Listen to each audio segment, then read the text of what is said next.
Is Jason to naka-livestream YouTube? Yes, ma'am. YouTube po. Sige. Ano na lang.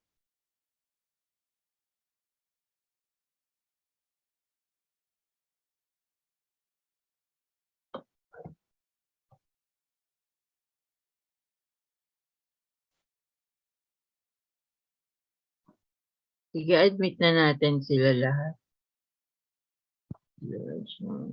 Ayaw mo mag-play muna, ma'am, ng video? Ay, sige. Play ko pala. Video ko na lang ba?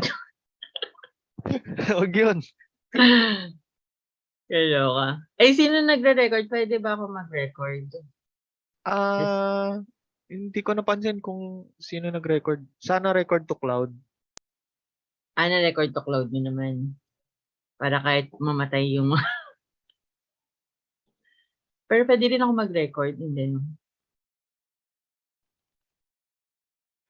Yes, ma'am, pwede rin. Ayan, sige, mag-admit ka na. Pa-play ko lang yung ano. Hindi tayo.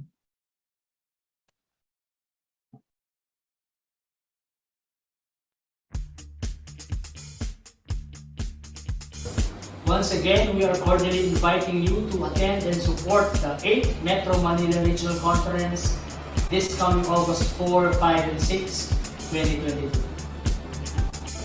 This year's regional conference is hosted by the IIE Metro North chapter with the full support of Metro Central, Metro East, Metro South, and Metro West chapters and will be conducted on a hybrid setup. Virtually on August 4 via Zoom video conference and IIE event platform, and simultaneously with physical setup in Novotel Manila, Cubao, Quezon City on August 5 and 6. All chapters of the IE Metro Manila region have come together and are continuously working hard to bring back the kind of conference that we all need. Have fun while strengthening our camaraderie with our fellow electrical practitioners. This is by participating in our various sports activities. Enjoy our technical sessions and engage yourself with our colleagues and industry partners to expand your knowledge, skills, and network.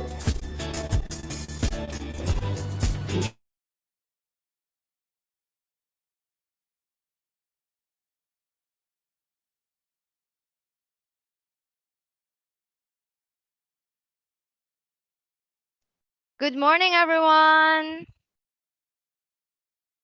Good morning to all. Yes, I'm seeing a lot of greetings here in our chat. Good morning, sir. Good morning.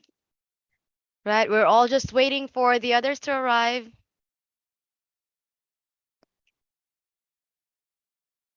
I hope all of you have already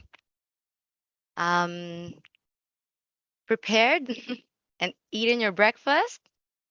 Good morning, sir. Yes, feel free to use our virtual background. Our technical support will assist you for this.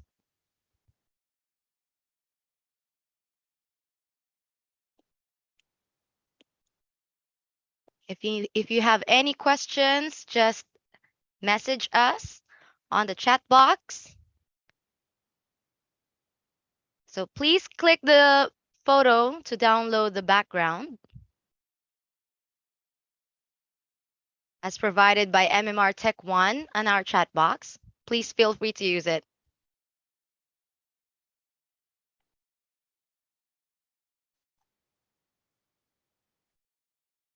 Yes, sir, we have an attendance.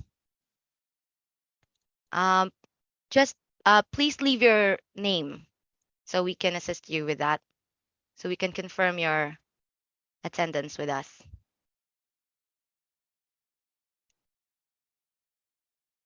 Good morning. Yes, good morning to all of you. MMR Tech 1, can you please resend the photo for the virtual background?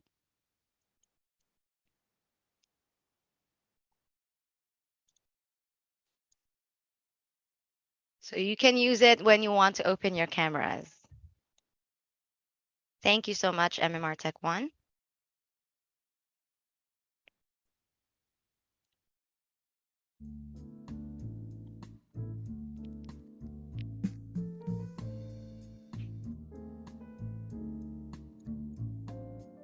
All right. Now we currently have 237 participants. Wow. Yes, sir. Kindly input the names here and we will just take note of it.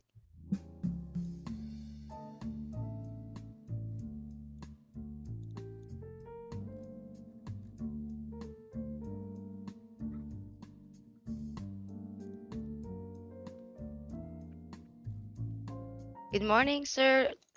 What for what? The name sir is for the engineering office from Las Piñas.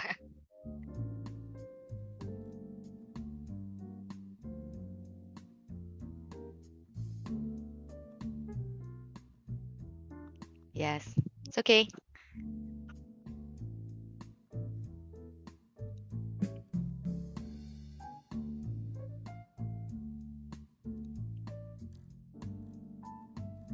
Right. Later, we will also have forms to fill up for the survey after this meeting and for the attendance as well.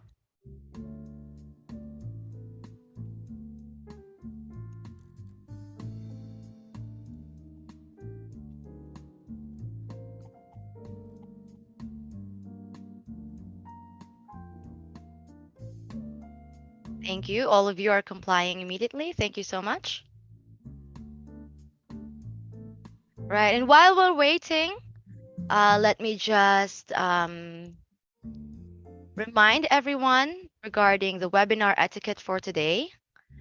So, as participants, we have to keep ourselves muted unless we're speaking or engaging in conversation to reduce the background noise and to make sure to highlight the speakers as well.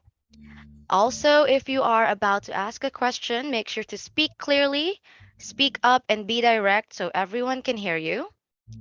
And in the same vein of thought, please make sure to check your audio and video settings so to avoid technical problems later. All right.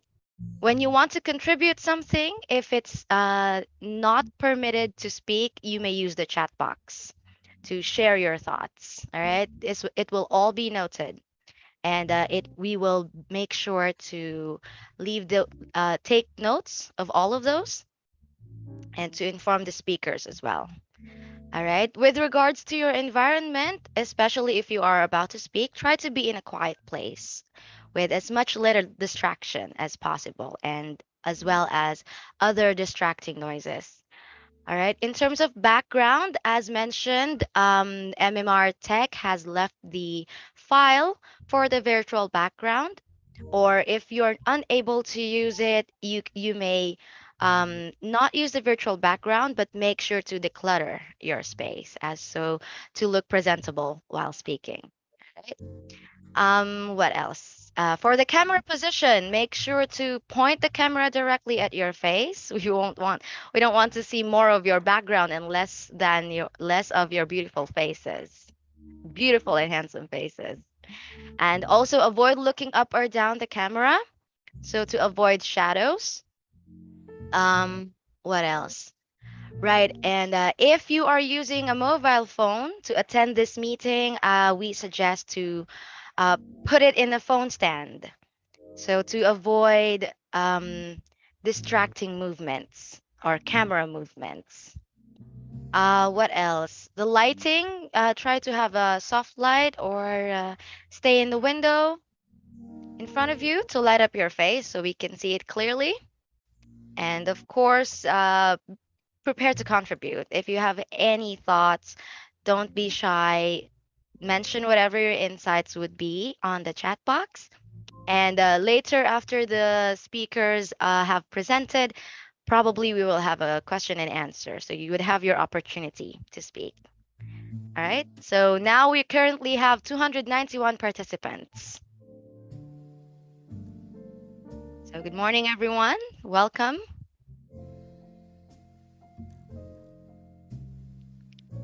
Um, yes, you may record, but we also have a current live stream on YouTube, so you can review this um, conference online. So to avoid having your storage full for your own record, Mr. or Miss Elgin, Mr. Sagun.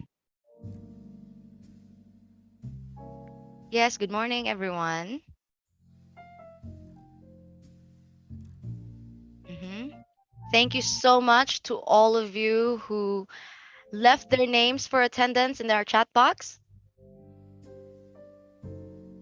And belated happy birthday to RPV. Sorry, I just saw the message. Thank you, Engineer Boyet. Thank you so much. Yes, welcome, everyone.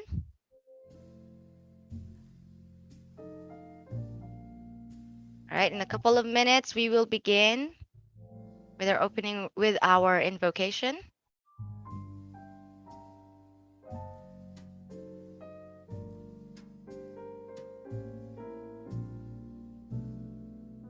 Thank you so much to everyone who are confirming their attendance on the chat box. Later, we will leave a form as well for the survey of the conference.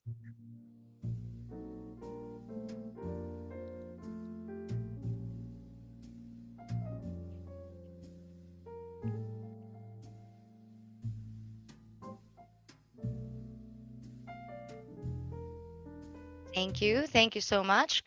Welcome. Good morning. Good morning also to IAEE from Ormoc chapter. Thank you.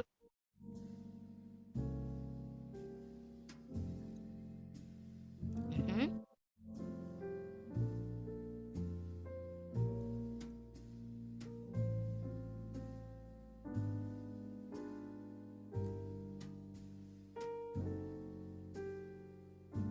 All right. Yes. Good morning, engineer.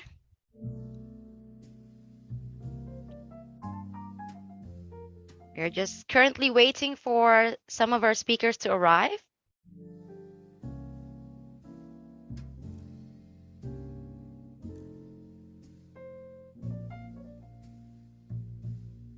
Right. Thank you so much. Yes. Hello to Quanta Philippines. Good morning to from Metro Central. Thank you. Yes. And again, we are receiving greetings for Engineer Roland P. Vasquez. Happy birthday. Belated happy birthday. And once again, I would like to acknowledge the presence of the IIEE Board of Governors, the IIEE Metro Manila Region and MMR chapter officers. And once again, let me just highlight that this event is hosted by the IIEE Metro North chapter with the full support of Metro Central, Metro East, Metro South, and Metro West. Yes, good morning. And once again, we're receiving greetings. Happy birthday to Engineer Jeffrey Baculot. Happy birthday, Engineer. Yes, good morning also from NGCP, Visayas Operation and Maintenance District 1. Good morning from Elecon Company. Thank you. We're receiving more greetings. So belated happy birthday to Engineer Jacob Salcedo as well. Happy birthday, Engineer. And happy birthday to all the engineers and officers celebrating their birthdays this August.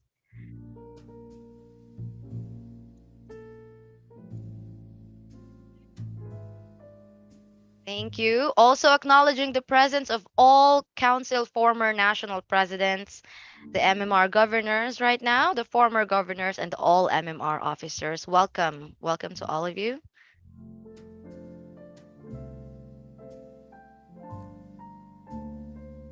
Good morning. Good morning. Thank you so much. I hope all of you have a pleasant morning. And now we currently have a 335 participants. Wow. It's quite a lot. So in a couple of minutes, after all of our speakers have arrived, we will be starting the conference.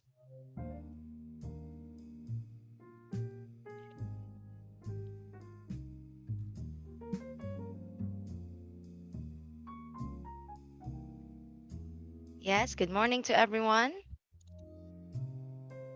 While we're waiting, you may all have your coffee or breakfast. Yes, okay, we're seeing a lot of greetings again. So belated happy birthday to Engineer Care P. Ibanez, Engineer Andrew Molinos, and Engineer Bonito J. Doreza. Happy birthday, engineers.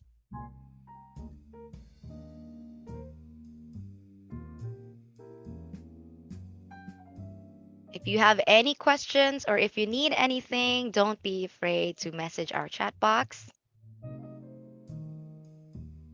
Good morning, engineer. Thank you for your attendance.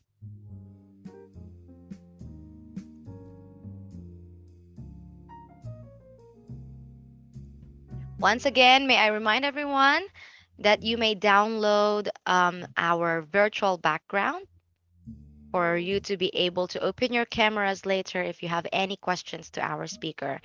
May I call the attention again of MMR Tech 1 to resend the virtual background to be used by our newcomers. Happy birthday to Care Ibanez. Yes.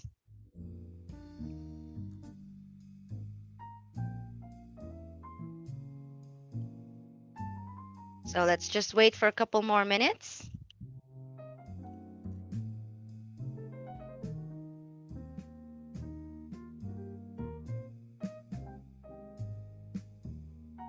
Thank you so much, MMR Tech 1. So once again, participants, please download the virtual background for you to be able to use it when you open your cameras later during the question and answer after our speaker's presentation. Yes, we're receiving another greeting. So belated happy 40th birthday to Engineer John Arvin Katangay. Happy birthday, Engineer.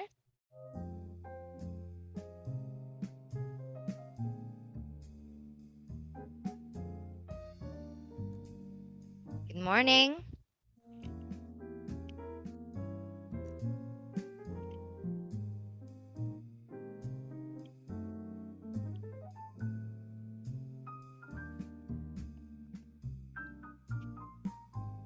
I hope everyone is comfortable despite the hot weather.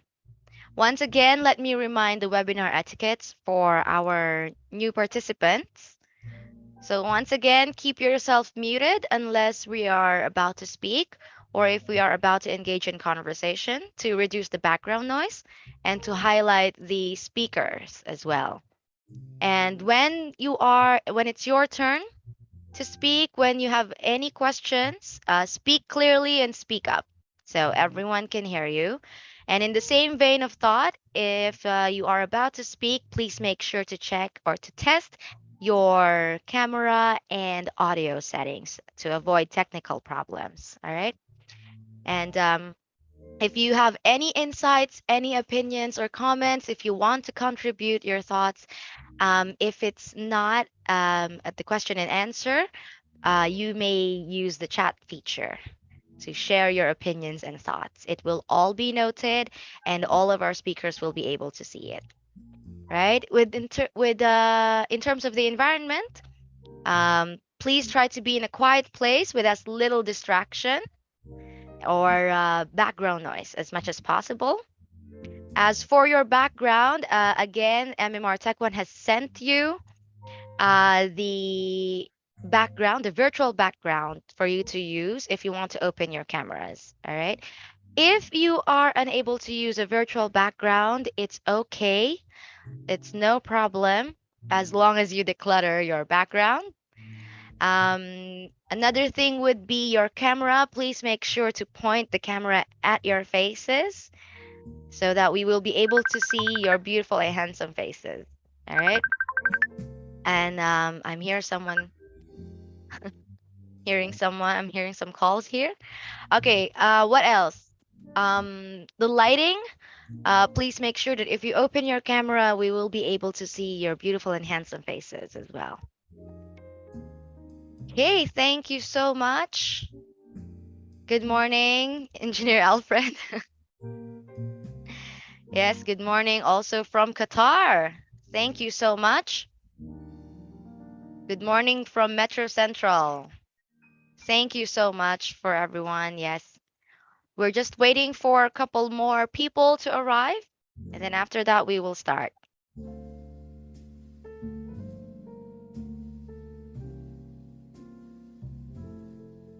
Currently, we are now having 373 participants.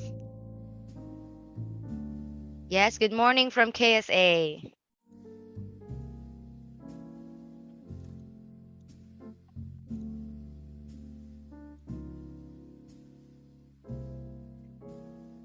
Okay.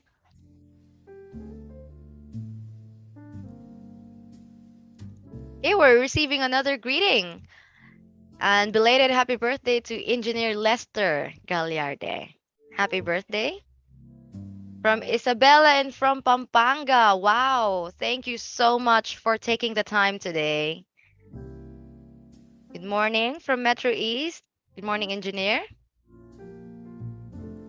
From Bahrain. Wow. Thank you. Good morning also, Engineer.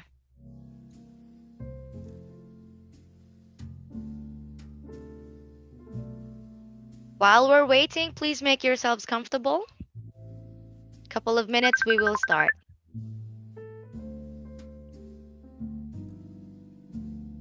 Again, good morning also from Kuwait. Thank you so much for your time today.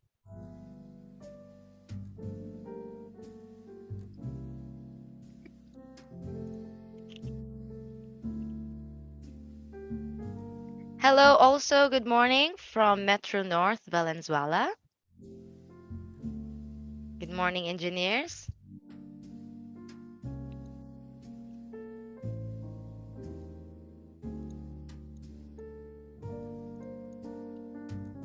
So right now we're currently waiting for our speakers to arrive. Good morning also from FSCS family at Soler Resort and Casino. Wow. From Bayawan City, Negros Oriental or Oriental Negros. Good morning also. From Metro East chapter from Pangasinan. Good morning, maayong buntag also. From Malita, Davao Occidental. Good morning. Good morning also. Engineer JR, yes. From Bataan. Wow. How are the solar powers there? From Alpha Ortigas, good morning also.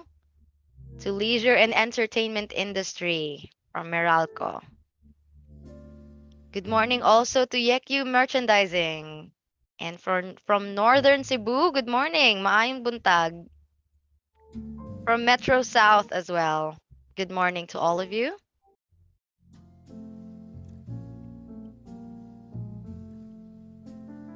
Okay, so while we're waiting, kindly enjoy this AVP that we prepared for all of you.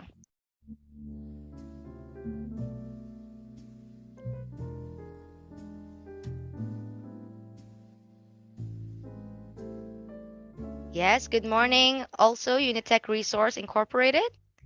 And happy birthday to Engineer George Lumad and Engineer DM Manzanilla. Thank you. Also, good morning to Engineer from San Jose, Romblon. Okay, while we're waiting for everyone, we're currently preparing the AVP that we prepared. Okay, sure. Again, calling the attention of MMR Tech 1. Please resend the file for the virtual background.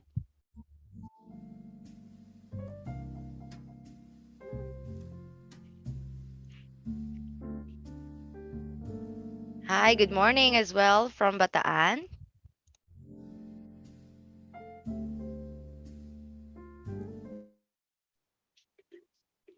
Okay, please enjoy the AVP that we prepared for you, everyone. Good morning.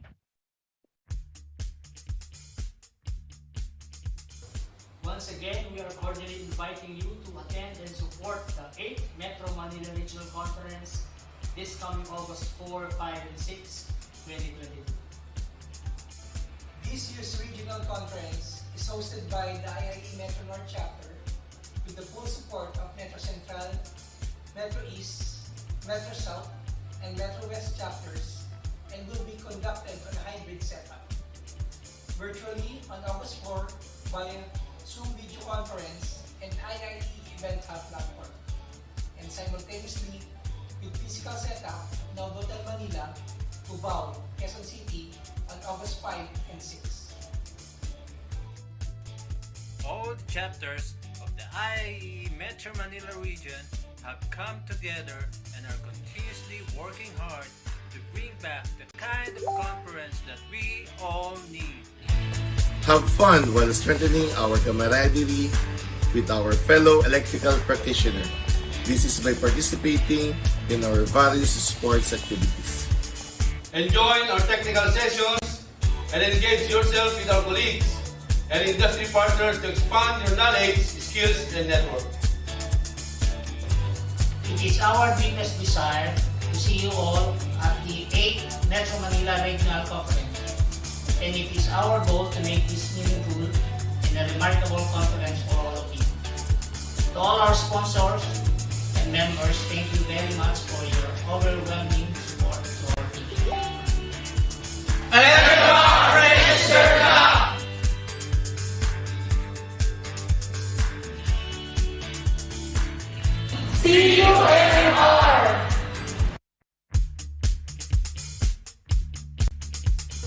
Once again, we are cordially inviting you to attend and support the 8th Metro Manila Regional Conference this coming August 4, 5, and 6, 2022.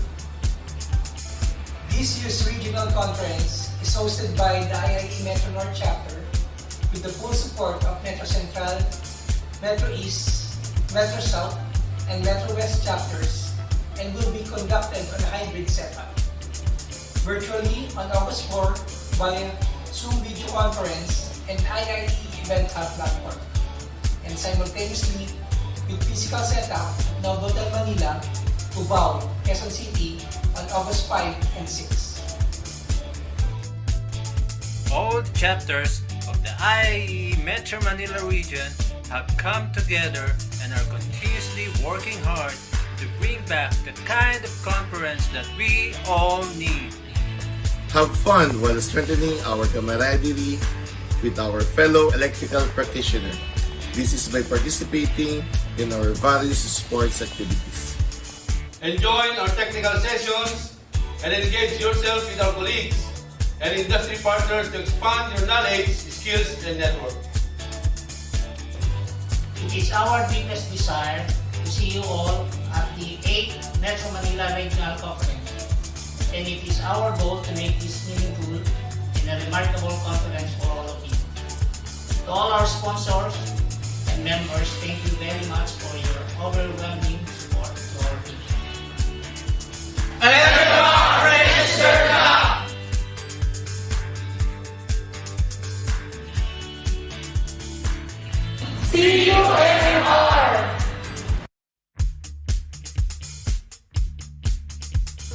Once again, we are cordially inviting you to attend and support the 8th Metro Manila Regional Conference this coming August 4, 5, and 6, 2022. This year's regional conference is hosted by the IIE Metro North chapter with the full support of Metro Central, Metro East, Metro South, and Metro West chapters and will be conducted on a hybrid setup. Virtually on August 4 via Zoom video conference and IIE Event Hub platform, and simultaneously with physical setup in Novotel Manila, Cubao, Quezon City on August 5 and 6.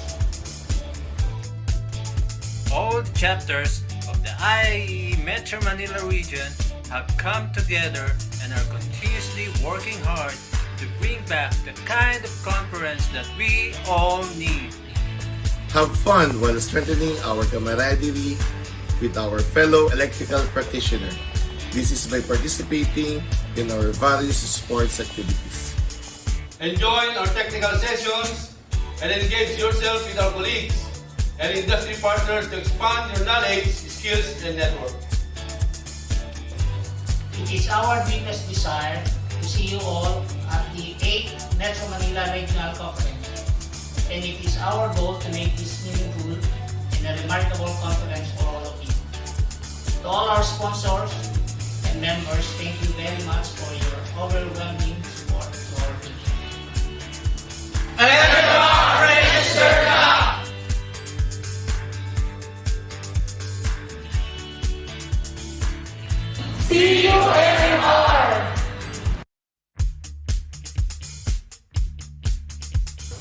Once again, we are cordially inviting you to attend and support the 8th Metro Manila Regional Conference this coming August 4, 5, and 6, 2022.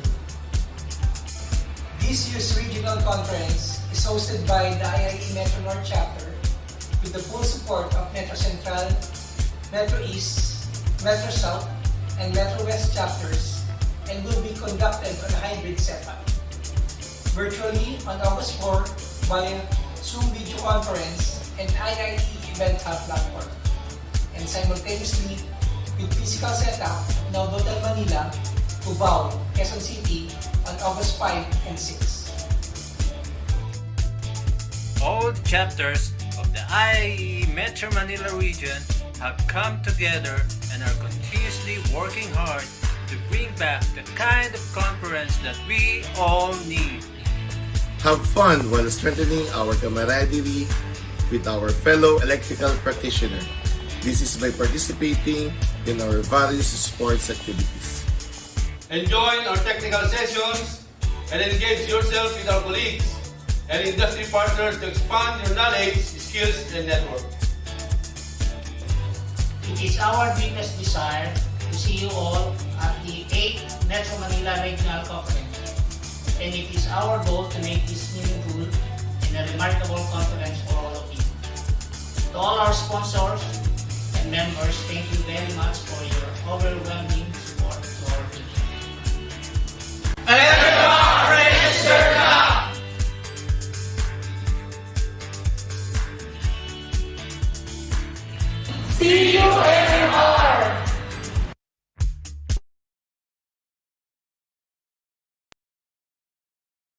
All right, that was it for our AVP. That was our engineers and our president's invitation for you to attend our 3-day conference for our IIEE.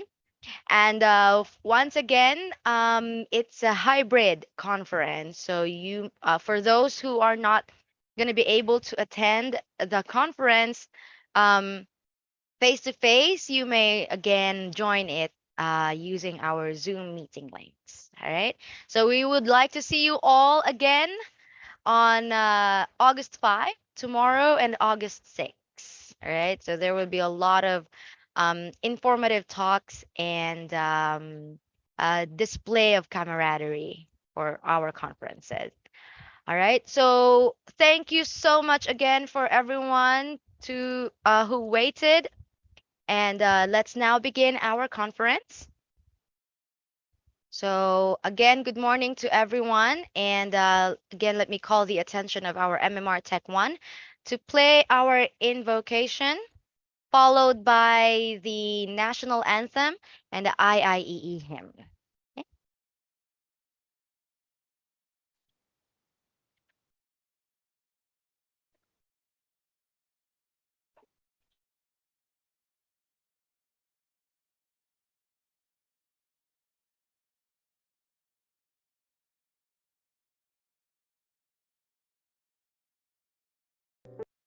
Heavenly Father, may the thankful voices of your children pass through your gate as we gather today, full of faith, joy, hope, love, and life. despite the ambiguous situation of the world, you keep us safe and certain that we are cared for, sustained, and protected. Dear Lord, we implore you to help us cast our doubts, so we may pour all our trust in you. Allow us to let go of our regrets and make amends for our faults and transgressions, and guide us toward the righteous path that you have always intended us to take. This day, we humbly invite your presence into this gathering of people and bless each one of us with focus, patience, and understanding. Let your thoughts and beautiful intentions flow upon us as we open our ears to receive them and keep them in our minds. Quench the thirst of our spirits as we open our hearts to welcome your overwhelming love. O Father, guide the lips of the speakers today so we may hear the wisdom you intend us to receive. Steer the hands of the facilitators so they may provide us the rightful aid we need.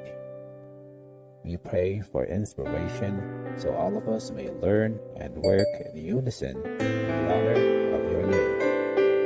We pray for serenity, courage, and light so we may spread the learnings we receive in good faith through your grace. All this we pray in the glorious name of Jesus, our Lord. Amen.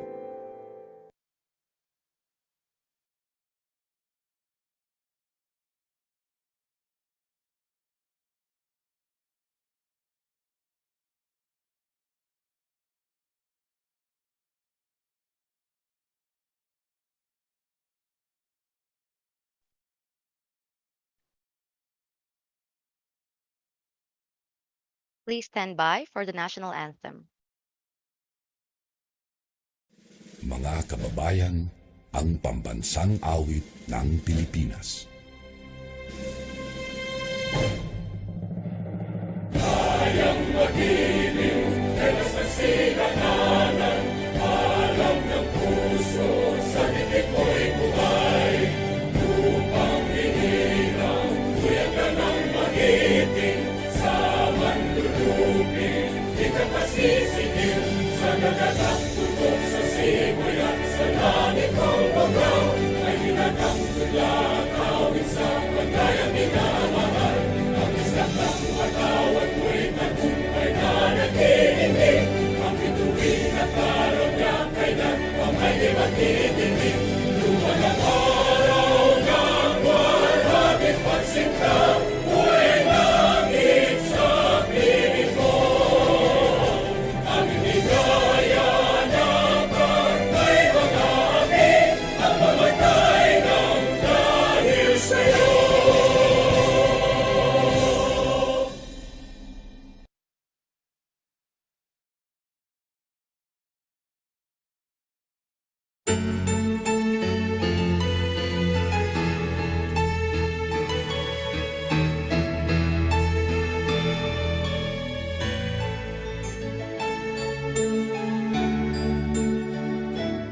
We are one in IIE mission and vision, instilling excellence in electrical profession, having a dynamic professional association, making innovative contributions to our nation.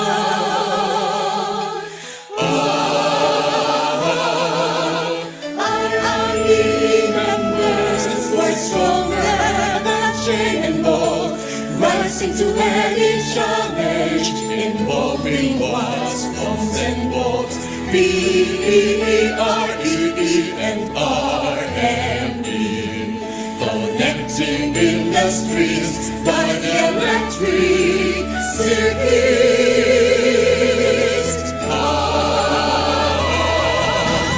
Join us together. Join us forever, IIE, with power cords.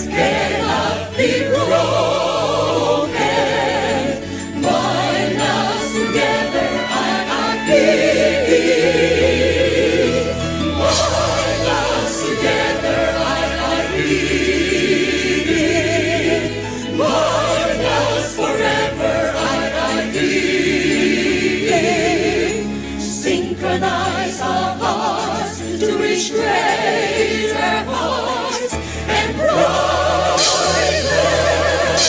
lights. We serve humanity with the power of electricity, making radio transmission great for reliability, ensuring little power loss and high efficiency. From shifting from one place, the use of all energy.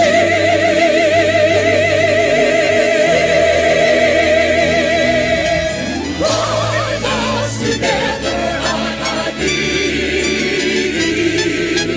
Bind us forever, IIB. With our hearts cannot be broken. Bind us together, IIB. Bind us together, IIB. Bind us forever, IIB. Synchronize our hearts to reach greater heights and brighter light. There's only one institute, no one else can substitute. There's only one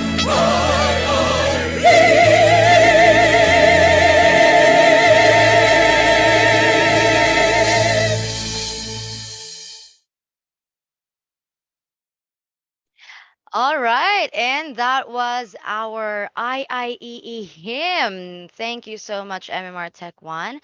And I hope everyone has been hyped up with all of those introductory videos that we presented. Again, good morning to everyone, each and every one of you. Currently, we have 464 participants active and listening to us right now. Again, if you may check our message box, IIEE Cat has sent the link for our virtual exhibit. So as we are waiting or during our standby hours, you can check this link for your um, uh, entertainment. And also, I'd like to greet MMR Governor John Borrega. Good morning, engineer, and thank you also for this conference.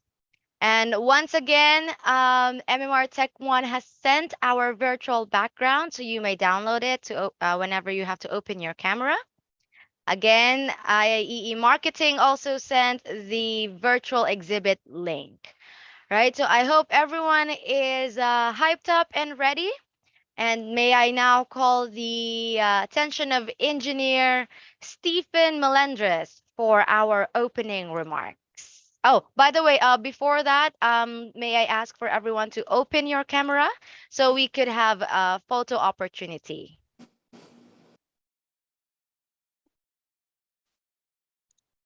Okay, May please, I? everyone. Is everyone opening their camera now? Okay, everyone who is here, don't be shy. Okay, I'm seeing a lot of faces now. Good morning, engineers. Wow. Okay, there you go. Good morning. Good morning, engineer. Oh, I'm so sorry. I don't know who, I can't see who is speaking. Okay. Good morning, everyone. Thank you so much for opening your cameras and to all those who are using our virtual backgrounds. Okay. Please make sure to point the camera at your faces. We would like to record all of our attendees for today. Thank you. Engineer Dio, I saw that. You may remove that if you want. Yes, that would be good. All right. Good morning, everyone. So our technical support is currently taking all of your photos for our attendance. Please keep your cameras open if you may. Thank you so much. All of you are using your PC. Don't be shy. Use our virtual background. Thank you. Okay, there you go. Our technical support is currently taking all of your photos. Uh-huh. May Just a I? moment. Oh, sorry, I don't know who is speaking. I can't see your I'm name. Stephen Melendres. Oh, I'm good Stephen morning, engineer. Melendres. Yes, yes. Yeah, I don't have my name Okay. there. Okay. All right. Sorry about that. Yeah, I'm there are ready, just too many participants Yeah, I'm right sorry. now. I'm sorry. Yeah. It's Okay. okay. Got it. So let me just have our technical support finish the attendance and the photo op. Okay. Just a moment. All right. Thank you so much, everyone. Thank you. Open your cameras. Don't be shy. Thank you to everyone who attended to today's conference. Okay. And once again, let me introduce Engineer Stephen Melendres for our opening remarks, the Deputy Governor of Metro North Chapter. The floor is yours, sir. Thank you very much, ma'am. Ladies and gentlemen, good morning. Honorable guests from the Board of Electrical Engineering, Chairman Francis B. Mapili, and Board of Electrical Engineering member Jaime B. Mendoza, IIE National President Feliciano F. Padua III, and the rest of the Board of Governors 2022. MMR Governor Orville John M. Borrega, IIEE MMR chapter officers and members, exhibitors, sponsors, and participants. It is my pleasure to welcome you all to the first day of our hybrid 8th IIEE Metro Manila Regional Conference with the theme Leadership Rising Above Adversity Through Passion and Commitment, Leading on the Road to Recovery. I am Stephen Melendres, the Deputy Governor for Metro North Chapter, the chapter host for the year's conference, and the rest of the IIE Metro North Chapter officers headed by President Mark Sanchano are very grateful for your support and presence today.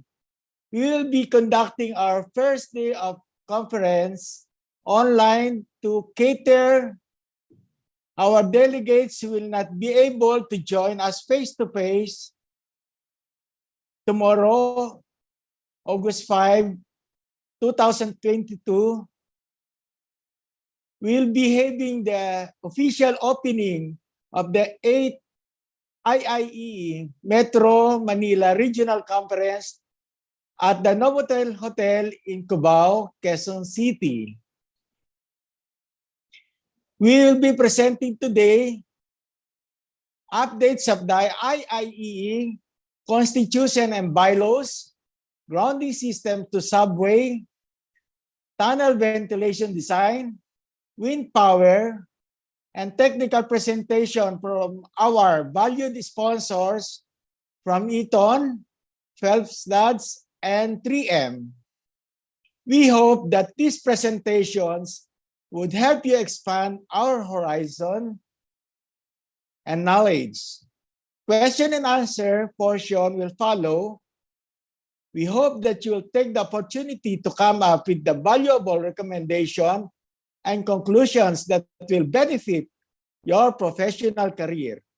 Hope that you will stay until the end. Again, good morning. Thank you po.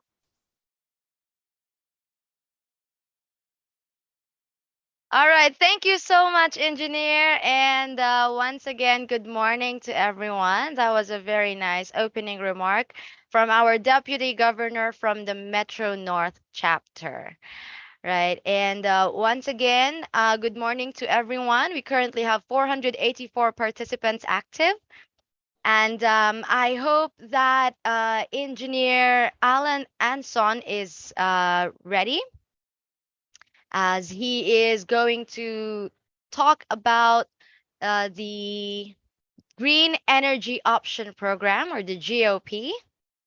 So before he begins, I would like to give a short introduction about Engineer Anson.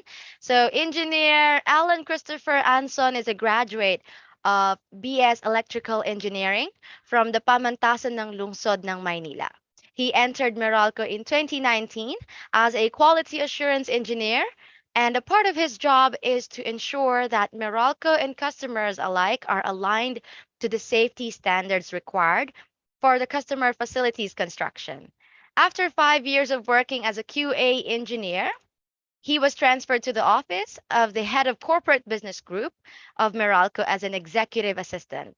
And in 2019, he was assigned as a relationship manager under the leisure and entertainment industry. So today we will learn about the background of GOP, and how the steps on switching and the expectations after switching. So let's give a virtual round of applause to our engineer, Alan Christopher Anson. Good morning, everyone. Good morning, fellow engineers. Thank you very much, Ms. Ezra, for the very kind introduction. Let me just share my presentation.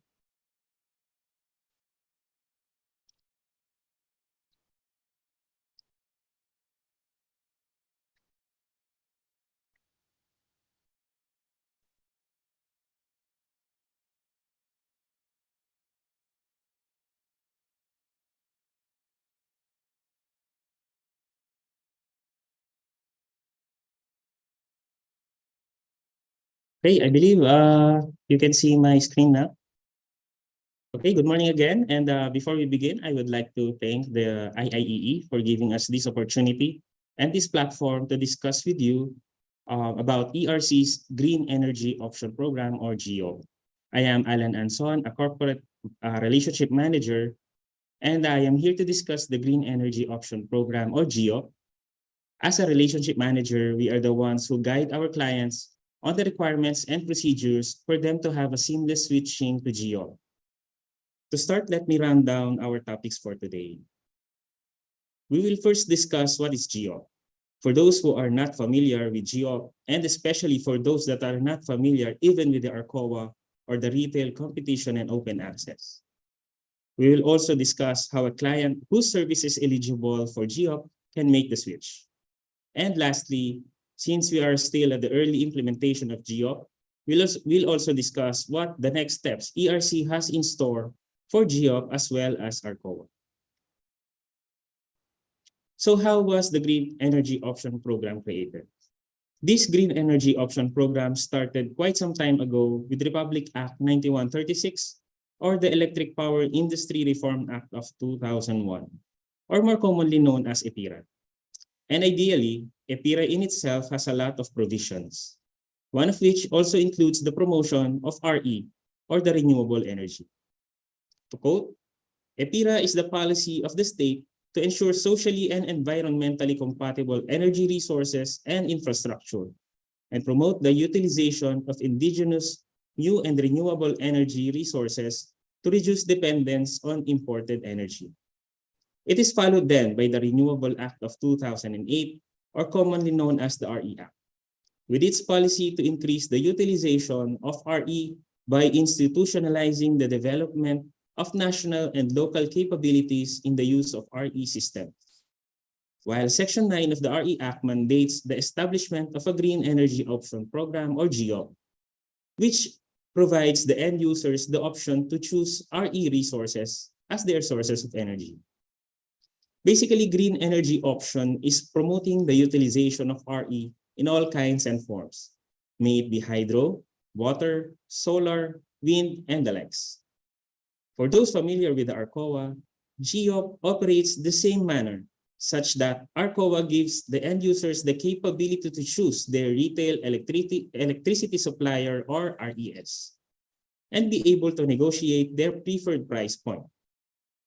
GEO also provides end users with the capability to choose, though not only through an RES, but a renewable energy supplier or RE supplier, which means their energy is guaranteed to be coming from 100% renewable energy.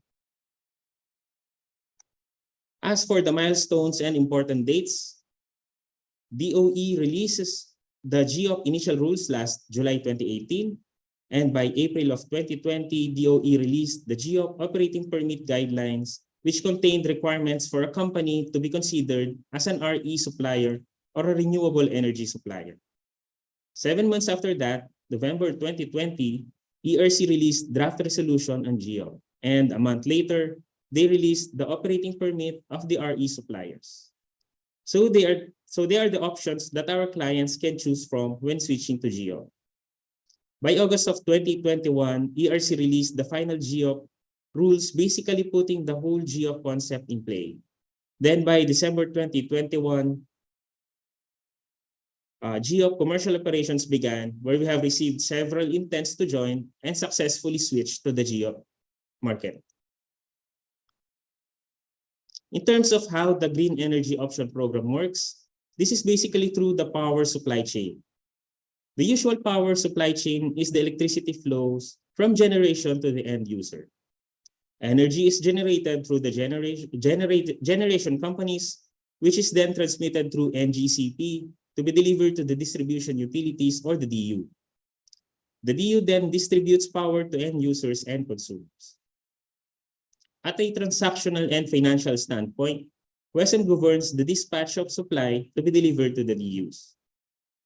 This framework is what we call the supply chain of a captive market. Captive in a sense that the end user is dependent and reliant with the electricity supply that the chain provides, so they have no choice and no way to negotiate their preferred price point.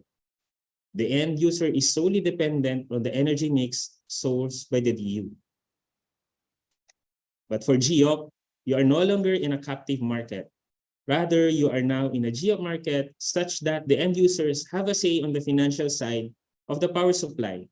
And this is through being able to negotiate with an RE supplier. Please take note that all the physical connections remain the same. But for the financial side, the RE supplier acts as the middleman who transacts with all the proponents and parties. The RE supplier and the end user can negotiate and agree on a price point based on factors such as the end user's required capacity load, load factor, consumption profile, as well as price at the time of contracting. With this, assignment is unique per end user. Consequently, since the financial transaction is between the RE and the end user, the bill will be coming from the RE supplier. Now, this brings us to the unbundling of your electric bill. The common notion by end users is that all payment of their electric bills goes to the DU or Meralco, when in fact it goes through different entities. Generally, here is the average share that each entity takes. As you can see, around 52% is the generation charge. For transmission, it usually takes 10% and 20% for the distribution or Meralco, 12% for the taxes, and the last 6% for other charges. The generation charge is one that the RE supplier negotiates for. All other items collectively are called in-distribution wheeling services, wherein they remain the same. So what are the benefits of GEOP? These are benefits not only experienced directly and immediately by the end user, but also benefits that contributes to further push green energy initiatives. First, GEOP is designed for end users who are focused on sustainability, or those that are pushing for environment-friendly solutions and minimizing their carbon footprint. Since GEOP uses renewable energy, this pretty much aligns with the sustainability agendas of end users. Second is that this gives the chance to contribute to the development and use of renewables in a least cost and sustainable manner. The more we encourage the use of renewable energy in the country, the more investors would put up renewable energy supply. Third is the main characteristic of GEOP, where energy needs will be supplied by 100% renewable source. Lastly, it gives consumer the power of choice on their preferred supplier, and empowers them to negotiate the details of their energy supply. Who are the players of the GEOC market? First, we have the regulators. The Department of Energy, which supervises the restructuring of the electric industry, formulates policies, rules, and regulations necessary to implement ETIRA's objectives. The Energy Regulatory Commission, which promotes competition, enforces rules and regulations, including issuances of permits and licenses, resolves disputes, and promotes consumer interests. The IMAP, or the Independent Electricity Market Operator of the Philippines, which operates WESM and acts as the central registration body. Then the whole power industry chain, from generation, transmission, distribution, retail, metering, service providers, and the RES and RE suppliers. Lastly, the end user, who is the most important player in the GEOC market. So we'd like to share the current list of RE suppliers which can be found on the DOE website. Now, who are qualified to join GEOC? These are the criteria and parameters set by the regulators who are eligible for the program. For existing customers, they should have a monthly average peak demand for the past 12 months of more than 100 kilowatt. For new customers, these are customers with less than 12 months of consumption. They should have an estimated monthly average peak demand of more than 300 kilowatts for the next 12 months, or an estimated monthly average peak demand from 100 kilowatt to below 300 kilowatt for the next 12 months, and has a registered historical monthly peak demand of at least 100 kilowatt for 3 consecutive months. So currently, switching to GEOC is still voluntary.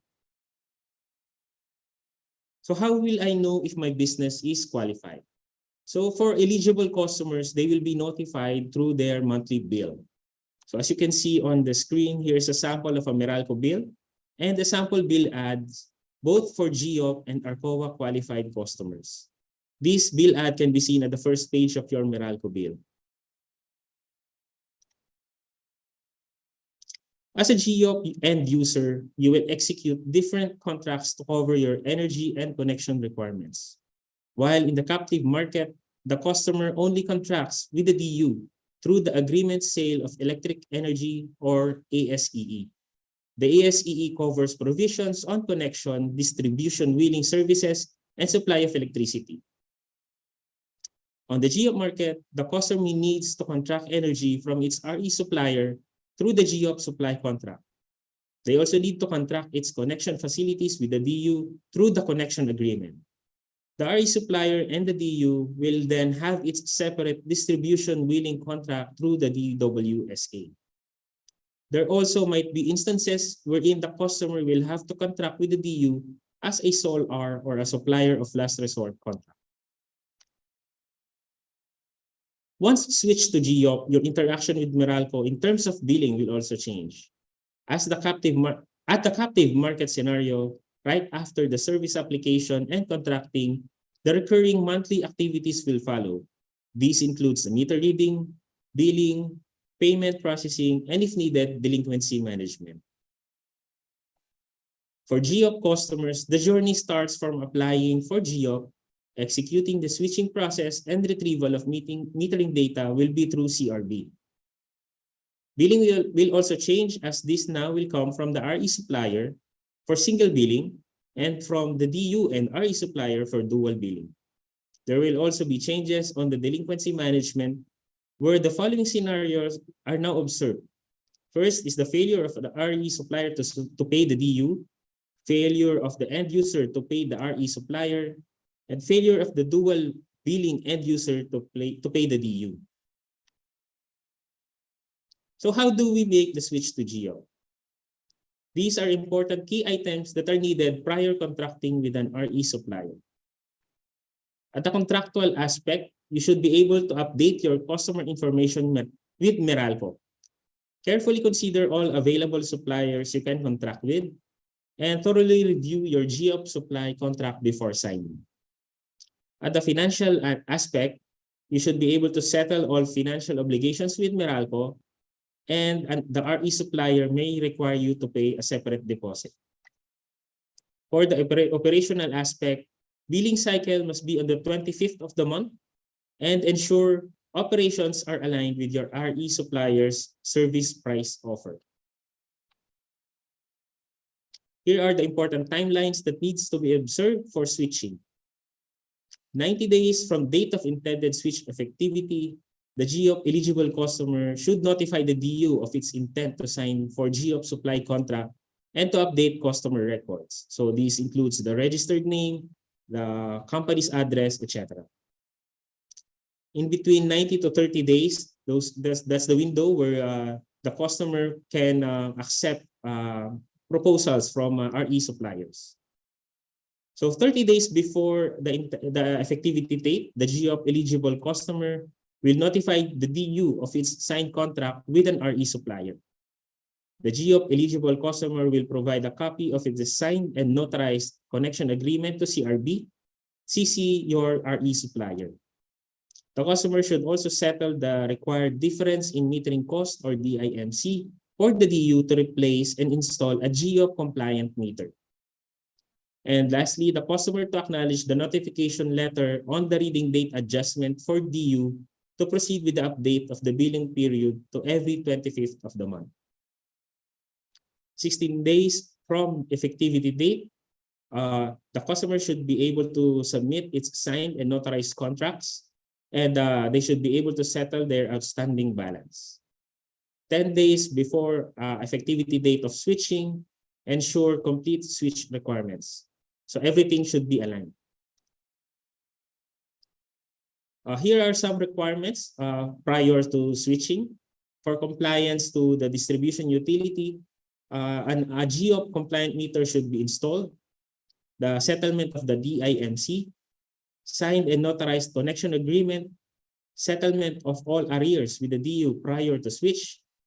Once settled, the DU will issue to supplier an attestation or a certification of no outstanding balance as proof of compliance by the contestable customer with its financial obligations. And an existing distribution billing services agreement or DWSA. This is between the DU and your chosen RE supplier for single billing, and with the DU and customer for dual billing. And the customer will also need to request from RE supplier to RMSP via the CRSS or the Central Registration and Settlement System the following: a metering installation and registration form or the MIRF, your updated single line diagram, ERC certification of meter test results, and test and calibration reports for instrument transformers and meters. So the question is, will you still need Meralco after you switch to GEOP? Yes, because Meralco will still be your distribution utility or network service provider. Meralco will also stand as the metering service provider. And lastly, Meralco will be the supplier of last resort if needed. Now going to SOLR, or the supplying of last resort. When would you need a SOLR?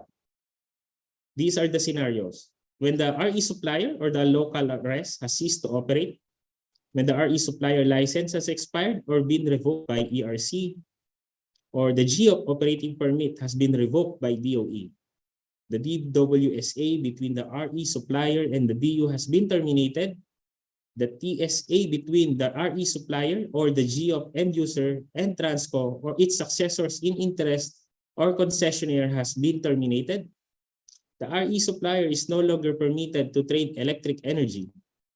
Failure to renew or secure new GEOP supply contract or any other analogous event which the ERC may deem as last resort supply event. So what's in store for the open market? For ARCOA, we're expecting to further lower the threshold below 500 kilowatt and new and updated RE policies. For GEOP, this is to further lower the threshold below 100 kilowatt and aggregation. So to summarize, here are the highlights for GEOP. For qualified end users, they should have 100 kilowatt demand and above. For metering to be used, these are load profile meters with 5-minute interval and remote capable. The DU's role will be as NSP, NSP, and SOLR. Billing scheme may be single or dual or multiple. Billing period will be adjusted from the 26th to the 25th of the next month, and the transitory period is 3 months. So this will be my last slide. I'll leave this slide open for a while. If you are interested, or if your company is interested to switch to GEOP, you may contact your relationship manager or reach us via our email, corporatepartners@meralco.com.ph, or our business hotline 16210. Also, the list of available or accredited renewable energy suppliers are available at the ERC website, www.erc.gov.ph. So thank you. All right. Thank you so much, Engineer Anson, for that very informative presentation. Would you be so kind to attend to some questions? Yes. Okay. So to those who have questions, you may unmute or open your cameras to ask for any questions. Engineer Anson, if you may, if you can also check the chat box. I think some of our people or some of our attendees here are also leaving their questions.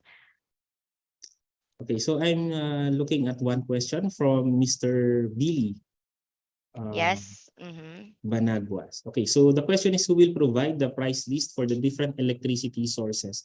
So this is, you will have to negotiate with the RE supplier. So there are different considerations by the RE supplier on the price point that they will provide you. So this includes your load profile and how much is your demand.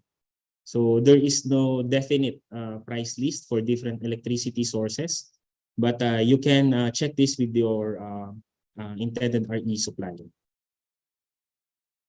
All right. Thank you so much, Engineer Anson. And Sir Billy, I hope that your question has been answered. Thank you so much for that. Is there anyone else who have a question? Don't be afraid to chat it in our message box. Okay, we have one more question from Maki, Engineer Anson. Is this GEOP limited to Meralco only? How about other utility provider? Okay, so since the GEOP was implemented already, I think this all applies to all distribution utility. But as you know, the distribution utility has its own franchise area. So if your company is outside the franchise area of Meralco, you may check it with your distribution utility. All right. Thank you so much, Engineer. We have one more question from Arden Labindao. What is the minimum load to apply? Okay, so for the minimum load, it should be an actual demand. If you're an existing customer, you should have an average actual demand for 12 months of 100 kilowatt and above. And then if you are a new account or a new customer, which means you have below 12 months actual consumption, you should have at least 3 consecutive months with more than 100 kilowatt demand, and forecasted demand of 300 kilowatt for the next 12 months. All right. That was a very specific answer, Engineer. Thank you so much. One more from Mr. Alvin De La Cruz. Is there an option from GEOP back to peak off peak? Yes, I think you can, if you've transferred to GEOP, you can, there's a delisting process for you to switch back to the captive market. But this will have to go through our to IMOP, to ERC for application. So if approved, then you can go back to peak of peak. But if not yet, so meaning if you're from GEOP and then you would just switch back to the captive, that is not possible, but you will go to the solar. That's a solar event. Okay, that's very nice. And for another question, Engineer, does this replace your net metering program for solar? That's from Engineer Ed. The net metering program is entirely separate from the from GEOP. GOP is like mirrored to the ARCOA process. The net metering program requires, or you should have your own solar facility, which you will connect with the grid with Meralco and then apply for net metering. For this one, you will just source your renewable energy from an RE supplier. You don't need to put up any facilities for you to be able to switch to the program. Okay, there you go. So I hope all of your questions were answered. Oh, we have one more from Engineer Glenn Gonzaga. How will we determine that we have a reasonable cost from the RE if the customer will be the one to negotiate? Okay, so the basic price check there is your DU rates. So you would need to check if the GEOP price point is lower than the DU rates. But as we all know, renewable energy is a bit high as compared to coal. So that's why you need to balance what are your goals. Are you pushing for pure renewable energy, or are you pushing for savings? So those are the balance that you will need to consider. Okay, that is a very informative answer, very specific as well, engineer. And for the last question that we are going to entertain from Oliver Gagarin, Engineer Oliver, can GEOP be an alternative for RES? Well, it's you may consider it as an alternative for an RES, but then again, RES based on experience has lower rates as the fuel supply as fuel source for RES is a bit cheaper as compared to the GEOP, as GEOP only offers renewable energy supply. So if you're looking at a savings standpoint, you may have it as an alternative, but GEOP more supports the renewable energy, in renewable energy goals of a company. Okay. All right. Thank you so much, engineer. And that was the last question in our message box. Okay, last one. Hi, Engineer Alan. Can Meralco invest in developing geothermal? It's a bit far from GEOP, I suppose. Yes, actually geothermal may probably be is one of our biggest renewable energy source. So maybe our subsidiary for our generating plants they might have plans to develop this one, but we don't have visibility on that yet. Okay. Thank you. I hope that answers your question, Engineer David. And for another one, Engineer Jobel de los Reyes, how reliable is GEOP compared to conventional energy source? Since we know the GEOP program or GEOP market is not that, what you call this, it's a bit it's not tangible. So the source should be coming from from a renewable energy. And if we say reliability, there are some RE sources that we can say reliable. Let's just say the geothermal plants and the geothermal and the hydro plants. They are reliable. But I guess our RE suppliers can advise you more on that one. Okay. There you go. So you may reach out to the reliable suppliers, Engineer Jobel. And for the last question, this would be the final that we are going to entertain. Again, from Engineer Billy, can the IIEE as a professional organization make an influence to decrease the cost of electricity? Is this a question for Engineer Anson or for IIEE members? Can you answer this question, Engineer Anson? IIEE. I guess we can. As a group, we may be able to influence that. As we know, the prices of electricity or the overall prices of electricity is divided to different to different sources. So let's say for generation, for transmission, and for BU. So we can influence those three major sources of our electricity cost. So since we are on the electrical engineering profession, we may be able to influence that through those three channels. Okay. Thank you so much, Engineer Anson, for accommodating all of the questions. And I hope all of the questions of our participants were answered specifically and accurately. So thank you for sharing and being interested with the GEOP discussion. Again, thank you so much, Engineer Anson, for your presentation.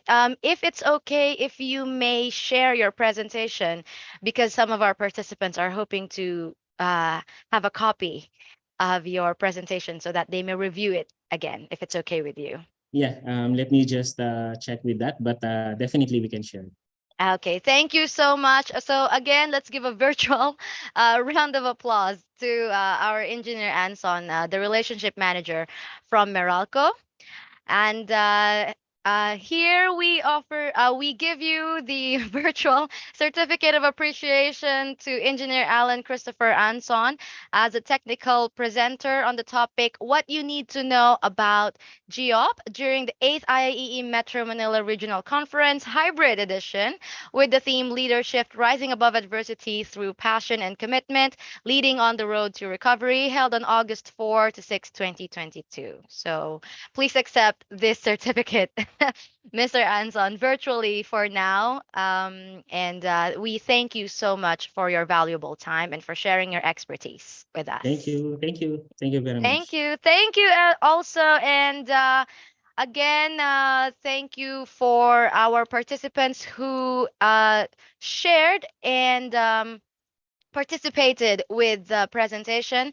And moving forward, let's move on to another discussion, which would be promoting research and development culture among electronic engineer practitioners. And before we begin, I'd like to give again a short introduction about our speaker. His name is Engineer Nelson Andres, who got his bachelor's degree in electrical engineering from Mapua Institute of Technology.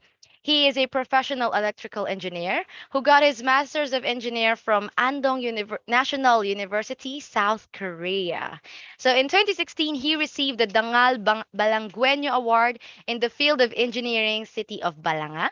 And right now, he is the 2014 to 2015 IIEE Bataan chapter president, and he was the 2016 IIEE Central Luzon Regional Governor, and currently is the Dean of the EE faculty in the College of Engineering and Architecture at Bataan Peninsula State University, and the President of NSA Electrical Services. So Engineer Andres is the 2022 IIEE Research and Development Committee Chairman. So let's give him a virtual round of applause once again to promote research and development culture among electronic engineer practitioners. So I give the floor and the spotlight now to you, Engineer Andres.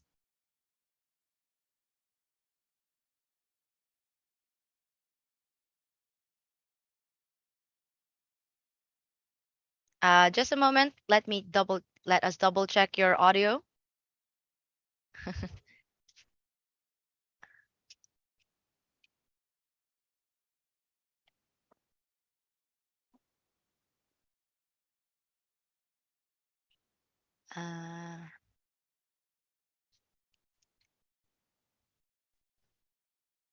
Okay, can you try to speak, sir? Okay, thank you, Ma'am Esra. Am I being heard po? Yes, loud and clear now, sir. Okay, so let me share my presentation. Can you...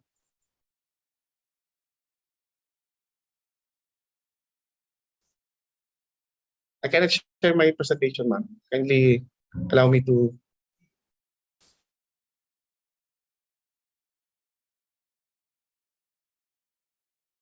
Okay, please give us a moment, engineer. I'm calling Okay. right now our technical support for this. Okay, calling again the attention of our MMR Tech 1 to assist with Engineer Andres to share the files.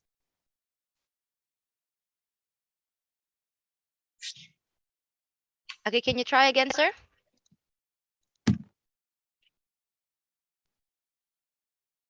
Ayun pa rin po.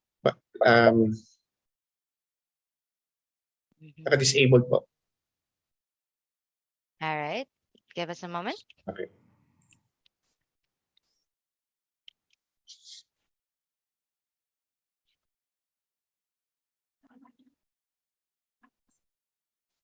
So while we're waiting, sir, can you give us an overview of what you are about to talk about today?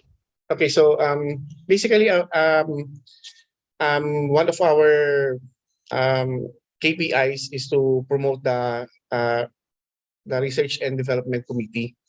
So this is our one of our activities to penetrate the regional conferences of IIEE, so that our members will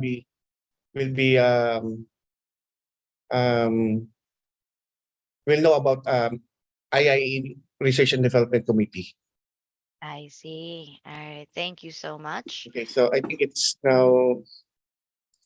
Okay, thank you. All right. Is my presentation visible? Yes, sir.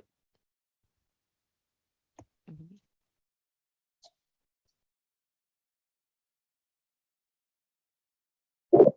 Okay, so good morning, everyone. Good morning to my fellow electrical practitioners. So I'm here to present to you our presentation entitled "Promoting Research and Development Culture Among EE Practitioners." So before I proceed with my presentation, I would like to thank Engineer Orville John Borrega, the MMR Governor, and Engineer Mark Santiano, the Metro North Chapter President, for this opportunity of being here at the 8th MMR Regional Conference.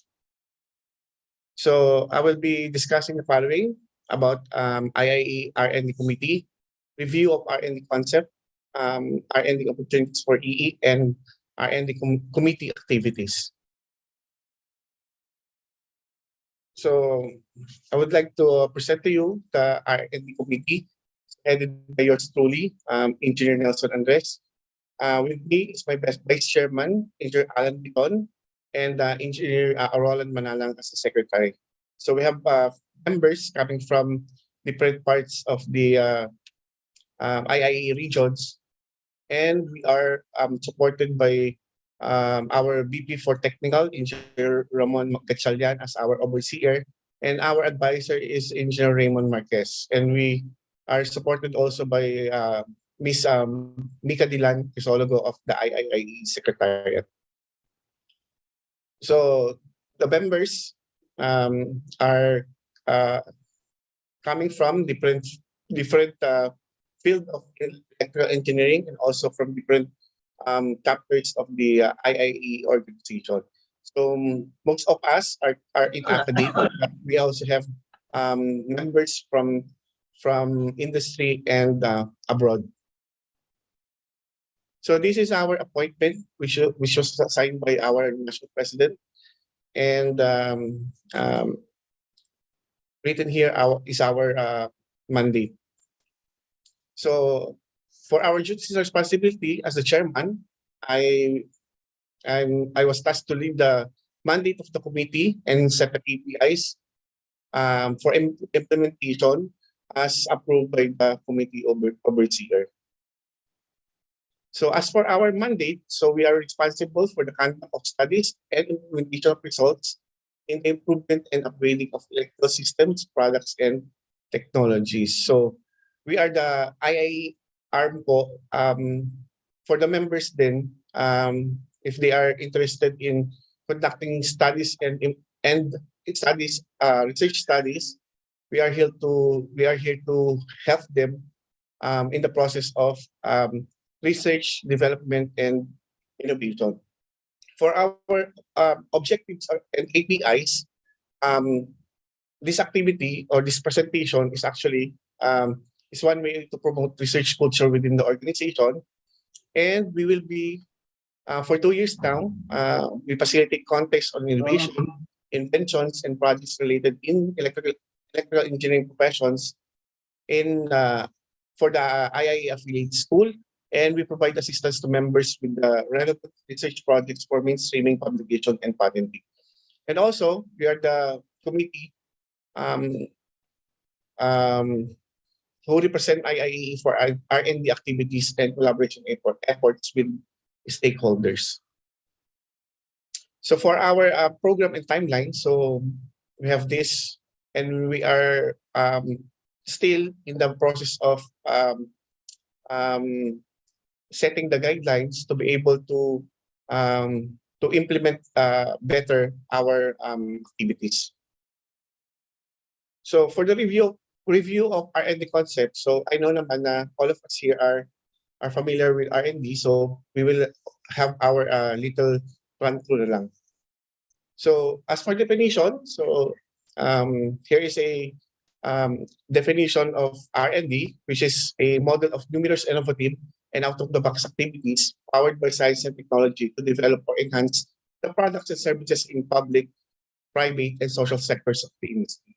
So the two words there, innovative and out-of-the-box, are simply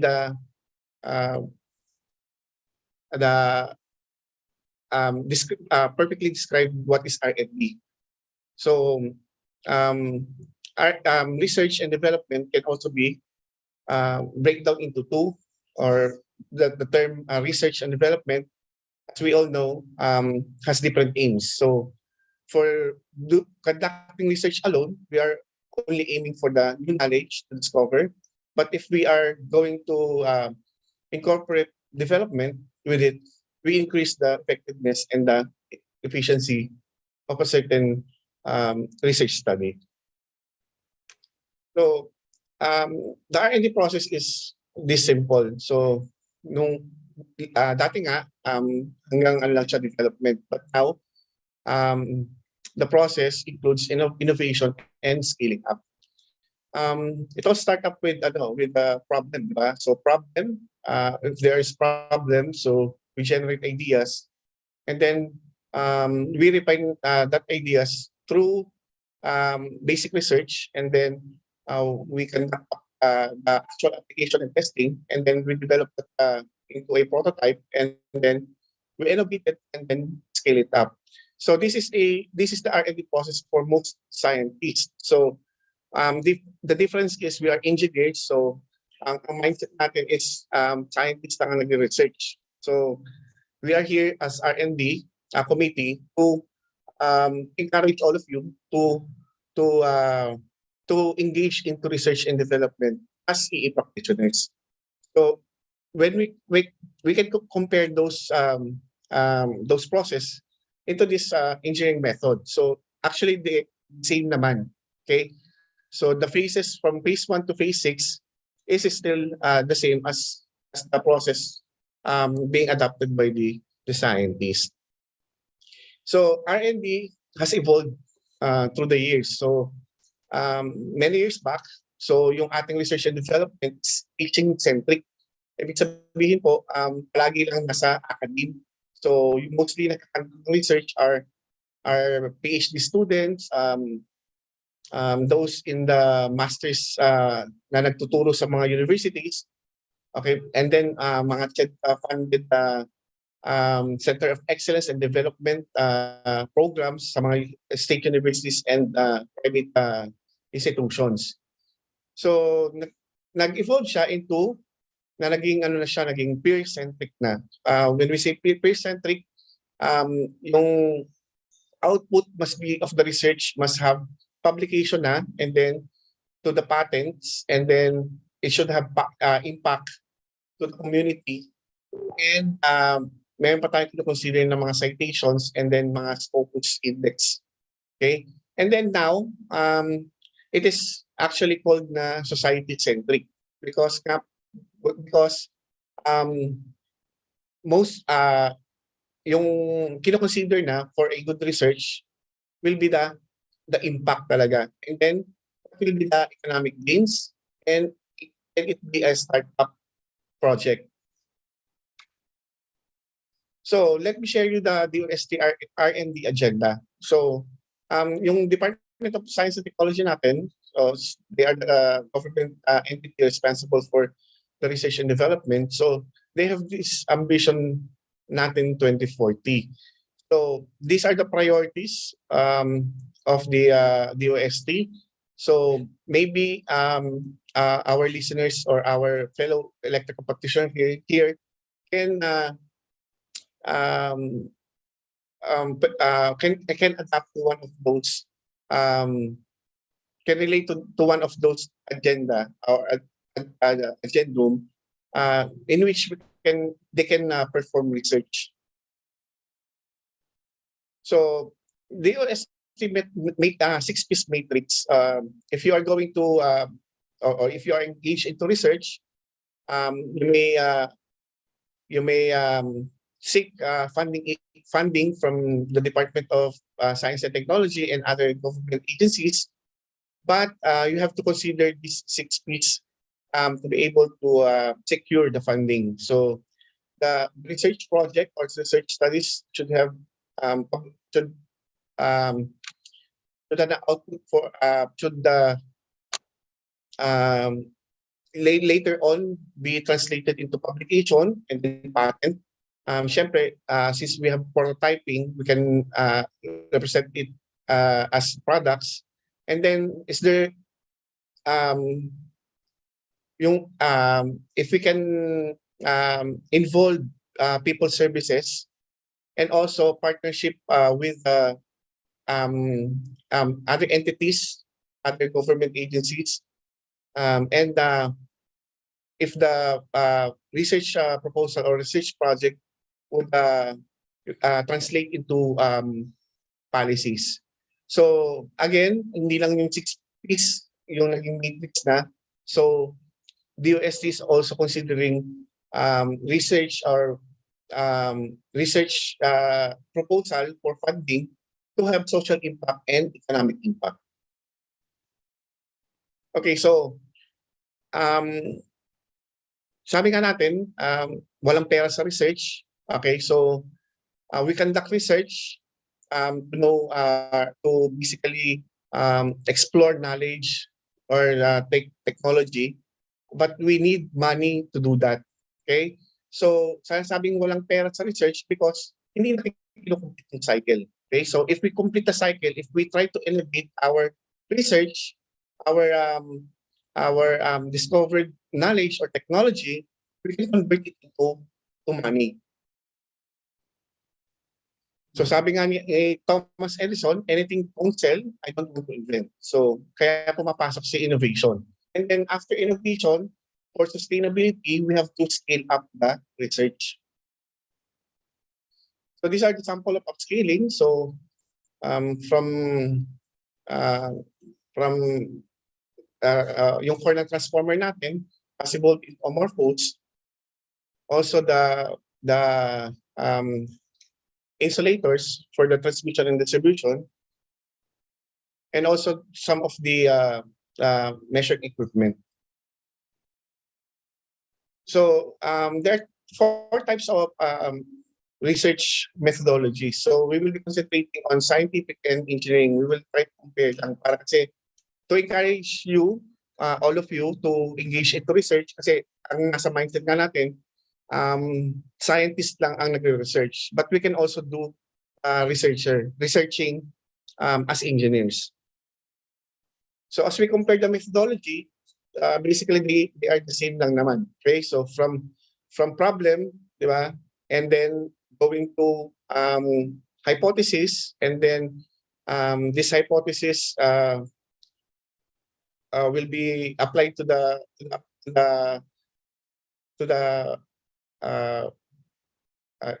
will become the application, and then there will be test, Okay, and then um, the results will be interpreted and then kaka-draw tayo ng conclusion. Same with the engineering method. So basically, they are the same.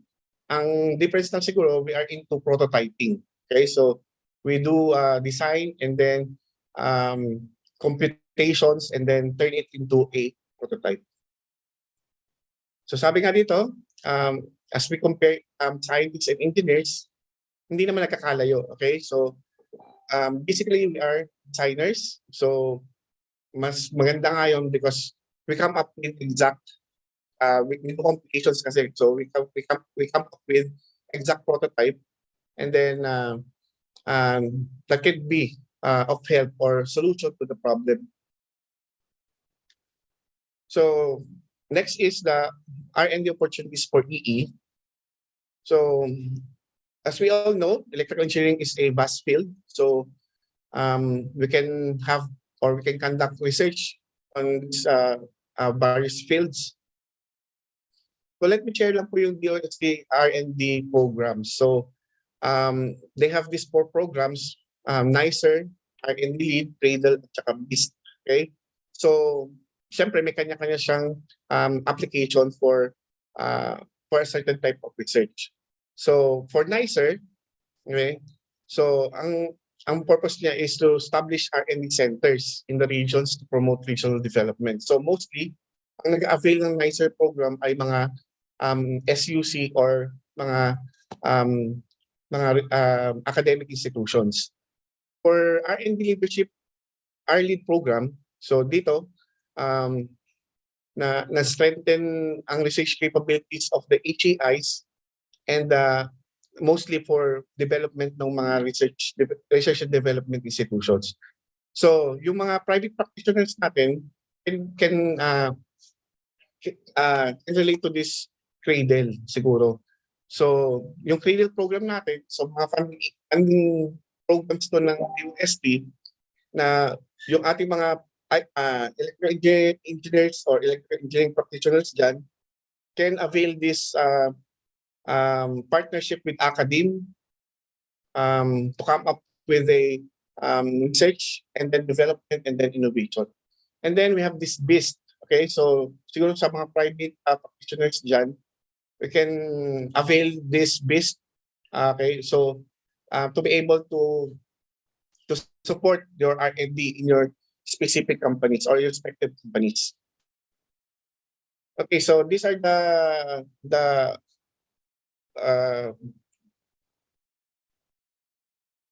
funding of DOST for Cradle. So sample lang po para makita natin na talagang merong Cradle program ang DOST. And I would like also to share with you the United Nations Sustainable Development Goals. So this is yung goals to are the priorities of our government or of our mga funding agency, not just DOST, Department of Agriculture, DTI, and other government institution na pinaprioritize nila yung mga researchers na will tackle this 17 Sustainable Development Goals of the United Nations. Maybe we can, as practitioners, we can relate to the 11 Sustainable Cities and Communities, responsible consumption and production, and also the affordable and clean energy. So another thing is that DOE, Department of Energy, has this initiative to upgrade the distribution and this distribution industry framework in the Philippines. So they have this smart distribution utility roadmap wherein the purpose is to in year 2040, okay, so lahat na po ng distribution utility natin should be in full automation. So I think marami tayong ditong mga kasama na into distribution utility that can come up with a research study pertaining to the development or of their respective distribution utility na mai-transform nila yung yung kanilang distribution utility from level 0 to level 4. Ayun. So yung purpose nga ng smart grid natin or yung vision niya is to transform the Philippine power sector into a secure, stable, flexible, sustainable, digitally enabled, and interoperable system that provides reliable, efficient, and quality energy towards consumer empowerment. So as for the R&D committee activities, so we staged this steer deep as air. So we were we showcased this activity on November 22, 2021. I think first day po ng ating 46th national convention. So this steer deep has two parts. So sa morning we have R&D forum, and then in the afternoon we have the inventors and innovators forum. So these are the invited speakers. In sa morning namin, we tackle na po yung R&D concept, and in the afternoon we invited our EA practitioners who are engaged into research, who have their studies to present it to the steer deep activity. Okay, so the activity was graced by our DOS Secretary, Honorable Fortunato de la Peña. So so this is our entry form for the Electrical Engineering Faculty Research Contest.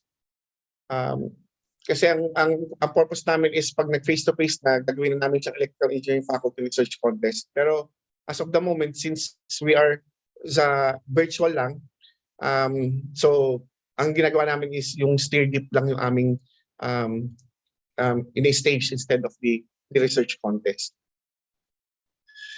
So this is our format for the concept paper.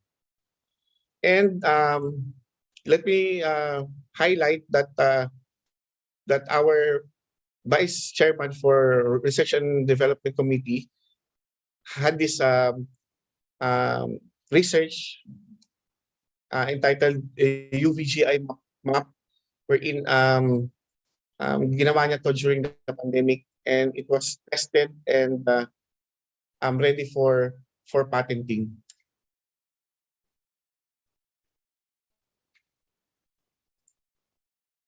Okay, this is Engineer Alan S. Biton. So siya po yung inventor ng ating UVGI map. So maybe sa mga audience natin dito, those who have research or inventions, so pwede po natin siyang i-highlight or showcase sa steer deep natin this coming 47th Annual National Convention. So I'm inviting all of you to take part on this steer deep 2.0. Sabi ko we will be showcasing again R&D forum in the morning and the inventors and innovators forum in the afternoon. So I'm inviting all AE practitioners who are engaged into research or merong research project ongoing. So you can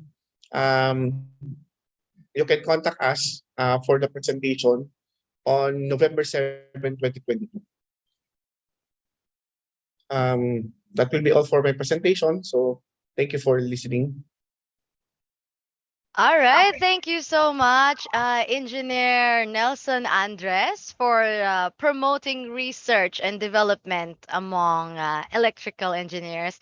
And I'm seeing a lot of virtual applause here, and congratulations to that. And Thank you, ma'am. to all of our participants, yes, we have 572 participants. Wow, you have a large audience, engineer.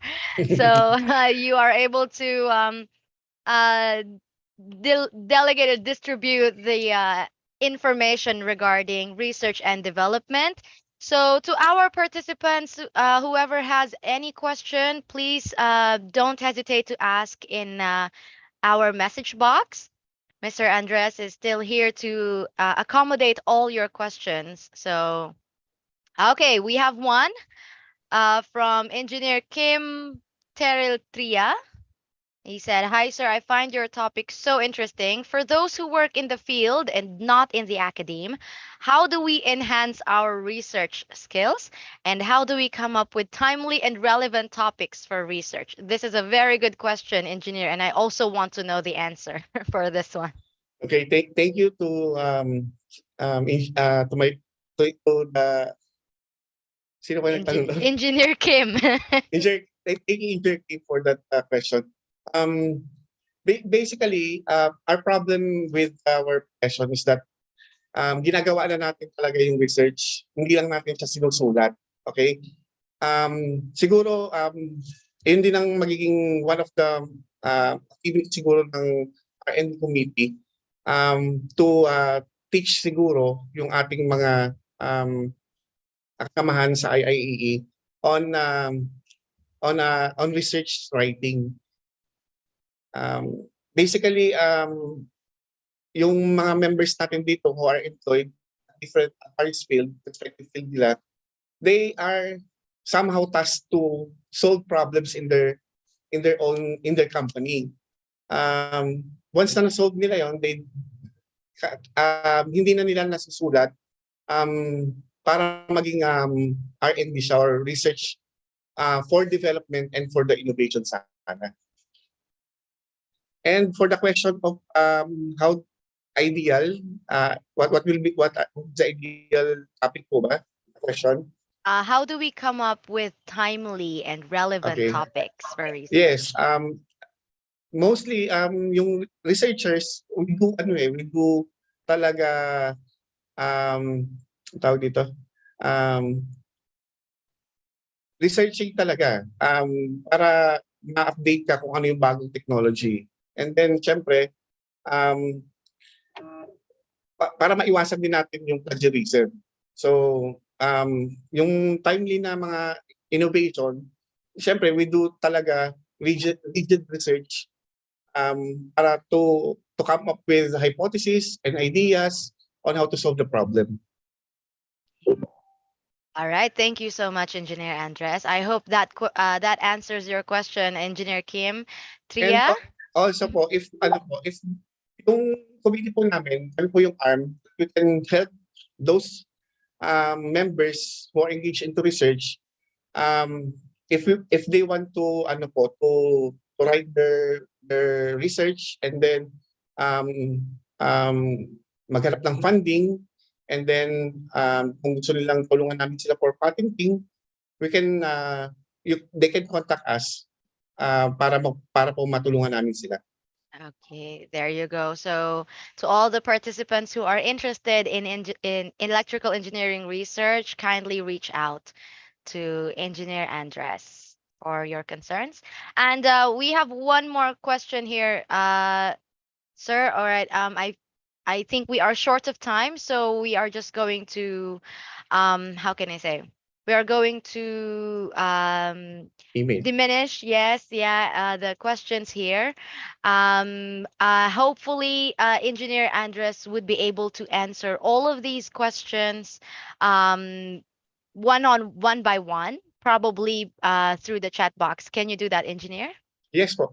Okay, so also in terms of your presentation, can you also share the file for our participants to be able to review? Sure po. Okay. So as for the Engineer Andres presentation, again, thank you so much, Engineer, for sharing your knowledge and your ideas and for promoting research for the electrical engineering industry. Thank you. Thank you so much. All right. To Thank those you. who asked the question again, kindly wait for Engineer Andres' private reply in the message box so that you will be able to attend to your questions. Okay. All right. Again, thank you so much. And let me call the attention of our MMR Tech 1. Please don't leave yet, Engineer Andres, so that we may be able to award you this certificate. And right, everyone, that again, let's give a virtual round of applause to Engineer Andres. And now we're offering this virtual certificate of appreciation to Engineer Nelson S. Andres on the topic about promoting research and development culture among EE practitioners during the 8th IIEE Metro Manila Regional Conference Hybrid Edition held on August 4, 2022. So again, thank you so much for your valuable time, Engineer Nelson Andres. All right. Thank you again to all of those who participated and to those who remained active during this time. And moving on to our last speaker for this morning before we go on to our coffee break. I think everyone is looking forward to this. And let me give a short introduction first on our next speaker. So his name, please correct me if I'm wrong, sir. His name is Tang Yuk Shong, and he's based in the Singapore regional office, who has been with Eaton for 25 years from Legacy Cutler Hammer Series division. And he is currently the Solution Sales Support Manager for Southeast Asia region, here to talk about the SwitchGuard partial discharge monitoring device. I leave the floor to you now, Mr. Tang Yok Shong. Please correct me with the proper pronunciation of your name.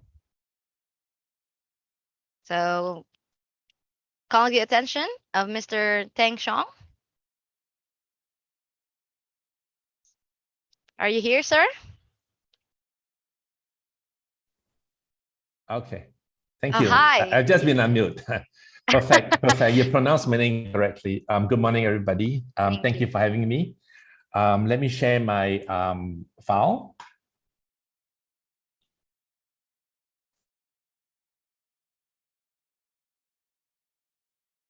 All right, so I think that everything is fine.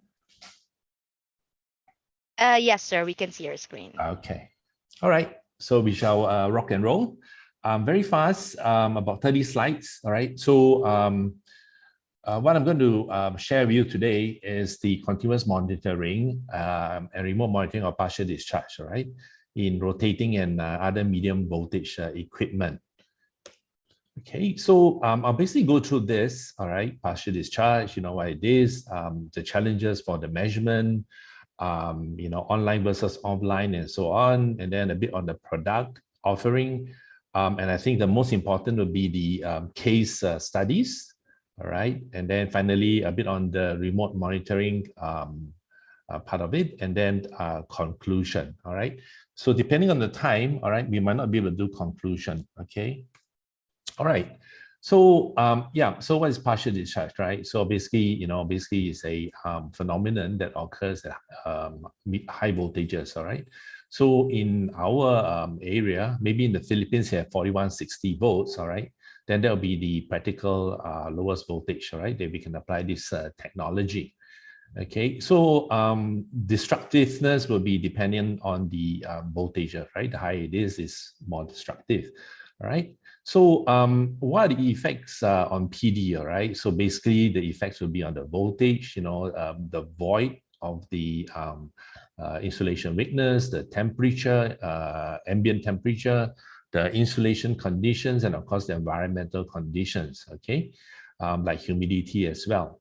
So the partial discharge basically, you know, is a leading indicator, all right, for insulation failure, and finally, if not corrected, will lead to a breakdown, all right, or flashover. Okay, so the challenges, all right, for measurements, okay, it will be number one, the noise level, all right, if you lower in the lower frequency range, all right, basically that will be the industrial environment. So we have to go to a higher range to eliminate noise, all right. Secondly will be the attenuation if you go on a higher frequency monitoring range. Okay, so for Eaton, we have settled on a band of 1 to 20 megahertz, which we think is the optimum level, all right, that we can provide and analyze the data, all right. So of course, then the variations over time, all right. So that will be the three challenges in the PD measurement. Okay, so basically this will be online versus offline, versus online measurement, temporary versus permanent sensors, and then of course periodic versus continuous measurement of the partial discharge. Okay, so offline versus online. So of course offline, very low frequency, when you schedule to do it, control environment, you must isolate equipment, or sometimes if you don't do that, you can use a portable gun. Then you, of course, you need not isolate the equipment. Results are basically quite difficult to replicate, all right, because it depends where you actually do the measurement, all right.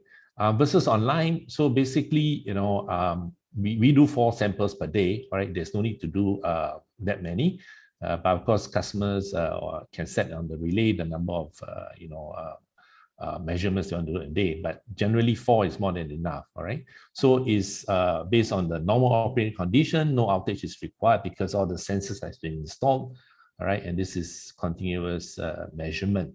Okay, sensors type, all right, temporary versus permanent. Okay, in general, all right, low sensitivity, okay, not easy to connect. If you want to have, sensors, like coupling capacitors, you have to shut down and so on, all right. Permanent sensors is, okay, we give you a better sensitivity, all right, because it's connected directly to the source, all right, the conductors basically.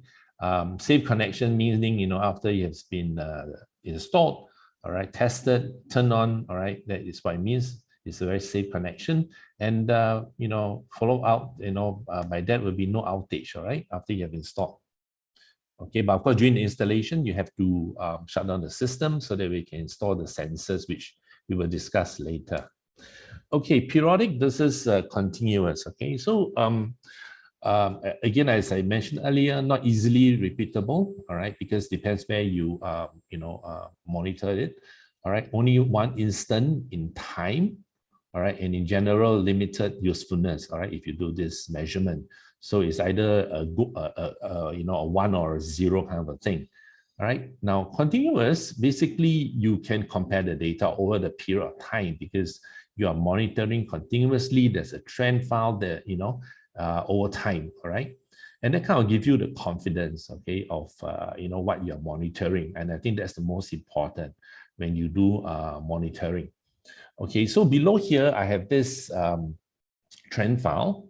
Now, the one in blue basically is the trend file over a period of time. Okay, so PD, occurs, and then it goes away, come back, especially so if you have 4 seasons, right? And I think in Philippines, you are quite close to 4 seasons. Okay, so you tend to see, different levels of partial discharge like this in blue. Now, so if you do a periodic testing, all right, let's say if you are doing it, the green line here, all right, during the activity that is very low, that gives you indication that, oh, my system is good. I don't have any insulation problem. Perfect. All right. So the other view is you took at a different level, point and time. All right. So you can see it's like it's escalating, so when you do it, you get nervous, all right, because you see that there's an increase in partial discharge. So based on this, is true, right? Is what it says. And then if you go to the red line, all right, and you took it at the peak, all right, of the partial discharge, then you say, gee, I have a very strong, sorry, not strong, but a very weak insulation system. So it, is alarming you again. all right? But in reality, if you look at this trend file, it's telling you a different story, all right? So therefore, periodic versus continuous measurement, I think this graph tells you a lot of what's happening, all right, between these two types of measurements. Okay, so moving on to the next one, all right. So again, this is just an example, for example, all right. So if you look at the periodic measurement, all right, so it was taken here. So you can see, there's increasing partial discharge activity, and then at this period of time, they took another one, all right. It seems to be fine, all right. So then the question would be, do you really need continuous monitoring? All right, and periodic, suitable? Well, the answer to me would be no, all right, because if you look at this actual, all right, trend file that we captured, all right. So again, you have, the partial discharge in purple here, all right, and correlate, all right, with the temperature, all right, ambient temperature. So samples were taken, all right, these samples here were taken at this point. Okay, and clearly you can see that, depending where you took the periodic sample, all right, you actually, have this escalating partial discharge. And then lastly, there's a decrease in partial discharge. So clearly, again, from this slide, right, you can see the advantages of the continuous partial discharge measurement. Okay. All right. So some pictures of the partial discharge, all right. I think a lot of people have seen this before in their systems. It's very unfortunate. Okay, so a little bit on the product, all right. So basically we have two offerings. One is switchguard, and this is mainly for medium voltage switchgear application. It's very basic, easy to install and understand, all right, as in, there are set points, they give you alarm and warning, all right. And the other one is, which is more advanced, is for wider application, we call it InsuGuard. All right, and with this, you have software to do advanced analysis and remote monitoring capability. All right, so previous slides that I presented, you can see those trend files is from InsuGuard. All right, so SwitchGuard is very basic and InsuGuard is more advanced. All right, so these are two distinct products. Okay, so for this SwitchGuard, so basically it's installed in the medium voltage switchgear. All right, you can utilize, or have new capacity voltage divider, all right, and replace it with this switchguard, all right, and then it will take over the function of voltage indication, as well as give you, basic capability for partial discharge monitoring on every structure of your medium voltage switchgear. Okay, so a bit on the features, all right. So it's online, as I mentioned earlier. So basically, it gives you the thresholds, warning functions, all right.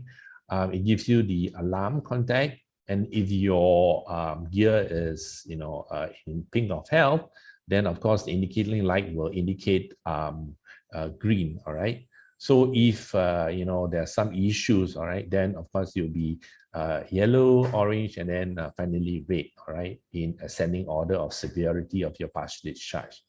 All right, so basic communication, we have Modbus, all right, for you to interface with your DCS, all right, for certain monitoring. Okay, so this is what we can transmit through the Modbus, okay, for the InsuGuard. So let's move on to the next product, all right. As I mentioned earlier, this is more advanced, all right. Okay, so this is, how the system work, all right. So basically you have sensors here, all right. These are dedicated sensors. Unlike the switchguard, you can use back the existing capacitive voltage divider. So you have three sensors I will discuss later. One unit, all right, can have 15 channels, all right, for the sensors, and the dynamic sensors like temperature, load current, and humidity, all right. So for load current, we will only use it on rotating machine. For switchgear, bus ducts, and so on, there's no need for load current, all right.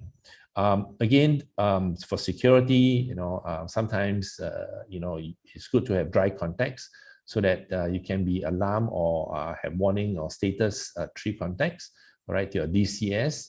Okay, but usually a lot of customers also will also use the high-level interface. All right. All right. So these are the 3 sensors. Okay, so these are 3 sensors. The first one is the RTD module. So this will be installed on rotating machine. All right, there are 6 channels. Coupling capacitors, we have 5 voltage levels. All right, maximum is 35 kV, lowest is 4160 5 kV, and then we have the radio frequency current transformers. All right, so these are the 3 sensors that will be used for this relay. Okay, this will be a typical diagram for a rotating machine, right? So existing, if you have RTD for your temperature monitoring or for protective function, all right, typically you run to a terminal block into your protection relay. So in place of that, we will install the RTD modules, 6 channel. If you have 3 RTD on your rotating machine, you use 3 sensors, all right? So the other 3 will not be used. It's a bypass mode to your protective relay. And from here, the coax cable will be connected to the InsuGuard. The other set of sensors will be a set of coupling capacitors that's installed at the terminal here, all right? And then, of course, you have RFCT. And how it's being used is that, from the cable shield going to the ground, all right, it goes through this RFC to pick up partial discharge. So on the right-hand side will be a picture of the installed coupling capacitors on the rotating machine. And the picture below is RTD module that we replace, all right, from the existing motor, okay? All right, so a typical application for substation, all right, or switchgear. Okay, so in general, we will say, 3 structures. We will have 1 set of coupling capacitors, all right? Providing this is a single tier, right? So of course, in the US, they have double tier, then we have to treat it slightly differently, all right? So this will be the typical layout. And then on each structure, we have RCT, okay, and all connected to the InsuGuard, all right? So again, 15 channels, 15 usable channels. So again, if you wanted to monitor the bus stuck here, you could also install another set of coupling capacitors here. Okay, so this is a diagram of how the shield, all right, is being passed through the RCT. Again, some pictures on the coupling capacitors installed on the bus.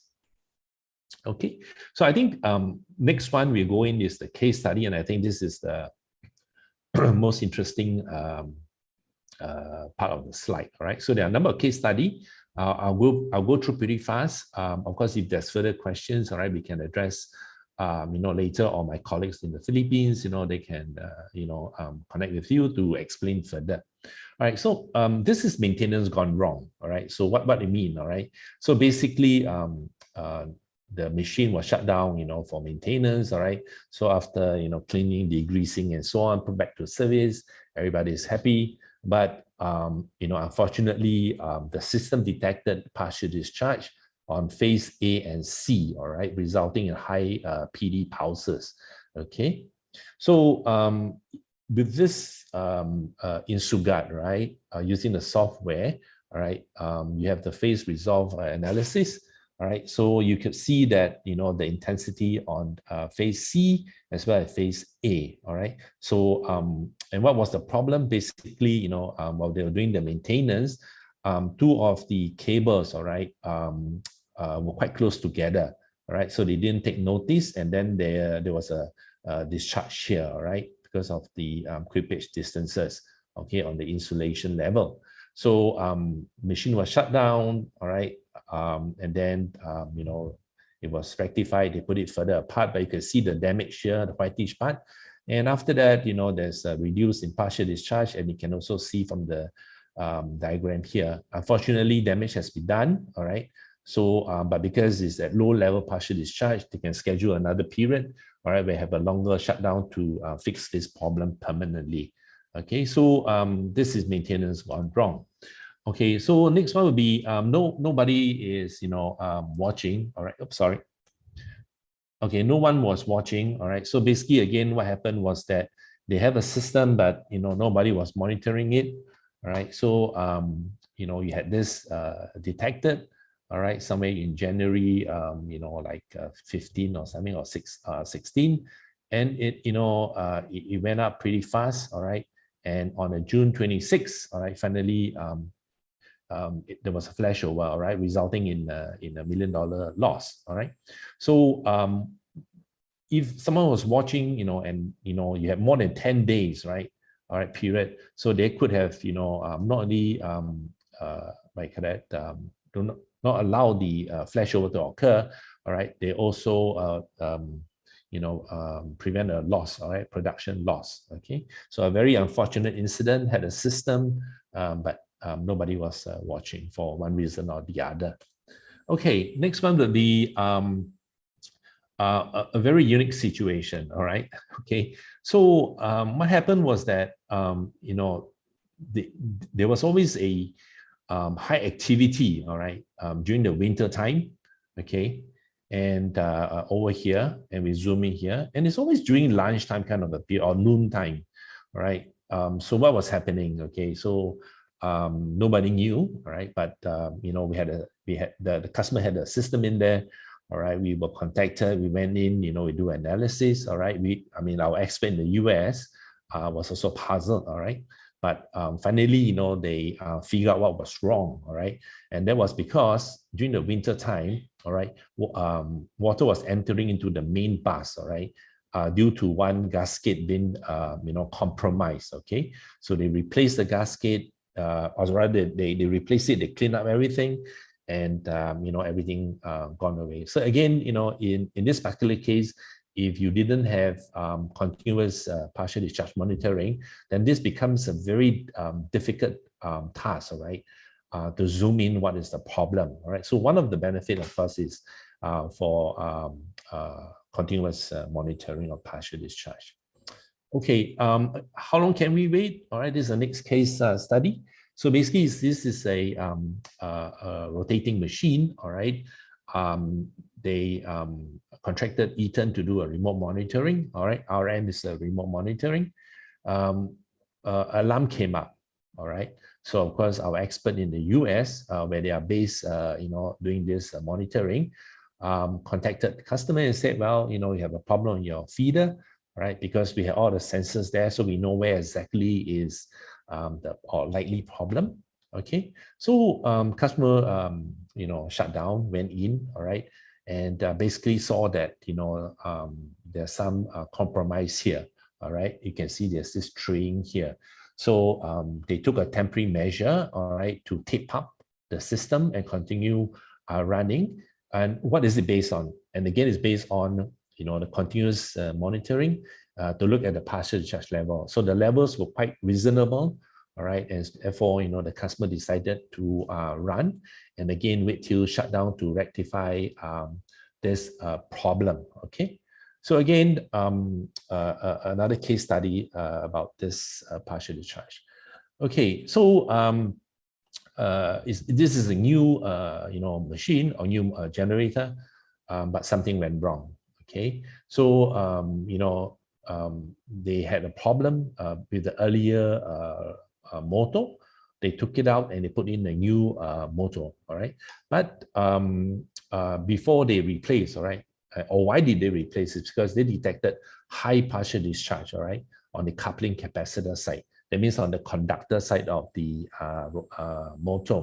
Okay, that's why they replaced with a new motor and got the other one to be rewound. All right. So when you put in this new motor, what happened is that there's no discharge on the coupling capacitor on the conductor side.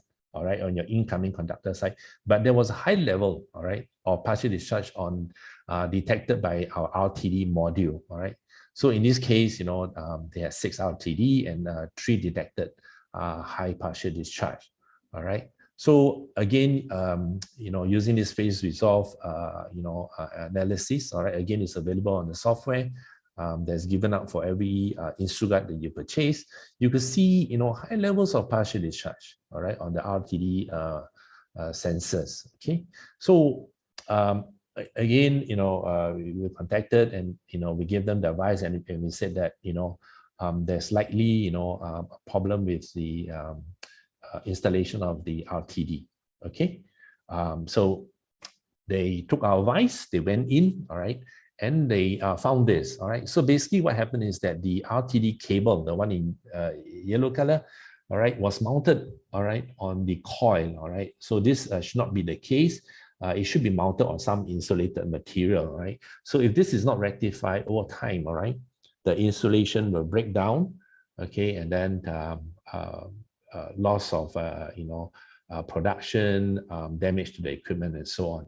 All right, and we actually help both the user as well as the motor manufacturer in that sense. All right, to find out where the problem is. All right, so everybody was happy in these instances again. Okay, so last case study, basically ignoring data. All right, so again they had systems, and then we were detecting. All right. What you call that, partial discharge, for more than 18 months. All right, so we actually took the data, and we plot here. So from September, which I do apologize, this is very old data, but we won't change it because these are very interesting data and very relevant as well with today. All right, so in September 12 all the way, all right, to September 13, okay, they had all this warning. All right, sorry, September 13, yeah, July, August, okay. So if they had taken corrective action, right, then of course, there will not be any production loss. But unfortunately, they didn't, take our advice, and the alarm went on, all right, and finally, the equipment gave way, and again, resulting in the loss of production, right, very costly. Okay, so ignoring data is something that is very hazardous, all right, for everybody. Okay.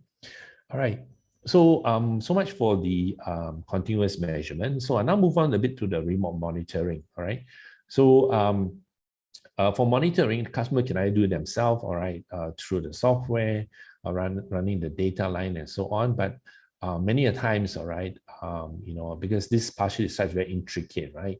And the previous case study, you see that the analysis is also very tricky. Okay. So, but our experts in the US have so much experience, right? 30 years experience. And I hope they have seen everything, all right, to be able to advise the customer, all right? So far seems to be that case, all right? So, so basically, if Eaton was monitoring, of course, the burden of this analysis and monitoring will be, contracted to Eaton, and then we'll be responsible for that. All right, so we would inform, the site personnel, all right, if there's issues and whatever, even giving them, what's the likely problem. So, and then if the site has some questions, through the portal, all right, that we give to customers who subscribe to this, all right, we can also answer their query, all right, by our expert. Okay, data collection, very sensitive. I'll probably go a bit later, but basically, all these are not, or does not have any control capability. All right, so it's just monitoring, giving information, and then deciding what you're going to do next. All right, so connectivity, there are many ways, but I think by far, cellular modem will be the best solution. Okay. So, this is the topology that we have. So you have, the Insugat here through the cell modem, and going into the Eaton secure portal. All right. And as I discussed and shared earlier, all right, this portal will be accessible to the customers who subscribe to the remote monitoring. Okay. And of course, as I shared earlier as well, analysis and recommendation all by the experts in the US. Okay, I think remote monitoring I have encountered many a times. These are the what I call it. Customers are very worried about this. All right, so and I think this chart actually tells you how we do it. All right, and basically the risk is actually zero risk. Okay, because we do not go into your system. We do a cellular modem. All right. So basically, there's zero risk at all. All right. That there's anything that eaten or any hacking and so on. Of course, to be honest, hacking can happen anytime. But really, even the hacking, the only loss that you have will be your partial discharge data. Okay. There will be no financial loss. There's no shutdown, whatever. There's no control. All right. So remote monitoring, in that sense, is pretty secure. All right. So a monthly report will look like that. All right. And it's available on the portal for customers to view and download and so on. Okay. I've come to the end of the presentation. All right. And these are my colleagues in Philippines. All right. That you can contact, and of course I will share this presentation to you through the host. Yeah, thank you. Thank you, Mr. Teng Shong. No problem. Yes, and I think we have enough time to accommodate one question. I'm seeing one question here in our message box from Ram. He asked, "How does the switch guard differ from an acoustic imager for partial discharge detection? For example, Fluke II-910. What's the advantages over the acoustic imager?" Sure. I think this will come back to my slide, talking about, periodic versus, continuous monitoring, right? So there are many examples in there, all right? So for example, the sensitivity, for example, all right? Because when you do that, you can't open the panel door, right? So you can't really go into the system. And anyway, you can't open the panel door for medium voltage switchgear. Generally, they're always interlocked. That's one of the reasons. Two is that, okay, depend where you actually shoot the gun, right? And of course, it's not repeatable. So that I think these are the big differences. All right. I think the last part will be with data, right? As I showed earlier in the case study, you can see that you can actually compare previous data with the current data and make sense of it. For example, the lunchtime phenomenon, so to speak. All right, with that, you cannot pick it up. You do not know what is happening. So these are some of the differences. All right. Okay. All right. I hope that answers your question, Engineer Ram. And thank you so much for answering it very specifically, Thank you. Mr. Shong. And hopefully, for those who also have a question, unfortunately, we are very short of time. So I suppose Engineer Sir Shong can assist with your questions personally if you can, Mr. Shong. Sure. Yes. We'll do All that. right. So yeah, everyone, let's give Mr. Teng Yokshong a virtual round of applause once again, and please stay online, sirs. Keep your camera on for us to be able to award you the certificate of appreciation for spending your time with us and for giving us a very insightful presentation. Here is our virtual certificate of appreciation to Mr. Teng Yok Shong as a technical presenter on the topic about SwitchGuard partial discharge monitoring device during the 8th IIEE Metro Manila Regional Conference Hybrid Edition on this day of August 4, 2022. Thank you so much for your wonderful time, Mr. Teng Yok Shong of Eton Company. My honor. Thank you. Yes, thank you also, and thank you so much to everyone who participated in this presentation. If possible, the MMR would like to have a photo op with you, Mr. Shang. So, can I ask everyone to open their cameras for now?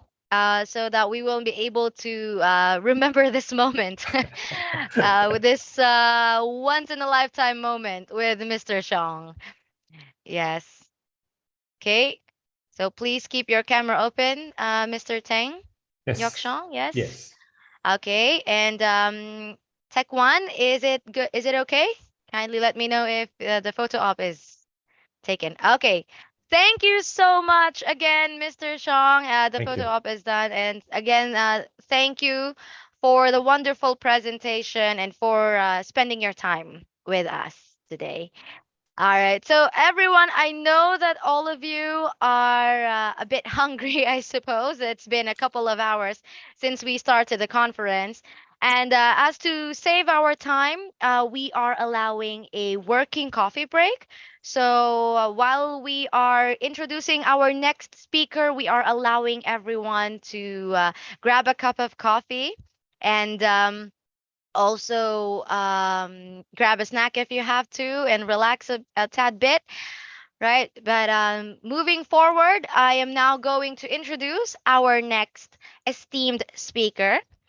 Right. So for our next topic, talking about the grounding of lightning transients and electrical faults in metro subway systems, we have here Dr. Franco de Alessandro, who holds the degree of Bachelor of Applied Science, Bachelor of Education, and a PhD.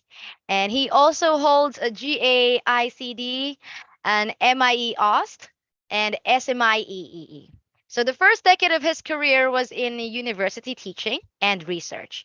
In 1997, he moved into the private sector and worked on many aspects of lightning protection and earthing, from research to products and applications, both in Australia and in United States. While in 2007, he established PhysElect Solutions Proprietary Limited, providing independent consultancy services on lightning protection and earthing projects for a wide range of clients globally, not only in the US and Australia, but globally. In 2013, PhysElect Solutions merged with Lightning Protection International Propriety Limited, where it continues to provide independent consultancy services in lightning protection and earthing. So Dr. D'Alessandro is currently Chief Technology Officer at LPI. Right. Moreover, Dr. De Alessandro has delivered many high-level engineering seminars and presentations on lightning protection and earthing in Australia and overseas. So he has published more than 100 international technical papers on these subjects. So in addition to engineering institution memberships, he has been an active contributor to standards and code setting committees in Australia, Europe, and the USA for more than 20 years. So please welcome and let's give a warm, welcoming virtual round of applause to the Chief Technical Officer of the Lightning Protection International, Dr. D'Alessandro, Dr. Franco D'Alessandro. I leave the floor to you now, Doctor. Thank you very much. Hopefully you can all hear me well. Yes, we can. Loud and clear. Okay, good. All right, I'll just do a share screen here. Okay, so you should be able to see my slides with a bit of luck. Yes, we can. How does that look? Yeah, it's looking good. Okay, great. All right, so I'm going to talk today about how to mitigate risks in metro and subway systems that come from an external source, so lightning strikes, and also from internal sources like electrical faults, which do occur quite regularly. It's unavoidable. So how do we deal with those types of events in terms of equipment damage and keeping people safe as well? So that's really the main gist of my presentation today. So I'm going to go through a quick introduction, and then I'm going to talk about electrical hazards in railway systems. What are the mitigation methods? Talk about grounding design. So I'll explain that side of it as well. What product solutions are available for metro, subway, electrical hazards discussed. And then I'm going to give you just a quick rundown on some of the projects we've been involved with, and mention also the rail projects in Philippines that we've been involved in. And then a summary at the end. So that's an outline of the next 45 minutes. All right, so first of all, really the aim here is to provide an introduction to the concepts and methods behind how you would mitigate two major electrical hazards in metro and subway systems. And they are power system faults, as I mentioned, which you could consider internal to the system, and also external hazards, namely lightning strikes or what are called lightning transients. So let's have a look at power system faults first of all. Faults in electrified railways can lead to significant ground potential rise. Now, I'm going to show you some slides a little later to explain this concept. But put very simply, if current from an electrical system escapes into the ground rises in voltage, and that's what's called ground potential rise. Okay, that ground potential rise is largest at the injection point, and it falls away as you move away with distance. So you might consider it safe to be at some distance away from this event, but there are other hazards involved with this type of event, even if you are at some distance. So I'm going to talk briefly about that. We don't have a lot of time today to go into the details, but that hopefully gives you a bit of a background. So GPR, or ground potential rise, threatens railway transportation, operation security, and people within those systems, whether they're workers or commuters on the rail system. And what typically are the hazards that you would want to consider? Look, there are quite a few, but the main ones are step and touch voltage hazards. So this really relates to electric shock. So if we're talking about people, they're the main hazards. Obviously, if you have damaged equipment and trains stop, then it's not a hazard, it's a consequence of this event. So we're going to look at how to mitigate all of these things all in one go. So that's internal electrical faults, but then lightning strikes present a worldwide threat. Lightning is everywhere around the world. And as you can see, hopefully you can see my mouse pointer here, you can see that the equatorial regions of the world have the highest level of lightning activity. And over here in the Philippines, the lightning activity is quite high, as you can see. Okay, so lightning, as you would probably know, is very damaging to infrastructure and equipment. So it damages whole buildings, it damages electronic equipment within those buildings, and it can actually start fires. So that's one of the very dangerous things, that fires are started, which then has other consequences. And of course, it kills and injures human beings as well. I tried to get some figures on this for Philippines on the internet, because I don't have any technical papers that give those statistics, and I was unsuccessful, unfortunately. But I would suspect that it's similar to other countries in Southeast Asia.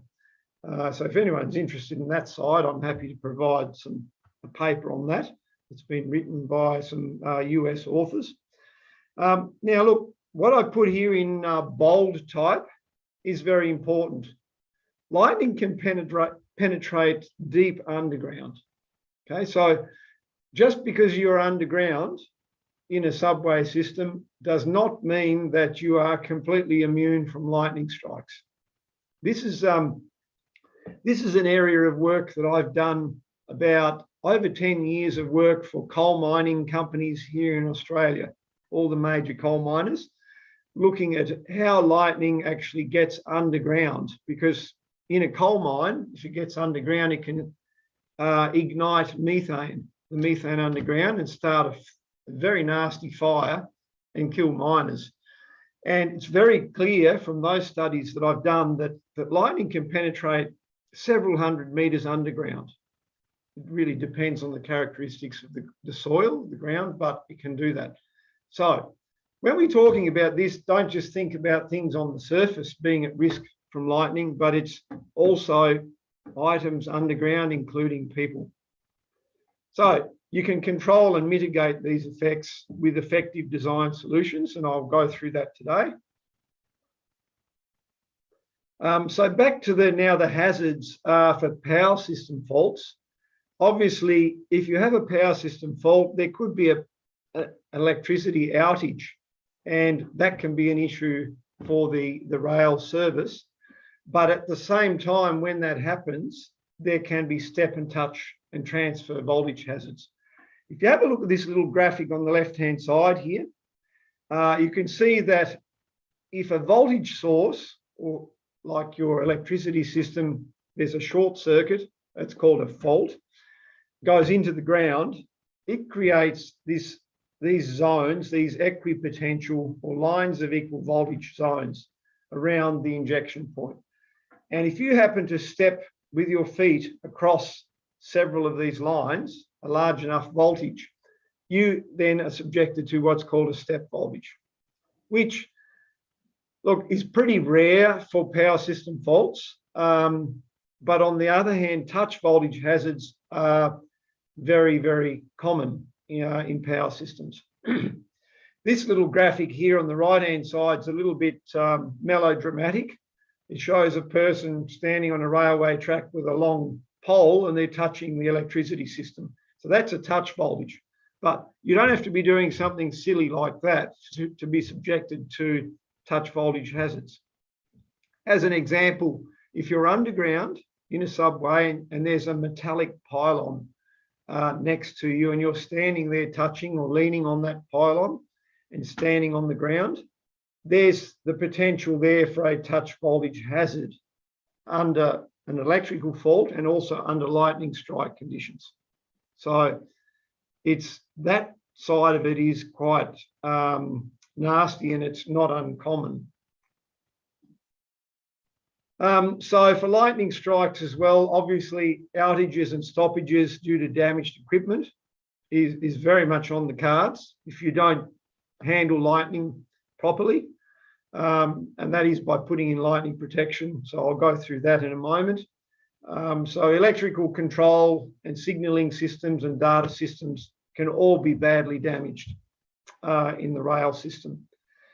There's a little newspaper snippet here from about 2 years ago here in Australia, in Melbourne. There was a lightning storm and there was damage to the train system, which had to be repaired. It even set a house on fire in the same neighbourhood.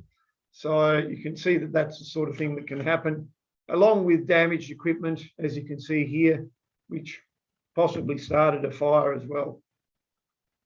So these are the sort of consequences of these events that we are now trying to reduce the risk of and to mitigate.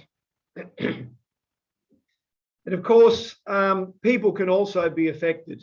Okay, so a person doesn't have to be hit by lightning directly to actually be affected by lightning. So step and touch voltages are actually indirect risks. So lightning hits nearby, but causes these elevated ground voltages, which can cause electric shock. So very important. If you don't like gory photos, turn away. That these people were all struck by lightning in one way or another, although this person here has blown eardrums, ruptured eardrums. That can happen when lightning strikes even a kilometre away. So that's from the acoustic shock wave in the air. But now I'm going to show you a video of what we mean by step and touch voltage. This is of several people standing under a tree. Now, lightning hits this tree, okay, and we're going to see what happens, the dangers of this. But likewise, even underground, standing around a pylon, if you haven't controlled lightning properly and there's a significant lightning current going into the ground, underground, and you're standing next to it, there is some risk there as well. And we'll talk about ways to mitigate that risk in a moment. So let me run this video.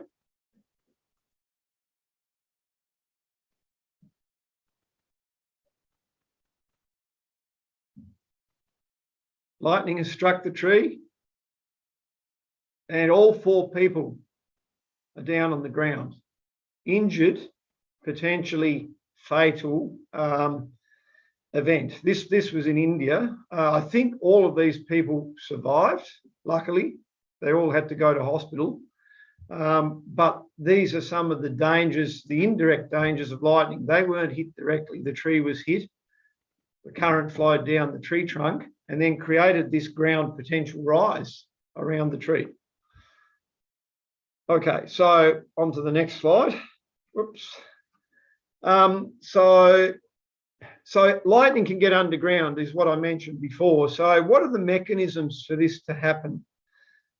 This is a very complicated area. There's a lot of calculations involved behind this, but just to give you the simple summary here, lightning can propagate through the overlying strata. So it can travel through the soil.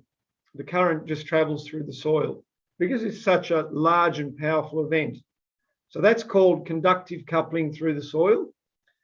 Point number two, you can get direct coupling via metallic structures. So let's say you have the railway station has a canopy above ground, right? But you have metallic pylons that go all the way underground as well.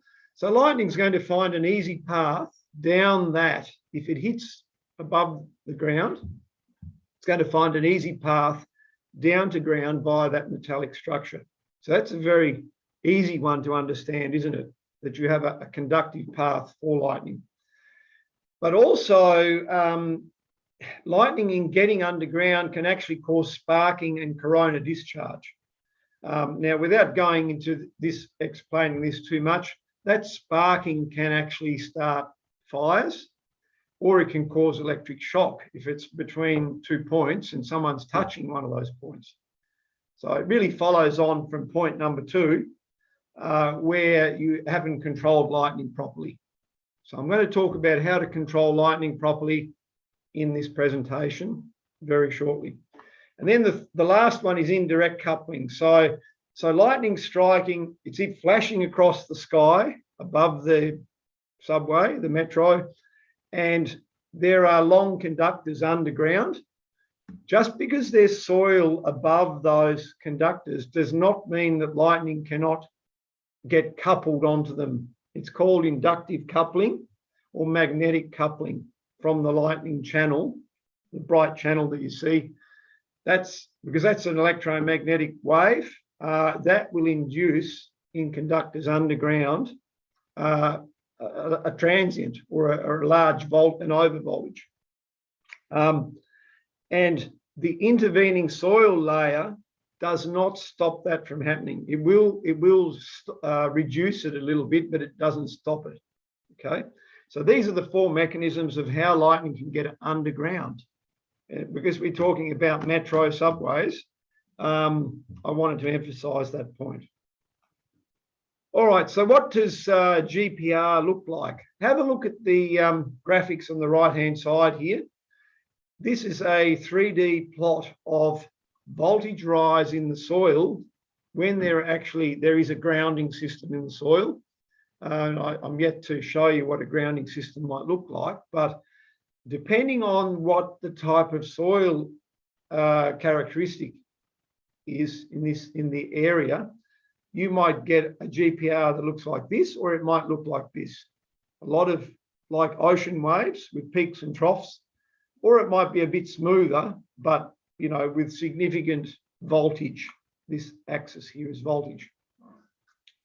So the voltage rise that you get is actually the fault current. Now, whether that's an electrical fault or whether it's lightning, doesn't matter. Same formula applies, multiplied by the resistance of the grounding system.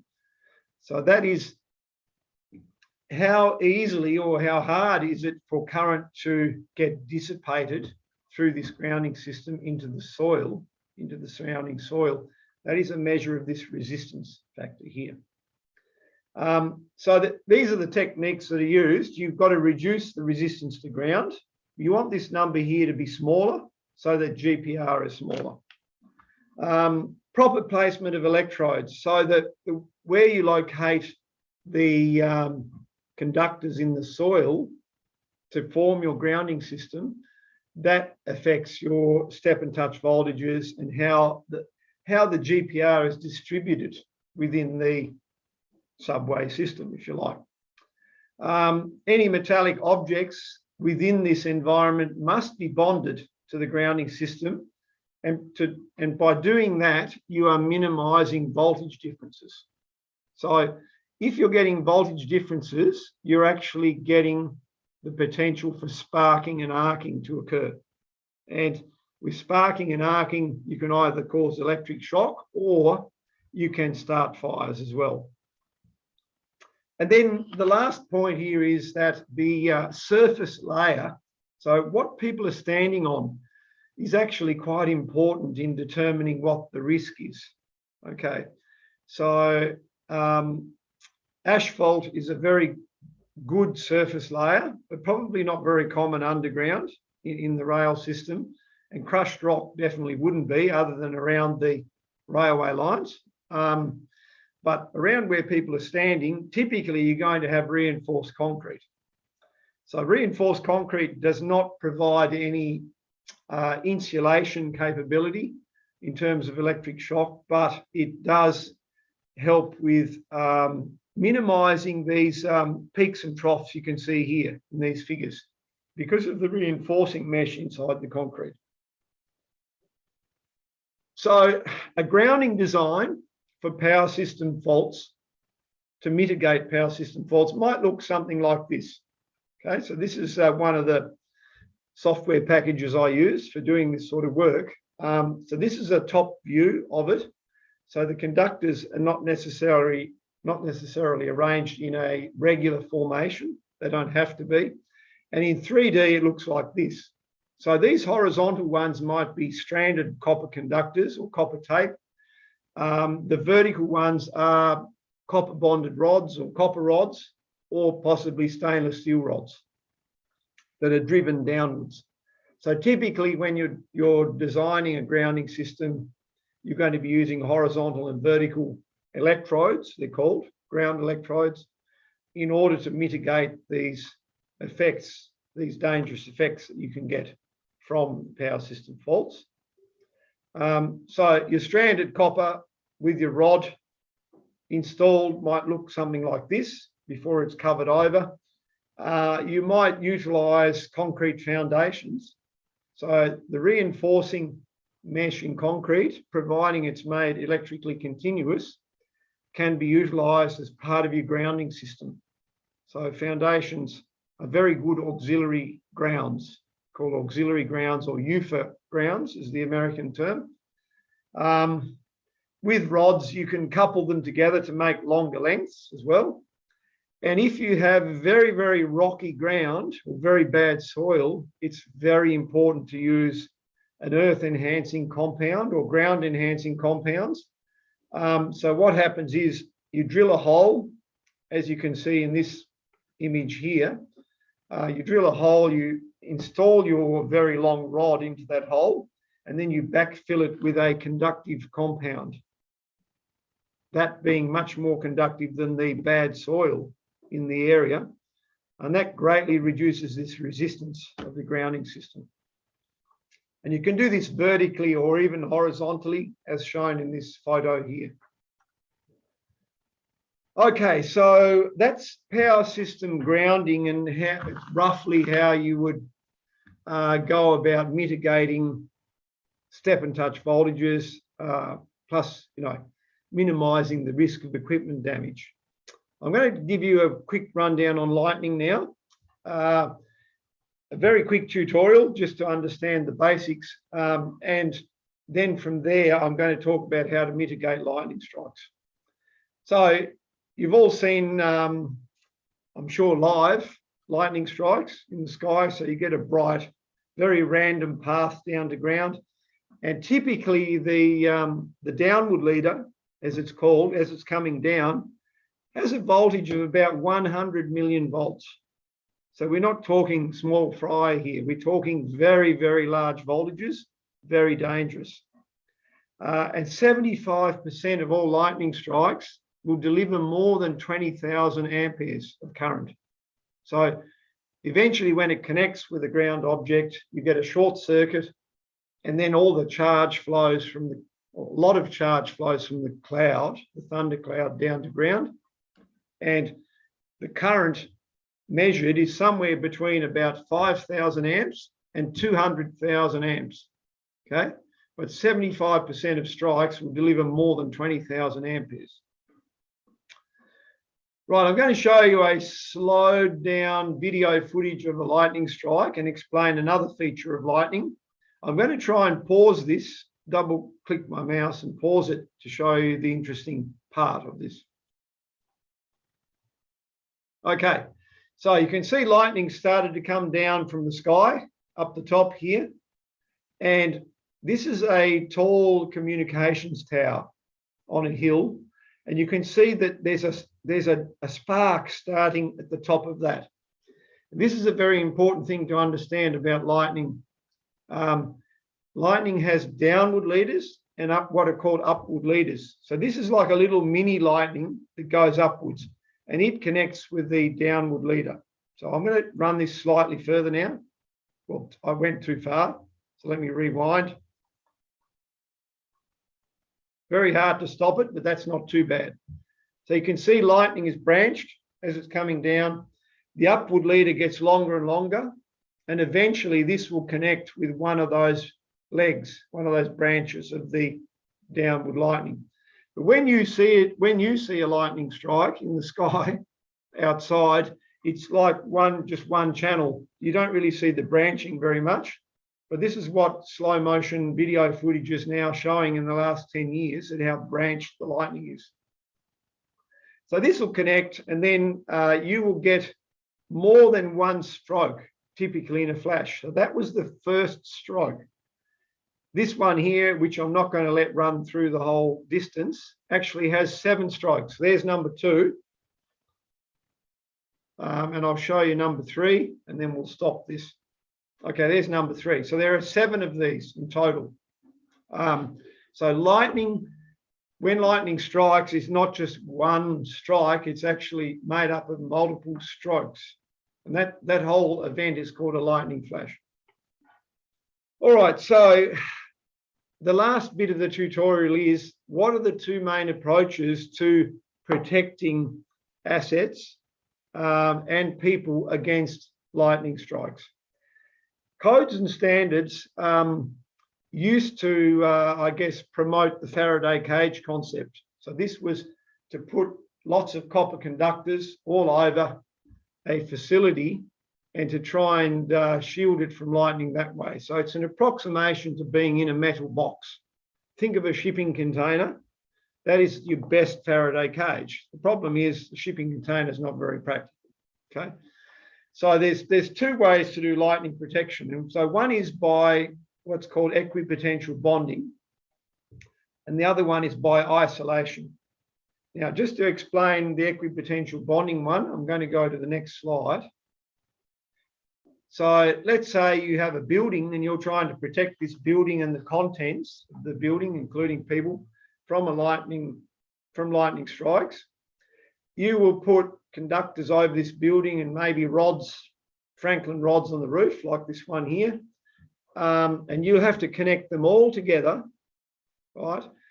They're bare conductors. So what it means is the building's being electrified. But what you're doing is you're spreading the current around the building so that a lot of it is not just in one area, okay? So that is protection by equipotential bonding, step 1 in the previous slide. But the other way to do lightning protection is to put your lightning protection, let's say on the building here on the right-hand side, and to insulate its path down to ground. So you don't allow the building or the facility to be electrified. You keep lightning away from it. That's the approach we like to use as much as possible. We've had great success with this method. It's talked about in the IEC standard and also the Australian standard, lightning protection standards.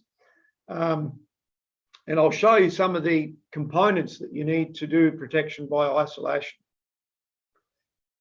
So how do you mitigate lightning? There's 4 steps you need to apply. So step 1 is you protect critical assets against direct strikes. So that's putting things on buildings and on railway stations. We're talking about rail, to capture the direct strikes that are coming down from the sky. So that's shown by this building block here in this graphic that we've got to explain this concept. The second step is you've got to protect equipment against incoming surges and transients. So this could come from power system faults or from lightning strikes. So it doesn't matter what the source is, but if you're getting a very, very large spike, an overvoltage spike on your normal 50 hertz power system voltage, so if you're getting this spike there, it can blow up equipment, it can damage equipment. So the whole purpose of surge protection is to get rid of these very big spikes that come from these internal and external sources. So that's step 2. Step 3, you've got to have a low impedance grounding system. So that's this base, the basis of all lightning protection is good grounding and bonding, or by the way, I'm using earthing here as well. Earthing is used around most parts of the world, but like I think in the Philippines, you're probably more familiar with grounding, as well as in the North and South America, grounding is used, but they mean the same thing. So good grounding and good bonding to minimize voltage differences is crucial for doing, for handling lightning strikes and avoiding damage and risk to people as well. And then the last step that we must not forget is represented by this person here with the shield, protecting people. Okay, so I'm going to a little later go through each of these and show you some of the solutions that that are available to provide protection of all these steps. But to show you the two types, so protection by equipotential bonding versus protection by isolation, I've put these two graphics up. So the left-hand one here is protection by equipotential bonding. So you'll have metallic rods on the building, you'll have metal conductor running around, connecting them together, running down, connecting different sections, and then connecting to your grounding system here, okay? So that is protection by equipotential bonding. It's sometimes called conventional lightning protection. So conventional. And then the protection by isolation involves installing, for example, typically, not always, but typically an advanced air terminal or lightning rod on top of your building or your facility in a very prominent high location, and then bringing the, and then that captures the lightning and it brings the lightning current down to ground with an insulated cable, a special lightning insulated cable, brings it down to ground and into the grounding system and dissipates it that way. So in these particular cases, you're not electrifying the facility or the structure at all. You're keeping lightning within that conductor and carrying it down to ground. Does someone have a question? No? I thought I saw a raised hand there. Okay. Yes, Yep. Doctor, I think I'm seeing some questions here. Are you willing to accommodate some questions right now? Yeah, look, I'm going to allow time for questions. So can you keep it till the end? Is that okay? Sure, no problem, Yep. Doctor. Okay, so I'll keep going. Yeah. How much more time do we have, by the way? Oh, you still have until you still have 25 minutes, I suppose. Okay. Yeah. Before questions or including questions? Before questions. Before questions. Okay. No, we'll finish ahead of that though. We'll try and get a little bit ahead of the game. Go I'm ahead. hoping. I don't talk too much. Okay. It's okay. So, so what are the technologies for doing the direct strike lightning protection? So this is step 1 in your plan for mitigating lightning strikes. So conventional lightning protection is what I showed in the previous slide on the left-hand side. This is your nuts and bolts type lightning protection. By that I mean you've got metallic rods, you've got connectors, mainly metallic pieces.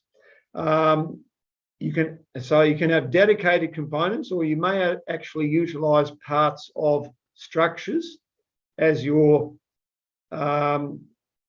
lightning protection components. And you apply a method called the rolling sphere method. Now, unfortunately today, I don't have time to explain all of these things. I give 2-day seminars on this stuff, and even in 2 days, you can't cover it all. So bear with me, but forgive me if I'm going a little bit quickly on this. Then there's another type of technology out there called early streamer emission technology. So, for example, our LPI Stormmaster air terminals follow this particular technology and this standard here, which is NFC 17-102. And then we also, we as a company have specialised for over 20 years in corona minimising technology. Now, just to explain this very briefly, in America, some experiments were carried out from about mid-1990s, and I think they're still going on today, on whether sharp or blunt rods are better for capturing lightning strikes, okay? And that study very conclusively showed, and there's been a lot of journal papers published on this, very conclusively showed that blunt geometry is far more effective at capturing lightning than very sharp points. And we've done our own studies on this as well. I've written a couple of papers myself on it and happy to share those if you're interested. But sharp points produce a lot of corona, okay? And that corona can actually slow down that process of launching the upward leader that you saw in the video, okay? So we've developed two families of corona minimizing air terminals for application in locations where you're high up, tall masts, where you don't want sharp points.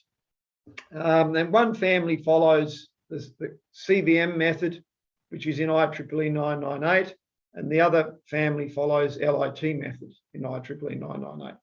So enough on that. There's really these three technologies that can be used for lightning protection.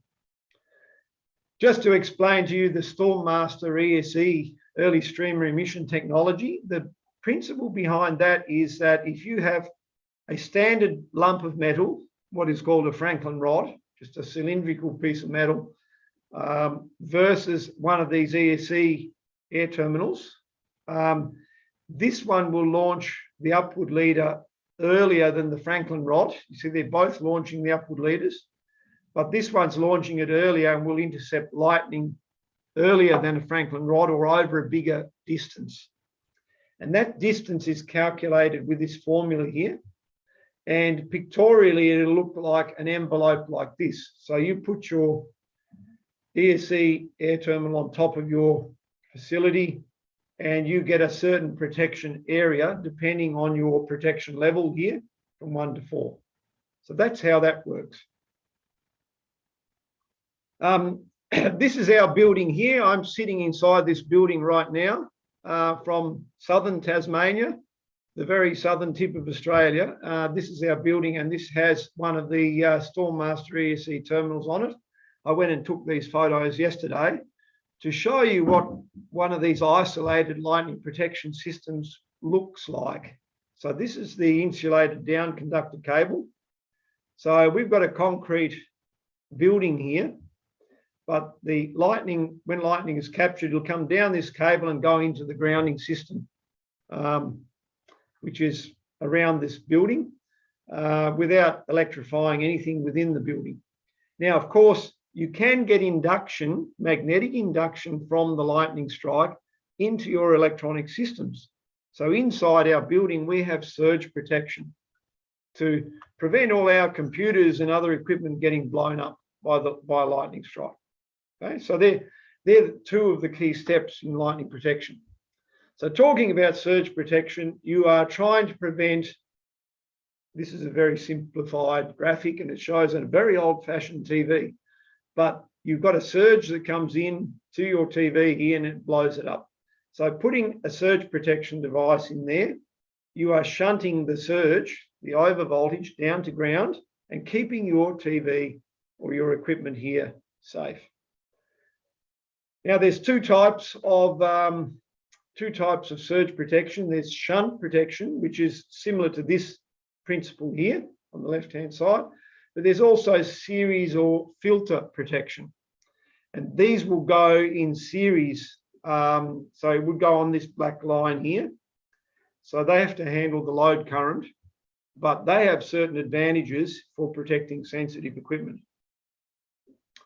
Look, I won't dwell on the text too much, but if you look at the graphics, when a surge protection device, an SPD, fires, it will limit the voltage to whatever the specification is on that device. So this blue line is a shunt protector, and it's limited to whatever this voltage is. The equivalent series filter device will lower the voltage again, so it'll limit the voltage to a lower value, but it'll also slow down the slope of this front edge here. Notice the blue line is very sharp, whereas a filter will actually slow down this front edge. So any devices like UPSs and power supplies that have rectifiers in them can be damaged by lightning, even with a shunt protector, because of this front sharp edge. So series filters are very, very good for sensitive equipment, particularly things like, I've got down here, UPSs, PLCs, fire alarm panels, DCSs, computer networks, etc. Okay, so those sort of things, you use series filters rather than shunt, but otherwise shunt is very good at the front end of your facility for stopping the big surges coming in. All right, so the third step in this mitigation approach is earthing and bonding, or grounding and bonding. And there are many different ways you can dissipate lightning, but later I will show you the best way for doing this. It's typically this, I guess, a subset of this bottom one here. Okay, this is called the crow's foot radial system of grounding for lightning. But just to show you what lightning does in terms of the soil voltage. So let's say you're standing outside or even underground in the metro system, and lightning strike comes down a steel column into the ground there. This is what happens to the voltage of the ground with time. So just watch the video. That's at the strike point, but it'll spread out. You'll see it's going more wide than that, and it's bouncing around. So this is actually quite different to a power system fault, which will not be bouncing around like this. This is because lightning has a lot of frequencies in it, not just 50 hertz like your electrical supply, but it has frequencies from DC all the way through to megahertz. Okay, so this is happening in a period of, milliseconds to maybe a second or two. And you can see that the GPR, the voltage rise of the soil, is not a constant value. It's not one fixed number. It actually varies with time. Okay, so that's a very interesting video showing that. If you need to improve grounding as well for lightning protection, you can use these ground enhancing compounds. So this is an example of a vertical rod that's had this around it, and this is a horizontal installation. To do grounding design for power system faults or lightning, you need to know soil resistivity. So you need to do a soil resistivity survey. So that's it's a topic in its own right, which I won't go into today. But once you collect all this data, you can analyze it and come up with a model like this. And this model is very important because it determines how earth faults and lightning currents spread out in the soil. Okay, so the shape of that voltage rise is determined very fundamentally by the soil resistivity model.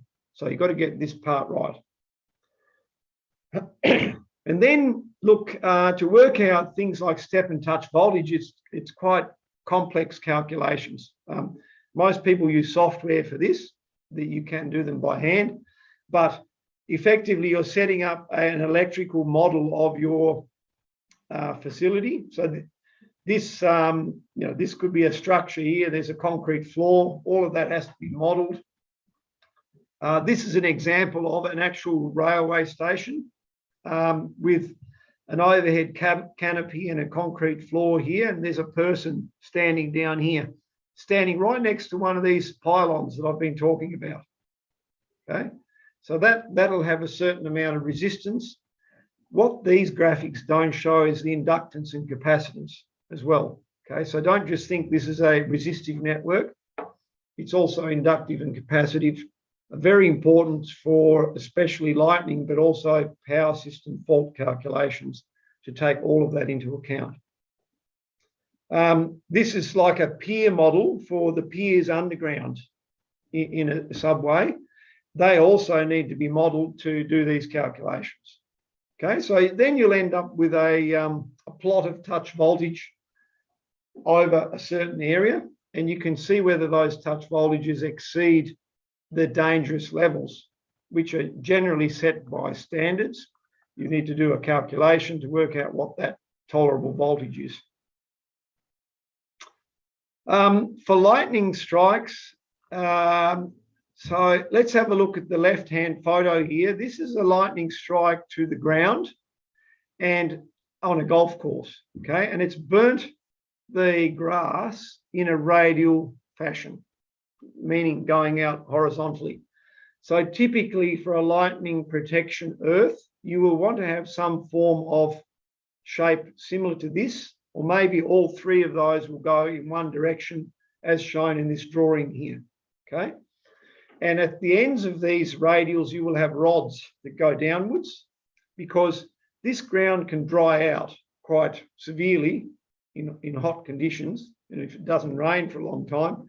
So the radials can be very affected by seasonal factors. So by putting rods as well, you are going deeper down, you're immunizing the grounding system against seasonal variations. And you can also put ground enhancing materials around these electrodes as well if you've got bad soil. Another key thing with grounding and bonding, a grounding topic, is the bonding side of things. So in any facility, any system that you're dealing with, if you're dealing with lightning, you must always, excuse me, you must always bond together all of the different grounds. So this here is your lightning path to ground. This is your lightning grounding system, but you have your power system ground as well. And you might have telecommunications ground and even structural earth. So structural earth will be your piers, piles, pylons, any of the structural steel work. All of those things need to be bonded together, bonded to the lightning protection system. People get scared by this, right? Oh, if I'm bonding to the lightning protection system, you're going to electrify everything and it's going to cause problems. No, it doesn't. Actually, it's the opposite. If you keep lightning separate, you're going to have equipment getting blown up. But if you must separate any earths, and sometimes the telco people don't like connecting to the lightning grounds, okay? So in here, instead of just a copper conductor, you can use a transient earth clamp. So one of these devices that will isolate the two earths under normal conditions, and it'll only conduct when there's a lightning strike. So that's like for half a second or something. So it's keeping them separate all the time, except when there's a external or internal fault that happens for a very short time. So very important to do bonding of all grounds. All right, so a quick flick through what some of the product solutions look like for achieving all of these things, whether it's power system faults from a grounding viewpoint, which I'll come to, or the lightning side where you've got to look at direct strike, surge, and grounding. You've got to put all of those together. You can't just do one of those. So you've got conventional Franklin rods here. Here's a sharp one and here's a blunt one.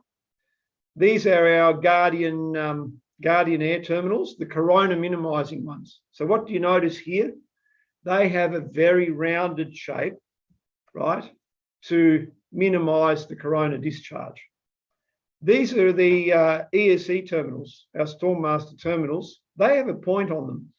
The reason for that is that these have to be tested to that standard that I was talking about, okay? So if you're complying with that standard, you need to design your system to comply with it. But it's not just a sharp point like this rod here. It does still have the panels around it, the metallic panels. So it does reduce corona as well. And then your down conductors, so to bring lightning down to ground, your down conductors may be conventional aluminium tape, let's say, for example, or copper tape, or stranded aluminium, like in this bottom photo, or you might use the special insulated down conductor if you're doing protection by isolation. So this is what our down conductor looks like when you strip back some of the layers. Surge protection looks like this. Look, we've incorporated Bluetooth technology into our surge protection devices. And what it means is you can actually put an app on your phone and talk to these devices, communicate with them via Bluetooth without having to open distribution boards. This is what a surge filter looks like. So we've got one of these in our building here to stop all of our equipment getting damaged if there happens to be a lightning strike or a surge on the power line. Then your grounding and bonding solutions. Transient earth clamp I mentioned before, it's the one on the left. Compounds, earth enhancing compounds, we have them in 20 kilogram bags to apply. You mix them with water, pour them as a slurry into the trenches and holes. Earth points here, these would be used in a rail context underground when you're trying to bring the reinforcing mesh outside the concrete slab in order to then connect to, for example, a ground rod. And rebar clamps are used to connect this end of the earth point to the rebar itself before the concrete is poured. So the concrete will be poured on top of all of these once the connections are made. Copper bonded earth rods or ground rods are very common as well. They look like this, but in corrosive environments or aggressive environments, so if you're near the coastline, you may consider using stainless steel 316 rods because the copper bonded ones can be corroded away in the corrosive conditions, saline, aggressive conditions. Just some of the other aspects to look at.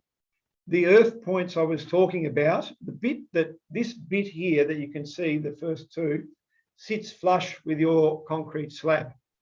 So it's a way of internally it connects to the reinforcing mesh, but on the outside you'll have a threaded hole that is very easy to bolt onto.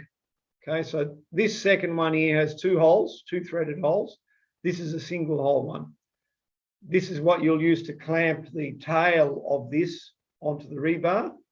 And then you may use other earth straps as well to connect various things together for your bonding underground. Let's not forget about protecting people. One of the solutions, really good ones that we've come up with, is the lightning warning system. So it is used in all sorts of applications, golf courses, schools, airports, and even things like rail, in the rail industry. This is feasible as well.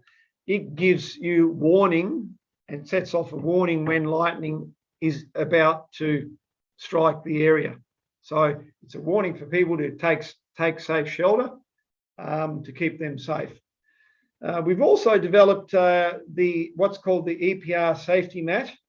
It is to prevent step and touch voltage injuries for personnel doing work where this ground potential rise effect that can be seen over a long distance, hundreds of meters or even kilometers. This effect can occur. So it's to keep workers safe. So they're our two pretty prominent personnel safety solutions. And look, so just a quick wrap up then. We're happy to help with any of these types of problems related to lightning and power system faults. And so why would you choose us? We're Australian owned, we're an Australian manufacturer, and we manufacture 95% of our products are all made here in Tasmania, in Australia.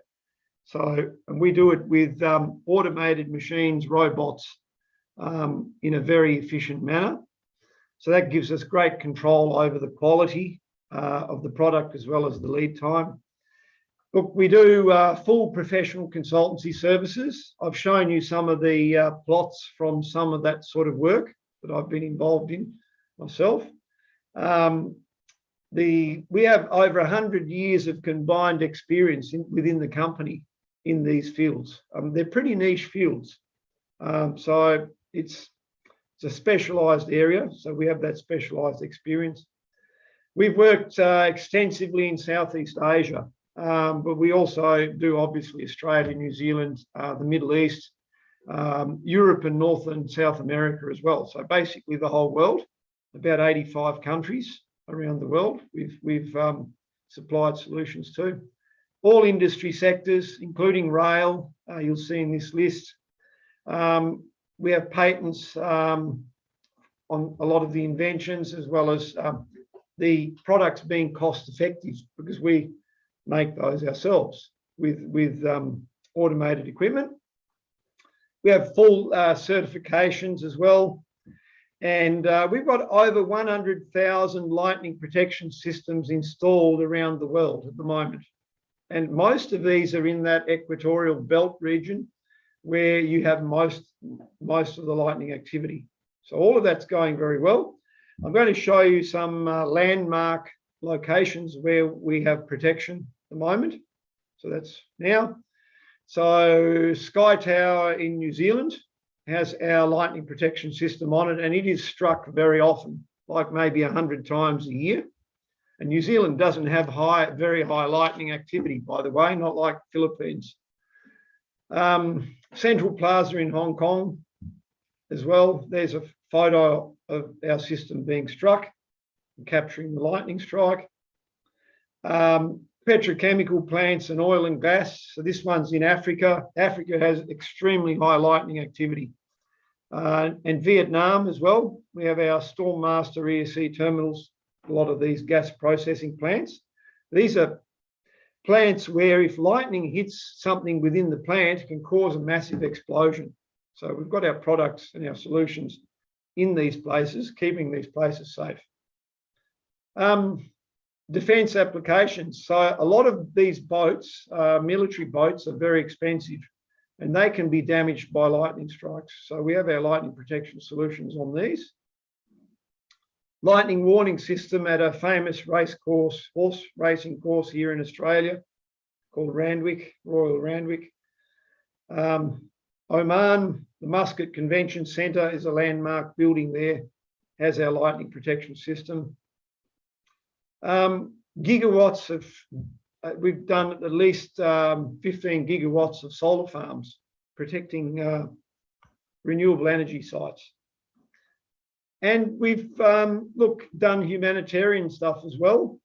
These are our systems that are protecting displaced persons in Bangladesh.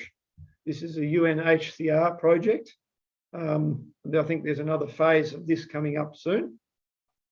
And last but not least, railway projects in the Philippines. So the North-South Commuter Railway Project and the Malolos, I don't know if I'm pronouncing that right. Yeah, you're saying Railway it correctly. Project. Sorry? Yes, you're saying it correctly. It's Malolos. Okay, thank you. So yeah, we don't have any photos at this stage for reasons you can probably guess. So just to wrap up, lightning strikes and power system faults pose risks to equipment, operations, I should have put in there as well as people in railway systems. There are definite mitigation measures that you can use to lower the risks of these things happening.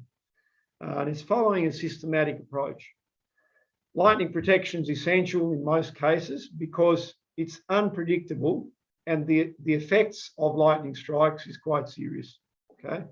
And particularly in high lightning areas like in Southeast Asia, That's why that's one of our main areas that we provide solutions to. And then with lightning protection, there's 4 key steps. Okay, so one is direct strike protection, another one's surge protection, grounding and bonding, which I spent quite a bit of time on in this presentation, and of course protecting people as well. So salamat. I hope I said that right. Thank Yeah, you. you did say it correctly, Doctor. And thank you also for your very extensive and comprehensive presentation about lightning protection. And do you still have enough time to accommodate a couple of questions? Sure, definitely. Yeah, I allowed 15 minutes for that. So. Yes. However, there are quite a lot of them because I felt like they were so excited to listen to you, and they were all very engrossed with your presentation. Okay. So what we're going to do, Doctor, is let's just do this like a fast talk, for example. So Okay. I'll ask the question continuously and you answer quickly as much as you can. Okay. Right? So that we'll be able to accommodate all of them as much as possible. So one of them would be what kind of lightning protection system can you suggest for a fuel storage tank farm facility, and what standard will it comply with? Well, look, we've any of the ones that I showed. So you could go conventional. You could go the Stormmaster ESE, which will be the French standard, or you could go with the Guardian systems. Okay, so really, I mean, we'd like to have that discussion with you if possible. But yeah, any of those systems, they all use different methodologies. It really depends on what you're trying to achieve. But I would say I'm not happy with electrifying structures in fuel facilities. It's always best to keep lightning away. So whether you do that with conventional or advanced terminals remains to be seen, but freestanding masts is very important. Got it. Thank you so much. And what is safer to use for buildings? Is it bare copper wire or insulated cable designed to carry high voltages? So engineer said that he's seen designs that uses BCW connected to early streamer device going to ground rods. Yeah. Yeah, look, we do, but some people want bare conductors with their ESC terminals, and that's fine. We also have done it with the insulated down conductor for reasons of keeping the lightning off the structure or not electrifying the structure. So both are possible. We work with both solutions. Yeah, we don't try and pigeonhole it too much, but clearly there are preferences as well. I see. Technical Got it. preferences, yeah. Okay. And is it safe to use the reinforcement bar of the building instead of the bare copper wire for the LPS using the Faraday's cage design to minimize the cost? Yeah, look, the IEC standard's pretty big on that. And you can, and even the Australian standard, we allow that, but you must ensure electrical continuity from the top down to the grounding system. So that involves, design aspects as well as testing. So if you can't ensure electrical continuity, then you should put in dedicated down conductors. Got it. And one more thing, can you suggest some design parameters to establish a good lightning farm as a renewable source of energy, considering that strikes are just safely dissipated in substations, transmission lines, and building facilities? I think this would be a longer discussion, but not just a quick so answer. harvesting lightning is very difficult to do. So I've seen a lot of patents out there over the last 25 years I've been involved in this field. I've read a lot of patents. Some of them are quite hilarious. It's very hard to capture lightning regularly to one location, but also to harvest the energy which happens so quickly. So it's a lot of energy in a very short amount of time. So it's very difficult to do. Right, I see. Well, in terms of cost, which is more expensive in terms of installation cost between an equipotential and isolation grounding? Look, isolated lightning protection system is going to be much more cost effective than the equipotential bonded one, because you've got so many nuts and bolts, but it's also the labour cost as well. There's days and days of installation costs that add to that. So yeah, the isolated LPS using an advanced terminal is more cost effective. Okay, I Yeah. see. Well, we have more questions here, and a lot of them are very specific. And I'll try to do my best to simplify this one. And one of them is, does the overhead lightning arrestor installed in an 80 negative grade station of a subway railway system could help to minimize the lightning strike so it will not go deeper into the tunnel or the Yes. subway? So you can do, using the isolated protection system, you capture it above ground and then you divert the energy using your insulated down conductor away from getting into the underground areas. So that's the whole advantage of the isolated system. Got it. And how do you consider the chronic level of a certain vicinity as an important factor to be considered in LPS or Yeah. LPD? The chronic level, so just to explain to people, that's how many flashes per square kilometre per year a certain area has. And probably Philippines is probably around 6 to 8, I would say. That doesn't affect your design so much because all of your components are designed to handle all lightning currents up to 300,000 amps, for example. But what it does affect is how often the strike will occur. So it affects the risk side of it. So when you're doing the risk assessment, it'll affect that. But it won't actually affect the design of the actual hardware solution, if that makes sense. Yeah. Okay, I see. Well, the last question from the same engineer, he's asking about the type of lightning arrestor. And he's mentioning that the most effective, according to the book of Dawes, the most effective is the horn type one. But he is asking, why is that some railway systems don't recommend this type of lightning arrestor? Is it because of commercial obsolescence, or it's just some innovations by the manufacturer? Now, I'd want to get clarification on what the horn type is, but if he's talking about multi-pointed rods, or is he talking about surge protection devices? I'm not sure. Well, he did not. I'd want to get clarification on that to answer the question. I see. Yeah. Well, unfortunately, that was the entirety of his question. Yeah. And I'm not sure if you mentioned this one in your presentation, but he asked, what are the types of lightning rods used in light rail transit installation? Look, very similar to what we discussed. There's no difference between whether it's light rail or metro subway systems, or, like it's generic across all industry sectors actually, and even for different types of rail setups. Okay. I see. We have one more interesting question. And is it safe to bond the rebars of columns to the lightning rods? Would it not compromise the integrity of the structure? Look, providing you've got a low impedance path to ground, it should be okay. But one of the dangers with injecting lightning into concrete is that it can explode the concrete. Okay, so because concrete retains moisture, you can get a thing. So you want to make sure you have a very low impedance path down to ground if you're doing that.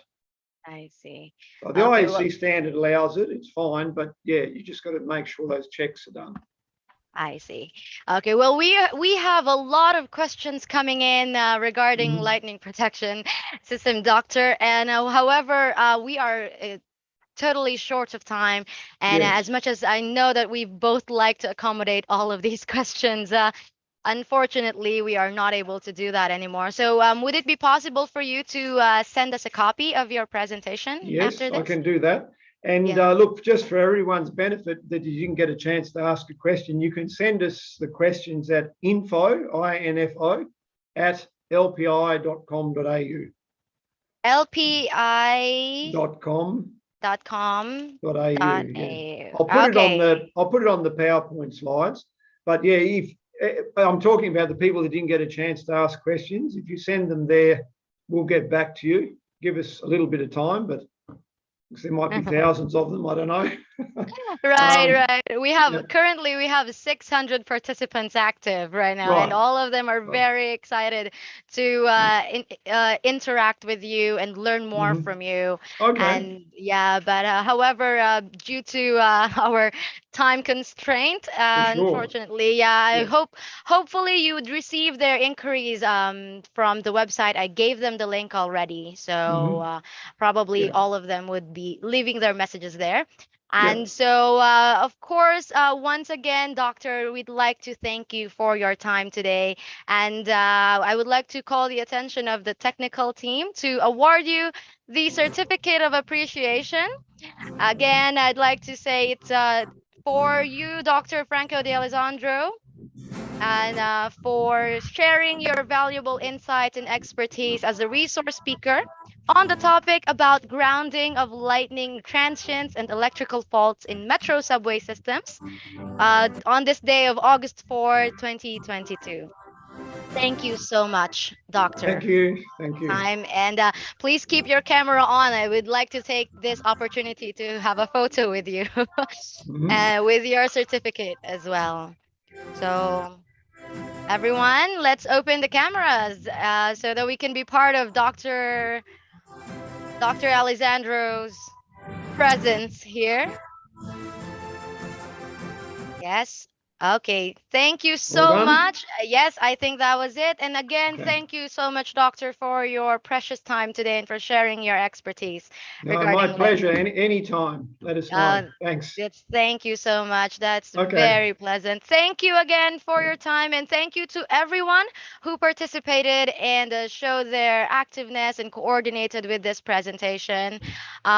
Once again, I'd like to remind everyone to please rename your Zoom profiles into chapter, for example, Metro North or Metro West underscore and then your name, so that we will be able to easily identify your attendance. And for the delegates, please name the chapter like MCC underscore and then your name as well. All right, for easy recognition of your names.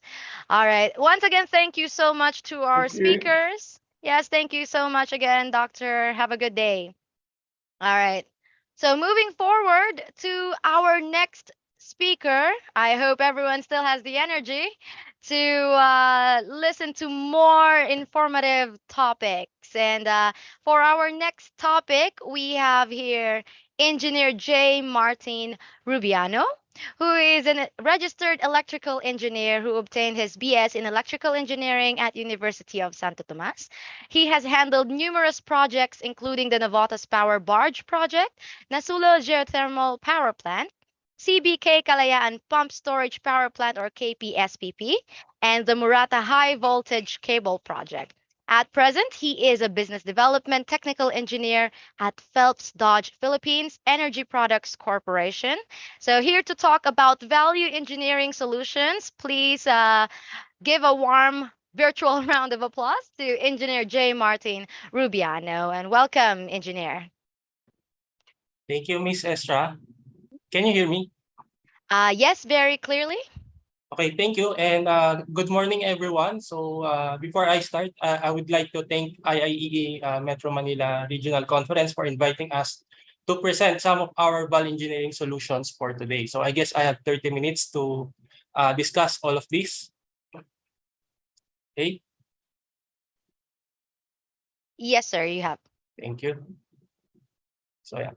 So basically, my topic will be value engineering solutions that we offer currently in the market today. So this will be our presentation outline. So first, I'll discuss quickly our company background, and then we'll proceed to the value engineering solutions, which siguro yung some of the attendees right now are familiar with this one already. So we have yung PD Alumilite, and then we also have yung metal clad cables, or we call it MC cables. And then I will also include or discuss our other product, although we don't manufacture it here in the Philippines. So we also have the VersaDuct busway or bus duct systems. Okay. And then our last topic would be PD Engage, or our after sales services in Phelps Dodge. Okay. So first, company background. So our plant po is located inside Hacienda Lucita sa Tarlac. And then we have ISO certifications, quality management, environmental, and safety management. So lahat ng cables that we manufacture will be coming from our plant in Tarlac. And then our sales office is located in Makati. Okay. For our third-party product certification, so for the building wires, both copper and aluminum, we have UL listed or underwriters laboratories and Bureau of Product Standards. And then for your information, we also have medium voltage power cables. So we can manufacture 5 kV up to 35 kV from, we have third party from KEMA and Power Lab type test certificates. And then that, just in case, we also have fire-rated cables. Yung napapansin yung mga orange wire or orange cable. So we have PUB from Singapore.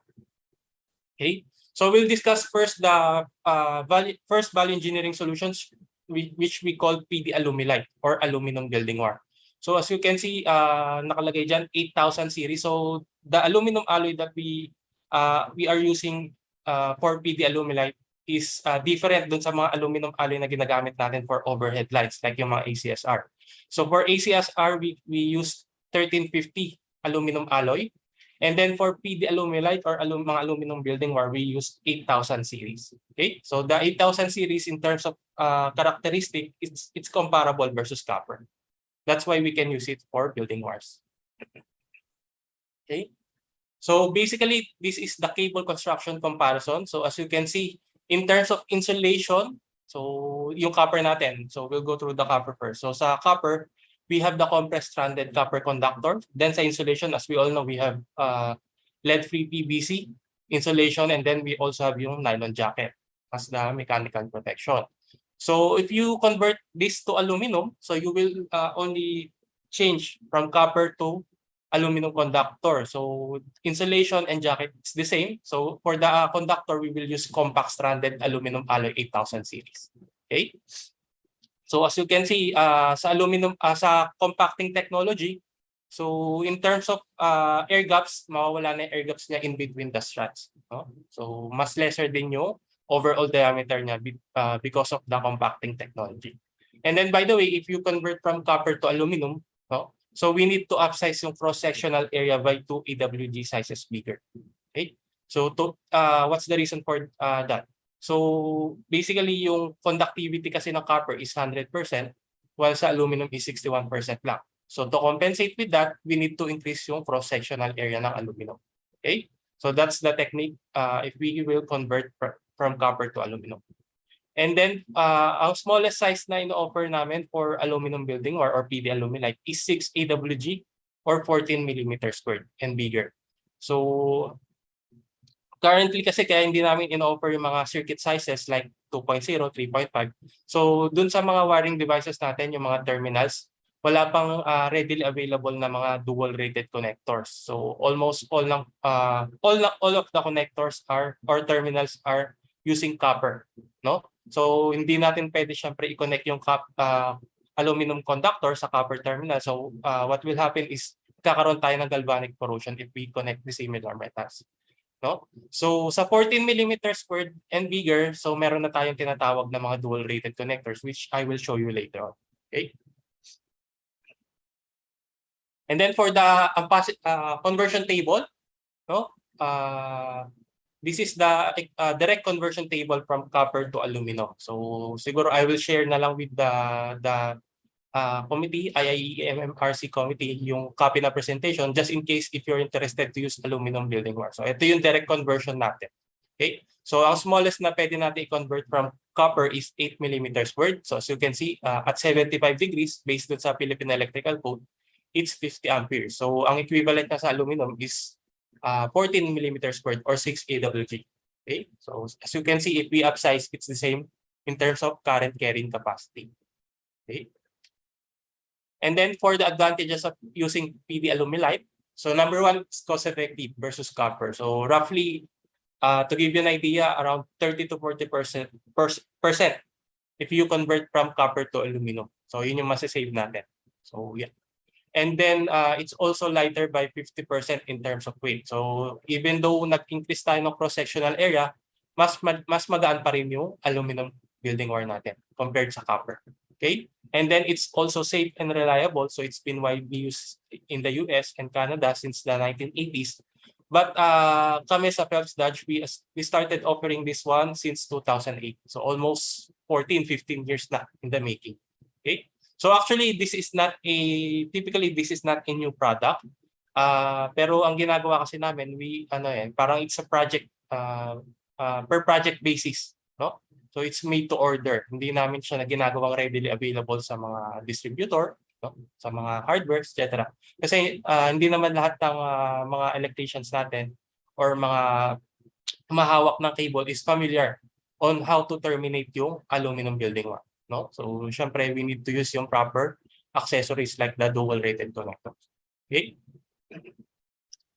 And then this is the summary or typical conversion. For example, if your design is 250 mm squared na copper, na THN/THWN-2, and then we will convert it to aluminum. So as you can see, we upsize to 375 mm squared or 750 mcm.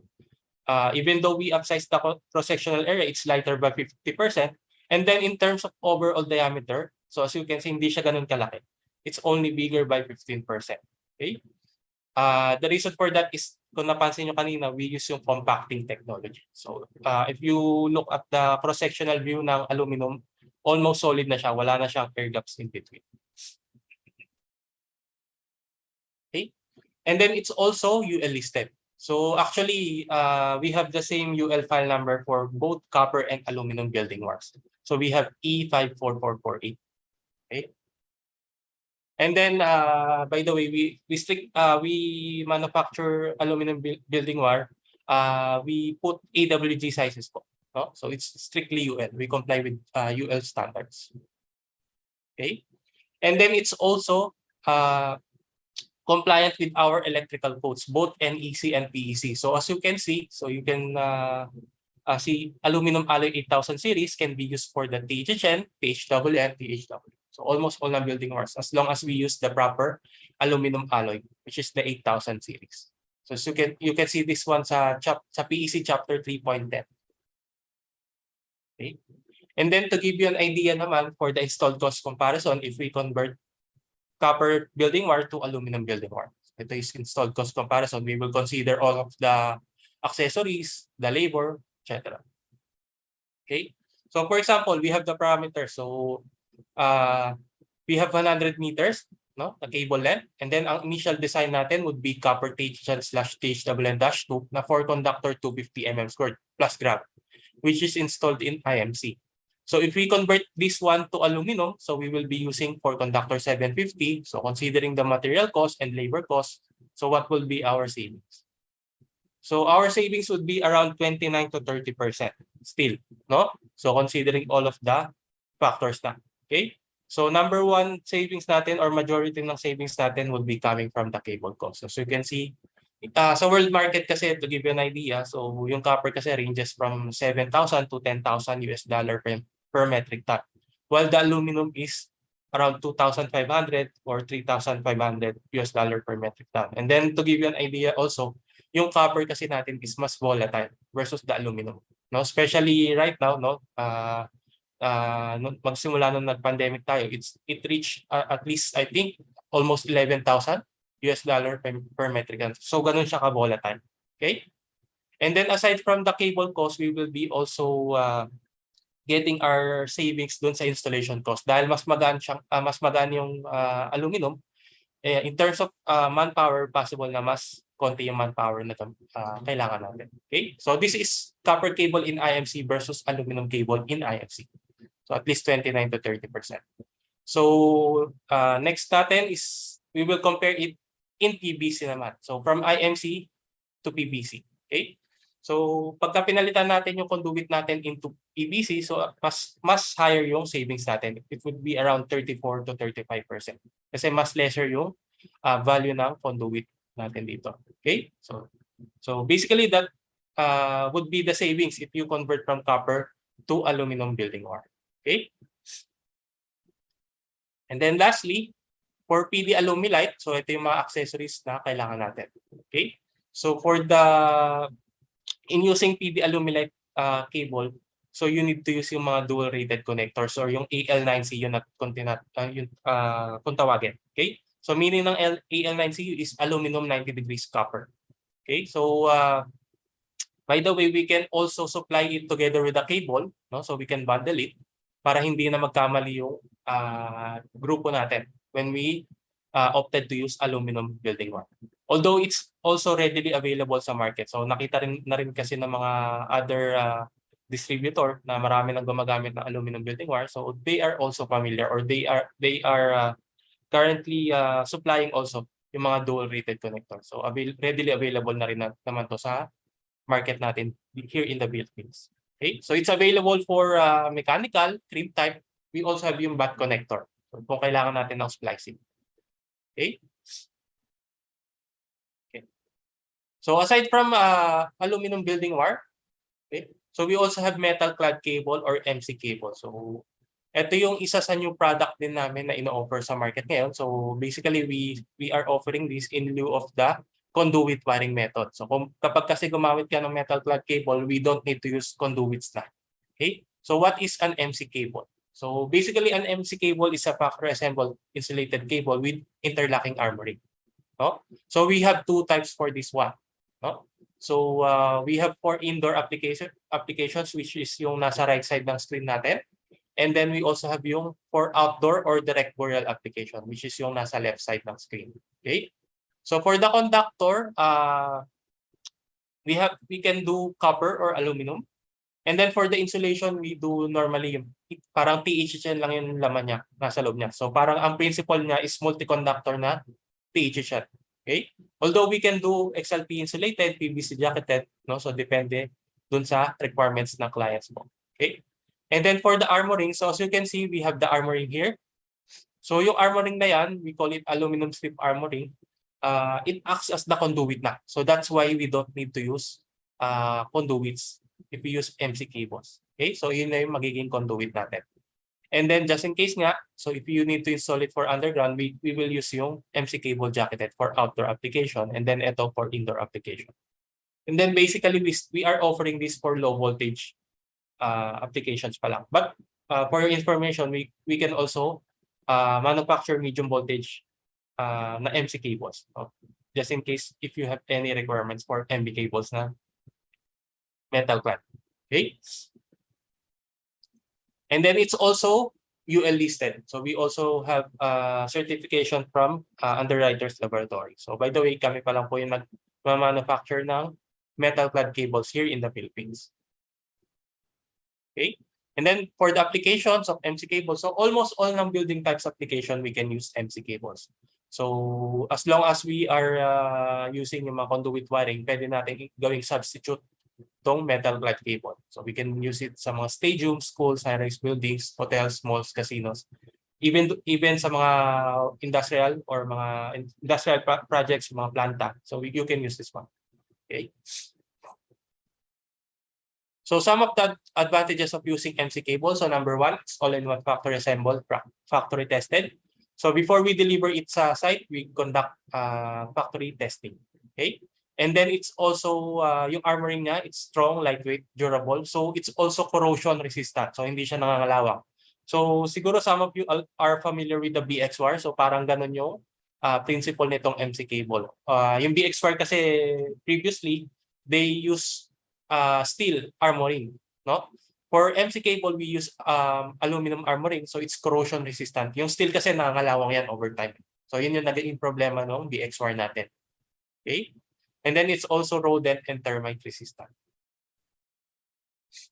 And then yung MC cable natin, it's also highly flexible, so it's not limited to 4 of 90-degree bend. So aside from eliminating yung conduits, we also eliminate yung pullbacks. Kasi di ba if we have conduit wiring, if we have 4 of 90-degree bends, we need to use pullbacks. So sa MC cable, we eliminate also yung pullbacks natin. Kasi yung MC cable natin, in terms of number of bends, it's unlimited. Okay? And then it also meets yung requirements natin for both NEC and PEC. So sa PEC natin, nasa chapter 3.30 yan. So under metal clad cable. Okay? So you can see yung mga standards natin. And then, aside from that, isa pang advantage ng use ng MC cable, we can reduce yung installation steps by 30 to 50%, no? Versus the conduit wiring. So sa conduit kasi, we have to do conduit support installation, conduit bending, no? Conduit installation before we cable pull. So sa MC cable kasi, if you imagine, no? So we can do we can install MC cable support, no? So sa supporting system naman ng MC cable, we need to use yung mga unistrut, no? Mga threaded rod, then hangers, or we call it hangers, di ba? Okay, and then kailangan lang natin ng clamps, no? So when we install yung mga hangers na yon, we can already pull yung MC cable. We can do MC cable pulling. Okay? So mas simplified yung process niya, and then we also reduce yung damage during cable pulling kasi hindi na naka-expose yung cables natin. So ang naka-expose na is yung aluminum strip armoring. And then it also takes 20 to 30% less in terms of space requirements. So kung napansin nyo kanina yung MC cable natin, it's 100% filled compared sa conduit wiring natin, di ba? Meron tayong sinusunod na percentage filled, no? Based dun sa electrical codes natin. So kung itong MC cable is 100% filled, so in terms of overall diameter, mas maliit po siya. Okay? So mas lesser yung space requirements niya. And then in terms of bending radius, it's comparable versus the conduit wiring. So sa conduit wiring kasi natin, typically we use 6 times the overall diameter versus dito sa MC cable, we use 7 times. So it's almost comparable in terms of bending. Okay? And then, by the way, you can also use MC cable for riser applications or vertical riser. Okay? So pagka vertical riser, we will put additional layer lang yung PVC bedding. Okay? To hold the cable. Kasi iba yung installation natin ng riser eh. So pag in-install natin yung MC cable as riser cable, so yung gravity grip kasi medyo ano siya or yung gravity medyo magiging factor na siya kasi possible na dumulas yung kable natin. So that's why we will put PVC bedding, additional layer na PVC bedding. And then aside from that, we will also recommend to use yung special na clamps. So this one is for our riser cable application, no, ng MC cable. We call it gravity grip. So currently we are supplying this one here in the Philippines, no? So if you opted to use MC cable, we can also supply yung gravity grip, especially pagka gagamitin nyo siya as riser cable. Okay? So ito kasi hindi pa readily available sa market. Although we can supply it, we can bundle it together with the cable. Okay, so ganito yung itsura niya if we install. So basically ang spacing nito is every 1.5 meters, no? Para hindi siya para properly protected siya. So actually for horizontal and vertical application, we recommend every 1.5 meters yung supporting system natin. Okay?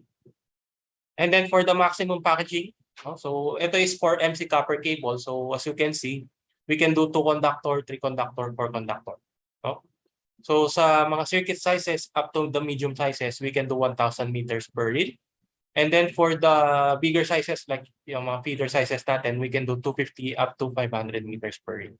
So depende yun sa number of conductors and then the size of the conductors. No? So it will depend. Although yung mga grounding size natin dito, it can vary, no? Depende dun sa requirements po ninyo. No? So we referred to this one sa Philippine Electrical Code lang, yung minimum grounding size natin. So we can change it. No? And then for the aluminum, MC aluminum, it's the same. So we can do 1,000 meters and then 500 meters sa malalaki. Okay? And then to give you an idea lang din, for the installed cost comparison for MC cable, so basically we will compare yung copper cable in a conduit versus MC cable. No? So first, we have 2 options actually. Meron din tayong MC aluminum. So first option, we will compare yung copper cable in IMC versus MC copper cable. So as you can see, ang default design natin would be copper cable in a 4 inches conduit na 4 conductor 250 plus ground. So yan, mapapansin nyo, we will use 4 inches, diba? In terms of OD, it's 100 mm. So unlike, not unlike sa MC cable, so same size na conductor, 250 mm squared din, so MC copper cable. So as you can see, it's 100% filled. So in terms of overall diameter, it's 66 mm lang. No? So mas lesser yung space requirement. And then in terms of savings, it's around 12 to 15% in terms of savings. So number 1 savings natin would be coming from the conduit. So we eliminate it 100%. No? And then for the installation cost, we can also save doon sa installation cost natin. Kasi mas mabilis po install yung MC cable natin versus doon sa conventional wiring. Okay? So this will be our savings in using MC copper cable. Okay? And then if we compare naman yung copper cable in IMC versus yung MC aluminum cable, so as you can see, default design pa rin natin 250 plus ground in a 4 inches conduit. So i-convert natin siya into MC aluminum. So as you can see, we need to upsize, di ba? For conductor 750 MCL. So even though we upsize yung cross-sectional area ng aluminum, in terms of overall diameter, it's 80 mm lang. So mas maliit pa rin siya. So by the way, bakit namin ginagawang 100% field yung MC cable namin? So basically yung aluminum strip armoring in terms of heat dissipation characteristic kasi it's much better, hindi siya nag-iinit compared doon sa mga conduits natin. Okay? So yun yung reason kung bakit we do 100% field for this one. And then in terms of savings, so medyo malaki if we use MC aluminum cable, no? So aside from eliminating the conduit 100%, so majority ng savings natin would be coming from the cable cost na rin, no? So dahil mas mura yung aluminum conductor natin. Okay? So around nasa 40 to 50%. So the bigger the size of the cable, the higher the savings po, no? Kasi habang lumalaki yung conductor size natin, mas dumadami yung metal content natin. So mas lumalaki yung savings natin. So yun po yung principle. Okay? Yeah. And then for our project references, so to give you an idea kung paano siya installed, so these are our actual installation pictures. So example dito, no? So actually we have partnership with SM, no? They are using MC cable for their feeder sizes, no? Especially 50 mm squared and bigger. So ito yung sample installation pictures. As you can see, we need to properly put hangers, no, every 1.5 meters to avoid yung sagging or pagsag ng MC cable natin. Okay? And then we also have data center projects. So as you can see, these are actual installation pictures. No? So we need yung cable clamps, unit strut for the supporting system. Okay? So mga data centers. And then actually we also have BPO towers, no, from the provinces. No? So by the way, if you use MC cable, yung mga fittings natin, you can use yung mga existing fittings natin for IMC or EMT. So, pwede rin siya gamitin for MC cables. Okay? And then just in case, if you need to install it underground or directly buried application, we need to put jacket lang. So, we will use yung MC cable jacketed. So, as you can see, ito, meron na siyang parang PVC outer sheet. No? So, you can install it directly buried underground. Okay. Ayan. So during cable pulling, so we recommend to use kahit improvised roller lang, no? So para to minimize yung pressure during cable pulling or yung stress natin, no? Para mas madali siyang hilahin. Okay? Yeah. So you can install it, by the way, you can also install it in cable tray. So just in case, especially kung gumamit tayo ng aluminum MC cable. So if you use cable tray, nandun pa rin yung savings natin. No? So kung medyo marami kasi yung number of sets, so you can use yung cable tray naman para mas maganda rin. Okay? And then our last topic could be yung VersaDuct busway namin. Although we don't manufacture this one here in the Philippines, so we have foreign partner, no, in China. Okay? So we call it VersaDuct busway. So it's under Phelps Dodge brand po. Parang it's an OEM, no, arrangement with our foreign partner. So we call it VersaDuct busway. So for this one, we offer both copper or aluminum. So sa capacity rating for copper, we can do for 400 amperes up to 5,000 amperes. And then for the aluminum, we can do 250 amperes up to 4,000 amperes. Then for the IP rating, so it will depend on your preference. So we can do IP54 and above, up to 66. And then for the insulation, we can do polyester naman or mylar or epoxy insulation. Okay. For our third-party certifications, we have UL and KEMA, no, for both copper and aluminum third-party certificate. And then some of the advantages of BusDuct, so siguro most of us are familiar with this one. So it's compact. Number one, it's compact, so lesser in space requirement. So it's easy to install, lower installation cost, and then ito yung number one, no, sa mga property developers. So more saleable floor area for them kasi mas compact yung design niya. So yun yung mga advantages in using bus duct systems. Okay? And then kami kasi sa Phelps Dodge po, we don't only supply yung bus duct. So we do yung VersaDuct busway solution. So parang it's a semi-turnkey product, no, or project. So during electrical design pa lang, we do assistance na, no? So we coordinate with the clients, and then we can also do on-site actual measurements or inspection. Siyempre, pagka bus duct, kailangan na eksakto yung sukat natin, hindi tayo pwede magkulang. So medyo malaking problem if we have yung mga shortage sa mga bus duct natin. Okay? And then we can do also pre-installation training once na umorder sa amin ng bus duct. So we will train yung mga contractors, or kung we will do semi-turnkey. So ititrain namin yung mga partners natin na contractors. Okay? And then we can also provide yung shop drawing before we manufacture yung bus duct natin. So importante yan. We will coordinate with you with the approved drawings. Dapat sign siya before we manufacture it. Okay? And then during installation and after installation, we will conduct also yung mga visits or audits. Okay? And then up to the testing, we will be there. So yun yung VersaDuct busway solution na ginagawa. Okay? And then for the lead time, no? So currently, ang production lead time namin for this one is 6 to 8 weeks upon the approval of shop drawings, plus the shipping time, which is 1 month, approximately 1 month. So basically for the bus duct, we do 3 to 4 months, no, delivered at site for the lead time. Okay, and then for our VersaDuct project references, okay, so currently we have 4 project references. We have yung Island Hotel, which is located sa Cebu. It's a 10-story building, no? So ito yung mga actual installation pictures natin. So we will supply yung mga bus duct system together with the hangers, then yung mga spring hangers, mga fixed hangers, no, mga plug-in breakers, etc. So we will supply all of them. Okay? Yeah. And then we also supplied yung sa Chonghua Hospital, located also in Cebu. Okay? So ito ginamit nila as redundant system nila, ang backup system for Chonghua Hospital. Okay? And then currently we have 2 ongoing projects sa Grand Residences located also in Cebu. So we will supply 2,000 amperes na copper bus duct. And then we also have yung Maple Leaf na ongoing project. So we will supply 1,000 amperes na aluminum bus duct for this one. So actually lahat ng bus duct project namin, we partnered with the local contractor. So para mas madali, para isa na lang po yung kausap ng client natin.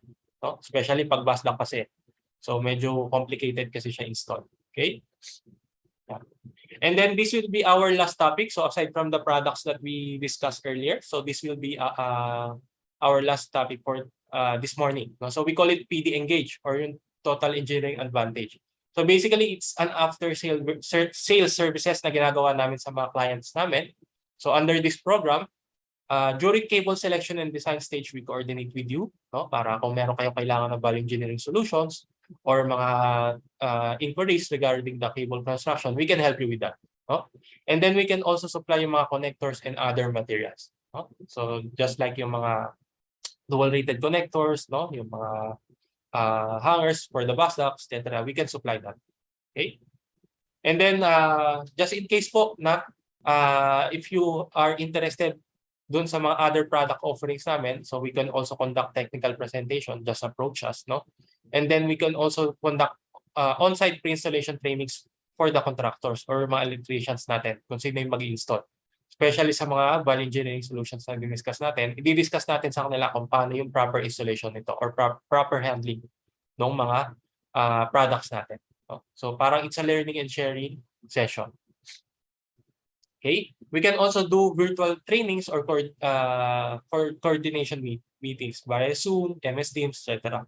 No, kung meron tayong restrictions doon sa area natin. Okay, so we can also do this one. And then aside from that, we can do also technical visits and site audits or inspections. No? So kung meron tayong makita ng mga improper installation, no? So we will provide yung technical report with our recommendations. Okay. And then we can also provide thermal scanning services. Actually, we do thermal scanning services up to 1 year of energization. No? So we have yung scanner, infrared scanner na Fluke, no? So once na may makita rin tayo ng mga hotspot, no, during thermal scanning, we will also be providing yung thermal scanning report together with the recommendations on how to correct yung mga instances na yun. Okay? So we do it. And then lastly, no, so we would like to invite you. So just in case if you're interested to conduct plant tour. So we can right now kasi we do face-to-face or via Zoom or virtual plant tour. So once you're interested, you can reach us, no? I will be posting yung mga details natin dito sa chat box. So you can reach us just in case po na interested kayo to conduct a plant tour. Okay? So yeah. So basically that ends our presentations. And once again, no, thank you IIEE MMRC for inviting us to share our knowledge or our product offerings, no, during your regional conference. Once again, thank you. All right. Thank you so much as well, Sir Engineer Jay Rubiano. And I think we still have enough time to accommodate at least 2 questions. Do you have some time, Engineer? Yes, go ahead. Okay, so we have some questions here. One is from Engineer Rolando Yamsuan, and I'm not sure if you mentioned this before in your presentation, but can the MC cable be used for ship installation? Ship installation? Yes, ship. Can we clarify this with Engineer Rolando? So I can answer it properly. Oh, well, I think we have to call the attention of Mr. Rolando Yamsuan, the one who asked that question. But I think we could get back to that later. We have another one from Mr. Engineer Michael John Monleon. So regarding the PD Alumilite, is it corrosion resistance or are there mitigation when used with copper connectors? Okay. First of all, we discussed earlier, syempre, that if you use PD Alumilite, we need to use yung dual rated connector so to avoid yung corrosion natin. No? Although yung aluminum conductor namin, it's corrosion resistant in nature. Okay? But syempre, to give additional protection, we need to use yung proper accessories, which is yung dual rated connectors. And then actually, we also provide yung joint compound or yung oxide inhibitor. So yung oxide inhibitor na yun, we will put it, before terminating the cable, we will put oxide inhibitor on the conductor or the cable. Okay? Before we terminate it. I see. We have one more question from Engineer Michael Tavu. Can the aluminite be used in residential projects? As long as the conductor size is 14 millimeters and bigger, we can use this. Okay. Kasi doon lang tayo meron readily available na mga connectors. Okay? So most probably kasi sa mga residential, medyo maliliit yung conductor niya.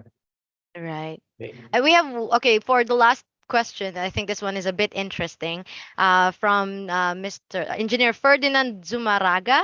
He said, in Middle East, they're using MICC in substation. But how about in the Philippines? What do you recommend?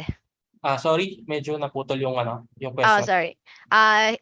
Engineer Zumaraga asked, in the Middle East, they are using MICC in substation.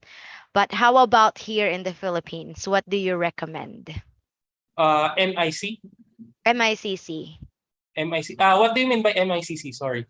I think we have to confirm this as well with the But engineer. to answer the later part of the question, so you can, sa mga planta, you can also use MC cable as long as it's properly installed or properly designed for outdoor application or indoor application. So you can use MC cable sa mga planta. I'm not familiar lang with the MICC na term.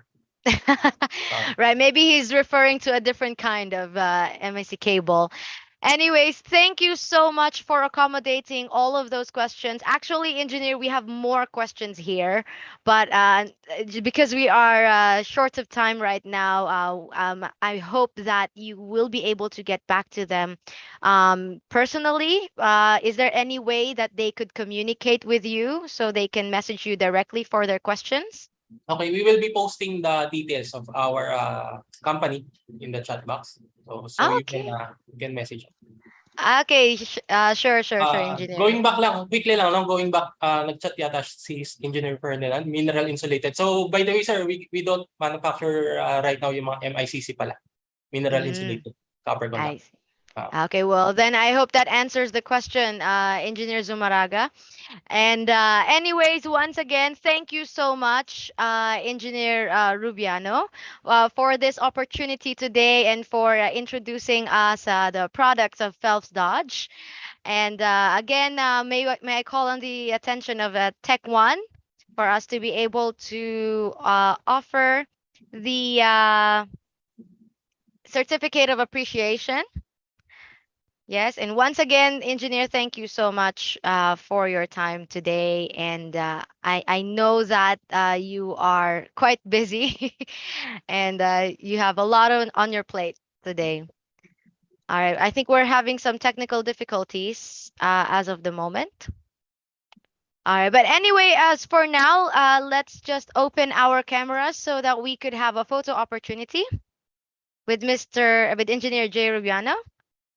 Okay, and once again, I'd like to offer this certificate of appreciation to Engineer J. Martin Y. Rubiano for his time, valuable insights, and expertise shared as a technical presenter on the topic about PDP Value Engineering Solutions during the 8th IIEE Metro Manila Regional Conference Hybrid Edition held on August 4, 2022. So let's give Engineer Rubiano a warm virtual round of applause. And thank you so much again. And I think engineer sent the Facebook page. Is it right? Yeah, so this is the Facebook Yes, page correct. of Phelps Dodge. So for those who asked the questions and were not able, that were not answered here in this conference, you may reach out to Engineer Rubiano or to the members of Phelps Dodge on their Facebook page. Right. So once again, engineer, thank you so much for your time. We really appreciate you sharing your knowledge and your expertise regarding MC conductors. Thank you so much. All right. Thank you also to those who participated, to those who asked the questions. And let's now move on. I know it's a bit quite late for us already, and I think that some of you are quite hungry. But you can have a working lunch if you have any opportunity. If your camera is off, it's fine. All right, but moving forward to hasten this conference, let me move on to our next speaker. We have here the general manager of Vistro EM. Let me just give a quick background of who he is. So his name is Kevin Lee, and he is a graduate of bachelor's degree in chemical engineering from Dankook University in Seoul. So he's Korean, guys. So in general, his experience of overseas sales of electric products span 19 years up to this date. So in 2004, Mr. Lee was the manager of the overseas sales team of Sangwon Electric Company Limited. Then in 2008, he was the overseas business division manager of their company limited. Finally, from 2013 up to this date, he is the general manager of Asia sales team and overseas business division of Vistro EM Company Limited. So to talk more about the company, I'd like to give the floor now to Mr. Kevin Lee, once again the general manager of the Vistro EM Company Limited. So, Mr. Kevin, Mr. Lee, the floor is yours. Can you open your microphone, or is there any technical difficulty happening? Okay. Yes, I think we can hear you, but I think there's a slight delay on your end. Can you hear us? Yeah, I can hear you. Great. Okay, and would you like to share your screen? Okay.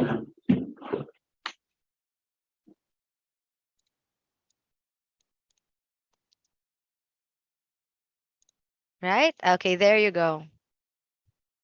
Okay, so the floor is yours, Mr. Lee. Okay, hold on.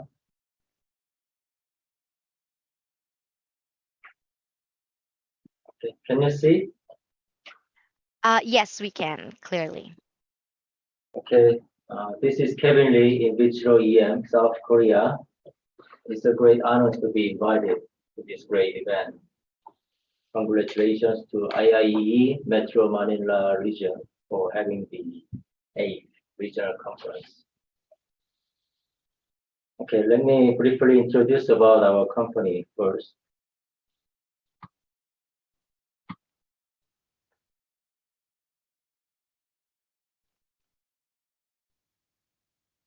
Okay, we Vitro Group was established in 1955 as Gwangmyeong Electric Manufacturing.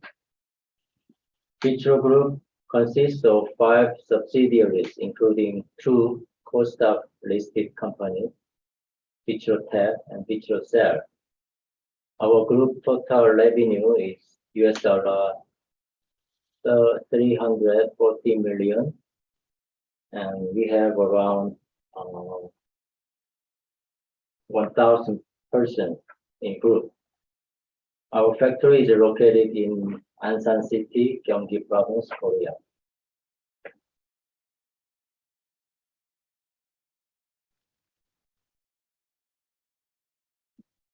This is our group structure. Vitrotech is our holding company. We, Vitro EM, produce medium and low voltage equipment, relay, IED product.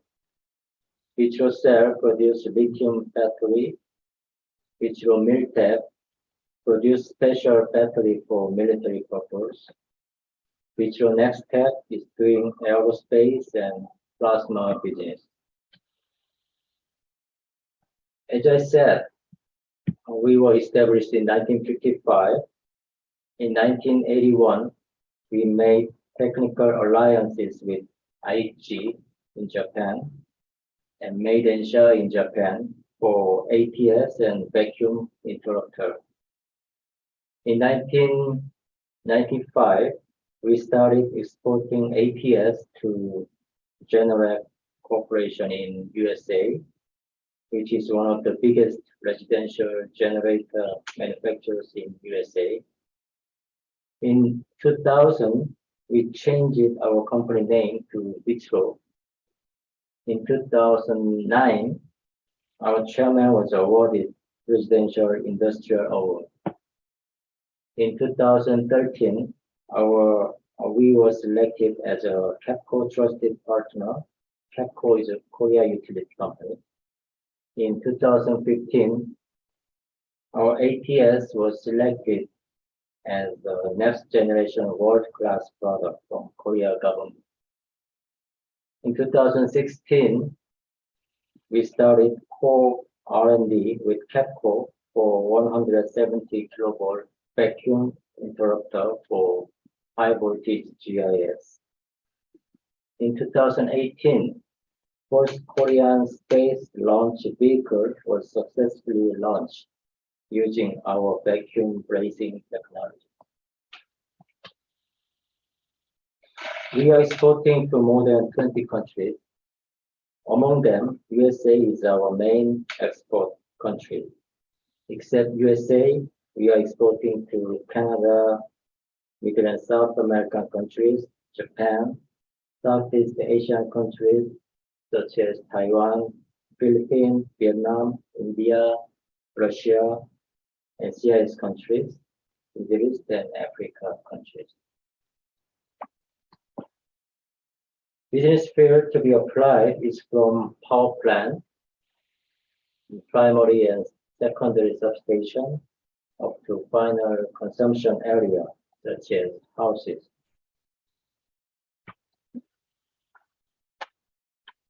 Our product range is medium voltage equipment, low voltage equipment, relay, and IED, surge protective device. Our product can be applied to whole distribution line from 38 kilovolt to 220 volt with our medium and low voltage product. This is our strong point by supplying our products in packages.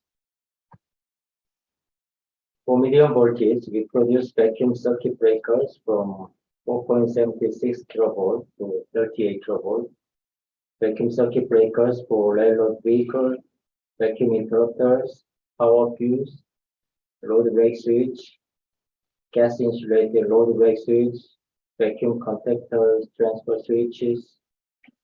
We also produce utility purchasing items such as polymer reclosers, pole-mounted load brake switches. For low voltage, we produce air circuit breakers from 630 to 6,300 amps, molded case circuit breakers, earth liquid circuit breakers, miniature circuit breakers, automatic transfer switch from 100 amps to 3,200 amps, magnetic contactors, switches, etc. For relay ID, we have various types of relays by the protection functions from economic to advanced type. As I said, our main export country is USA, so we have UL certified products for some of our products, such as VCB 5, 15 kilovolt, MTCD up to 800 amps, ATS. This shows our key references in domestic market. Our main clients are CAPCO, power plants, railroad and subway corporation, industrial plant, commercial buildings. In overseas market, our main client is in USA, and they are one of the biggest residential generator genset manufacturers in the USA. We are exporting to Japan, Fuji Electric, which is one of the biggest electric equipment manufacturers in Japan.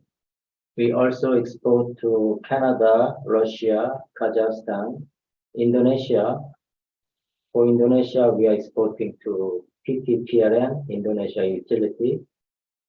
We also export to Philippines with our exclusive partner there. Taiwan, Malaysia, Vietnam, India, etc. We have, for Philippine market, we have some supply record. For low voltage, we are supplying to big developer countries like Rockwell Land, Mega World, Fininvest, SunTrust, Resorts World, now Newport World, Sumitomo Mitsui, Winford Hotel, etc. For medium voltage, we have a supply record to Nikko Metal, Canon, Brother, Sumitomo Cable, Philips Mining, some electric cooperatives. We have many certifications from international testing laboratories such as CARI, CESI, and UL. Today's topic is for ATS for residential applications.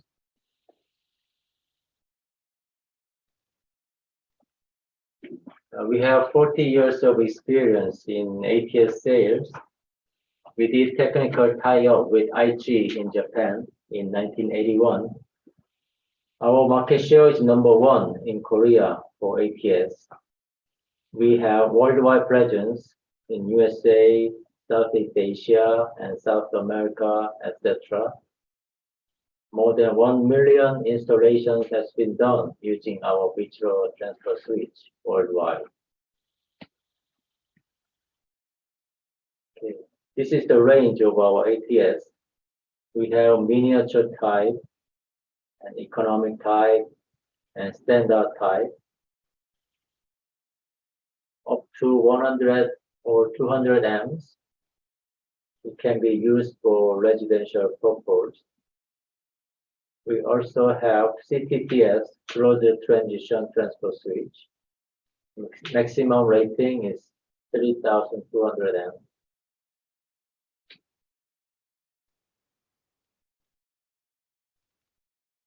This is the comparison table with our types and other competitors. Our type is solenoid type using coils. We are complying to IEC 60947-6-1.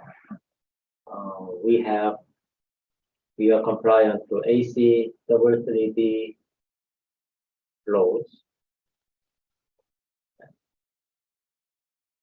This is the open transition type, and delayed transition type is also possible. The short circuit withstand capability is very high. So our ATS can be closed on the high fault current.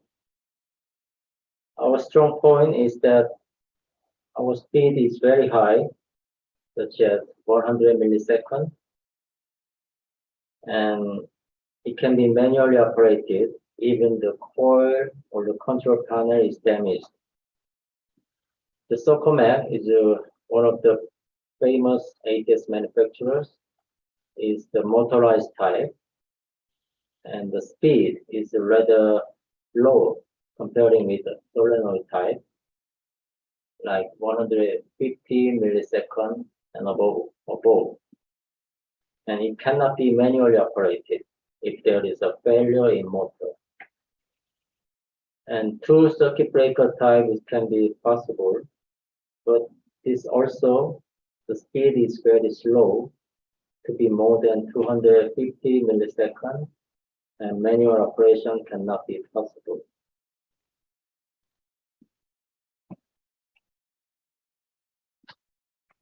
This is the operational comparison with competitors.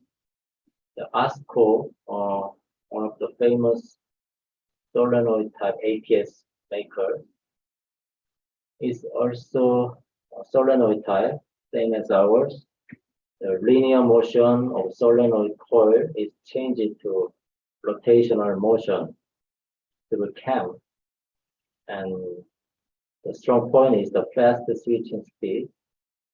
The Socomac motorized type using motor, and it is changed to linear motion through link method. The speed is rather slow comparing with solenoid type. Vitro solenoid type as well. Linear motion of solenoid coil can be changed to rotational motion through link and latch method. The switching speed is fast, and we are using spring latch method.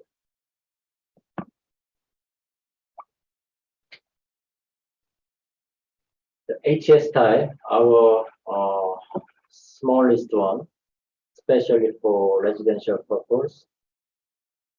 The mechanism is spring dead point method, and one shaft using two coils can be applied to ratings 200 amps and less. And WN type, our standard type ATS, it is two shafts and using three coils can be applied to the ratings from 100 to 3000 amps. Three position, normal, neutral, emergency power can be possible.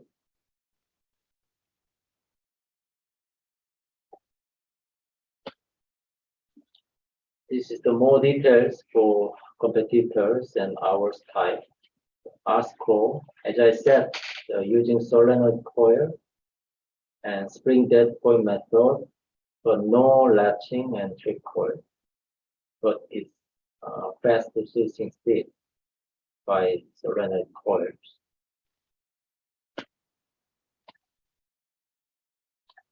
Socomac, which is using motor,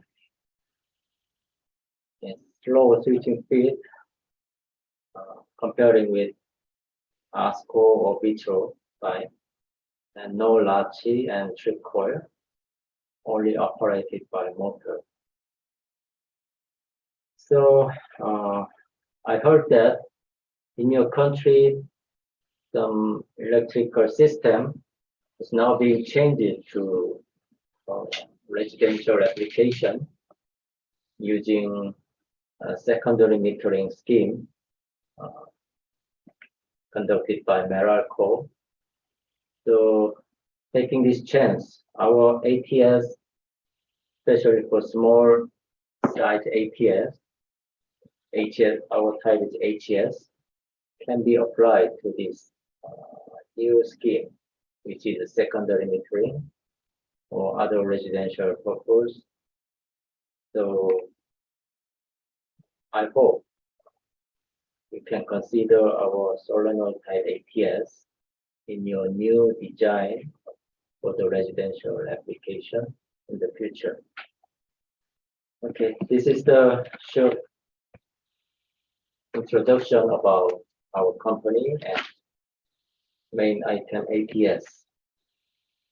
Thank you for listening, and if you have any question, please ask me or message me.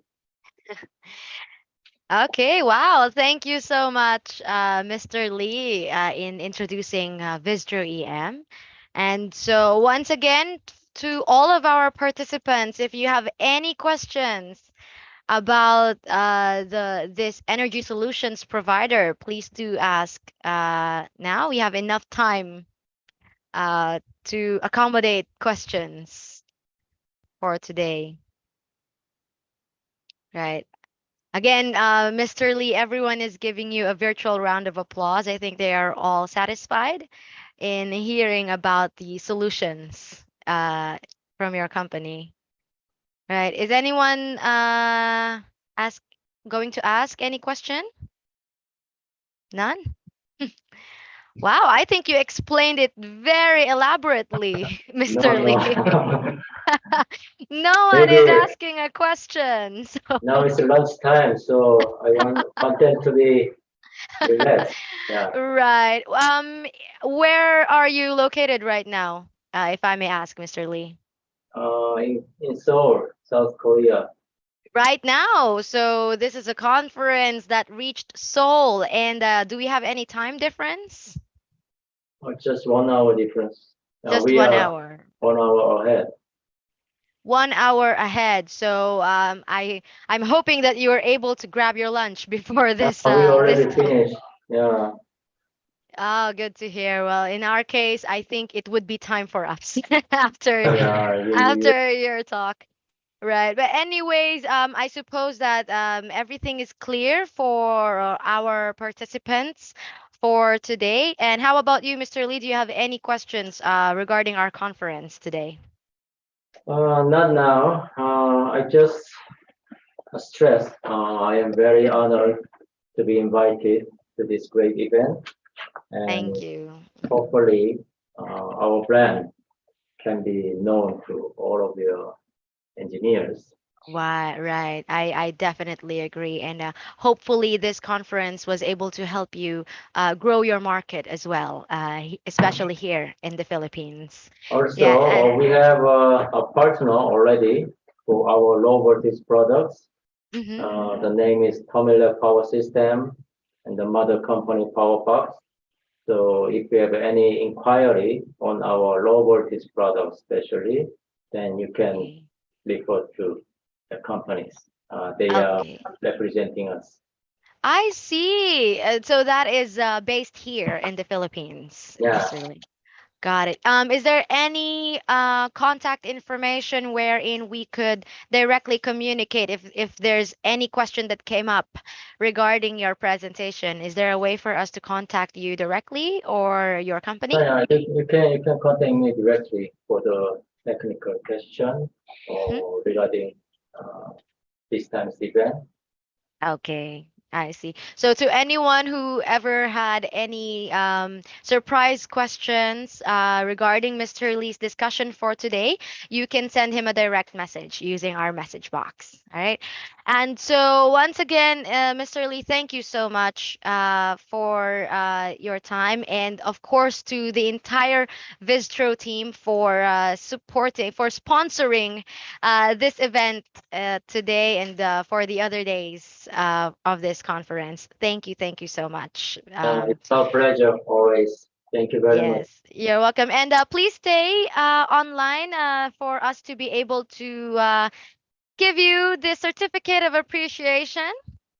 So once again, we would like to thank you for your valuable time, valuable insights, and expertise shared as a technical presenter on the topic about Vistro EM Energy Solutions Provider during the 8th IIEE Metro Manila Regional Conference Hybrid Edition with the theme Leadership Rising Above Adversity Through Passion and Commitment, Leading on the Road to Recovery, held on August 4, 2022. Thank you so much again, Mr. Lee, for your Thank you. time Have today. a nice time for the rest of the Yes.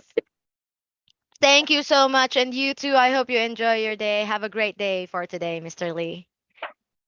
All right. Once again, thank you as well for all those who stayed and participated for today's conference, for all the discussion this morning. And again, if you have any questions, please do not hesitate to send a direct message to Mr. Lee, as he is still currently online in our Zoom meeting. All right. And I suppose that each and every one of us are waiting for this moment. I know that it is time for us to have an actual and official lunch break. So in the meantime, we will have, I suppose, a 45-minute break, if I may confirm, our technical team. So we can leave our desks, our gadgets for now, and we can come back at 1 p.m. exactly. So we could continue or follow the natural flow of the program once again. All right. So again, I am giving everyone the opportunity to take your lunch. And after a couple of minutes, let's come back by exactly 1 p.m. so that we can begin again with more informative discussions with our esteemed speakers. All right. So thank you, everyone. Thank you for your time, especially to those who stayed, who began the conference since 8 in the morning. Thank you. Thank you so much. I hope to see you again, all of you again. By 1 p.m., we have more informative discussions to come. So please enjoy your meal. And for now, let us put our calls on hold and on standby. So I'll see you again at 1 p.m., everyone. Enjoy your lunch.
Once again, we are cordially inviting you to attend and support the 8th Metro Manila Regional Conference this coming August 4, 5, and 6, 2022.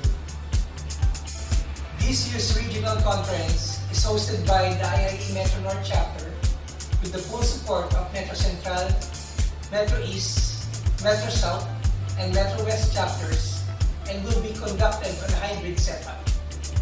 Virtually on August 4 via Zoom video conference and IIE Event Hub platform, and simultaneously with physical setup at Novotel Manila, Cubao, Quezon City on August 5 and 6. All the chapters of the IAE Metro Manila region have come together and are continuously working hard to bring back the kind of conference that we all need. Have fun while strengthening our camaraderie with our fellow electrical practitioner. This is by participating in our various sports activities. Enjoy our technical sessions and engage yourself with our colleagues and industry partners to expand your knowledge, skills, and network. It is our deepest desire to see you all at the 8th Metro Manila Regional Conference. And it is our goal to make this meaningful and a remarkable conference for all of you. To all our sponsors and members, thank you very much for your overwhelming support to our vision. Everyone register now!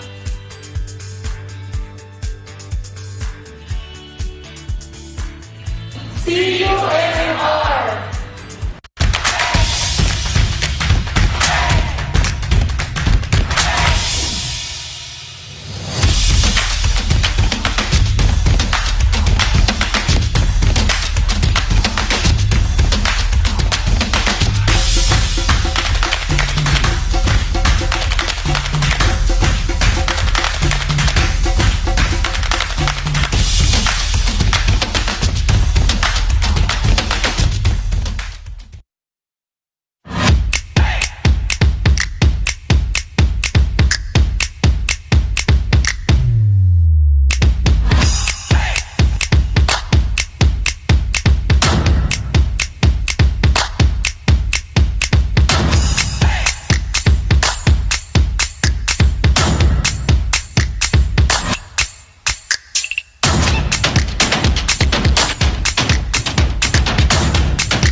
Once again, we are cordially inviting you to attend and support the 8th Metro Manila Regional Conference this coming August 4, 5, and 6, 2022. This year's regional conference is hosted by the IIE Metro North chapter with the full support of Metro Central, Metro East, Metro South, and Metro West chapters and will be conducted on a hybrid setup. Virtually on August 4 via Zoom video conference and IIE Event Hub platform, and simultaneously with physical setup at Novotel Manila, Cubao, Quezon City on August 5 and 6.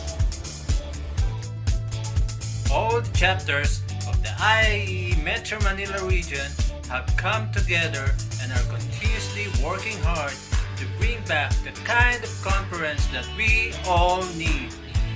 Have fun while strengthening our camaraderie with our fellow electrical practitioner. This is by participating in our various sports activities. Enjoy our technical sessions and engage yourself with our colleagues and industry partners to expand your knowledge, skills, and network. It is our deepest desire to see you all at the 8th Metro Manila Regional Conference. And it is our goal to make this meaningful and a remarkable conference for all of you. To all our sponsors and members, thank you very much for your overwhelming support to our team.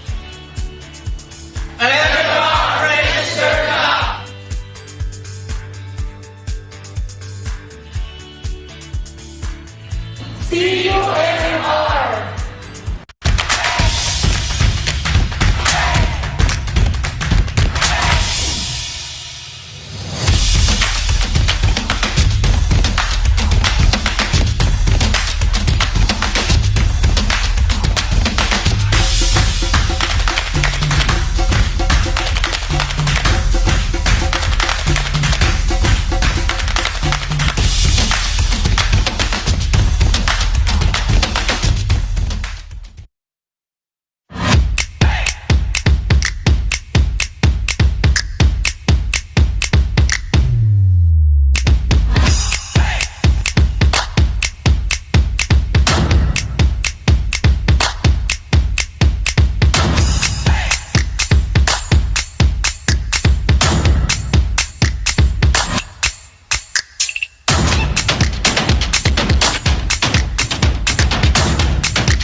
Once again, we are cordially inviting you to attend and support the 8th Metro Manila Regional Conference this coming August 4, 5, and 6, 2022. This year's regional conference is hosted by the IIE Metro North chapter with the full support of Metro Central, Metro East, Metro South, and Metro West chapters and will be conducted on a hybrid setup. Virtually on August 4 via Zoom video conference and IIE event hub platform, and simultaneously with physical setup in Novotel Manila, Cubao, Quezon City on August 5 and 6. All the chapters of the IAE Metro Manila region have come together and are continuously working hard to bring back the kind of conference that we all need. Have fun while strengthening our camaraderie with our fellow electrical practitioner. This is by participating in our various sports activities. Enjoy our technical sessions and engage yourself with our colleagues and industry partners to expand your knowledge, skills, and network. It is our deepest desire to see you all at the 8th Metro Manila Regional Conference. And it is our goal to make this meaningful and a remarkable conference for all of you. To all our sponsors and members, thank you very much for your overwhelming support to our vision. Register now!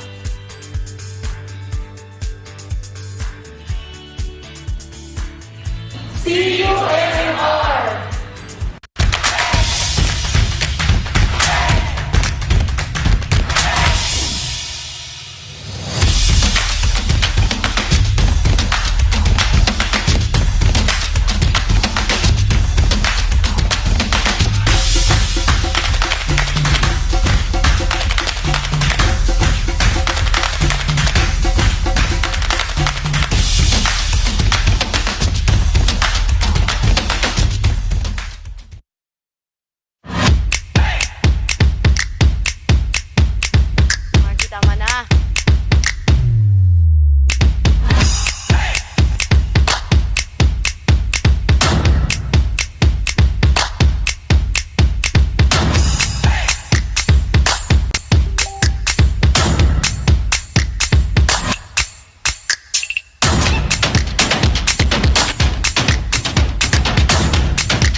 again, we are cordially inviting you to attend and support the 8th Metro Manila Regional Conference this coming August 4, 5, and 6, 2022.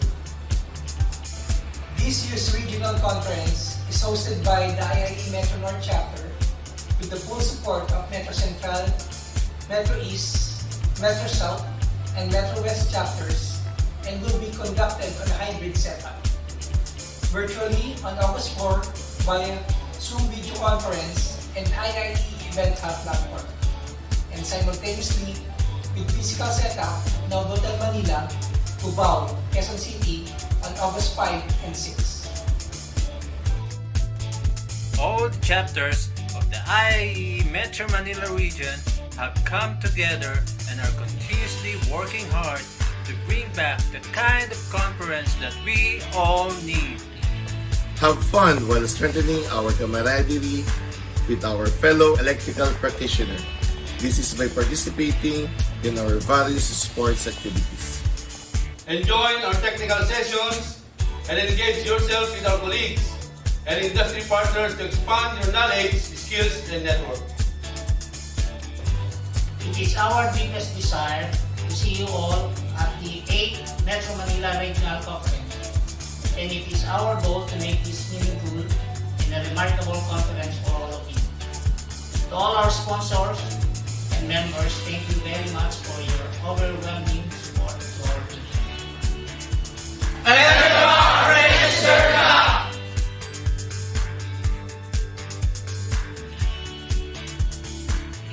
See you AMR!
Once again, we are cordially inviting you to attend and support the 8th Metro Manila Regional Conference this coming August 4, 5, and 6, 2022.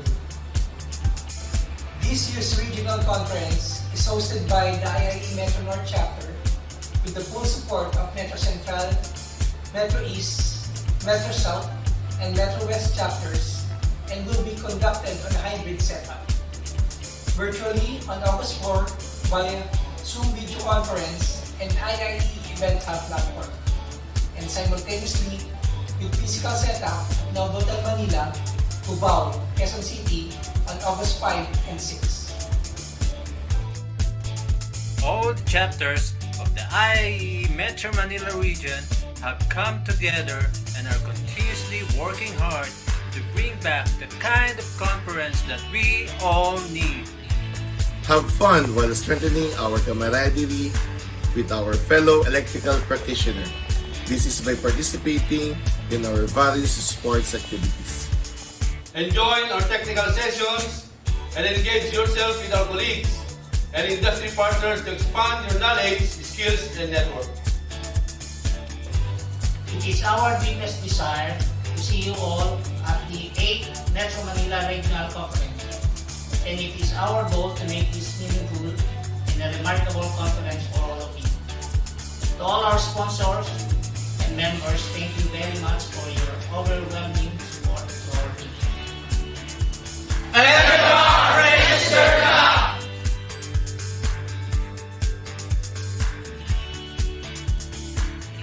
See you anymore!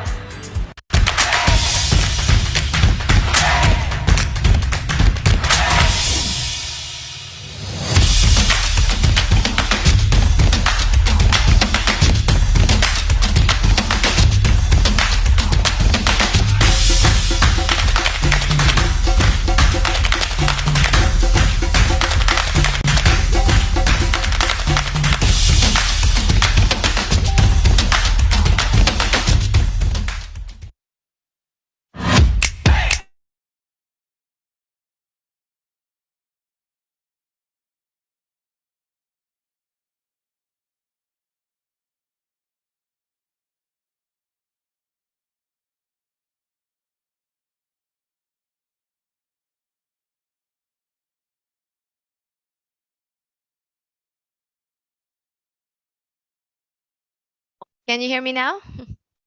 Right, I apologize. Again, welcome back to everyone. Right, I apologize for the short technical difficulty. And once again, we currently have 539 participants as of the moment. Earlier, we have around 597 participants. So let's just wait for the others. And I suppose that everyone has already been refreshed and has been satisfied with their meals already. So we have filled our bellies and now it's time to fill our brains again. So I suppose that everyone is ready to welcome the next set of our speakers. And without further ado, let's introduce our next speaker. So his name is Engineer Kim Lai, and he is an electrical engineer with more than 5 years in-depth experience in medium to high voltage lines for both underground and overhead applications. He started his career in 3M as application engineer for 3M Singapore in 2017 and has done numerous technical trainings and on-site support for low, medium, and high voltage application. He is also the 3M Southeast Asia region expert in locating and marking solutions and worked with various projects across the SEA or the Southeast Asian region requiring locating and marking technologies and conducted numerous theoretical training and hands-on support. So he finished his Bachelor of Engineering degree, major in Electrical and Computer Systems in Monash University, Australia. So let's give a warm welcome and a virtual round of applause again to the Advanced Application Engineer of 3M Singapore, Engineer Kim Lai. Hello, hi, good afternoon. Can Good everyone hear afternoon. me well? Yes, we can hear you and we can see you as well, engineer. So the floor is yours Great. now. All right, let me share my screen.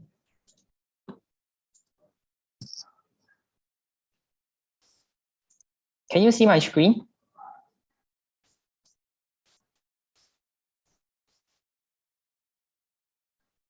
I assume everyone can see my screen, right? Okay, so my name is Kim Lai. I'm the Advanced Application Engineer for 3M based in Singapore. So I support Southeast Asia, including Philippines as well. So thanks for having me today. So today I'll be sharing about the topic of locating and marking. So what is locating and marking? Slide. So this is the common customer challenges that we hear from. I think many of you are having this issue as well. So a lot of clients will be asking, where are my assets? Especially for those developing countries, you got a lot of underground assets, right? Because of limiting space, you got to put all your utilities, like your gas pipe, your water pipes, or your power cables underground. But once you put it underground and you bury it, and people build buildings or you grow plants over it, and that's where this question will come. Where are my assets? And how do I know whether it's mine? And how do I protect them? Because it's not only you. All right, Mr. Kim, engineer, if I may Yes. interrupt, yeah, I suppose that we're seeing the presenter view of Oh, your all right. Let presentation. me Yes. stop it. Yeah, if you could change it as well. Okay, this one is much better. Thank you All so right. much. Thank you. Mhm. Okay, so let me continue. So how the questions will come arise that how do I protect them? Because it's not only yourself, not only your utilities down there, not only your assets. Like for example, if you are from water utility, right? So how do you protect your water pipes from the rest of the contractors, like for example, the power contractors? Because anyone can come and excavate, dig out the soil to do their job.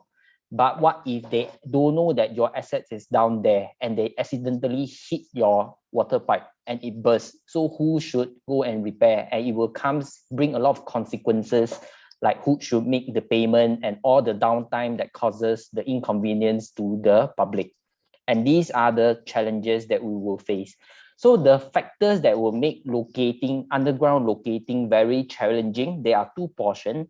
Firstly is the environment because of the congestion. Nowadays, underground getting more and more congested because of all countries are developing, right? You've got a lot of power cables, a lot of water pipes, and a lot of gas pipes. So how do you know which one is yours? And a lot of people are sharing the common trenches as well.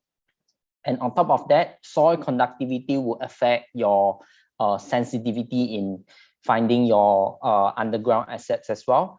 Then your facility access limitations, when your building grow over the land, how do you access to there's no way that you can access to the underground, your pipes and all this. And on top of that, there are nowadays, a lot of water pipes and gas pipes has changed. They are no longer metallic component.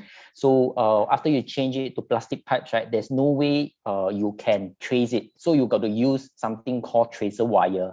But the downside of using tracer wire is it gets corroded and it gets cut easily. And once it's cut, there is no way that you can locate it back. So which I will share a bit more later. So on top of the environment challenges, right, there are also documentation challenges. The inaccurate documentation, incomplete records. Some of the contractor, they do job, after they finish their job, they just leave without any documentation. And in future, you'll be having problem tracing it back. And sometimes there's unmapped facilities or abandoned facilities as well. So these are all the challenges nowadays that we hear from a lot of utilities, especially those that having underground assets. Okay, so why do we need locator and marking? So I use this picture. This is a real life picture that I've taken myself. So this is in Singapore. So you can see, if you take a look at this picture, right, where the yellow circle is, the red color is actually a 22 kV power cable. And you can see this ground rod actually pierced through the power cable. So what happened is, this happened in middle of the night, I think around 12 a.m. We got activated because some contractor accidentally, when they pierced through, they wanted to install this ground rod. And they didn't know that there is a 22 power cable down there. So they just pierce it through. and it accidentally hit the power cable and it caused downtime and disruption. And a lot of people got activated in the middle of the night because of this downtime. So we got to quickly rush to the site and to repair the joint, to repair this cable, and in order to recover back the electricity. So this is what happened when we don't do locating and marking before you do the job. Because once you do the locating and marking, right, you should know, the contractor should already know that there is a power cable down there and they shouldn't install the ground rod at this location. So this is one of the main reasons why do you need a locating and marking.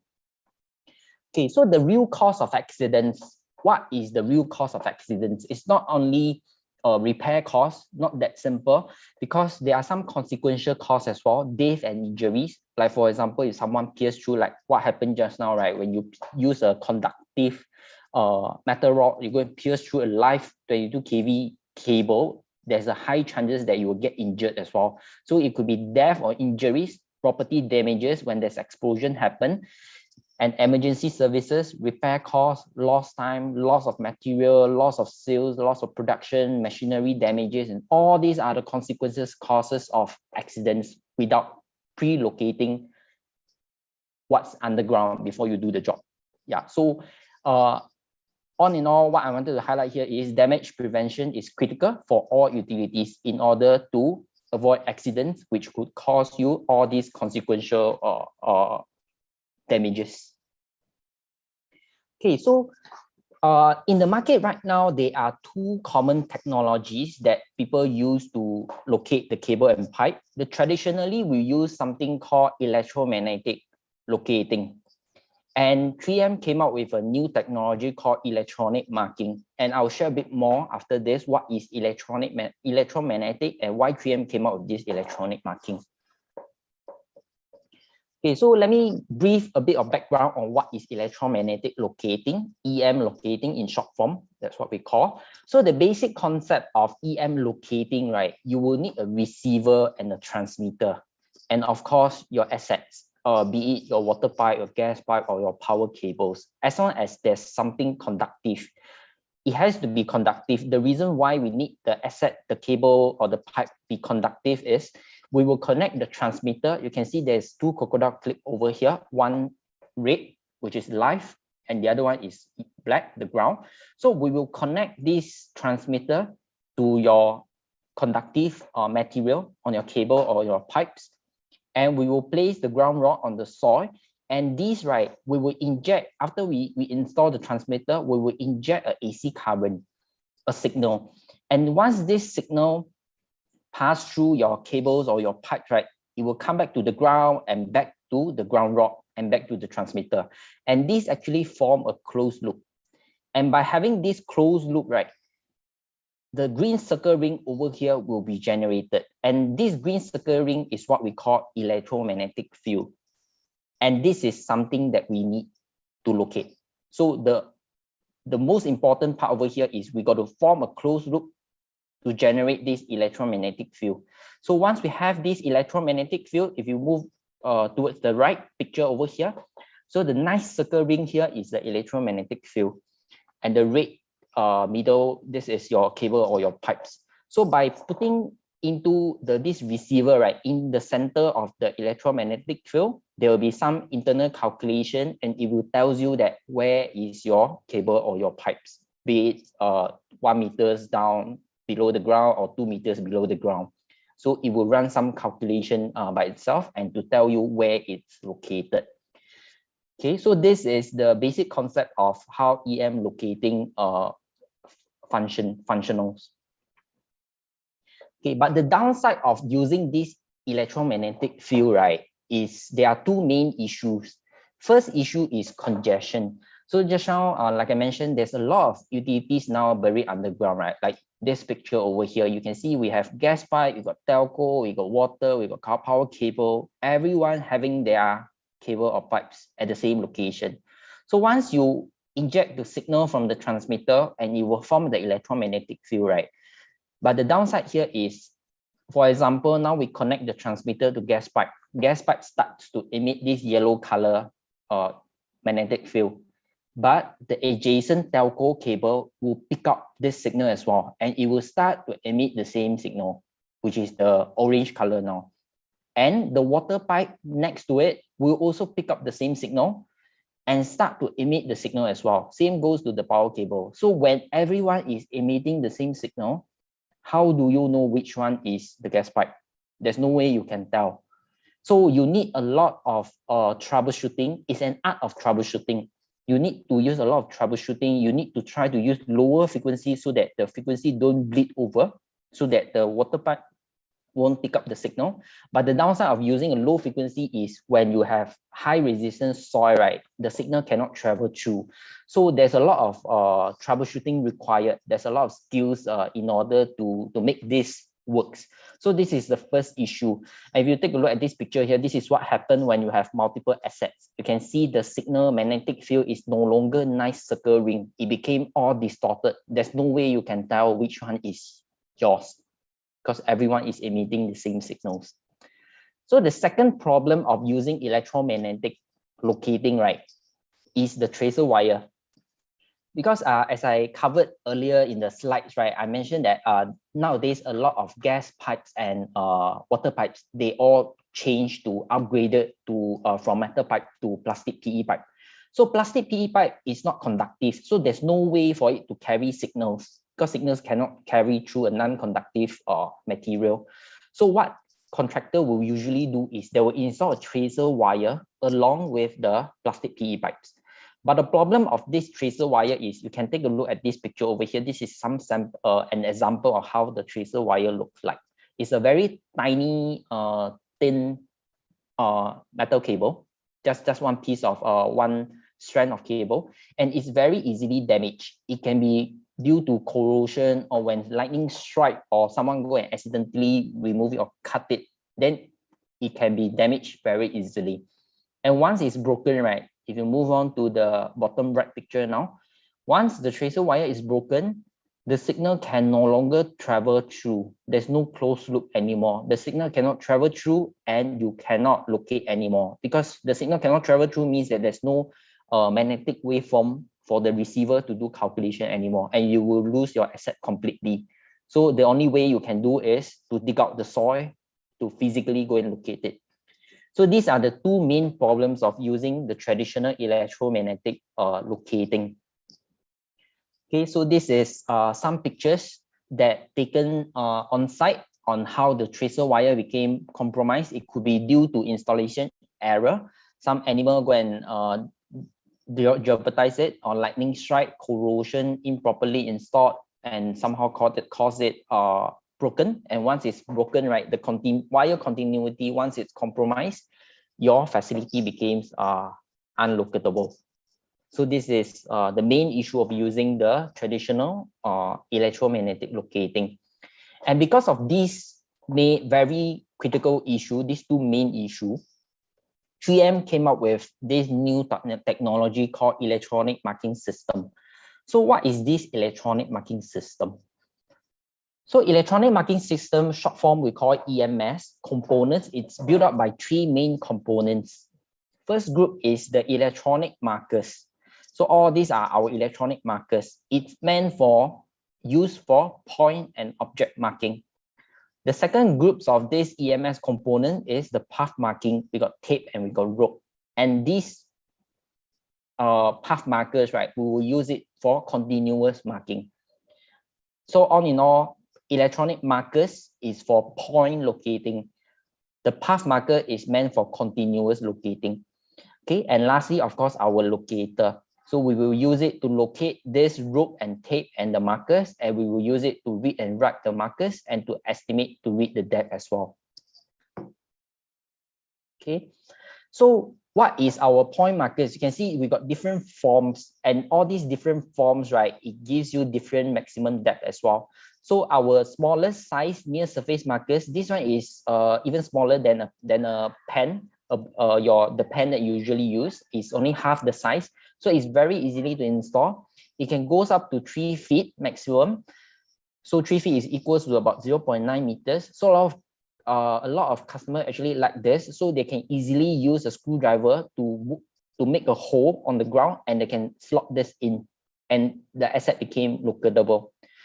Okay, then secondly, we have these Ds and we have these ball markers. Both of them can go up to 1.5 meters, 5 feet. And then we have these mid-range markers, and full range markers is our deepest markers right now. It can goes up to about 2.4 meters, 8 feet. So RFID option here means that it comes with memory for you to store information. So we can use the locator to write some memory to customize a form of text. Like for example, if I want to know who's the contractor that installed this cables, when they install, who they install, where they install, and why do they install here, because there's a damage on Thursday on 2nd of August. All this information can be programmed and write into the markers. And even 10 years later or 20 years later, you use the locator to come and find it and you read it back, right? You can retrieve all the information that you stored inside. So because there's a memory embedded inside. Okay, so how does this markers works? So why is it better comparing to the traditional electromagnetic locating?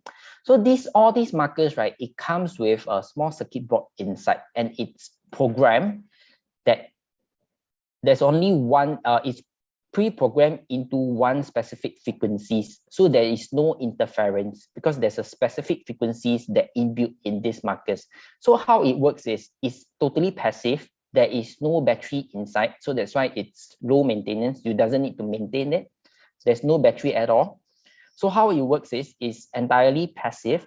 So once you buried it under the soil, right, when the locator moves directly on top of these markers, because the locator will constantly emit the signals. If you take a look at these green signals, so it will always emit these green signals.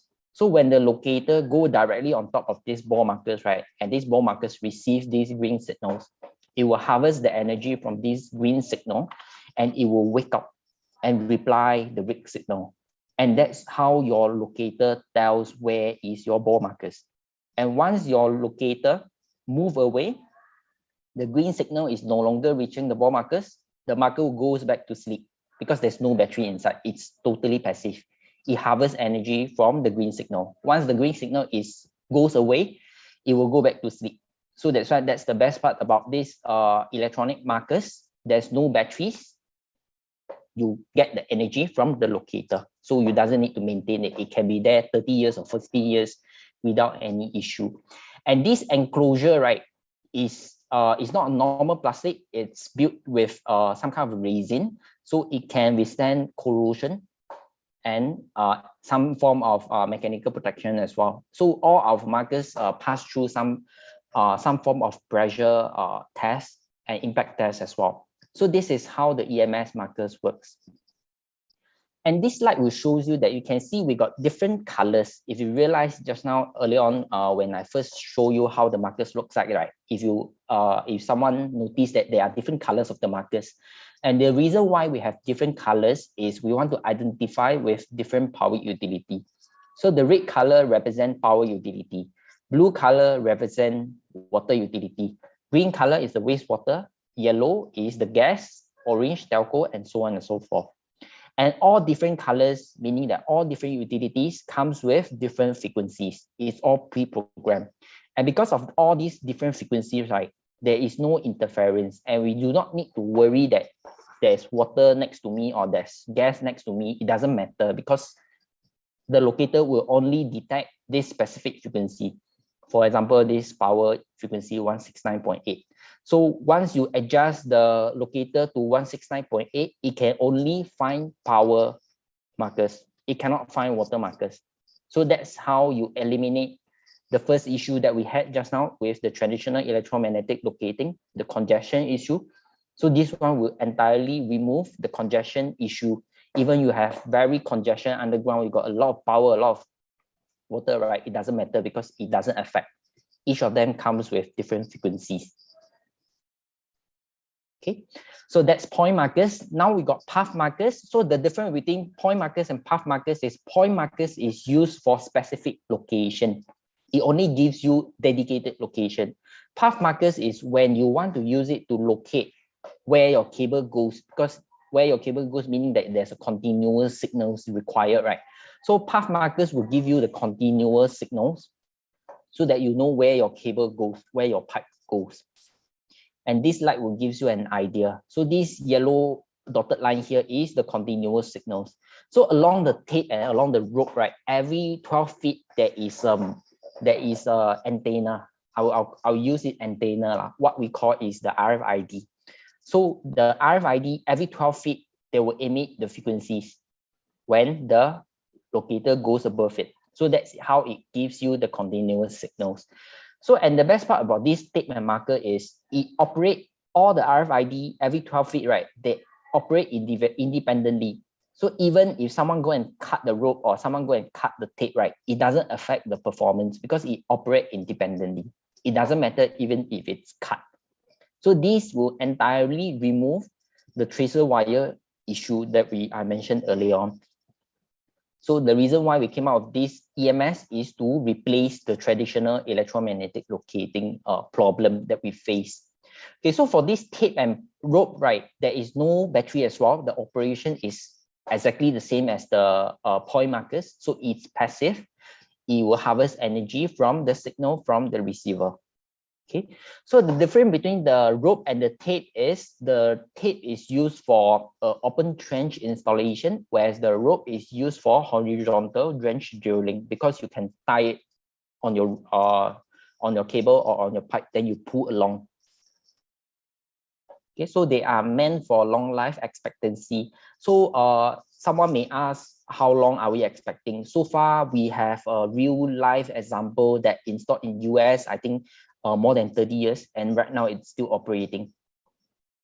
That is just to give you an example. So this picture will give you an example. So a lot of people actually combine both point markers and the path markers.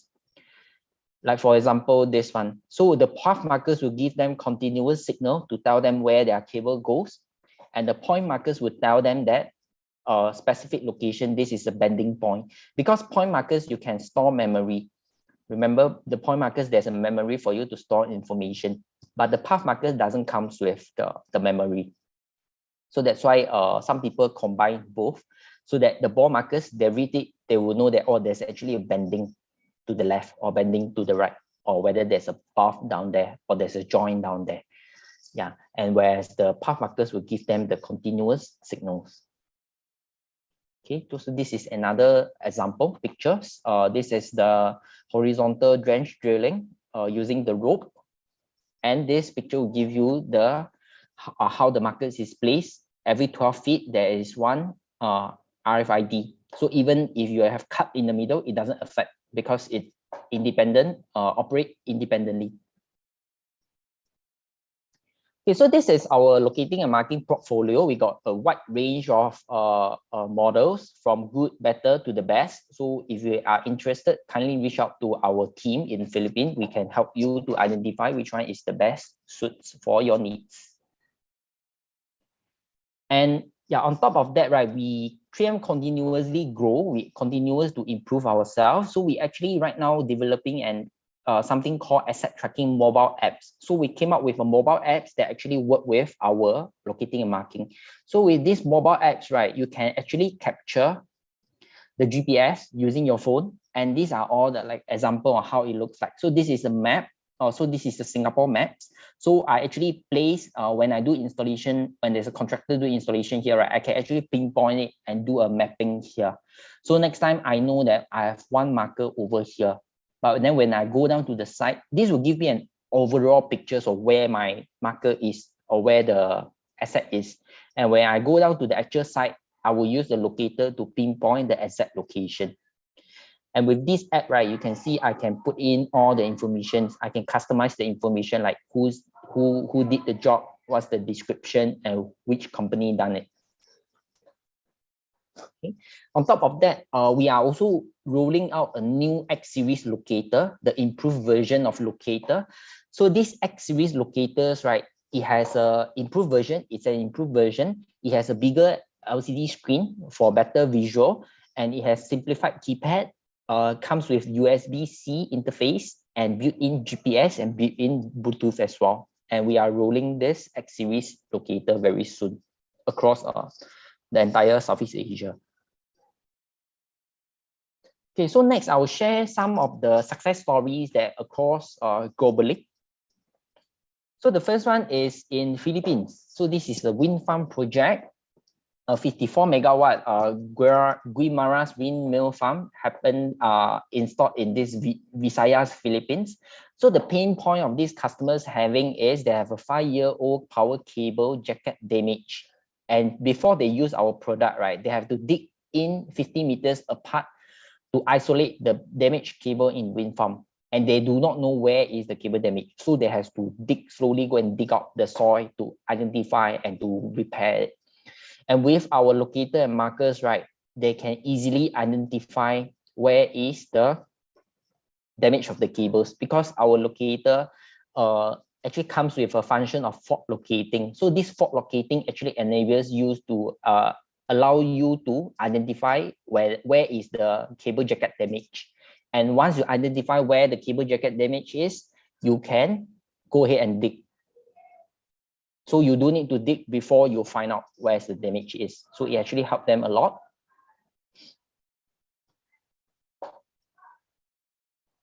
Is there something wrong with my deck? I think that you've already stopped sharing your screen, Mr. Lai.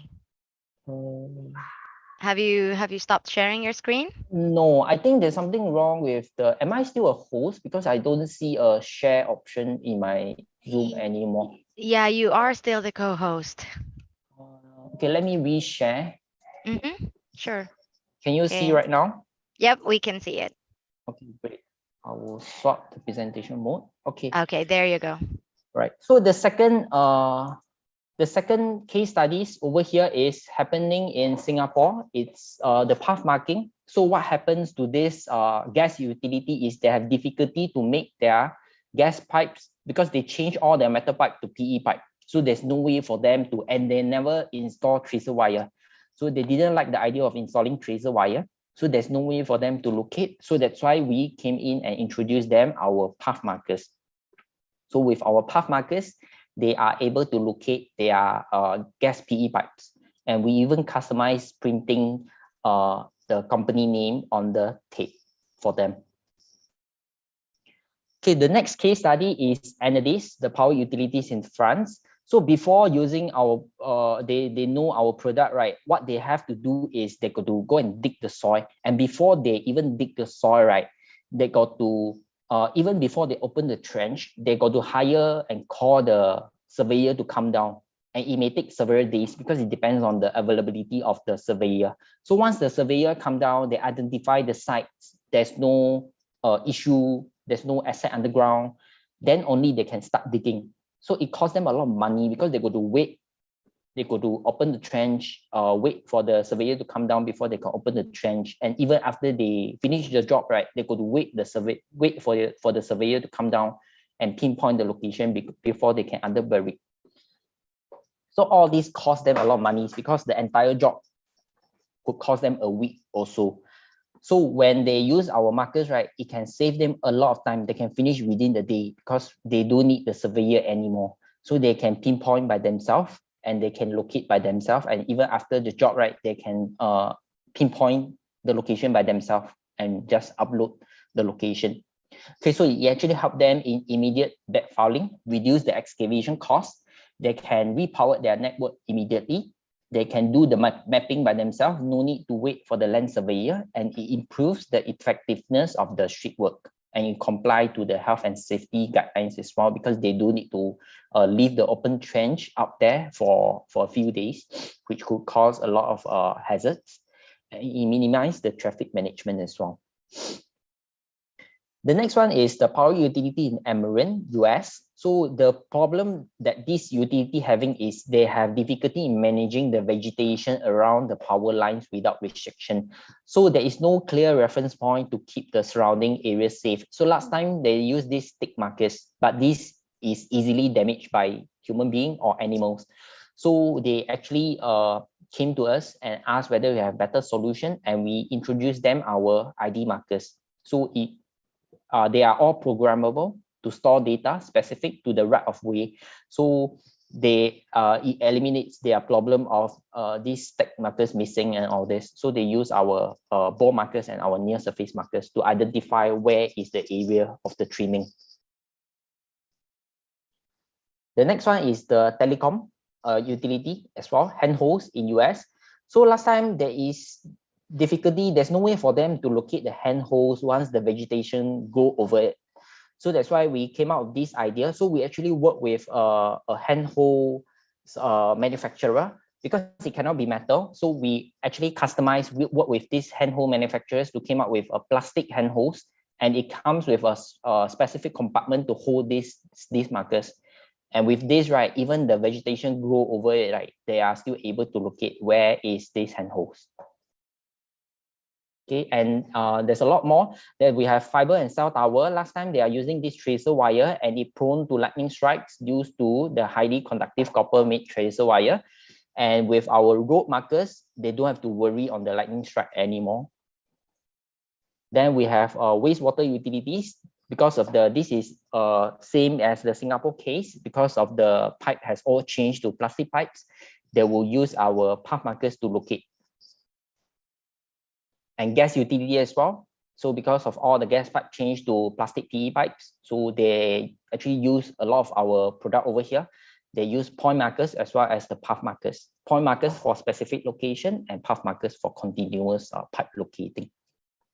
Okay, that's all I have for today. I hope that I am in time. Yes, exactly. You Thank you so are much. exactly on time. time. Yes, it's quite perfect, engineer. And thank you so much for sharing all of that expertise regarding locating and marking. And so I think we can accommodate some questions for the participants. Do you have any questions? And kindly leave them all to the chat, to the message box, if anyone has any questions. So right now, everyone is giving you a virtual round of applause, engineer. So you very thank you so much, much. yes, for your presentation. And I think you explained as well very clearly about locating and marking, because no one has any questions at all right now. So Great. Thank you yeah, so so much. that's Thanks for great to having me hear. today. Yes, you're welcome. And also, all right. Well, before we end, engineer, if you may kindly leave your information for our participants, if they are able to come up with a question and it's not I mean, you're not online anymore, how can they contact you or how can they ask Sure. you? I will leave my email address in the chat. So any questions you have, feel free to email me. Okay, there you go. So to everyone who is participating in this conference, you may check the message box and you can see the email of Engineer Kim, and you can message him there or leave an inquiry or any comment regarding location and marking. Okay, so let me call the attention of Tech One for us to offer the certificate of appreciation. Please stay online, engineer, so that we may be able to address your precious time that you spent with us for today. Okay, so we would like to give you the certificate of appreciation to Engineer Kim Lai for his time, valuable insights, and expertise shared as a technical presenter on the topic about 3M locating and marking during the 8th IIEE Metro Manila Regional Conference Hybrid Edition with the theme Leadership Rising Above Adversity Through Passion and Commitment Leading on the Road to Recovery, held on August 4 to 6, 2022. So once again, Engineer Kim, thank you so much for your time and effort and for sharing your expertise and knowledge with us today. Yeah, so please stay online, keep your camera on so that our technical staff would be able to take a photo op or a remembrance. Engineer Kim? Yep. Yep. Okay. So please leave your camera on for our technical support too. Okay. I think it's good now. Thank you very much. Okay, so thank you also, engineer, and I hope you have a great day, and please take care always. All right, and again, thank you so much to everyone who participated in that presentation. So now, without further ado, let's move forward to our next speaker. And we have an esteemed speaker here, which is going or who is going to talk about tunnel ventilation design. Her name is Miss Aquila Chidela. I hope I don't botch that name. Please correct me if I'm wrong. And so, just a quick background about Miss Chidela. Having worked for 9 years in the areas of manufacturing and construction, Miss Chidela has a diverse experience in manufacturing design, manufacturing quality, supplier quality development, construction quality supervision, and tunnel ventilation system design. So she also had experience working on AutoCAD and Revit and has worked in world-class metro projects like Hyderabad Metro Rail Limited, Chennai Metro Rail Limited, and also Metro Manila Subway Project. So she earned her degree in mechanical engineering at Amrita Vishwa Vidyapitam, Bangalore, and her postgraduate in Metro and Rail at Institute of Metro and Rail Technology, Hyderabad. So she previously worked at TVS Sundram Fasteners Limited in Chennai as graduate engineer trainee and quality assurance, and TVS Sundram Fasteners Limited in Hosur as assistant manager and product engineering, and at ACOM Hyderabad, and currently in ACOM Bengaluru. So please welcome our next speaker, Miss Aquila Chidela from Railway Academy, to talk about the tunnel ventilation design. So let's welcome her with a warm virtual round of applause again. So calling the attention of Miss Chidela. Are you here? Okay, so I think she's currently working on her technicalities right now. Okay, hi, good afternoon, Miss Chidela. Yes, I think you're on mute currently. Okay, can you try to speak? No, I think we still can't hear you. Yes. Can you try checking your headphone connection instead? Or the Zoom settings? Yes. We can see you, by the way. Yeah, your camera is okay. Can you hear us? Yes. Yeah, but unfortunately, we can't hear you, I suppose. Yeah, you are unmuted already, and your camera is good, but I think it's a issue with the headphone.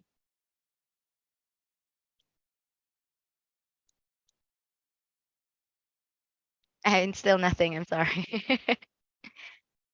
It's okay, take your time, Mr. Della.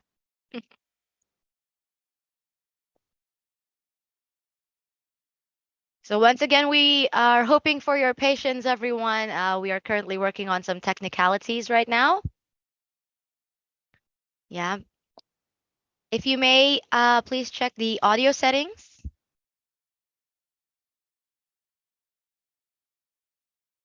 Still nothing. I can see you, but still can't hear you. I can see your mouthing, by the way.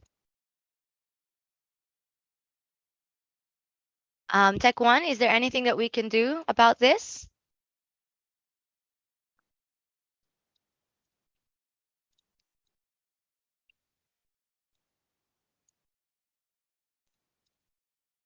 All right, you're currently unmuted.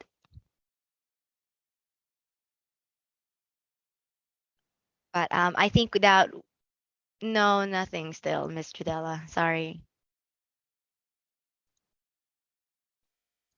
Is there a way for you to use your, yeah?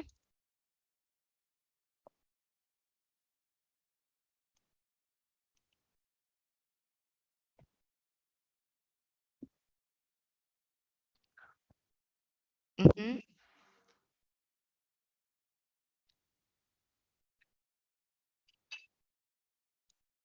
Nothing. Again, I'm still not hearing anything. Okay, so for the participants, we're hoping for your patience as we are currently working on with the technicalities regarding Miss Judella's audio. Okay. We are getting a lot of suggestions here.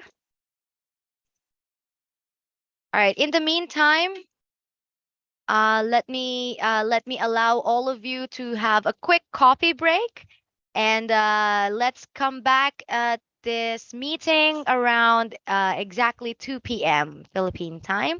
So let's take this moment to relax again after our first speaker, and as to give time as well to Miss Chidela on fixing her audio issues, right?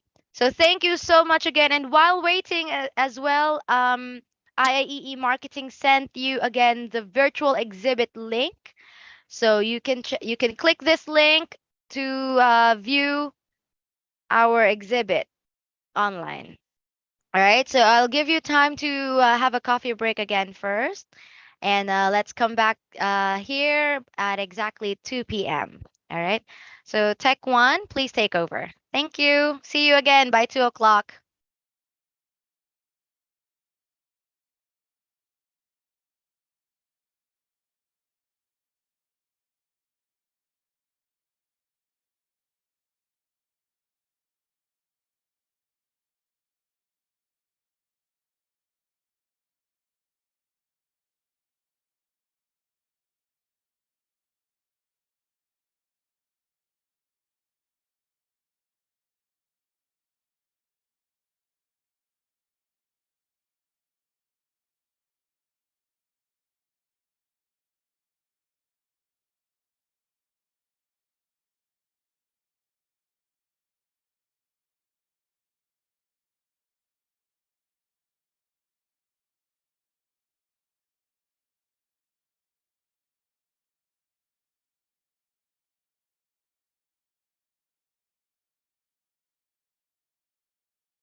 Once again, we are cordially inviting you to attend and support the 8th Metro Manila Regional Conference this coming August 4, 5, and 6, 2022. This year's regional conference is hosted by the IIE Metro North chapter with the full support of Metro Central, Metro East, Metro South, and Metro West chapters, and will be conducted on a hybrid setup. Virtually on August 4 via Zoom video conference and IIE Event Hub platform, and simultaneously with physical setup in Novotel Manila, Cubao, Quezon City on August 5 and 6. All the chapters of the IIE Metro Manila region have come together and are continuously working hard to bring back the kind of conference that we all need.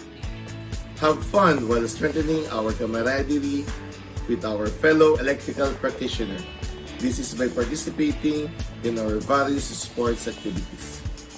Enjoy our technical sessions and engage yourself with our colleagues and industry partners to expand your knowledge, skills, and network.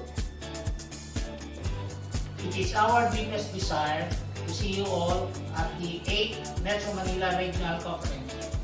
And it is our goal to make this meaningful and a remarkable conference for all of you. To all our sponsors and members, thank you very much for your overwhelming support to our vision. Everyone register now!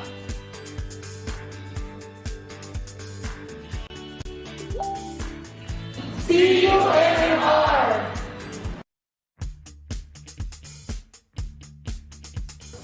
Once again, we are cordially inviting you to attend and support the 8th Metro Manila Regional Conference this coming August 4, 5, and 6, 2022.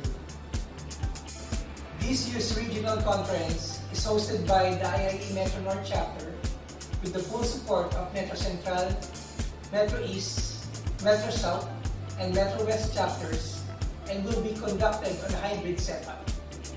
Virtually on August 4 via Zoom video conference and IIE Event Hub platform, and simultaneously with physical setup at Novotel Manila, Cubao, Quezon City on August 5 and 6. All the chapters of the IAE Metro Manila region have come together and are continuously working hard to bring back the kind of conference that we all need. Have fun while strengthening our camaraderie with our fellow electrical practitioners. This is by participating in our various sports activities. Enjoy our technical sessions and engage yourself with our colleagues and industry partners to expand your knowledge, skills, and network. It is our deepest desire to see you all at the 8th Metro Manila Regional Conference. And it is our goal to make this meaningful and a remarkable conference for all of you. To all our sponsors and members, thank you very much for your overwhelming support to our vision. Everyone register now!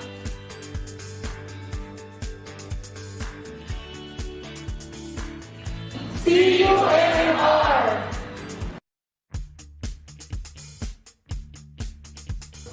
Once again, we are cordially inviting you to attend and support the 8th Metro Manila Regional Conference this coming August 4, 5, and 6, 2022.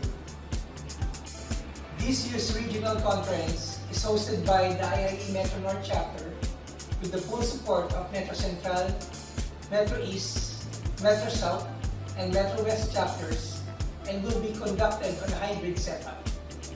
Virtually on August 4 via Zoom video conference and IIE Event Hub platform, and simultaneously with physical setup at Novotel Manila, Cubao, Quezon City on August 5 and 6.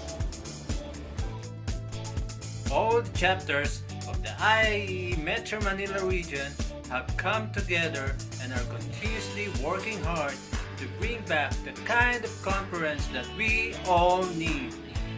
Have fun while strengthening our camaraderie with our fellow electrical practitioners. This is by participating in our various sports activities. Enjoy our technical sessions and engage yourself with our colleagues and industry partners to expand your knowledge, skills, and network. It is our deepest desire to see you all at the 8th Metro Manila Regional Conference. And it is our goal to make this meaningful and a remarkable conference for all of you. To all our sponsors and members, thank you very much for your overwhelming support to our vision. Everyone register now!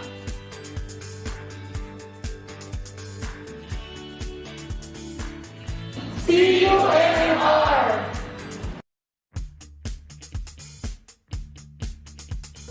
Once again, we are cordially inviting you to attend and support the 8th Metro Manila Regional Conference this coming August 4, 5, and 6, 2022.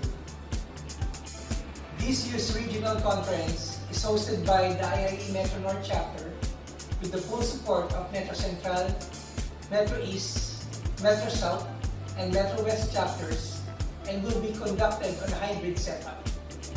Virtually on August 4 via Zoom video conference and IIE Event Hub platform, and simultaneously with physical setup at Novotel Manila, Cubao, Quezon City on August 5 and 6. All the chapters of the IAE Metro Manila region have come together and are continuously working hard to bring back the kind of conference that we all need. Have fun while strengthening our camaraderie with our fellow electrical practitioner. This is by participating in our various sports activities. Enjoy our technical sessions and engage yourself with our colleagues and industry partners to expand your knowledge, skills, and network. It is our deepest desire to see you all at the 8th Metro Manila Regional Conference, and it is our goal to make this meaningful and a remarkable conference for all of you. To all our sponsors and members, thank you very much for your overwhelming support to our region. Register now!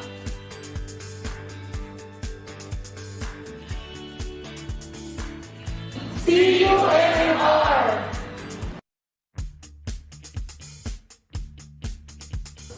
Once again, we are cordially inviting you to attend and support the 8th Metro Manila Regional Conference this coming August 4, 5, and 6, 2022. This year's regional conference is hosted by the IIE Metro North chapter with the full support of Metro Central, Metro East, Metro South, and Metro West chapters and will be conducted on a hybrid setup. Virtually on August 4 via Zoom video conference and IIE Event Hub platform, and simultaneously with physical setup at Novotel Manila, Cubao, Quezon City on August 5 and 6. All the chapters of the IAE Metro Manila region have come together and are continuously working hard to bring back the kind of conference that we all need. Have fun while strengthening our camaraderie with our fellow electrical practitioner.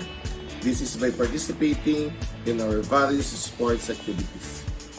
Enjoy our technical sessions and engage yourself with our colleagues and industry partners to expand your knowledge, skills, and network. It is our deepest desire to see you all at the 8th Metro Manila Regional Conference, and it is our goal to make this meaningful and a remarkable conference for all of you. To all our sponsors and members, thank you very much for your overwhelming support to our region. Register now!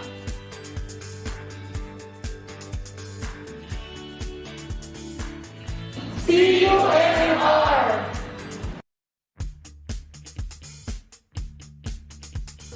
Once again, we are cordially inviting you to attend and support the 8th Metro Manila Regional Conference this coming August 4, 5, and 6, 2022.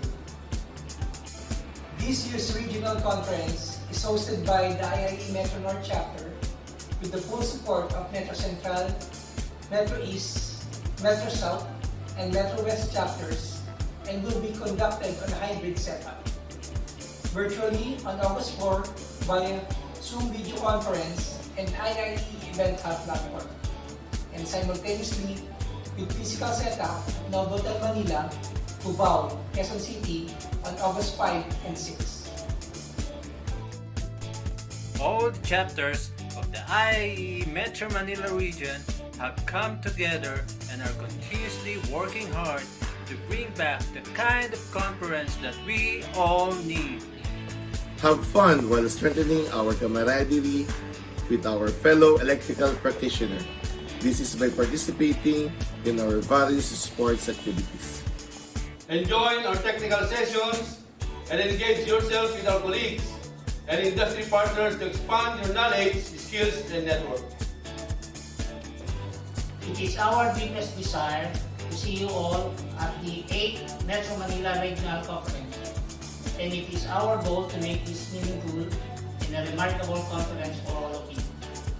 To all our sponsors and members, thank you very much for your overwhelming support to our region. Register now!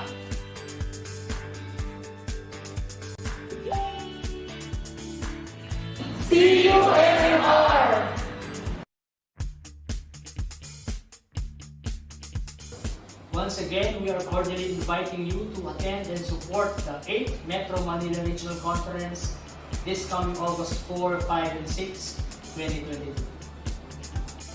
This year's regional conference is hosted by the IIE Metro North chapter with the full support of Metro Central, Metro East, Metro South, and Metro West chapters and will be conducted on a hybrid setup. Virtually on August 4 via Zoom video conference and IIE Event Hub platform, and simultaneously with physical setup at Novotel Manila, Cubao, Quezon City on August 5 and 6. All the chapters of the IAE Metro Manila region have come together and are continuously working hard to bring back the kind of conference that we all need. Have fun while strengthening our camaraderie with our fellow electrical practitioner. This is by participating in our various sports activities. Enjoy our technical sessions and engage yourself with our colleagues and industry partners to expand your knowledge, skills, and network. It is our deepest desire to see you all at the 8th Metro Manila Regional Conference, and it is our goal to make this meaningful and a remarkable conference for all of you. To all our sponsors and members, thank you very much for your overwhelming support to our vision. Register now!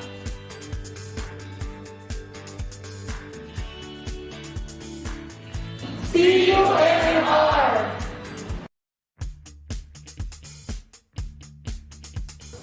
Once again, we are cordially inviting you to attend and support the 8th Metro Manila Regional Conference this coming August 4, 5, and 6, 2022.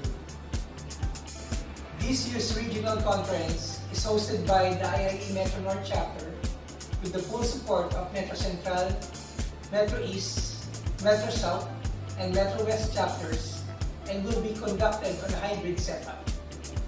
Virtually on August 4 via Zoom video conference and IIE Event Hub platform, and simultaneously. All right. Well, I apologize for the sudden stop, but thank you so much for the patience of all the participants who are still remaining here in our conference today.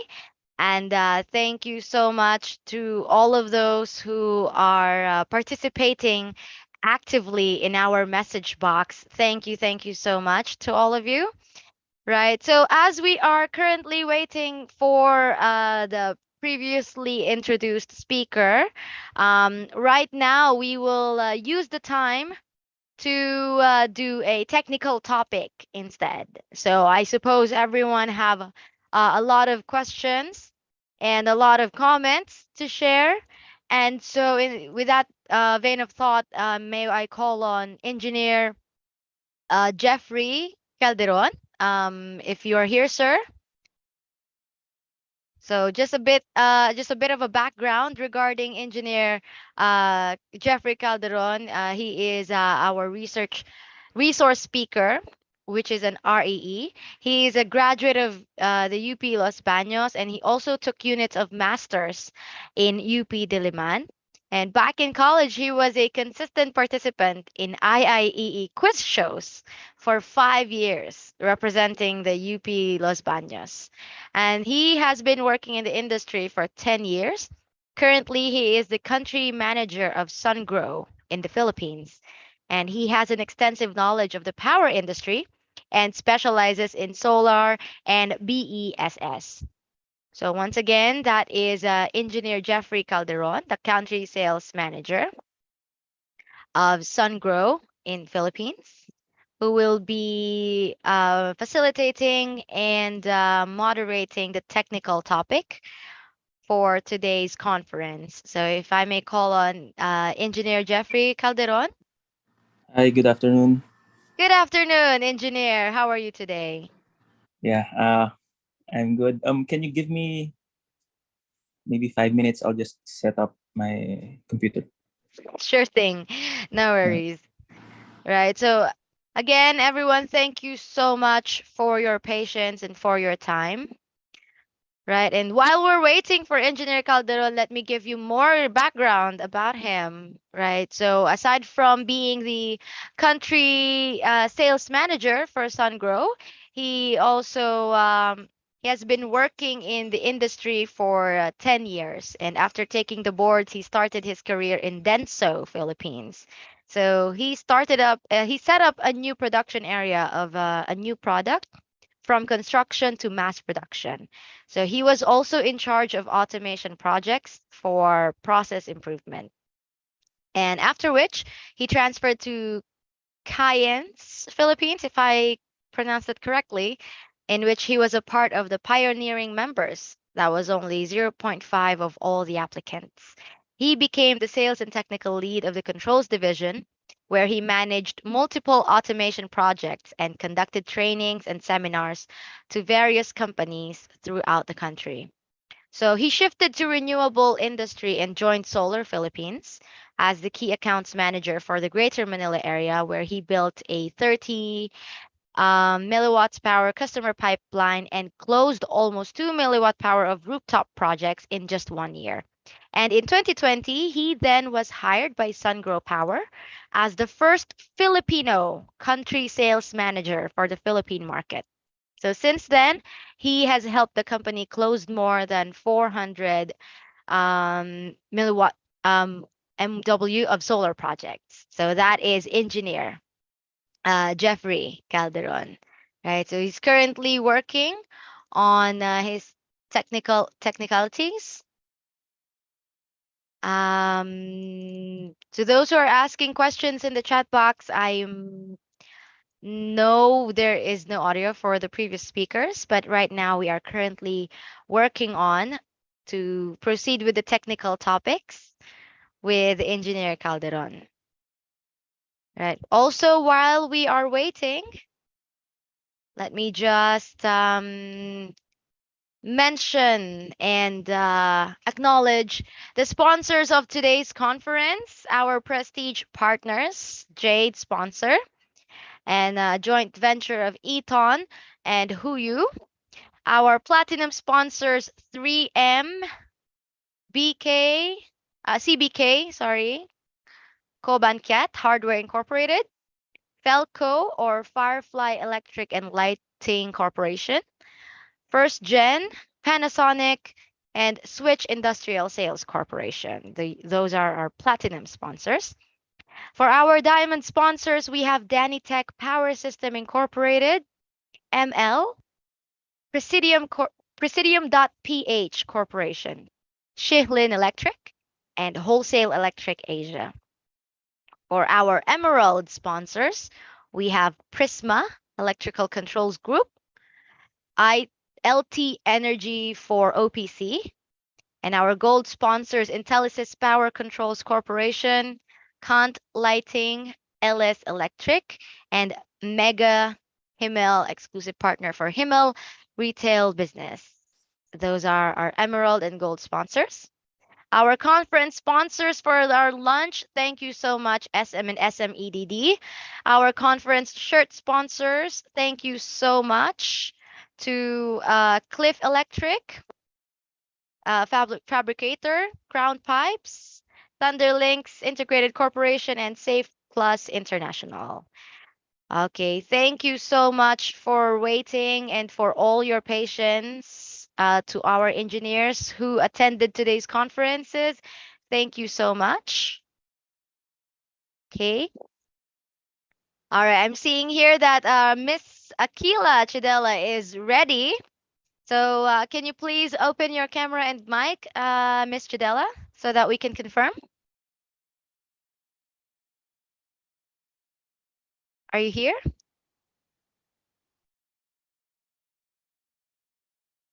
Okay, I think Miss Aquila Chidela is still working on her technical issues.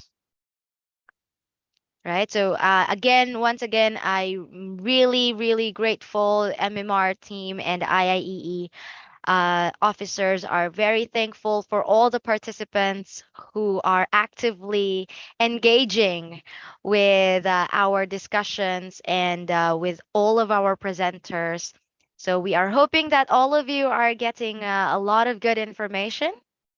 And once again, we encourage each and every one of you that if you have any questions, don't be afraid to speak up. We are all checking the message box. Okay. So let me see. Okay. Miss Can you hear Akila? me? Yes, we can hear you Oh, thank now. God. Thank goodness, and welcome back. And Yeah. finally, right. So, everyone, again, please welcome our guest speaker for today here to talk about tunnel ventilation design from Railway Academy, Miss Aquila Chidella. Thank you so much for your efforts, Miss Chidella. Can you try to speak again? Yes, please. Can everybody hear me now? Yes, I suppose so. People in the chat box. All right, thank you so much. They Oh, are thank giving you. you now a warm virtual round of applause. So the floor is yours now, Miss Chidella. Thank you. Thank you very much for that lovely introduction. So let me share my screen.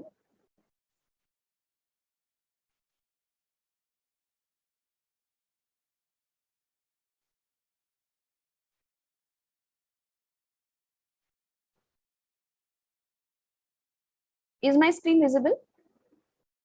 Yes, we can see the Explorer folder now. Just a sec. Is my PPT visible? Oh no, we are seeing your File Explorer page. Can you switch to the PowerPoint presentation instead? Yes. Just a sec. Mhm.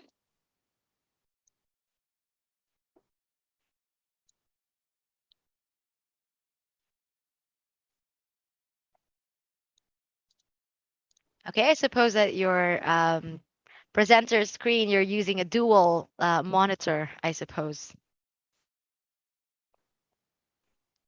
Right, so for everyone, again, Miss Aquila Chidela is from ACOM. There you go.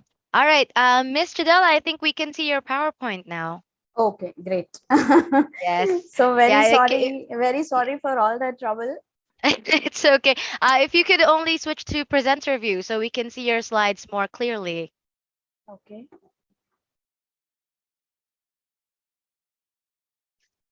Actually, this is a new laptop I've taken, so I am used to I my previous one, so I see. It's okay. I think all of our engineers are very considerate and patient for today. yeah. Right. So if you could just press F5 on your keyboard so that it would switch to the slideshow view. Hello. Yes, we can still hear you. I'm sorry, but You can press, please click the enable editing on the top bar. Enable editing from the yellow row on the top. And not that one. There, enable editing. There you go. So that you will be able to present. Okay, I think I lost your screen, Miss Chidella. can you see me now? Yes, I can see you. We can see your camera, but I think you stopped sharing your screen. Yeah, yeah.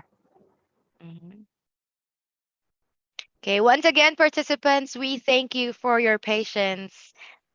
Things like this happen from time to time, so thank you so much. Okay, if you may just press F5. Thank you, Hello. engineer. Really appreciate that. No, Yes. yeah. Mm-hmm. Yeah, we can see your screen, Miss Jadella. All right, and then we're just waiting for you to go presenter mode. Anyways, if you're ready, you can begin.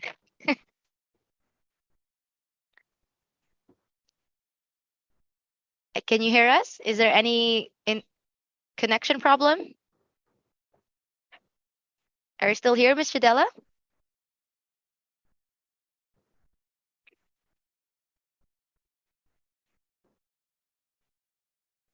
Okay, there you go. You're almost there. Okay, perfect. Hello? Mr. Del, yes, Mr. Del, I think this one is perfect now. You can start. Okay. Okay. So, hello everybody. My name is Akhila and I'm going to present on the basics of tunnel ventilation system design today. So these are the contents we'll be covering in our course of presentation. We'll be covering what is the objective, as in why at all we need a tunnel ventilation system. What are the different modes of operations in a tunnel ventilation system? So this is very important because almost 80% of our TVS design is based on these modes of operations alone. And then we have different components of a typical tunnel ventilation system, and we have design. We'll see all these in detail along with a case study on a project I worked on for your better understanding. So let us understand why tunnel ventilation system is needed. First of all, you see tunnel is a closed space. So in the absence of a ventilation system, what happens is it acts like a piston. You see the train, when it enters into the tunnel, it compresses the air in front of it. So high temperature, high pressure region is created in front of the train. So if this air is not ventilated outside, then it will be very uncomfortable to the passengers in the tunnel. And also when the train exits the tunnel, it results in a loud boom. It will shatter the glass in the nearby buildings. It is very unsafe. So it is very important to take this air out and to keep the area ventilated. For this reason, we provide tunnel ventilation system. That is one of the main reasons. And another main reason is for sake of fire safety. So in the event of fire, tunnel ventilation system provides a smoke-free evacuation route for the passengers to get out of the tunnel, and it provides a safe, clear visibility for the fire personnel to get into the area and extinguish the smoke. So these are two of the main reasons for why we need a tunnel ventilation system. Now, coming to different components of a tunnel ventilation system, we have got tunnel ventilation fans. So tunnel ventilation fans they are fully reversible. That is, they can be both in exhaust mode and also in supply mode. They can work in both exhaust and supply mode depending upon the about the mode of operation. Then we have overtrack exhaust fans. These are basically used to take out any in the station when the train stops on the platform. We get a lot of heat from the air conditioning equipment, from the braking equipment, which needs to be discharged. So for this reason, we use overtrack exhaust fans. Then we have got lots of dampers and nozzles and ducts. We will get into each of these in great detail when I am taking up the case study, so that you will understand how each of it works and in what scenario each of them works. Because we have in dampers, we have overtrack exhaust dampers, we have tunnel ventilation dampers, and we have nozzle dampers. So each of its operation is different in different scenarios. So we shall see in detail. Now, coming to the modes of operation, there are basically three very important modes of operation for tunnel ventilation system.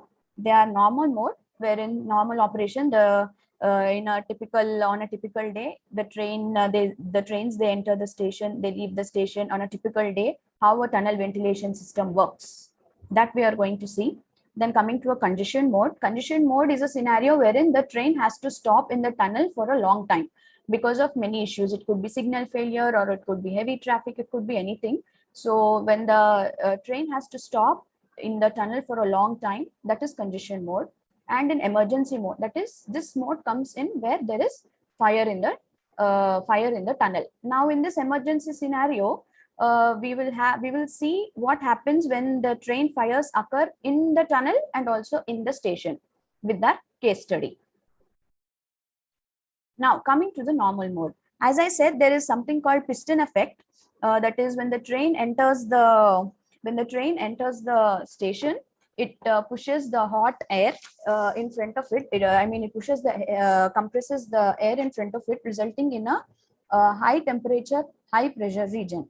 So, and similarly, a negative pressure is created behind the train. Now, this is called piston effect. We provide shafts on either side of the station which is open to the atmosphere. So what happens is when the train enters, suppose this is the direction of my train. So when the train is coming, when the train is entering, high pressure, high temperature region is created in front of the train. And since it is pushing, this air escapes through the shaft. And since there is negative pressure here, that is suction, fresh air is drawn from the shaft at this side. So like this, there is continuous ventilation of the tunnel here in the station premises. This is in the normal mode. This we call normal mode. And this is called train piston effect. It is just like how a piston and cylinder work. You know, the hot air, it needs to be, it gets compressed. So it is the same way. Now in the congestion mode, as I said, when the train stops in the tunnel for a long time, what happens is the train will have many equipment which releases heat, like air conditioning equipment, braking equipment. So it is important to dissipate this heat. Because if it is not done, then the ACs might trip off, causing discomfort to the passengers. After a certain temperature is reached, the air conditioning system in the train is cut off for safety reasons. So that is why it is important to dissipate the heat around the train. For this reason, we are using tunnel ventilation system in congestion mode. So what happens here is, here the tunnel ventilation system, it works in the push-pull mode. That is, you see the train here, it is traveling from left to right. This is the movement of the train, direction of travel of the train. So there are tunnel ventilation fans in, this is station A, this is station B, and we have our train stalled here. So my fan from A will, this is the movement, this is the direction. So I supply air in this direction. So fan in station A, fan will run in supply mode, and so it will push the air this side towards the right, and the hot air, the dissipated air, it will go into station B to outside. So here the fan is in exhaust mode. So this fan is pushing the air, and this fan is pulling the air. It is in supply mode. This is in exhaust mode. This is congestion mode. Now we have emergency mode. We have two scenarios here, depending upon where the train fire has occurred. Emergency mode is when we have train fire in the tunnel. In the event of fire, it is emergency. So we have got two modes in this, that is depending on where the fire is on the train. One is we have rear fire, that is where we have front evacuation. So you see here, we have a train fire here. In this is station A, this is station B, and there is a train in between, and we have rear fire on the train. So we would like the passengers to go to evacuate from the front side. We don't want them to go this way because obviously there is fire. We want them to evacuate in the opposite direction.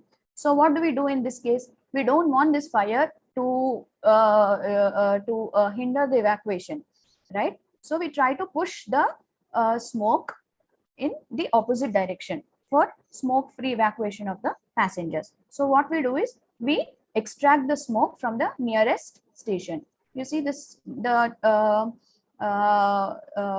fire is in the rear, so this has to be pushed in the opposite direction of the evacuation route. So station B, the fan will run in supply mode. It pushes the air, and in station B and in station A, the fan is in exhaust mode. It pulls the air and it sends to the atmosphere. Now coming to the emergency mode, that is front or mid fire. Here this is station A, station B, my train is here, and it has got front fire, and I want my passengers to evacuate from the rear end. So what I'll do, I will push the smoke in the opposite direction of the evacuation. For that reason, the fan in station A will supply the air, it is in supply mode, and the smoke and gases will be extracted from station B, wherein the tunnel ventilation fan runs in discharge exhaust mode. So that is how this works. Now coming to a case study, basically a TVS system, any design of a TVS system, it has got two parts. One is we have production of drawings, wherein we produce TVS drawings using AutoCAD or Revit. These days, most of the projects are using Revit because it is easier to model in it. And also it is more, you get all the dampers schedule, actuator schedule, everything without putting extra effort. I mean, you have some commands in it where you get it. And then we have got mode schematics, which are done predominantly in AutoCAD. I'll be showing them to you now. And also we have got calculations. So we do pressure drop calculations, acoustic attenuator calculations. I'll be showing my screen for one station. 1 second.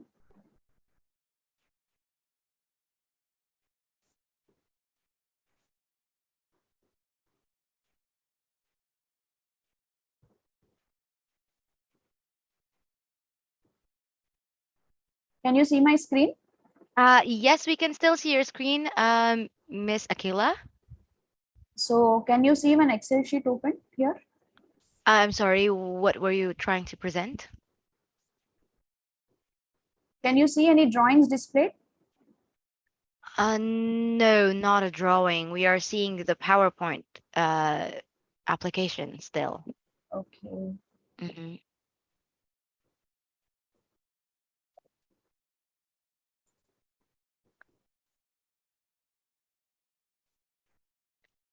Right. Can you see now? Oh, yes. There you go. Okay.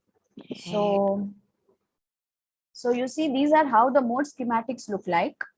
All these are done in AutoCAD. I have taken one project I worked on, which is in India. So I mentioned earlier about normal mode, about the modes of operation, why they are important, how they are actually used. You can see here. You see, this is the normal mode. In a normal operation, when the train enters, you see the tunnel ventilation fans are all switched off in normal mode. They don't operate. They operate only in congestion mode and in fire emergency mode. So the ventilation takes place through the piston effect. So when the train enters inside the tunnel, there are something called draft relief dampers. So these dampers in normal operation are always open. So air goes in, air comes out through the dampers. It gets exchanged with the atmosphere through the relief shaft. So we have DRDs on all 4 sides of the station. That is, we have this is upline, downline. We have got a DRD on either side of the station. We have got DRD on either side of the station. So depending upon the direction of the train travel, the air piston effect takes place.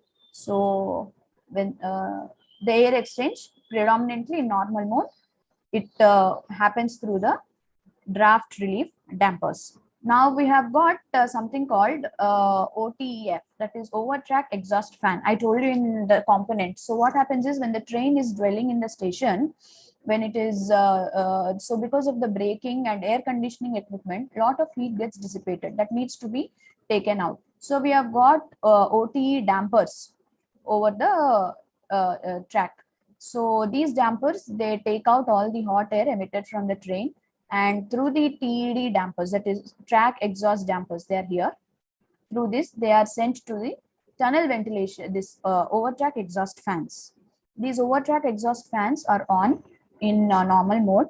So through the through the FID dampers, that is fan isolation dampers, they are basically when the dampers are open, the fan will run. When the dampers are closed for safety reasons, the fan will be switched off. So through these FIDs, it is taken through the OT shaft to the atmosphere. So this is what happens in a normal operation. In a normal operation, the TVF fans are closed, OT fans are open, and the trackway exhaust is taken care by the OT fans, and the train piston effect takes care by the DRD dampers. There is no extra any fan supply needed in this mode. Now coming to the congestion mode.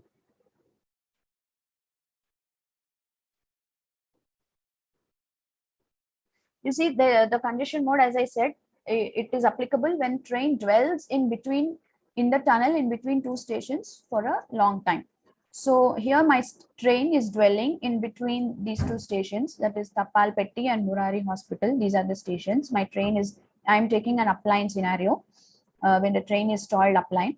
So what I should do is, my train is moving from left to right. So I should be supplying my air from this station, okay, from the left, and it should be exhausted, it should be extracted through Murari Hospital station. Okay, so my TVF fan here, if I can zoom it.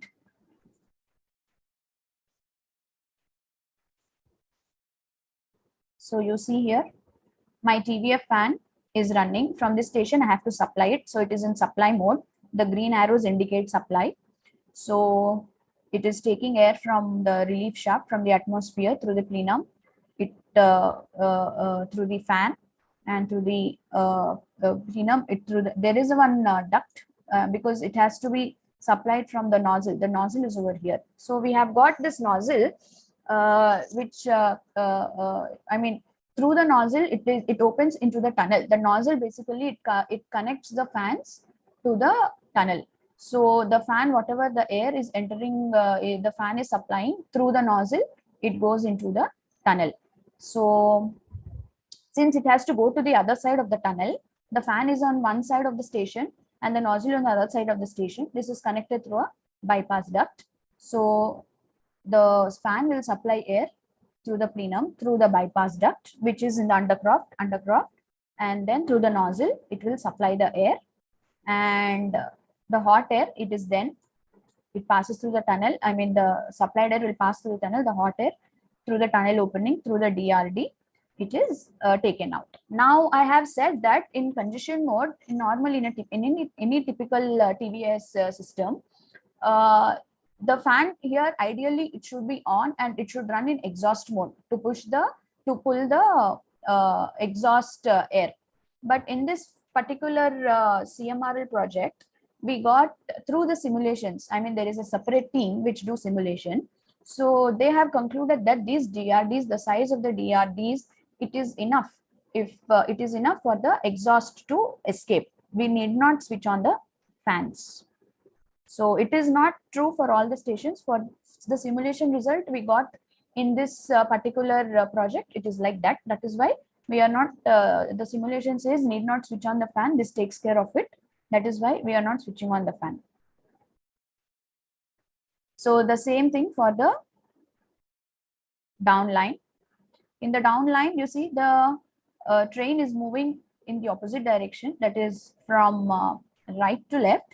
So the fan here, it will supply the air, and here in any other project, this fan would be in exhaust mode and it would pull, but in this project it basically escapes from the draft relief dampers provided. So this is a congestion mode. Now we have something called degraded congestion mode, wherein in any case, if one fan fails, then the second fan will operate, fail safe mode basically. So just that in the top one, you have seen that one fan is operating here, the first one. In the degraded mode, the second fan will operate. That's all is the difference. The principle is all the same. Now we'll see fire emergency scenario, wherein we have a train with front fire. So in case of front fire, we want the passengers to evacuate in the opposite direction. So what we should be doing? We should be pushing the air towards the right to create a smoke-free evacuation route. So what we do is, you see all the other dampers, everything else will be closed in case of fire. We don't want anything else to open. We want only the tunnel ventilation fan to operate and its respective dampers. So in case of fire,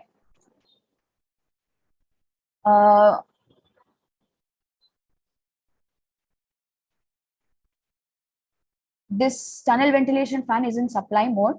So it takes the air through the relief shaft, through the plenum, then through the undercroft, through the nozzle, it will supply the air. and then it is in supply mode, and here the tunnel ventilation fan is in exhaust mode. This hot air, hot fumes are through the draft relief damper, they enter the plenum through the tunnel exhaust fan, they are sent out to the atmosphere. Now all my tunnel exhaust fans, all my other parts of the dampers, everything else is closed for safety reasons, because we don't really want this tunnel fire to enter into the station area. So that for that reason. Now this is in case of upline. In case of downline, so we have front fire. So the passengers will evacuate in the opposite direction. That is, they will be exiting towards Murari Hospital Station. So in that case, the fans here will run in supply mode, right? So they take the air from the relief shaft to the plenum, then through the tunnel ventilation fan and through the nozzle, they will supply. And from here, the hot fumes are extracted through the tunnel ventilation fan here. It is in exhaust mode. It will send it out to the atmosphere. And the passengers will go this way. This is the smoke-free evacuation route.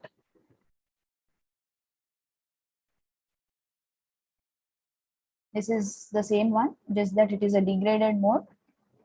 As I said, this fan is off and this fan is on here.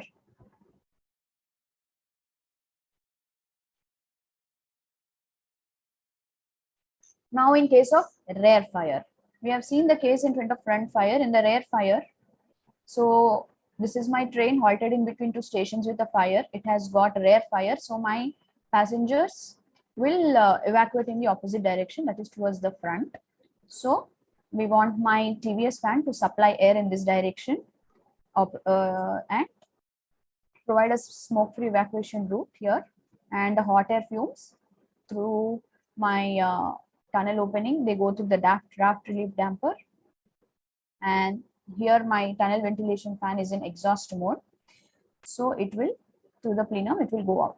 Now my tunnel ventilation fans in this project, through the simulation, we have got in what capacity they should operate. I mean, through the simulation results, we got that 50 cms is required for the fans to run in supply mode. That is enough fresh air, that is enough supply of fresh air in case of fire, and 65 cms in case of exhaust. So these fans are capable of running in 50 cms in supply mode and 65 cms in exhaust mode. Now this is in case of downline. So this is the fire here. My passengers, they have to evacuate in the opposite direction. So the smoke and hot air is pushed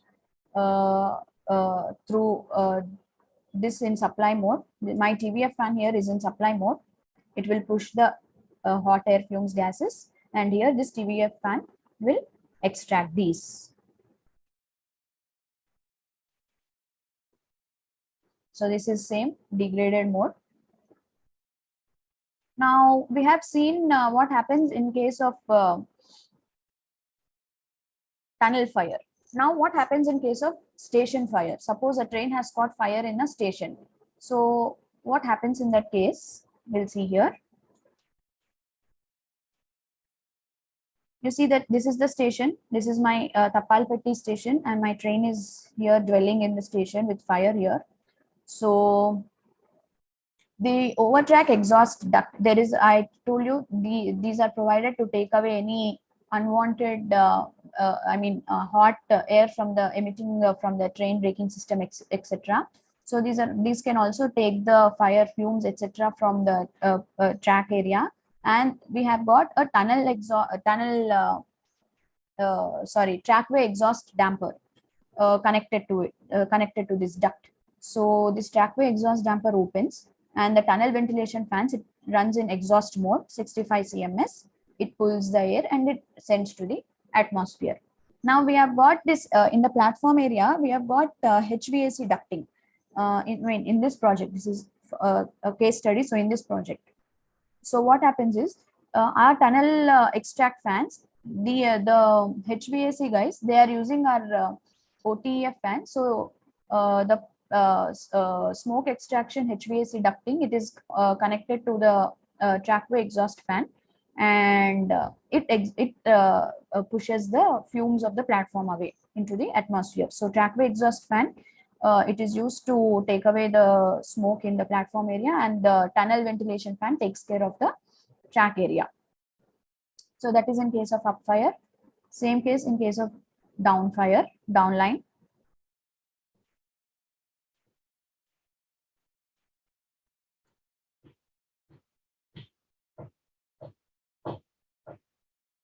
So this is my train here. It has caught fire in the station. The downline, the over track exhaust system, it will the hot gases will go into the duct through this dampers, to the OTE damper, and then through the exhaust fan. The TVF fan will run in exhaust mode, and through the plenum, it is released into the atmosphere. This is the same one, but with the downline. So this is about the mode schematics. Now I'm going to show you all how a typical tunnel ventilation room looks like.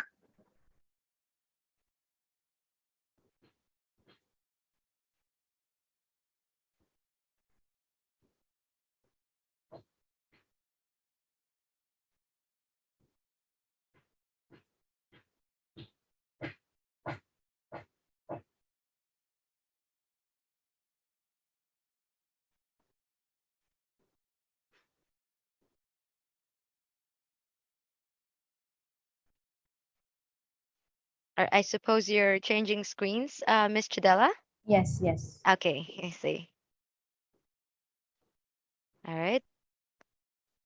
All the questions are piling up.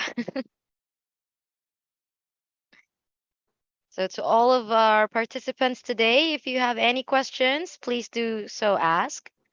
Do not hesitate to leave your questions in the message box, and we will get back to it after the presentation.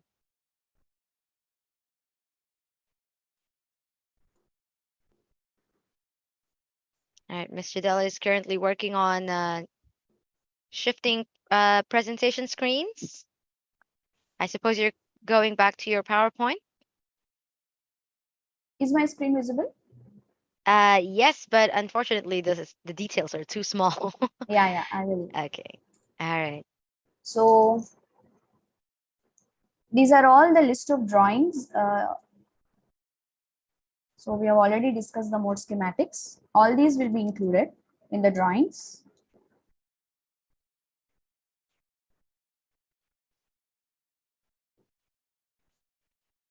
This is the damper schedule and actuator schedule. So this is one big advantage of working in Revit.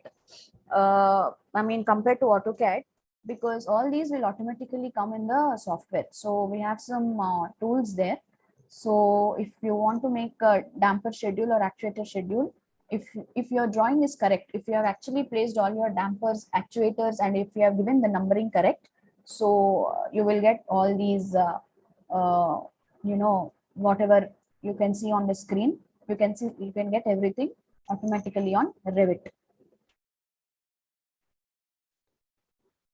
So this is the equipment schedule, as in how many tunnel ventilation fans, that is, we are using 2 tunnel ventilation fans, 001 and 002. What is the airflow, what is the pressure, and what temperature rating it has got, and what are the different duty points of the over track exhaust fans, and the different silencers, how many silencers are there. So we'll get all the information from this equipment schedule. This is the ground level. So this is my concourse level of a typical station. This is a typical station I've taken. So this is my tunnel ventilation fan room. I'll show it to you in detail. So let me zoom.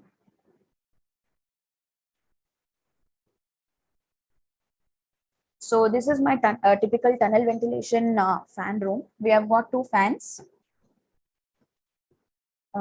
So we have got motor in the fan, then you've got a cone piece, then you've got sound attenuator, then you've got fan isolation dampers here, right? Then you have got DRDs. As I said, DRDs are always open in normal mode where all the air exchange takes place. These are the DRDs. Okay. Then we have got a bypass damper. This is used if in case I have to supply air to the other side of the tunnel, because the tunnel ventilation fans on this side. If I have to supply air to the other side, then making use of the bypass damper, it is connected through a duct to the nozzle. So we make use of the bypass damper here. Then we have got nozzle damper and OTE damper. OTE damper in case of station fire, as I mentioned earlier in my mode schematics. So that duct over the on the top of the track, it is connected to this OTE damper. In case of station fire, this is open, and through the plenum, the tunnel ventilation fan will run in extract mode, and it will take the air outside. So then we have got DRDs, we have got this. Yeah, so we have got nozzle damper, wherein if the tunnel ventilation fan has to supply or extract air through the nozzle to the tunnel, then the nozzle dampers will open. In case of congestion mode, this happens, or in case of tunnel fire, these will be working. So yeah, so this is my OT fans. We have two OT fans, up and down. So this is the OTE duct.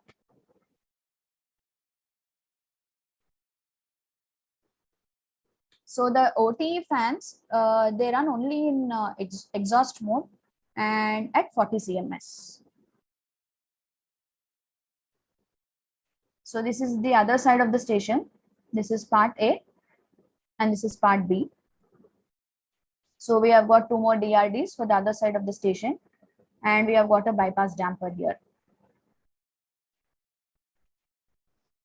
So this is the platform. We have got nozzle here, which connects to the to the concourse level. So when the tunnel ventilation fans, they supply or exhaust through the through the duct, through the nozzle, and into the tunnel. Same through the tunnel. The same here. We have 4 nozzles.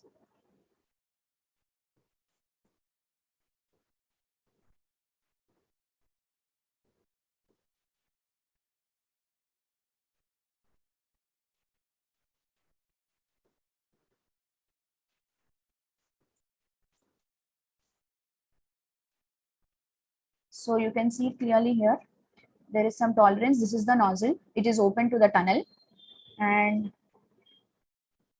to the relief damper and to the fans, they are connected. So this is how a nozzle would look like from the top.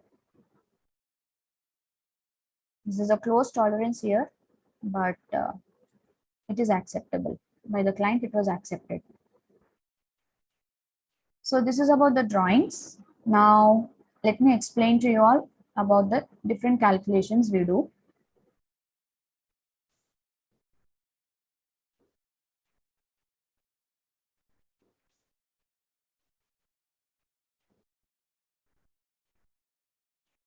My screen is visible, pressure drop is visible. Yes, we can still see your screen. Okay. So first, in any design, first TVS design, what we do is, first and foremost, we give the drawings to the simulation team. So they will perform simulations using various software tools like SES, Subway Environmental Simulation. They'll do CFD analysis. They'll do smoke extraction calculations, and they will arrive at what would be the flow rate of the fan in supply mode and in exhaust mode. So once they give us this data, this is how a typical pressure drop calculation looks like. Typical, this is, we are using ASHRAE standards for the pressure drop calculations. These are all the formula. So the same thing is, it is put for into this for our convenience. So in pressure drop calculations, what we do is from the starting of the tunnel to the end of the tunnel, right from the start here, you can see it here, right from the relief of the shaft to the nozzle exit, whatever is there, whatever the shaft dimensions, the bends, then the plenum dimensions, then the attenuator, the cone, and the dampers, and then whatever is there, the nozzle dimensions, everything we calculate it, everything, all the areas we enter into the table, we enter the table, and along with the flow rate. The inputs in a pressure drop calculation are flow rate. So as I said, if it is in supply mode for my project, it is 50 cms, and if it is in exhaust mode for my project, it is 65 cms for a TVF fan. So now it is in TVF, is in supply mode for the other side of the tunnel. So my input would be 50 cms, and I get these through AutoCAD. You can also, through Revit also you can do it, but when we did it for this pressure drop calculation, we took the dimensions through AutoCAD. So this would be the entrance of the shaft. This would be the width, height, and the length, and the area. So you get all these, and so everything. So there is 90-degree bend. So you've got the shaft, then you have got sudden contraction, that is from the shaft area to the duct area, it will reduce. Then you will have bend here, then you will have bend here, then you will have sudden expansion here. The plenum is a big area compared to the duct. Then, so you have all these here, each and everything is taken into account. Sudden contraction, 90-degree bend meter, everything, all the areas are taken into account, and finally you will arrive at the pressure drop. What is the pressure drop from starting to end? And for this particular sheet, I've got a pressure drop of 1257, and we have taken a margin, and will be rounding it off 1600 Pascal. So 50 cms, 1600 Pascal is my one duty point. So like that, we have got TVF in exhaust mode to the other side of the tunnel. Now we have seen, one more thing. So whenever you design any system, pressure drop, you take it to the, I am designing my pressure drop in the longest length of the longest length possible, so that even the smallest ones are automatically taken care of. You see this is how it is going. This is the longest length of my longest length possible. If I want, I could have taken it like this one, but this is not the longest length, because when you do it in AutoCAD, you take the length from starting to the ending. Whatever is the longest length, you take care of the long. You do your calculations for the longest length, so that the shortest ones are automatically taken care of. So that is one thing we follow here. So this is in the supply mode, so 50 cms, and this is in the extract mode, that is TVF is in exhaust mode when the tunnel ventilation fan is in exhaust mode. So it runs at 65 cms, and this will be the duct size. It is basically, these calculations are same, but just upside down, because then you take care from here, when from the point of entry of air. Here you start above, you start from this side. This is the entry of the air. It is in supply mode, so it takes from the atmosphere. So this is how you do your calculations, from this side. So in exhaust mode, the exhaust is taken from the tunnel, so you start your calculations from the tunnel side. So it starts from like this. This would be your exit point, relief to the shaft. So you see this is the this is the nozzle dimensions. These are the nozzle dimensions, and then the fan, and then it is towards the 4.2 by 4.85 is the damper. So it is in the opposite direction. Now we have got another scenario wherein Now this is the tunnel side. Now we'll see the fan side. In fan side, the tunnel ventilation fan is in supply mode. So this is the fan side. This is fan side. This is tunnel side. So we have finished the tunnel side supply and exhaust. Now we'll be taking consideration of the fan side entry and exhaust, supply and exhaust. So this is the fan side. It is this fan is supplying to the nozzle. So entrance to the shaft, expansion, bend, then contraction. If there is sudden expansion, that is my area changes suddenly from lower to higher. Here you can see here 20, my area here, it is 20 from the entrance of the shaft, and it is suddenly expanding to 27. So that is sudden expansion. My coefficients will vary based on that. So we have got some, I wish I could show you that. I don't think I have it in my sheet here. So you basically have certain formulas on how to calculate these C naught. See, these are the standards we have used. So if you go to table 4.3 SCDH page 4 to 14, you will have a set of formulations as in how do you calculate the C naught value when the area changes suddenly. It is basically you divide one area by another area. Same goes with sudden contraction. So in case of 90-degree bend, so you have got certain standard there, the C naught value.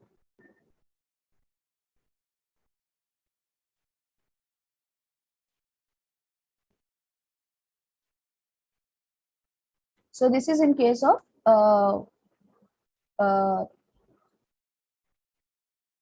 supply in the fan side. Now similarly you will have extract in the fan side. So see, so it is basically extract. So it starts from the tunnel opening. My calculations will start from here. So it enters the tunnel opening through the damper, through the plenum, then through the isolation damper, through the fan, and through the plenum again, and to the exhaust. So my calculations will go this way. Then we have got for OTE in normal mode, OTE extracting from the platform. So you see this is the OTE duct. So my air is extracted through the OTE damper. So my calculations will start from here. Through the OTE damper, through the duct, and through the OTE fan, and to the OTE shaft. So that is how it is. OTE extracting from the normal mode. And in the OTE extracting from platform in normal mode. So it is the same here also. So you see this turbulent effect due to merging flow, turbulent effect due to merging flow. So we take one after the other, all these dampers, these are the dampers and the ducts. So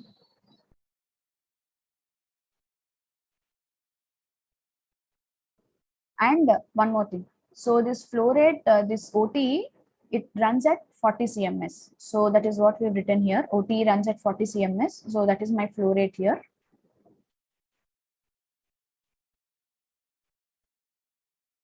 Now in case of trackway fire, so my TVF fan runs in case of trackway fire, as I said earlier. So my OTE damper, in that case, we collect the pressure drop on this duct, and through this damper, through the 90-degree bend meter, all the contractions, expansions through the damper, through the attenuator, through the cone piece, through the fan, and through the plenum, through again a 90-degree duct, and to the relief shaft. So we get all these, the duct dimensions, the isolation damper dimensions, everything in AutoCAD. And we finally get the pressure drop here. So why are we doing these pressure drop calculations is that we need these duty points. You see this, this is my flow rate and this is my pressure drop. So for my OTE fan, it is running at 40 cms flow rate, and 800 Pascal is my pressure. So my fan has to operate in those conditions. Those are the duty points. Now we have got set of 5 duty points here for this particular station. So we've got 50 cms, 1600 Pascal is duty point 1. 65 cms, 1260 Pascal is duty point 2. 50 cms, 1200 Pascal is duty point 3. 65 cms, 700 Pascal is duty point 4. 40 cms, 800 Pascal is duty point 5. 40 cms, 800 Pascal, the same. It is duty point 5. And then in case of track fire, 65 cms, 850 Pascal is my next duty point. So we give all these duty points to our fan suppliers. So what they do is they do calculations at their end and they give us some, they select some fans and they give us. I can show you that.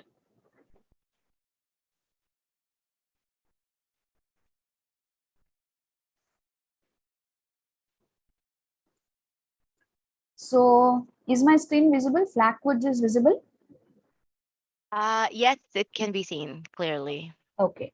So this is from the Flackwoods company. They have given us these, when we have given them our duty points. So basically these duty points, these pressure drop calculations have to be done for all the stations. I mean, we have done for 30 stations. I mean, in the project, we have done for 30 stations. It is a very lengthy design process, pressure drop. So we do it only in the detailed design stage. So we gave all these duty points of all the stations to the vendor. Okay, Flackwoods. He's a vendor in the case. So he has given us this sheet after doing calculations at his end.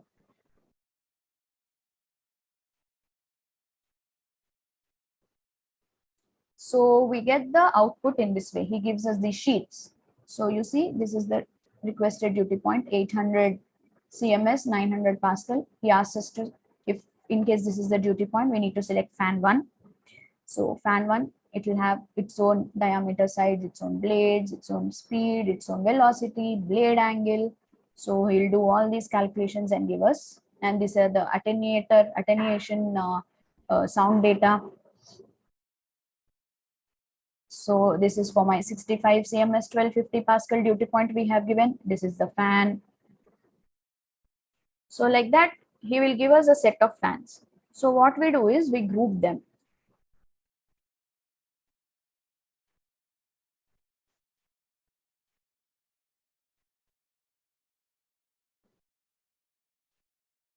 Is my Excel sheet visible? Yes, but I think the information is quite small. Okay, I'll zoom Yeah.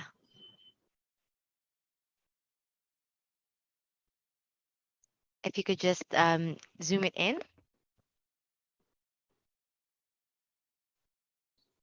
Is it okay now?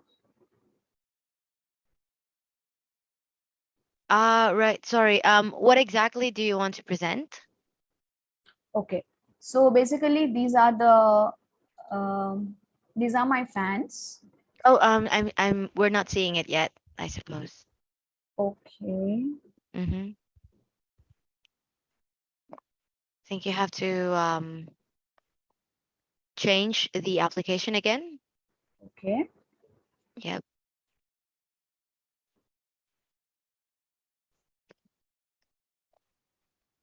Okay, there you go. We're seeing an Excel file. Yes, correct. Okay. So when those guys, they give us the sheets which I have showed you earlier, those are all the list of fans they've given us. That is, those fans they can operate at the duty points which we have requested. So we can group them. I mean, you see when we do the pressure drop calculations, they are typical stations, you know. So like for example, I've shown you Tapal Petti. Let us see where Tapal Petti is. This here, it is Tapal Petti. So it is a single plant room. And these are the duty points which we have got when we did the pressure drop calculations. So when we give these duty points to the fan supplier, he gave, according to the fans he has given a couple of fans. So these pressure, these duty points, they match to fan number 02.2. So that is our fan which we select for Tapalpeti station, right? So like Tapalpeti, there are some more stations, like you can see these stations here. For all these stations, we use fan 2.2. Similarly, we have some stations wherein these are the pressure drop calculations. Using pressure drop calculations, these are the duty points we got.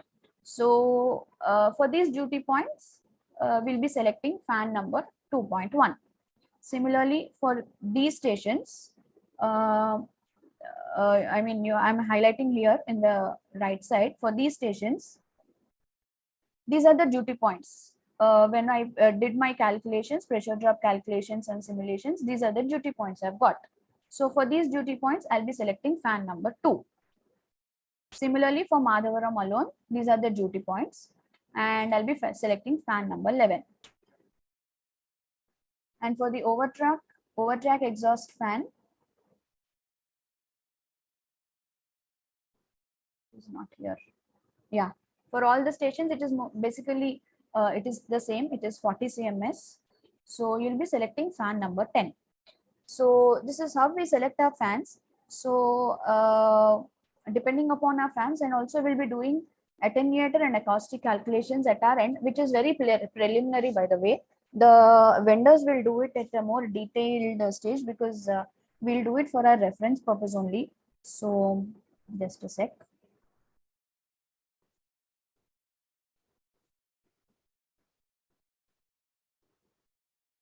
My calculation sheet is visible, PDF. Attenuator selection is visible.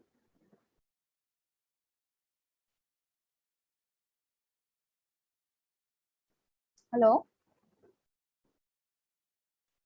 Yes, Ms. Chidela. Yeah. So this is my attenuator selection. We use a software called Trox. So we have many inputs to give in this. I wish I could show you the software here. This is another laptop. I don't have the softwares installed because of the technical issue. I had to use another laptop. So basically, you'll have everything in your all the inputs, whatever you feed in the software, is based on the client requirement. The client will give you what could be the thickness, what should be the thickness of the, how much decibel of sound I need, everything. He'll give us everything. So after the inputs we have got, so these are the attenuator sizes, 3060 by 2000 by 1800. And this is my pressure drop. By the way, this pressure drop here, 97 Pascal, you see, this we use in our pressure drop. Let me show you.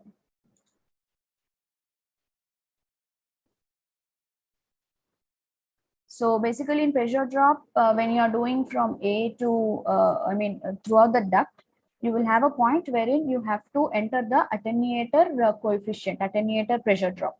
So then straight away we enter 97 Pascal. So for that reason also, for to enter the attenuator values in the pressure drop also, we use the attenuator calculations from our end. This is another attenuator, and this is for the OTE. And then these are acoustic calculations. We use something called Fantech software for this. So this is required by the client. It should be 60 dBA. It should not be more than 60 dBA. It should not be more than 55 dBA.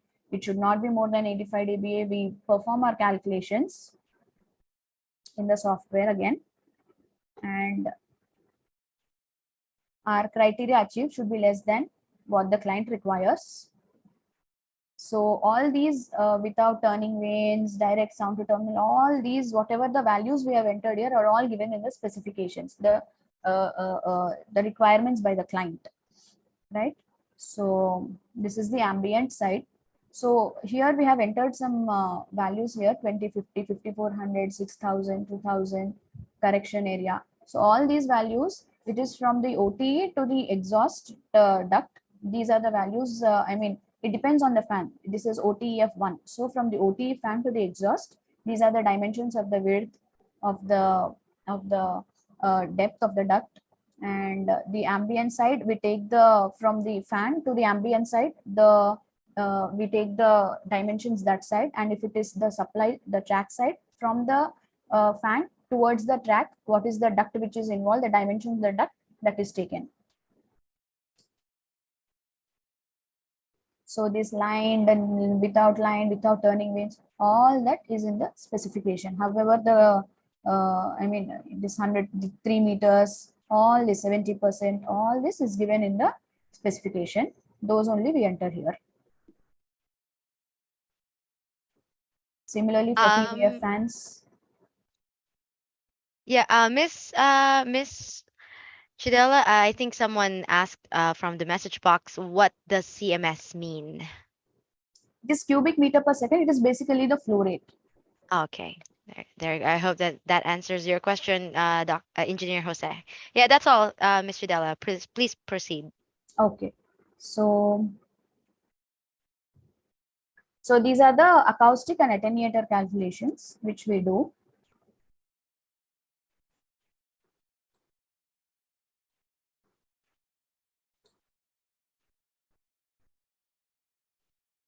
So depending upon this, can you see my screen, my PPT? No, unfortunately, we're still seeing the Excel file. Okay.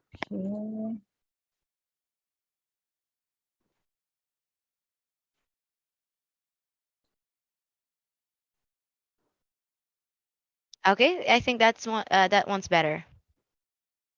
Okay. So this is what my TVS system, basically the design is. The pressure drop calculations, the acoustic attenuator, and the simulations, and the fan selections, and the TVS drawings and mode schematics. All this put together is what comprises of a TVS design. All these are done in detailed design stage. Because you see, they are very exhaustive. These calculations, it cannot be done in a single day. Each station will typically take 10 to 15 days to be done. I mean, all this process, it will take more than, because we supply, we do the calculations, we send to the client, he gives us some inputs, we again incorporate them, we again, so all this process, it takes years. So, any questions? Okay, there you go, and thank you so much. And that was the end of your presentation, Ms. Chidela? Yes. Okay, I see. Right. Well, actually, while you were presenting, there were so many questions that were raised in our message box, and all of them are very specific to what you were discussing about. And let me just pick some questions here for you. Well, this is quite a lot, so I'm hoping that you have enough time to entertain all of these questions. One of them was that a question from Mr. Engineer Nelson Castro.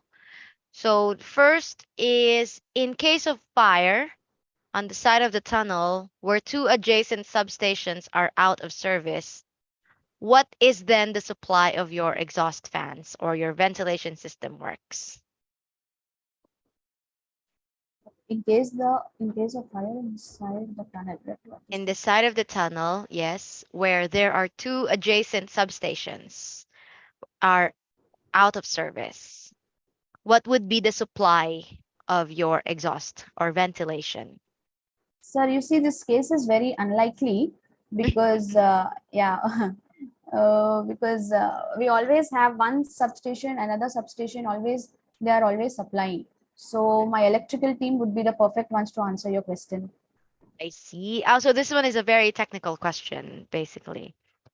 So Okay. if you are okay with it, I could, I could connect you to one of my electrical team members who would be very happy to answer your question. Oh, I think that would be a good idea, Ms. Stradella, if you can Yes. leave a contact information here in the chat box. Yes. So some of the questions might would be assisted. One more question from again from Mr. Nelson, again from Engineer Nelson Castro.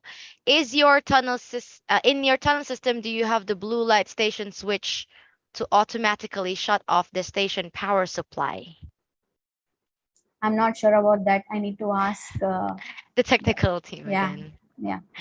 Okay. I think his questions were focusing more On on electrical. Yeah, yes, I think yeah. so. Um can you also answer the question from Engineer Rogelio Cabanilla? What is the standard and interval distance between the ventilation fans and the tunnel? So it depends on my tunnel length. It differs from station to station. So all these results are obtained in my simulation. For this particular metro, I do not have any simulation results with me.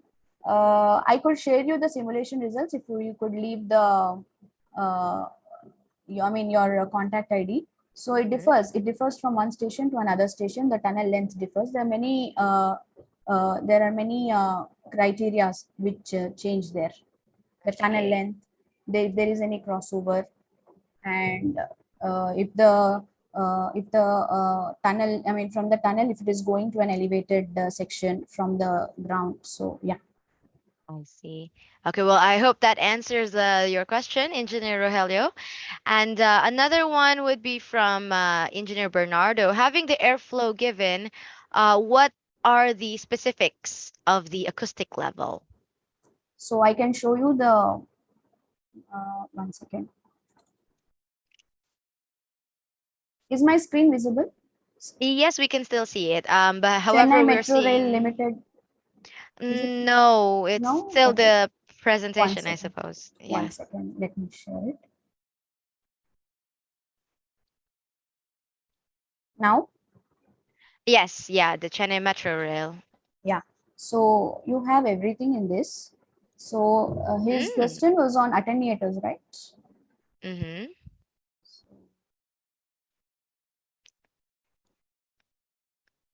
Okay, so would it be possible for you, To Miss? share this.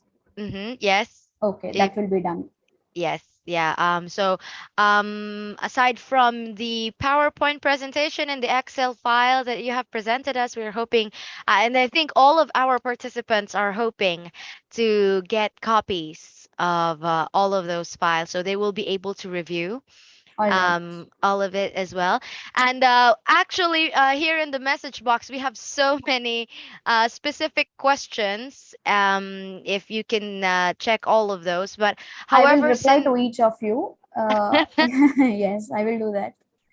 oh wow, okay, so to all of I our could, yeah. participants. You can reach out to me. I will leave my mail ID. Also, I will reply now after the presentation. I'll reply to each of you in the chat box Mhm. to each of your question. If in case, Wow. if in case that is okay. Okay, well, there you have it, engineers. So, Miss Chidella will leave her contact information so that all of your questions will be assisted. And again, all of the questions that were raised here in the message box will be answered personally by Miss Chidella after after this discussion, basically. So, all of you who still have remaining questions, please don't hesitate to ask. You still have time while Miss Jadella is here, and she will accommodate all of your inquiries as much as she can. Right, Miss Jadella? Thank you. Thank you very much. Yes. Thank you also. Thank you very, very much for your time today and for your effort.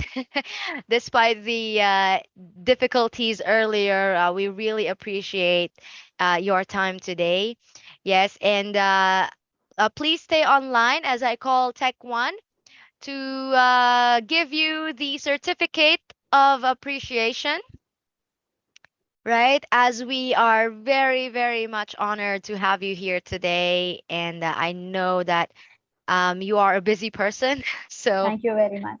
yes, yeah, thank you so much. And while we're waiting, again, everyone in the chat box are very grateful Thank you. Thank you to very much. yeah, to have listened to your presentation. It's very extensive, and we're hoping to see your email address Miss Tridella, so that all of them could be would be able to reach out to you after this So I've given you discussion. my, Yes.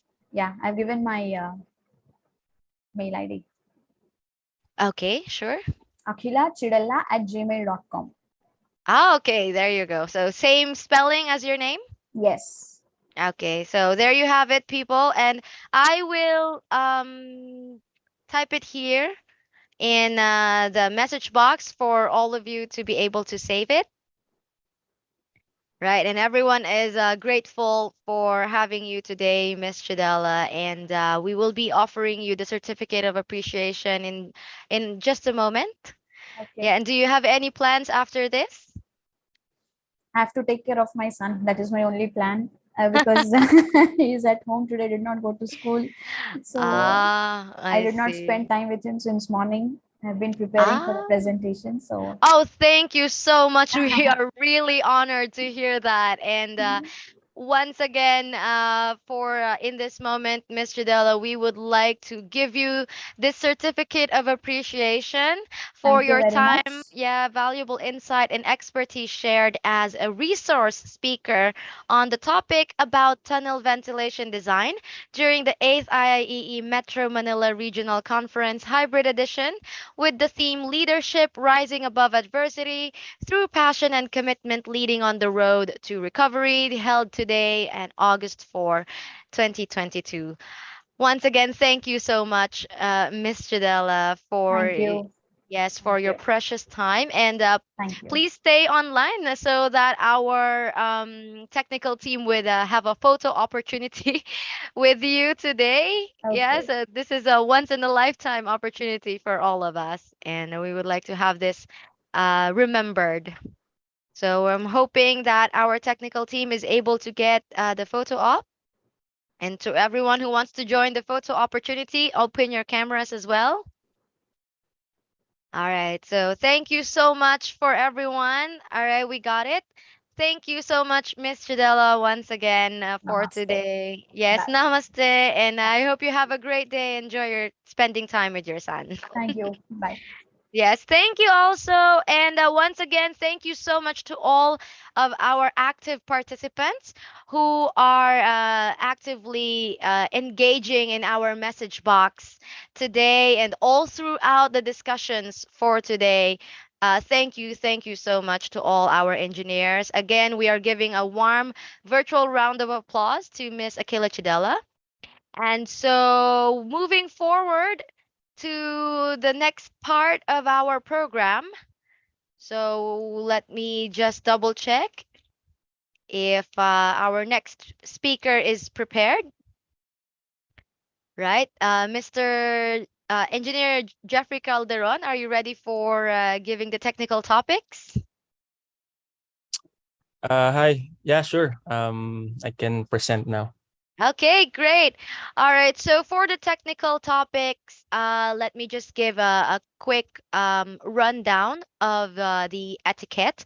So after the presentation of Engineer Jeffrey Calderon, whoever wants to share their opinion or whoever has a question can raise their hands using the virtual raising hand option, and then after that we can unmute you so you will be able to ask numerous follow-up questions.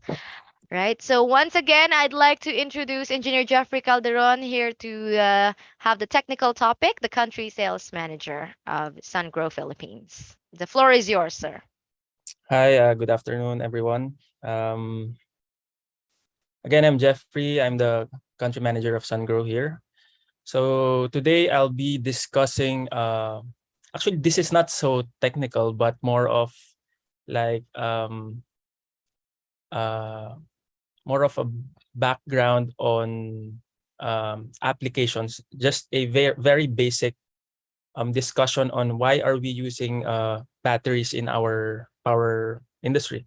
It can be in in the power plants, it can be in the grid, it can be in our household or in the industrial companies.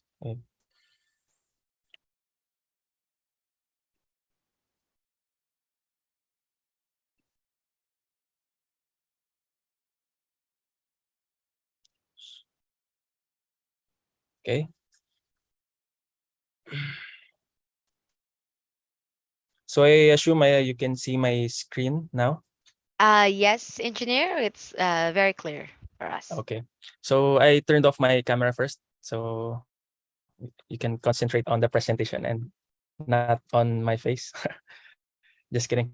Anyway, again, I'll not be discussing so much about SunGrow, but I'll be discussing, this is like more of a information sharing on why batteries now are getting more famous and famous on in our power industry. So first, the current situation of our power industry are basically in three perspective. First is on the power plants. As we all know, the solar and wind or the renewable energy, specifically solar and wind, are getting more and more of the capacity or the supply, not only in the Philippines but for the whole world at large. Now, because of this addition of wind and solar to the power plants, if there are, as we all know, solar and wind they're very much volatile, and the intermittency on the supply is there. It is part of the characteristic of such power plants. Now, because of this volatility and intermittency, it may affect the grid. Now, on the next part, on the grid itself, because of the renewable energy is getting much more chunk of the supply, this gives stress to the grid. Given that, just say for an example, an airplane will fly by on top of a solar farm. This can give a relatively huge stress in the grid. So that's really an how do I say, a situation in our grid right now. And lastly, in our end users, where on the load side, because of the availability of this technology, it can give us more flexibility on how can we use our energy, how or when can we get energy from the grid. So later, this presentation is more of like test or project cases scenario where these three problems was addressed by batteries. Actually, batteries are not only a source of or source of energy storage. There are many sources or many means on to store energy, but for now, we will only talk about batteries. Actually, this is a very broad topic. I can discuss on the parts of the batteries. I can discuss on the technologies of the batteries. But this topic is a very good start for you to grasp on why are there batteries in the first place. So first, there are three major parts of where the batteries are being used. First is the front of meter, second is the utility, and third is behind the meter or on the load side. So for the front of meter, batteries are used for ramp rate control. It can also be used for energy shifting, can also be used for hybrid power plant frequency regulation. It can also be used for black start. For the utility, it is primarily used for ancillary services such as frequency and voltage regulation. And it can also be used as a reserve for our grid. And lastly, on the load side, it can be used for, again, it can give you flexibility. you can use it for peak and valley arbitrage. It can be used for microgrid. It can also be used for demand management. So first, for the front of meter, this is an example, simple example of how batteries are being connected to a power plant that has one or more sources of energy. In fact, this type of power plant exists in the Philippines. So for this example, you have a wind and a solar, where an energy or a battery BESS is coupled with in the power plant. Now, this addition of batteries to this type of power plants gives this power plant, it can be used for, again, for ramp rate control, for frequency regulation, and you can also use this for energy smoothing or energy shifting. As we know, especially for solar, you can only use the solar energy during daytime. Now, adding batteries to it gives solar plant flexibility on when do you want to dispatch your produced energy. Another type is basically it's the same. It's just the difference mainly is on when the batteries is connected. So on the previous slide, it is connected on the AC side, and on this slide, it is connected on the DC side. Now, the main difference of the AC coupling and the DC coupling is the flexibility of the use of power plant or the energy. As you know here, since the plant is connected on the AC side,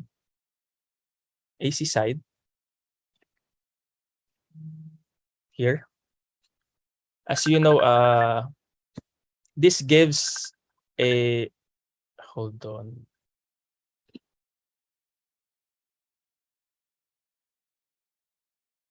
Sorry, someone is calling.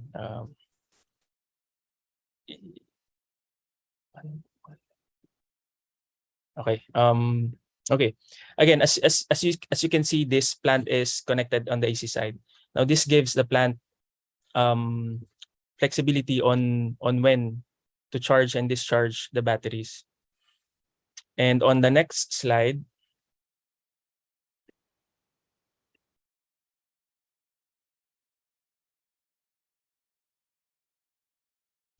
hold on, I need to stop share.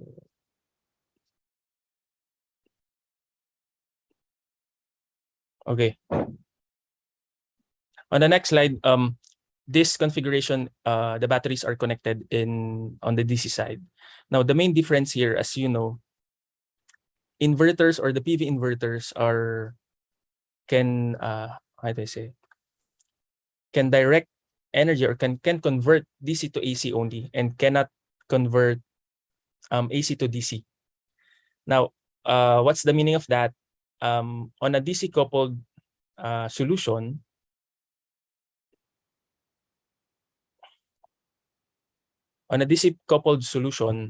you cannot charge the batteries from the grid. Now, this is one of the flexibility of using an AC coupling compared to a DC coupling. Okay. So we can discuss that on another topic. Now, for us to have a brief or more picture on what's happening on when batteries are coupled with renewable energy plants such as solar and wind.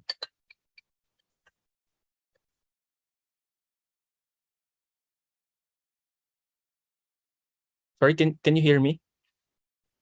Yes, engineer, very clearly.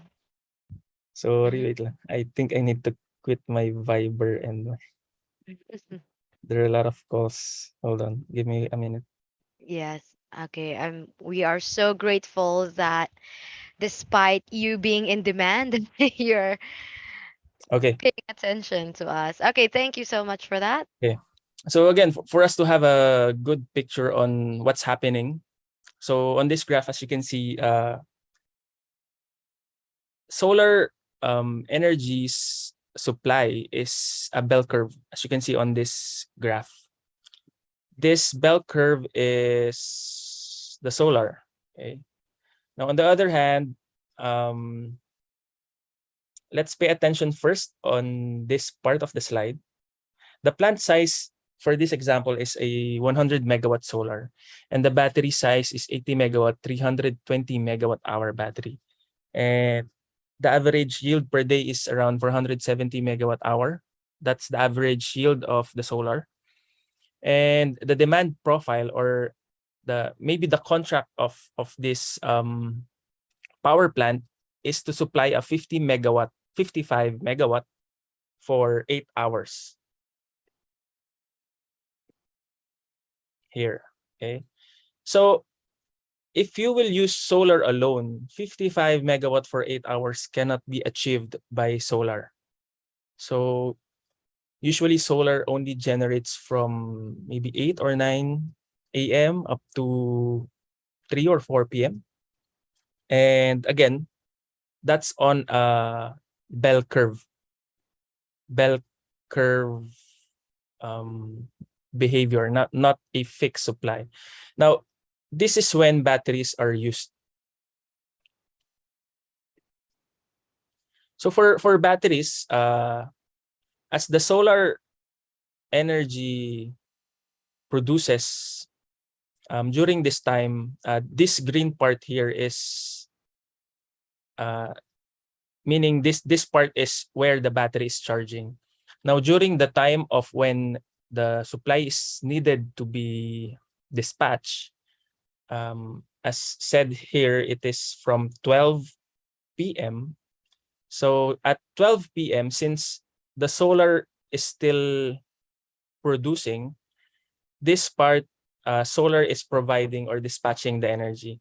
But during 4 p.m., as you can see here, solar's production is not enough already to supply the demand. That is where the batteries will kick in. So the batteries help the plant to sustain a fixed supply for a specific amount of time during the whole day.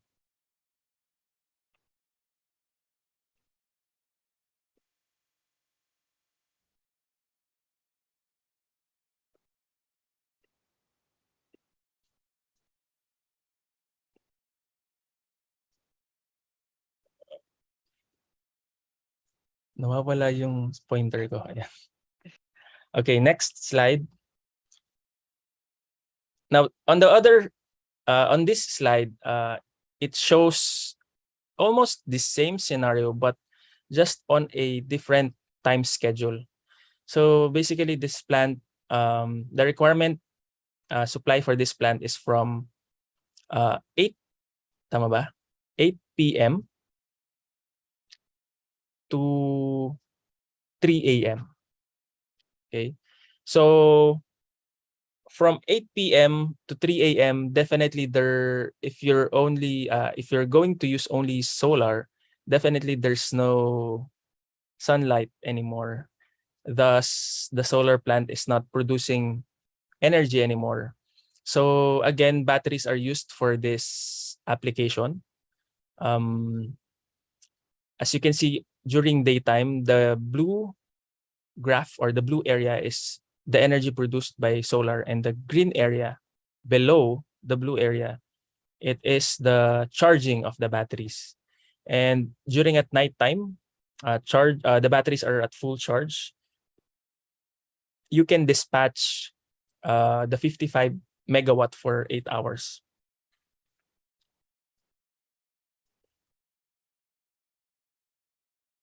Now, another example here is a project reference. This is in the US.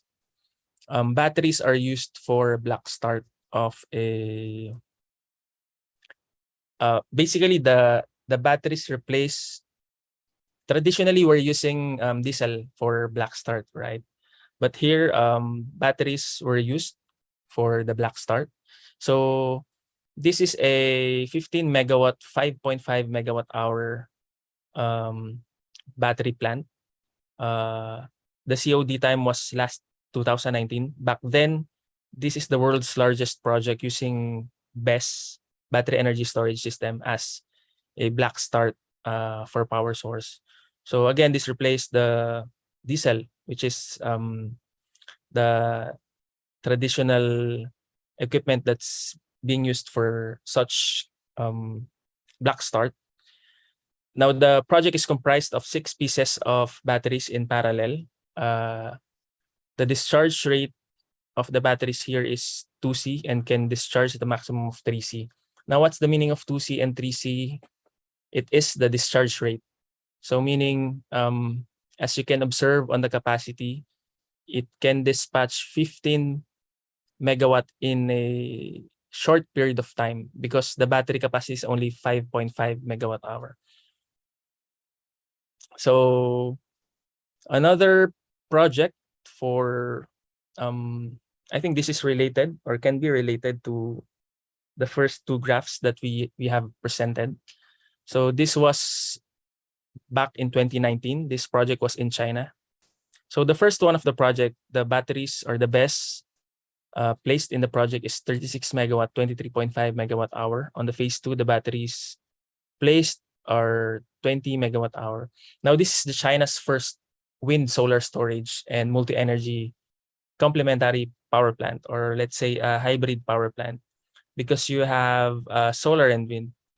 Now, it further increased the supply ratio of clean energy in the province and participate in the coordinated operation of 10 million kilowatt of water, wind, and solar storage.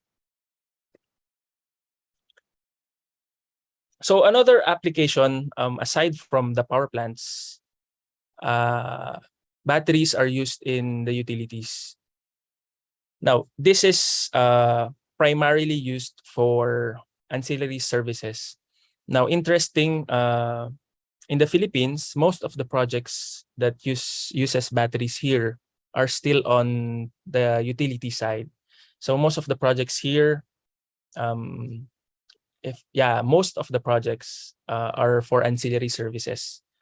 So, but as we know, there are some, later we will discuss on the microgrid, there are some projects that's for microgrid, but the mega projects are mostly on the ancillary services side. So primarily it is used for frequency regulation, voltage regulation, or reserve capacity. This is an analysis on how frequency regulation can earn or can get back its revenue or the investment. So typically for frequency regulation, the contract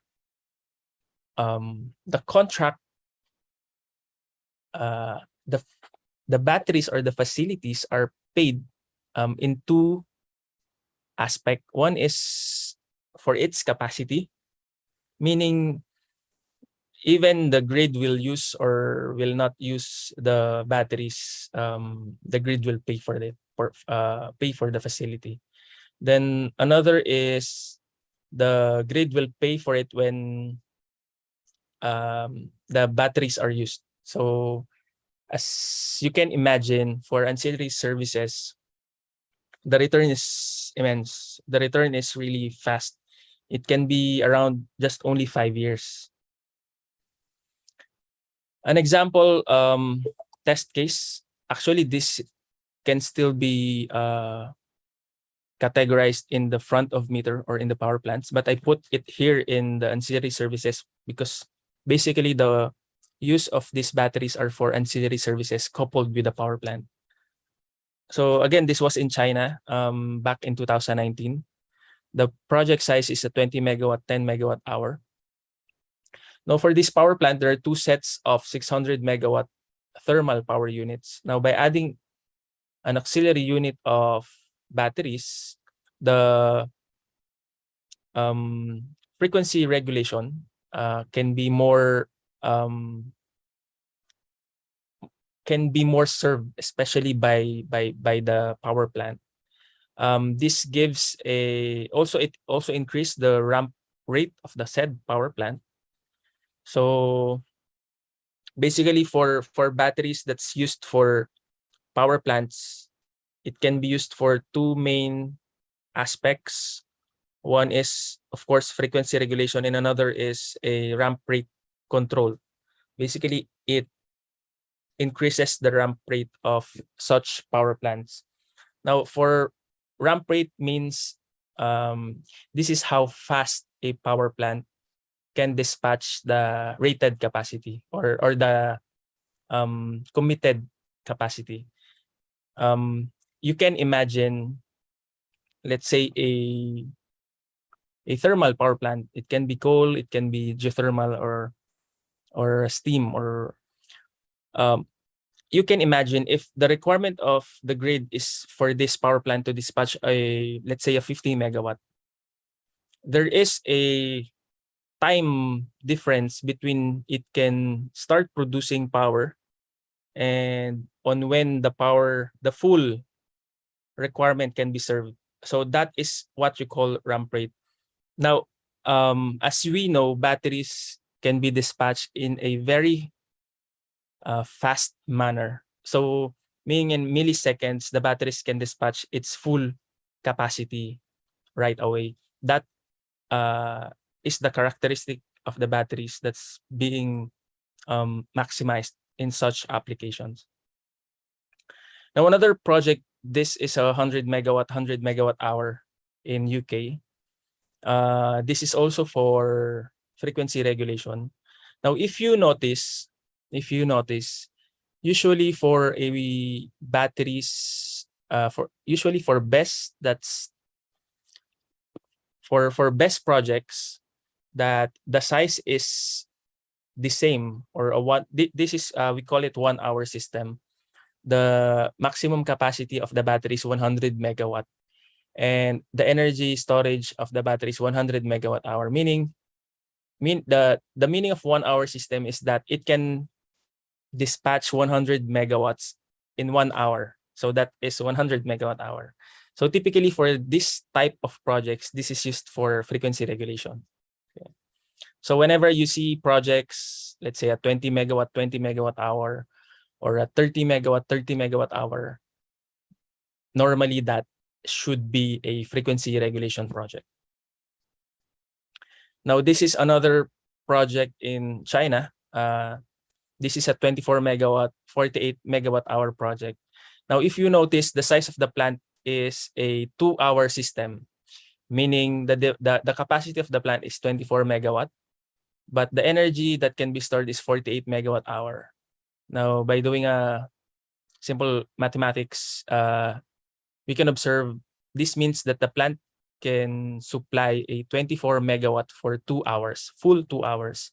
So that is what we call a 2 hour system. So usually for this type of projects or these sizes, these are used for energy shifting, or it can be used for peak and valley arbitrage. And so for this project is used to peak and valley arbitrage. So meaning it will charge during the valley or the low demand time, and it will discharge during the high demand time to support the grid and to alleviate the pressure of the grid, because there's another supply from the grid that add to the supply. Thus, during the peak hours, it can relieve stress of the from the grid. Now, another application is a behind the meter application. Basically, this is on the load side already. Now, on the load side, we can use it typically for industrial plants. So use the typical use are for peak and valley arbitrage, demand response, demand management. It can also be used as a backup power. Now, if you know some plants that wants to use a very big UPS, usually batteries, one of the functions of batteries is to function as a UPS, so interruptible power supply. So it can be used as a backup power. It can also be used for zero export control. Also, it can be used to improve self-consumption rate. Now, to explain this peak and valley arbitrage, as you can see on the graph, the low part of the graph is called the valley. So, ito yung mga, kumbaga yung nakalubog sa graph. And the peak, ito yung pinakamatataas sa graph. Now, the idea is, during valley, so question pala is, bakit siya ginagamit dito, especially on the load side? If you know, as we all know, during peak hours, prices of electricity are more expensive. So the idea is, nasa na naman yung pointer ko? Nawawala na naman. Hold on.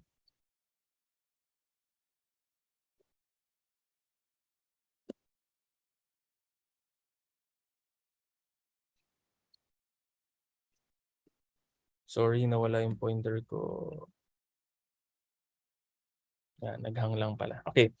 The idea is to charge at the valley time, meaning to charge at the cheaper electricity rate, and to discharge at the peak so that your peak consumption will be lessened. So you will buy lesser expensive electricity during peak hours, because part of your peak demand will come from the batteries. So that's the idea of a peak and valley arbitrage. Now, this is a simple table on how can this peak and valley arbitrage benefit investors, or especially on the owners of such facilities. So as you can see, depending on the price of the battery, you can get a payback period from roughly 6 years to 9 years, and it's a very good investment. Now, I just like to add here another example, or another use of this type of project. Some projects are used, I think not in the Philippines, but there are plans. Some projects are used to do this and play in the spot market. So during valley or during off-peak hours, the battery facility will buy from the market at a cheaper rate. And during peak hours, where maybe ×3 or ×5 of the prices, then they sell to the spot market. So that's another application for this peak and valley arbitrage projects. Now, this is an example of this is also in China. So this is back then in 2019. This is China's largest single user of lithium battery energy storage project, and by the form again of the peak and valley, they save more than 30,000 yuan per day. Now, 30,000 yuan converted to pesos is basically it's ×8. That's around 240,000 pesos of savings per day by just charging during off-peak hours and discharging during peak hours. Now, another use of batteries are for microgrids. This is very I mean, since the Philippines is an archipelago, there are many microgrids in the Philippines, and actually many project inquiries are about microgrids. So you can use batteries to support the on-grid and off-grid, can support multiple energy connection. It can also support for not only micro, but a larger microgrid.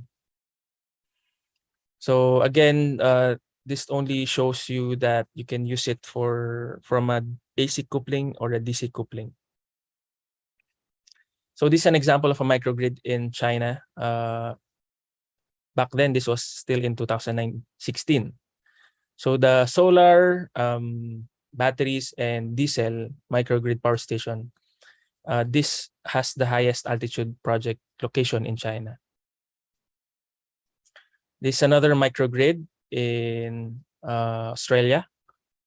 Basically, it's a PV plus BESS. So the PV size is 500 kilowatt and the batteries size is a 755 kilowatt hour. This is another microgrid project in Japan.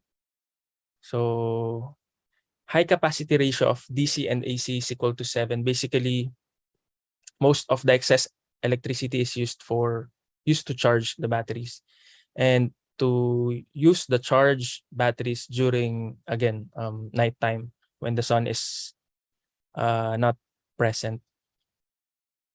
Now, lastly, we can use also the batteries in our own household. As we know, off-grid setup of solar rooftop is getting more famous, especially on remote areas. So this can be off-grid or hybrid. Hybrid meaning the energy can come from solar and it can come from the grid. Now, this is the last part of my discussion. What is the outlook of the battery market? Now, in the global energy storage market outlook, as you can see, it is really increasing. Majority of the demand is coming from the Africa, but the Asia Pacific is picking up its pace. Year by year, the demand is also increasing. Now, specifically for the Asia Pacific, here, this is a graph where you can see what are the, or where does the battery, where does the battery is being used? Is it for ancillary? Is it for, energy shifting? Now, if you observe the graph from 2018 to 2019, most of the projects are for energy shifting. Now, year by year,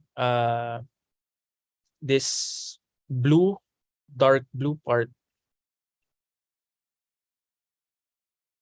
this part, sorry. Yeah, this part is for the dark blue part is for the behind the meter or the load side. So in the long run, at first, it is the power plants or the grid that's using the batteries.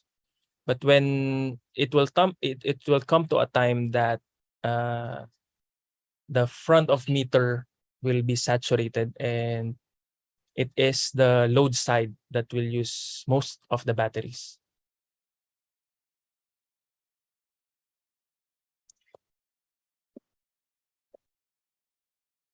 So yeah, that's the end of my presentation.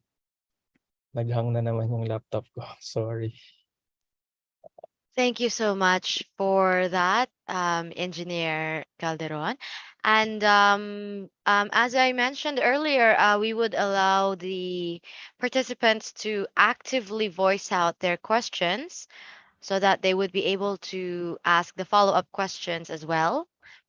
So to those who have any question, kindly raise your hand so that I would be able to unmute your audio so you can ask the questions personally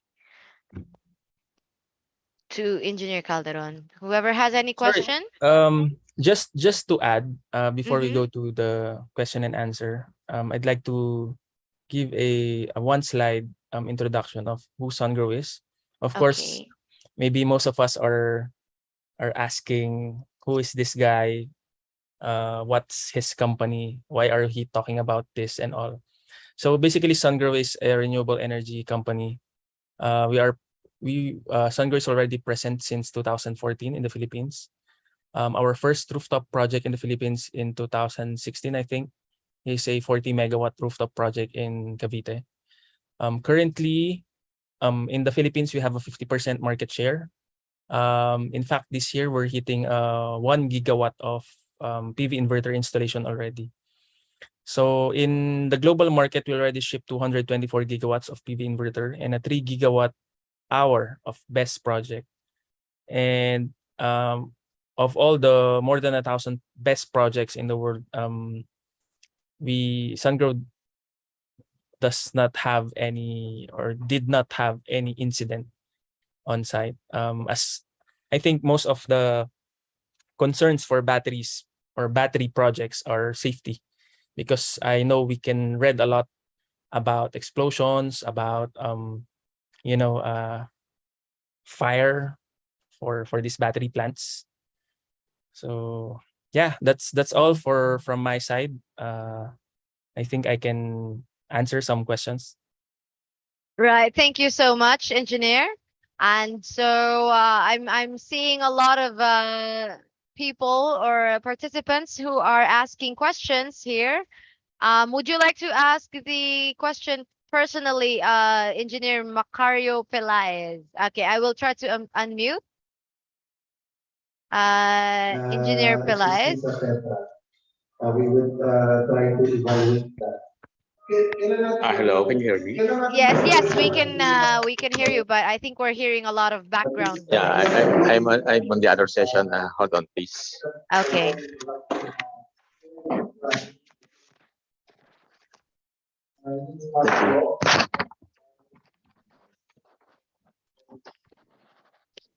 Right. Hi, So can you I hear me? suppose you have a question. Yes, we can hear you Yeah. clearly now. Okay, my question is, what's the lifespan of the battery? Usually lifespan, and also, do we need to replace that everything at one time, or do we need to replace one by one, depending on the evaluation of each battery unit? Well, lifespan is highly dependent on how are we using the batteries. Basically, lifespan is rated from maybe 10,000 to 15,000 cycles. Cycles meaning it is the number of times you discharge and charge the battery. So actually, Yeah, just in layman's term, what's the equivalent number of days of that, or how many years? so let's say the batteries is used the life the cycle of the battery is 12,000. So we divide that by 365. So and we divide it by that's roughly 30 years. Now 30 years. yes. But again, the assumption there is you use the batteries for one cycle per day, meaning you charge and discharge the battery for 1 day.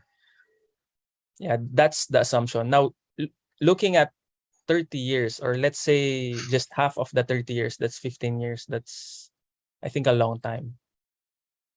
Yeah, but the investment on installing those batteries will be economical if that lasts 50% of the, let's say 15 years. Well, yes, definitely. 15 years is a long time. For ancillary services, batteries return is within 5 years or average 5 years. So it depends on how you use the batteries. It also depends on, again, how do you use the battery itself. But typically for its life cycle, for the projects that we have participated, for 15 years, the health of the batteries are still rated at 80%. So that's how 80%. Yeah, 80%. So the health of the batteries is still at 80%. That's already 15 years after. For these batteries, what is the type of battery? Is it a lead acid type or a different type? It's lithium ion. It's what? Lithium. Lithium. Yes, Okay. yes. Lithium ion. Yes. Okay. Lithium ion, no? Considering the Philippines has limited waste disposal capability, no? The treatment, how do we treat those wasted batteries after 15 years, maybe? Yes. Definitely after 15 years. Well, even even to this date, there are some plants that are already accepting waste batteries, and their plans is to restore or to reuse the batteries for another project. So there are recovery plans already in some parts of not in the Philippines, but in some parts of I think in China and the US. In China. And can we recycle those lithium-ion batteries? Yes, they are doing it now. And as the technology advances, I believe it can be done. All right. Thank you Okay, so thank much. you. Thank you. Yes, thank you, Engineer Macario, for your questions. And I think those were all, how can I say, informative as well for the other engineers. I hope we will try to accommodate just one last question, which is from Engineer Romel Rivera. Okay, I will allow you to ask the question yourself, engineer. So you're already unmuted. Are you here? Yes, I'm here. Okay, so yes, can you ask your question personally, engineer?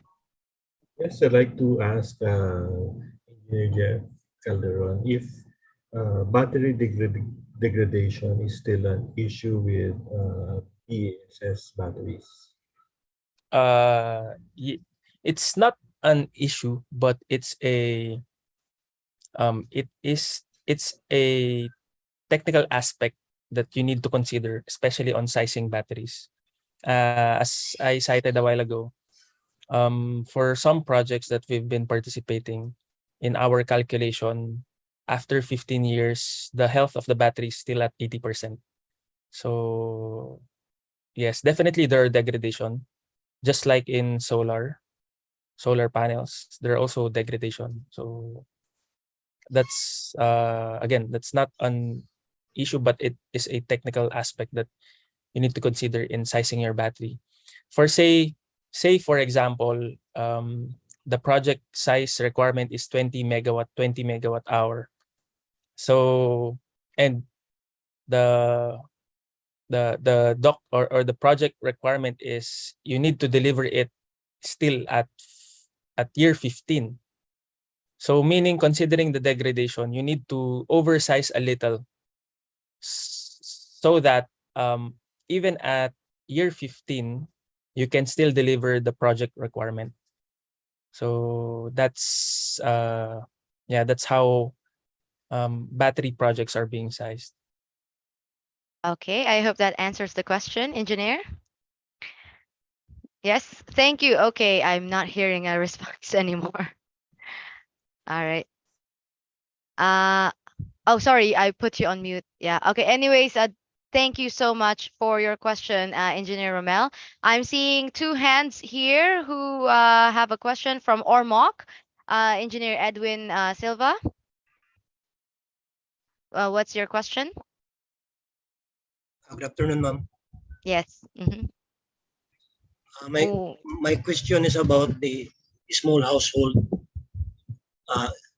inverter.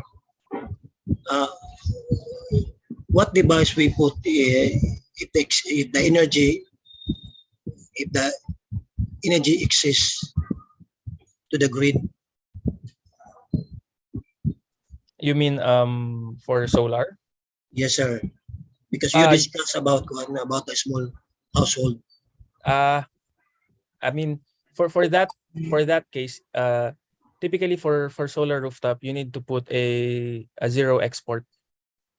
But if you put in batteries, instead of clipping or capping your solar production, you can put that excess energy to your batteries. So you're hitting two birds in one stone. You're doing a zero export, and at the same time, you're storing the energy, and you can use it for further. I mean, for some other time during the day. What is the name of that device? Zero export, sir. What's the name of that device? It's not a device, but it's a it's a capability or function of the energy management system of your, or maybe the hybrid inverter itself. Because usually for hybrid inverters or off-grid inverters, it has this function. So you need to set it up in its parameters. Okay, I hope that answers the question, Engineer Edwin. Thank you, ma'am. Thank you, sir. Okay, thank you also. And we have one last question to acknowledge. This one is from Engineer Rene. So please ask your question, Engineer. Okay. Am I hearing? Yes. Good afternoon, Ma'am Isra and Engineer Jeffrey Calderon. I had a project with um, Northern Sudan before. So with an American just provider for the solar. It's just like a pivot system for agricultural infrastructure. Have you met Sir Jeffrey on the solar panel about the pivot? This in the Philippines, do we have already the demand for that for agricultural infrastructure, just like irrigation system, using the solar panel as the source and other accessories? Yes, I think there. I know one company, or I met one company that's been doing these types of projects. They set up a solar and battery for irrigation pumps, especially in remote areas. Bali, American Sorry? company, American company, I think it's a Filipino company. already here. Yes. So it's you are talking about the PB inverter. It's the same also that the other also solar, just like a pivot system that they are introducing. Basically, it's not a one. Basically, their companies assembling, or they assemble for the whole solution that has this. It is not a standard product, but it is a modified, or how do I say? They craft the product depending on the requirement. So if the requirement needs more solar panel, they use more solar panel. Then they use inverter, and they use battery to to do the irrigation. What I am asking this one, sir, because maybe this is a fertile demand in the Yes. Philippines, because we are just planning this one. I've mentioned this one to the engineer Lusaris before, when Metro West is conducting also another seminars regarding solar panel. Then there you have, and you are introducing also with the sun growth, this kind of system. Then I could good venture this one or later on this another advanced studies for, and with the help also with the SCADA system, and all is AI on the help of this what we call in this one, the solar panel and all of these accessories. We could Yes. move on this one here. Definitely, especially that I think the new administration's priority is the agriculture and power. So basically, you're doing both at the same time for these types of projects. Okay. Anyhow, I could email this one then, sir. Any Sure. information regarding. I'll chat my email address on the chat box. Then All right. anyone who has questions or concerns, you can contact me directly. Exactly. Thank you, ma'am. Yes. Thank you, ma'am. Yes. Yes, Thank ma'am. you Thank you, also, Engineer Calderon. engineer. Yes. And once again, Engineer Jeffrey will leave his contact details in the chat box. So I suppose there are still so many questions, engineer, that was left unanswered in our message box. And hopefully, if you still have enough time, that you might be able to respond to them one by one. So once again, I'd like to thank you for your precious time today, and for all the participants who actively engaged in this discussion. Thank you so much. So since we are short of time and we're running late, so maybe I call on the technical one for the certificate of appreciation to our guest speaker for today. Right, so everyone, once again, for all the participants, kindly email or contact Engineer Jeffrey Calderon personally using the email address that he left here in our message box, while we are waiting for our technical team to provide us with the certificate of appreciation. Okay, just a moment. And in the meantime, I'm supposing that our last speaker for today, Mr. Carlos Gubat, is ready to present next. Okay, so just a moment again, engineer. I'm supposing that you can stay for a while answering the inquiries on the message box. Yeah, sure. Mm-hmm. Okay, because we're currently having technical difficulties as of the moment. So once again, thank you so much for your time, Engineer Jeffrey. And I'm supposing that I would call your attention again, probably after our last speaker. Is it okay? Okay, sure.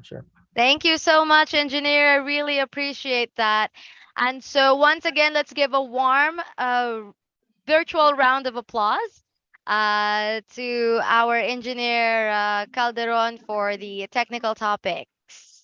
And for our last speaker, let me just give a very quick background. So our last speaker would be Mr. Carlos Uno Gubat. He is graduated in the Forest Ranger course at UP Los Baños. He finished his Bachelor of Science in Forestry and the Master of Science in Forestry, major in Environmental Science at De La Salle Araneta University under the scholarship grant of the Federal Republic of Germany. He was an 8th placer during the forester's licensure examination and worked in DENR, where he was assigned in Davao and Butuan as Assistant Regional Executive Director and retired as Regional Technical Director for Protected Areas Wildlife and Coastal Zone Management. He is the Chairman of Ecology and Environment of the Knights of Columbus, Luzon North Jurisdiction, and Ministry Head of Disaster Preparedness and Response Ministry, Diocese of Novaliches. His worthy accomplishments are the establishment of the Las Piñas Parañaque Critical Habitat and Ecotourism Area and the tree planting project of the Knights of Columbus at the Angat Watershed Reservation, which received an international recognition from the Supreme Knights of Columbus, New Haven, Connecticut, USA. So please welcome our esteemed speaker, Mr. Carlos Gubat, the former Assistant Regional Executive Director of DENR Davao and Butuan. So welcome, Mr. Gubat. Good afternoon, everybody. Good afternoon, yes. Mhm. Okay, I leave the floor to you now, sir. Okay, thank you.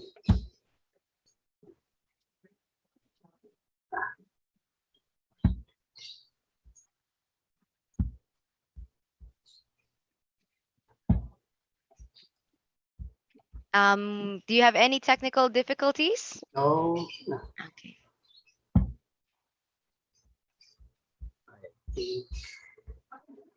Okay. Do you see my PowerPoint presentation already?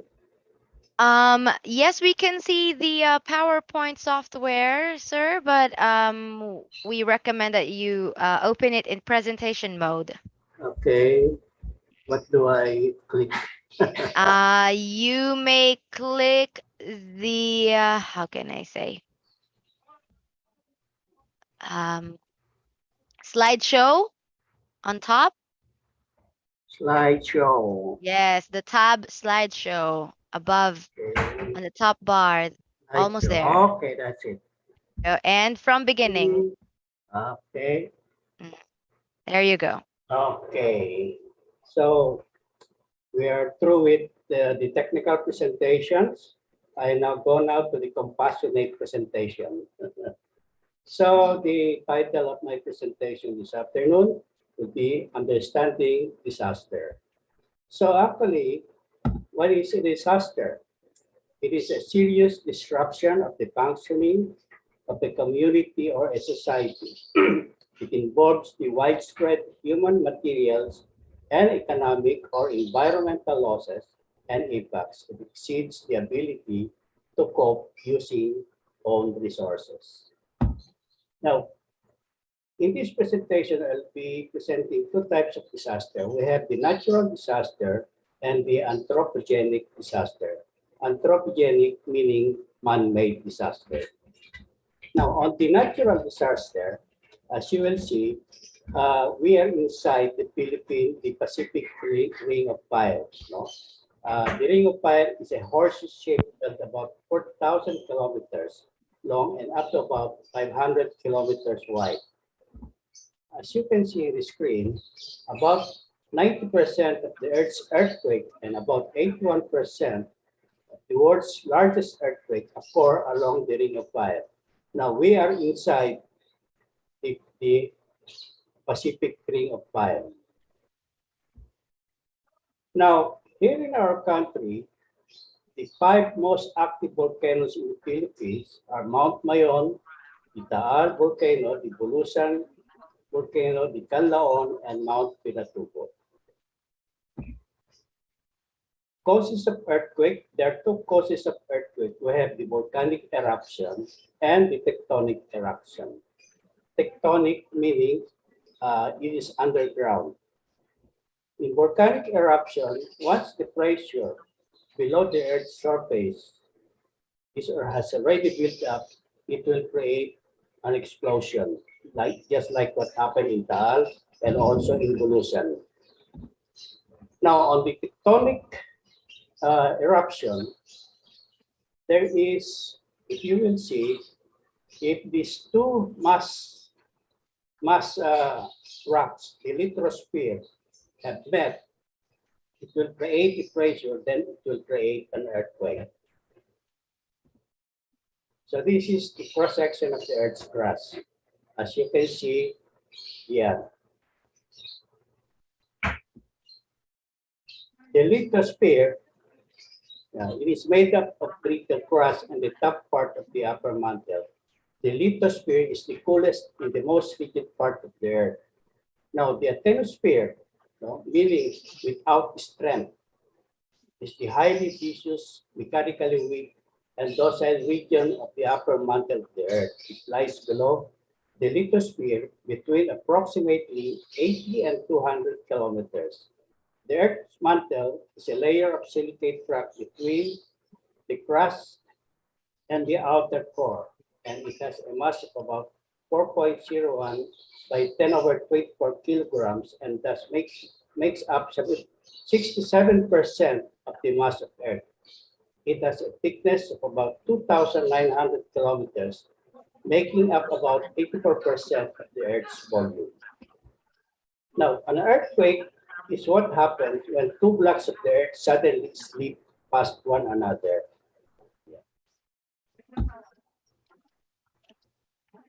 So the lithosphere on both sides, when they slip, they create a friction, then it will create an earthquake. Now, earthquake hazards. What are the different kinds of earthquake hazards? We have the ground shaking, we have the ground rupture, we have the earthquake-induced landslide, we have the liquefaction, we have the tsunami, and fire. Now, is Metro Manila prone to earthquake? Definitely the answer is yes. Like for example, in 1600, or also in 1645 and 1863, the Manila Cathedral was affected by several earthquakes. You are familiar with the Hyatt Terraces Baguio, a 12-story hotel in Baguio. It sustained the most serious damage compared to other buildings in Baguio, following the 1990 Luzon earthquake, when the hotel's terrace front wing collapsed and fell into the lobby area, killing at least 50 people. In Bohol earthquake in October 15, 2013, which is about 7.2 magnitude. 976 people were injured and 73,000 structures were damaged, of which more than 14,500 were totally destroyed. In Batangas, 2017 earthquake, which is 5.5. Then we have the Chile earthquake, where 60,700 homes have been destroyed and 76,100 others have sustained damages. At least 2,189 people died and more than 12,000 people have been injured. Now, here in Metro Manila, PBOX has warned at the residents of Manila and requesting us to be prepared for the big one. And what is this big one? So we have the West Valley Port line, the one in blue. Then the shorter one on the right side is the East Valley Port. Now, what we have concerned most is the West Valley Port line. The West Valley Port moves roughly about 400 years, and the last major earthquake generated by this port was in 1658, or 364 years ago, or 36 years to go before attained in 400 years. That's why PBOX had been giving us warning that anytime between now the West Valley Port line might move. Now, the West Valley Port line system is dominantly a dextral strike slip port system in slope. And it extends from Dingalan, Aurora in the north and runs through the cities of Quezon, Marikina, Pasig, Makati, Parañaque, Taguig, and the provinces of Laguna and Cavite.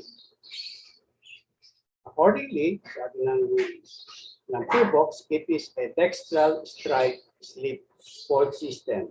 But if you are within the port line, you will feel both lateral and apical movement. Now, so this is how the Earth will move on a dextral strike slip port system.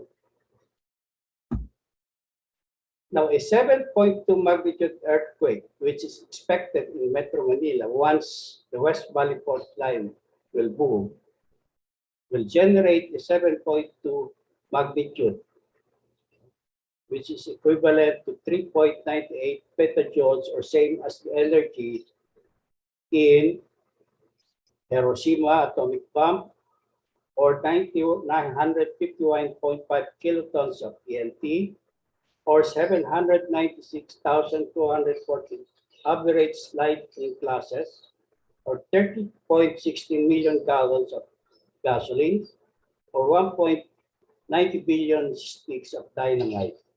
Now, the seismic energy is also equivalent to 1,105.56 gigawatt hours, or 1.5% of the Philippines' total generated power in 2012. Now, the estimated maximum intensity of ground shaking of scenario 8, meaning magnitude 8, magnitude 7.2, which is equivalent to PBOX earthquake intensity scale of 8, or PAIS. No? As you can see on the right map, on the map of Metro Manila on the right side, the red one is equivalent will fill a PAIS 9 for areas near the port line underlain by soft sediments. Now, the rest of Metro Manila will fill a PAIS high of 8 for the rest of Metro Manila. Now, according to the Metropolitan Manila Earthquake Impact Reduction System, which they conducted several years ago, once the West Valley Port line moves, it will result in the collapse of 170,000 residential houses, the death of about 34,000 people, and another 140 individuals will be injured, while 340,000 houses will be partly damaged, 7 bridges will fall off, while 10% of public buildings will be heavily damaged. 4,615 kilometers of water distribution pipe will suffer, 4,000 points of breakage, and 30 kilometers worth of electric cables will be cut, and 95 kilometers of communication cables will be disconnected.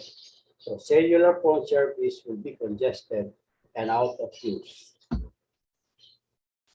Now, of these structures that will be damaged, most will be those of the informal settlers, which will have a higher damage ratio. People living in buildings may be trapped inside elevators as electricity fails. Of the 34,000 people projected to die, with an average of the earthquake, within the hour of the earthquake, 90% will be killed from the pressure of collapsed structures. Some of them will initially survive, but will die if they are not immediately rescued. Damaged buildings and burned to death, while most of those in informal communities will survive. The main quake, a number will die from the fire, which will be triggered by short circuits and leakages from gas tanks. Several fires will originate from factories, hospitals, and kitchens. The scenario, which is assumed to occur at nighttime, predict that fire will burn 1,710 hectares of land, claiming about 18,000 lives. Ambulance will not be able to get through the streets, and bodies will be lying along the road. The scenario is a reminiscent of the horrors of South Typhoon Yolanda, although the study was released way back in 2004. Now, the destruction, together with the losses that the economy will suffer, will constitute a national crisis, the study said. Now, the upper earthquakes, which happened last July 27, it was hit by a magnitude of 7. The epicenter is in Abra province. Only 10 people were reported dead and 410 injured, and at least 28,788 homes, schools, and other buildings were damaged or destroyed, resulting in 1.26 billion. You might be asking, why is it that only 10 people were reported dead in Abra compared to the projection here in Metro Manila? Well, Metro Manila is a highly urbanized area, while Abra is not. No. So these are some of the pictures of the damages in Abra. Now, is Metro Manila prone to tsunami? Definitely yes, again. Because Metro Manila, on the west side, we have the East Luzon Trench, and on the west side, we have the Manila Trench. Once an earthquake occurs, on the west side, the Manila Trench will move, and Metro Manila will be affected by a tsunami or a tidal wave. Now, this is our common home, the Earth. the only livable planet in the entire universe. But what are we doing? We're trying to destroy our common home because of anthropogenic activities, meaning we are destroying our own planet. It's a man-made because of man-made activity or anthropogenic activities. Because of global warming or climate change. Global warming is the increase of Earth's and ocean average surface temperature due to the effect of greenhouse gases such as carbon dioxide emission from burning fossil fuels or from deforestation. Pope Francis, in his letter entitled Laudato Si in Latin or translated into English, Care for Our Common Home, he told us that Laudato Si is for us to understand the magnitude of ecological destruction taking place globally and the urgency within which we must be faced. So this letter of Pope Francis was released in 2015.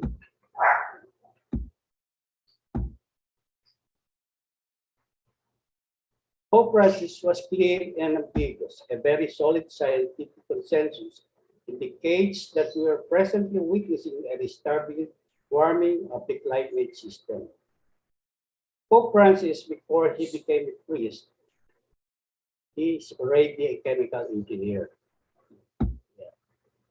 And what are these ecological destruction, environmental destruction that is caused by anthropogenic activities? Ano itong mga anthropogenic activities that is causing ecological destruction?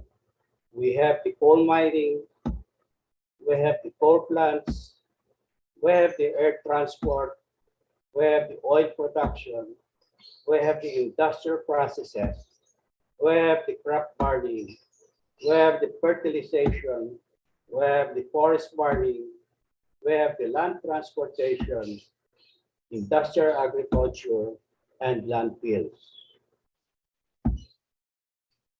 Now, to be able to know, to understand more about global warming or climate change, as you can see in this illustration, solar radiation reaches the Earth's atmosphere. Some of this is reflected back into space. And the rest of the sun's energy is absorbed by the land and the ocean, heating the Earth. Now, the heat radiates from Earth towards space, but some of this heat is trapped by greenhouse gases in the atmosphere, keeping the Earth warm enough to sustain life. But human activities such as burning fossil fuels, agriculture, and land clearing are increasing the amount of greenhouse gases released into the atmosphere and causing this heat, and this is trapped extra heat, causing the increase in temperature in the Earth. Now, what are these greenhouse gases covered under the Kyoto Protocol?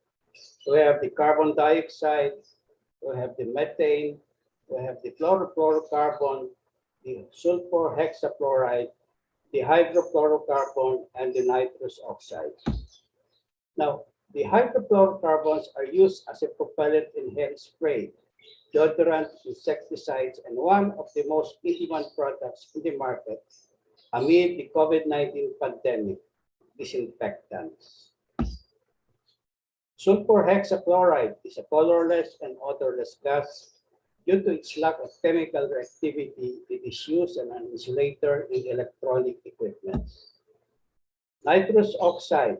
Sa nagkakaling ang nitrous oxide. One of the sources of nitrous oxides are animal manure and synthetic fertilizer. They are the biggest culprit. Methane is the primary component of natural gas. Methane is 84% more potent than carbon dioxide. Man-made methane emission causes at least 25% of the climate change today. Now, these are the top 20 companies responsible for emissions of carbon dioxide.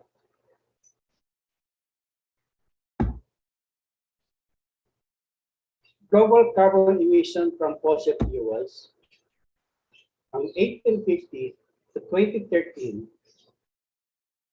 ay umabot nito ng almost more than 10 million metric tons of carbon.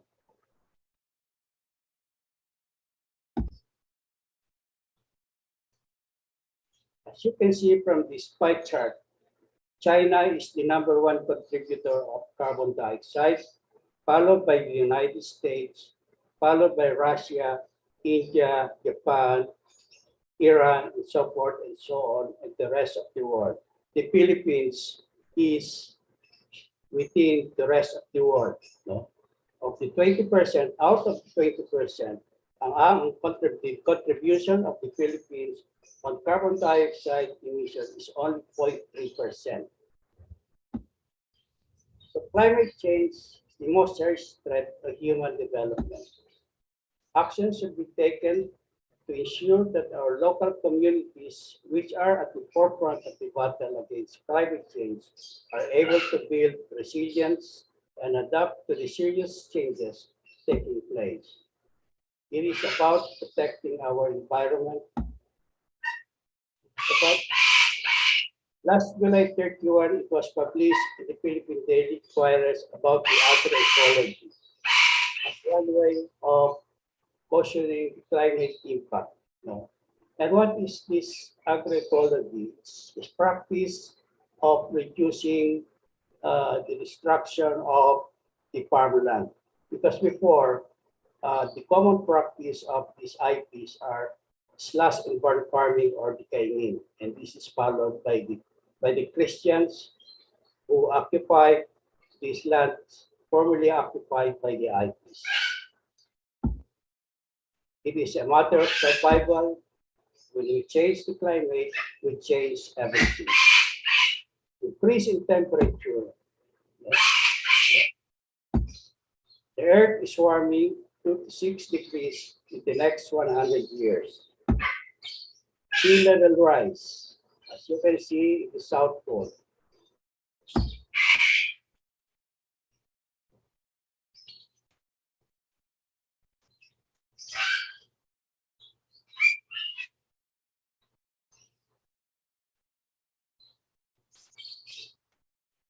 So the melting of the ice in the South Pole contributes mainly deeply to the sea level rise. Between 2010 and 2013, the Atlantic ice sheet ice at the rate of 160 billion metric tons per year, twice as much as during the 2005 to 2016 survey. Sea level rise in the Philippines is projected to rise to 3 times faster than the global average. And at least 13.6 million Filipinos may have to relocate to higher elevation due to sea level rise. Now, this is a projection of what will happen to Metro Manila. As you can see, perhaps according to the projection in 2050, Metro Manila will look like this.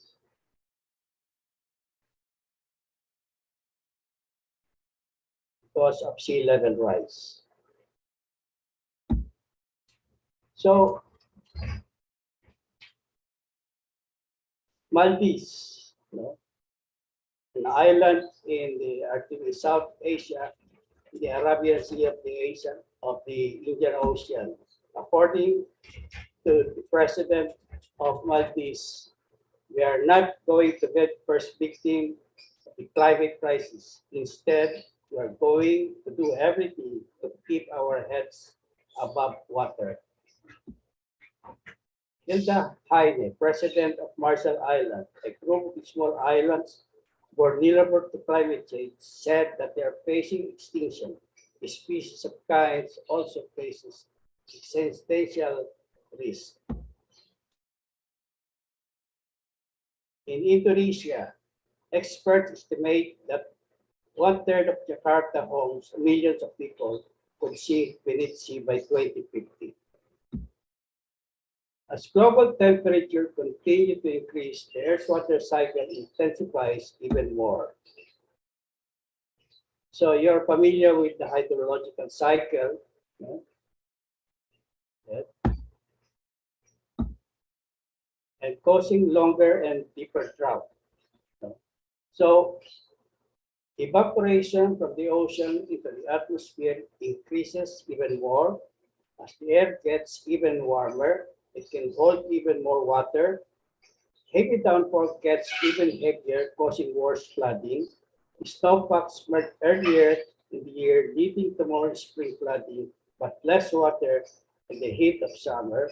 There are longer individuals in drought-stricken areas between downpour, making droughts even worse, and more water also evaporates more quickly from the soil, making droughts deeper and longer still, causing longer and deeper droughts. There are longer intervals in drought-stricken areas between downpours, making droughts even worse. More water also evaporates more quickly from the soil, making drought deeper and longer still. In September 2009, Typhoon Ondoy hit Metro Manila. The highest rainfall in history, with a rainfall record of 454.9 millimeter, or about 17.01 inches. Typhoon Yolanda, with a wind of 230 kilometers, was one of the most powerful tropical cyclones ever recorded, making landfall high in a devastated portion of Southeast Asia. The deadliest Philippine typhoons on record, killing at least 6,300 people.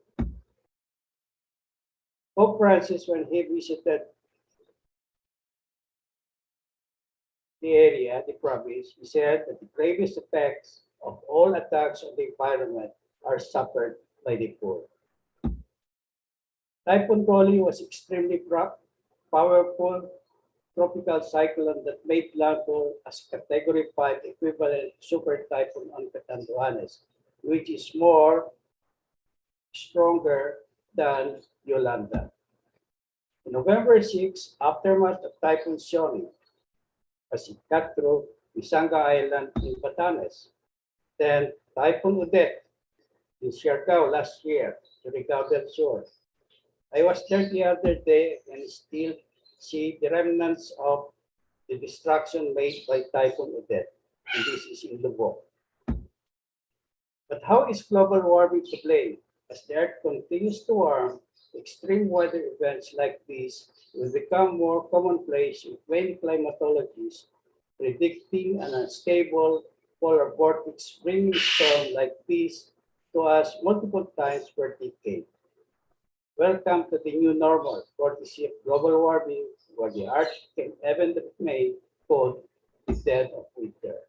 Results of global warming have already become more frequent, intense, widespread, and long duration. Climate change is transforming where and how we live and present growing challenges, human health and quality of life, the economy, and the natural system that support us.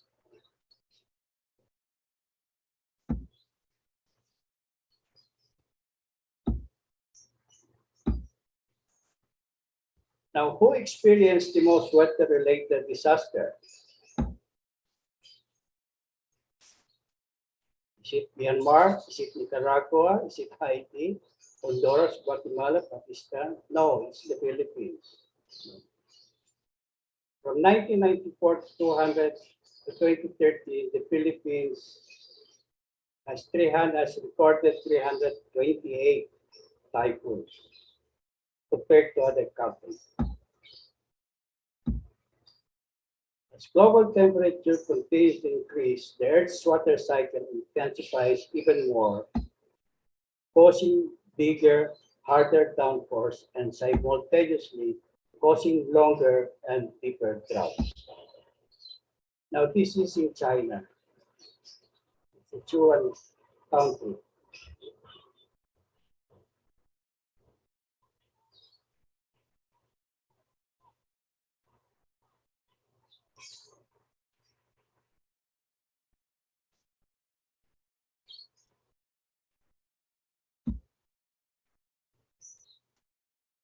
September 4, 2014, Typhoon Jebi crashed into the fishing port of Akikochi Prefecture in Japan.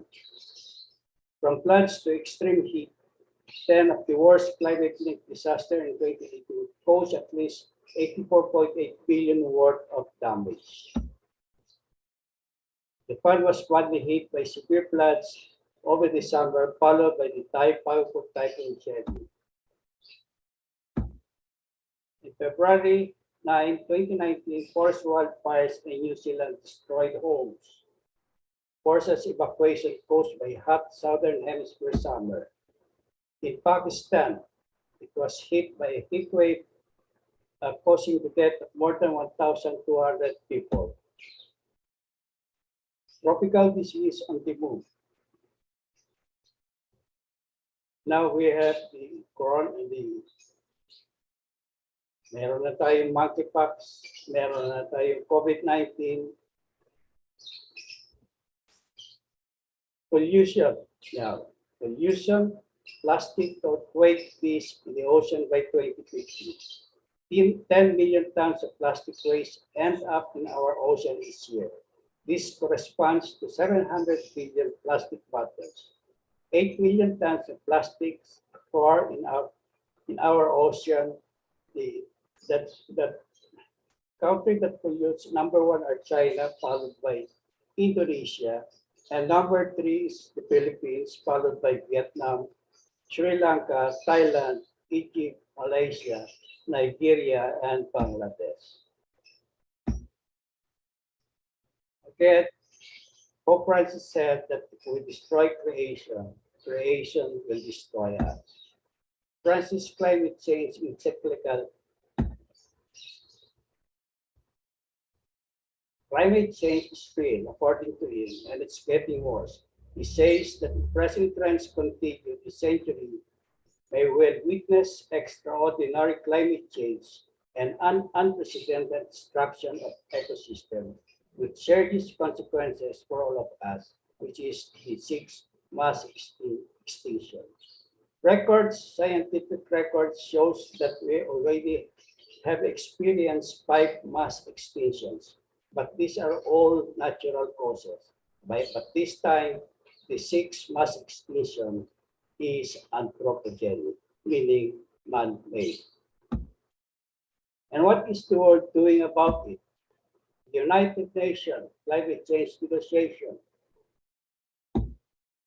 In 1997, conference, we have the Kyoto Protocol, but then the Kyoto Protocol did not succeed. Then it was followed by the Rio Protocol in June 6, 2012. After that, we have the Paris 2015 protocol. We have the COP21. And what is COP21? It is the Conference of Parties referring to the countries that had signed up to the 1992 United Nations Framework Convention on Climate Change. They have agreed to limit the temperature to 1.5 degrees Celsius, but then but can we change? The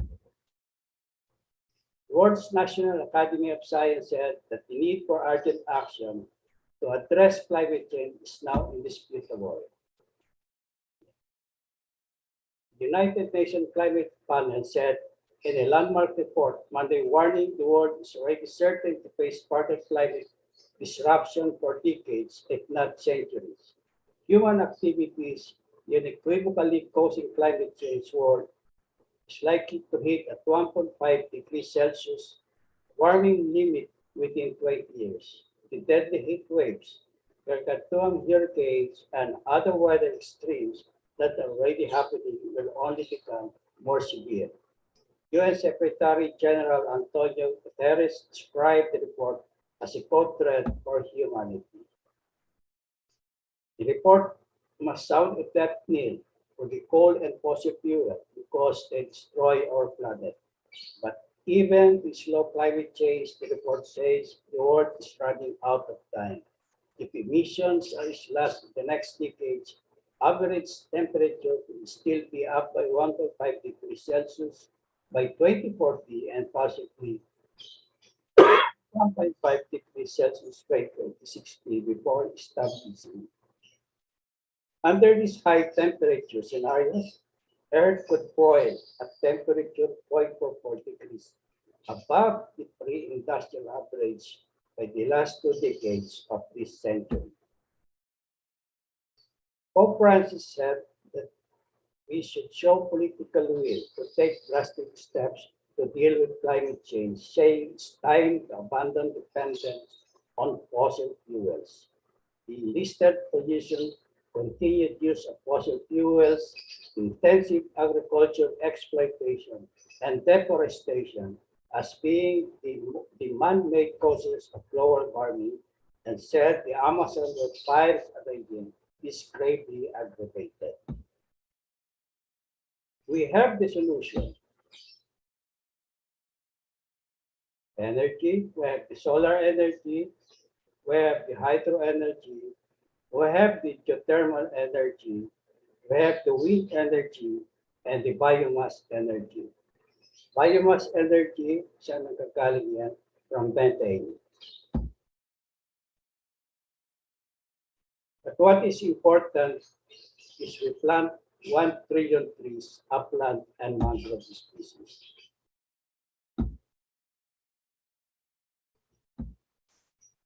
Bhutan has over 71% of its territory under forest cover. While many countries in the world seem to have hard time saving the few remaining patches of forests, Bhutan's forest cover has remained remarkably stable and even increased over the past year. In fact, Bhutan is the only carbon negative country in the world. So what is Bhutan's secret? About 51% of the total land area is legally protected, and the Constitution mandates that at least 60% of the forest cover must be maintained. This is the Kingdom of Bhutan, which is located in the Himalayas. So, you as electrical engineer, what can you do? These are environmentally friendly vehicles. As of 2020, there are only some 12,965 Philippine electric vehicles, as based on data cited by Electric Vehicle Association of the Philippines. But the majority are electric tricycles or e-trikes and two-wheel vehicles like maybe fancy EV walkers and chairs for old guys. The DTI estimates that electric vehicles will reach 300,000 for 21% share of total vehicle, largely public utility vehicles, tricycles, and jeepneys by 2030, increasing further to 50% to 2040. Now, the DOST has developed the first train crafted and designed locally by Filipino engineers with parts imported from abroad. It was officially turned over to the Philippine National Railway in 2019. It will carry 220 passengers each at 50 kilometers per hour. Now we have also the MRT and the LRT. Now we have the jeepney, the solar jeepney. So these are some of the friendly and source of energy. We have the Batangas Solar Power Plant, the Locos Windmill, the Amboclaw Dam, and the Tuwid Geothermal. While world leaders are working to address climate change, how can we respond as a non-government organization? Your involvement objective is to have an ambitious disaster response teams in your communities, parishes, in order to save lives reduce health impacts, ensure public safety, and meet the basic subsistence needs of the affected parishioners. Let us be disaster aware. We should take action to prepare. We must prepare for an evacuation. We must prepare for a feeding program. We must prepare for a first aid team. You cannot do this alone, but you can take the lead.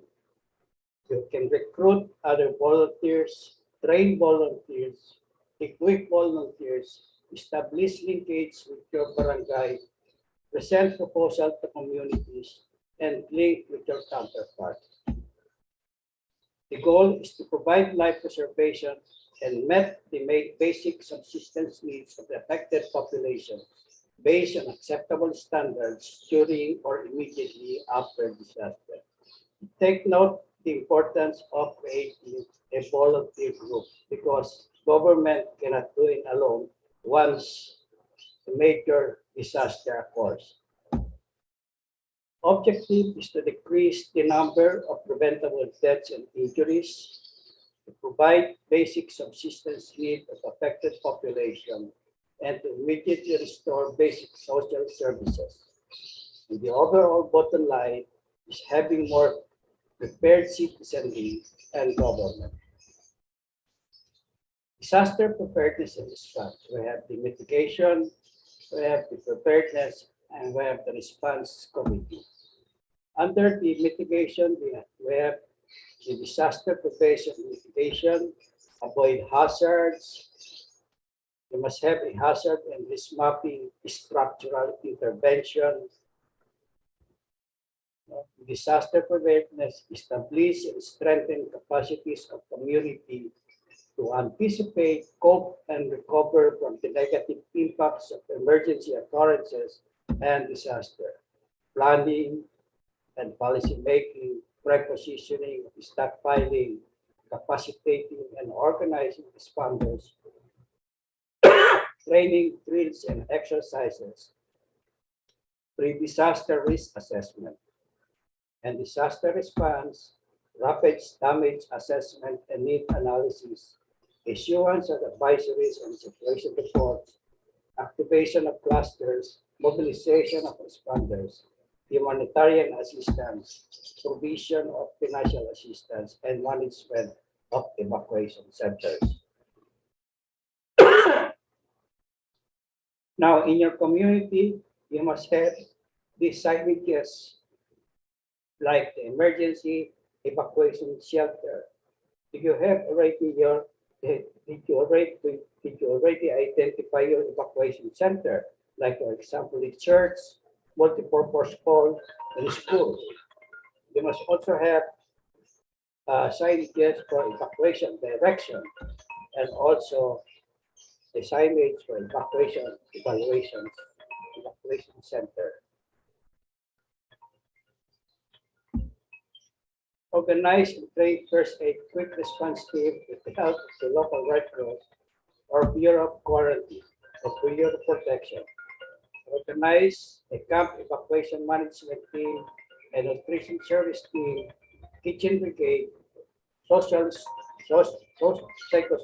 stress debriefing team, health services team, and security.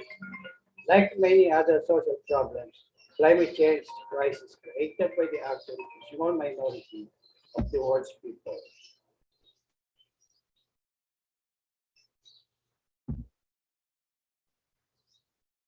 The most pressing problem confronting humanity is not the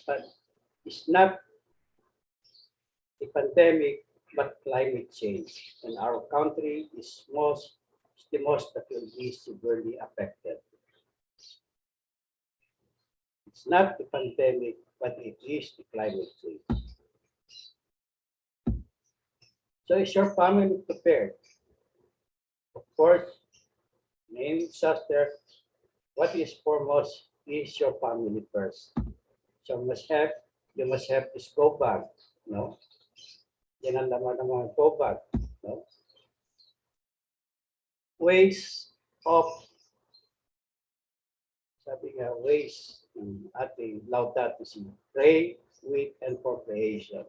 Sabi nga, live simply before you prioritize something as, do you need or want this? Go without it or one day a week.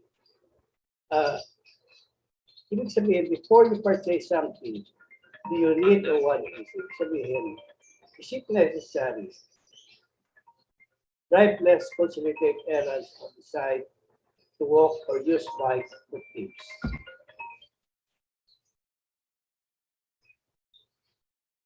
Hello, sir. Magandang hapon po. Yes. Si Colonel po.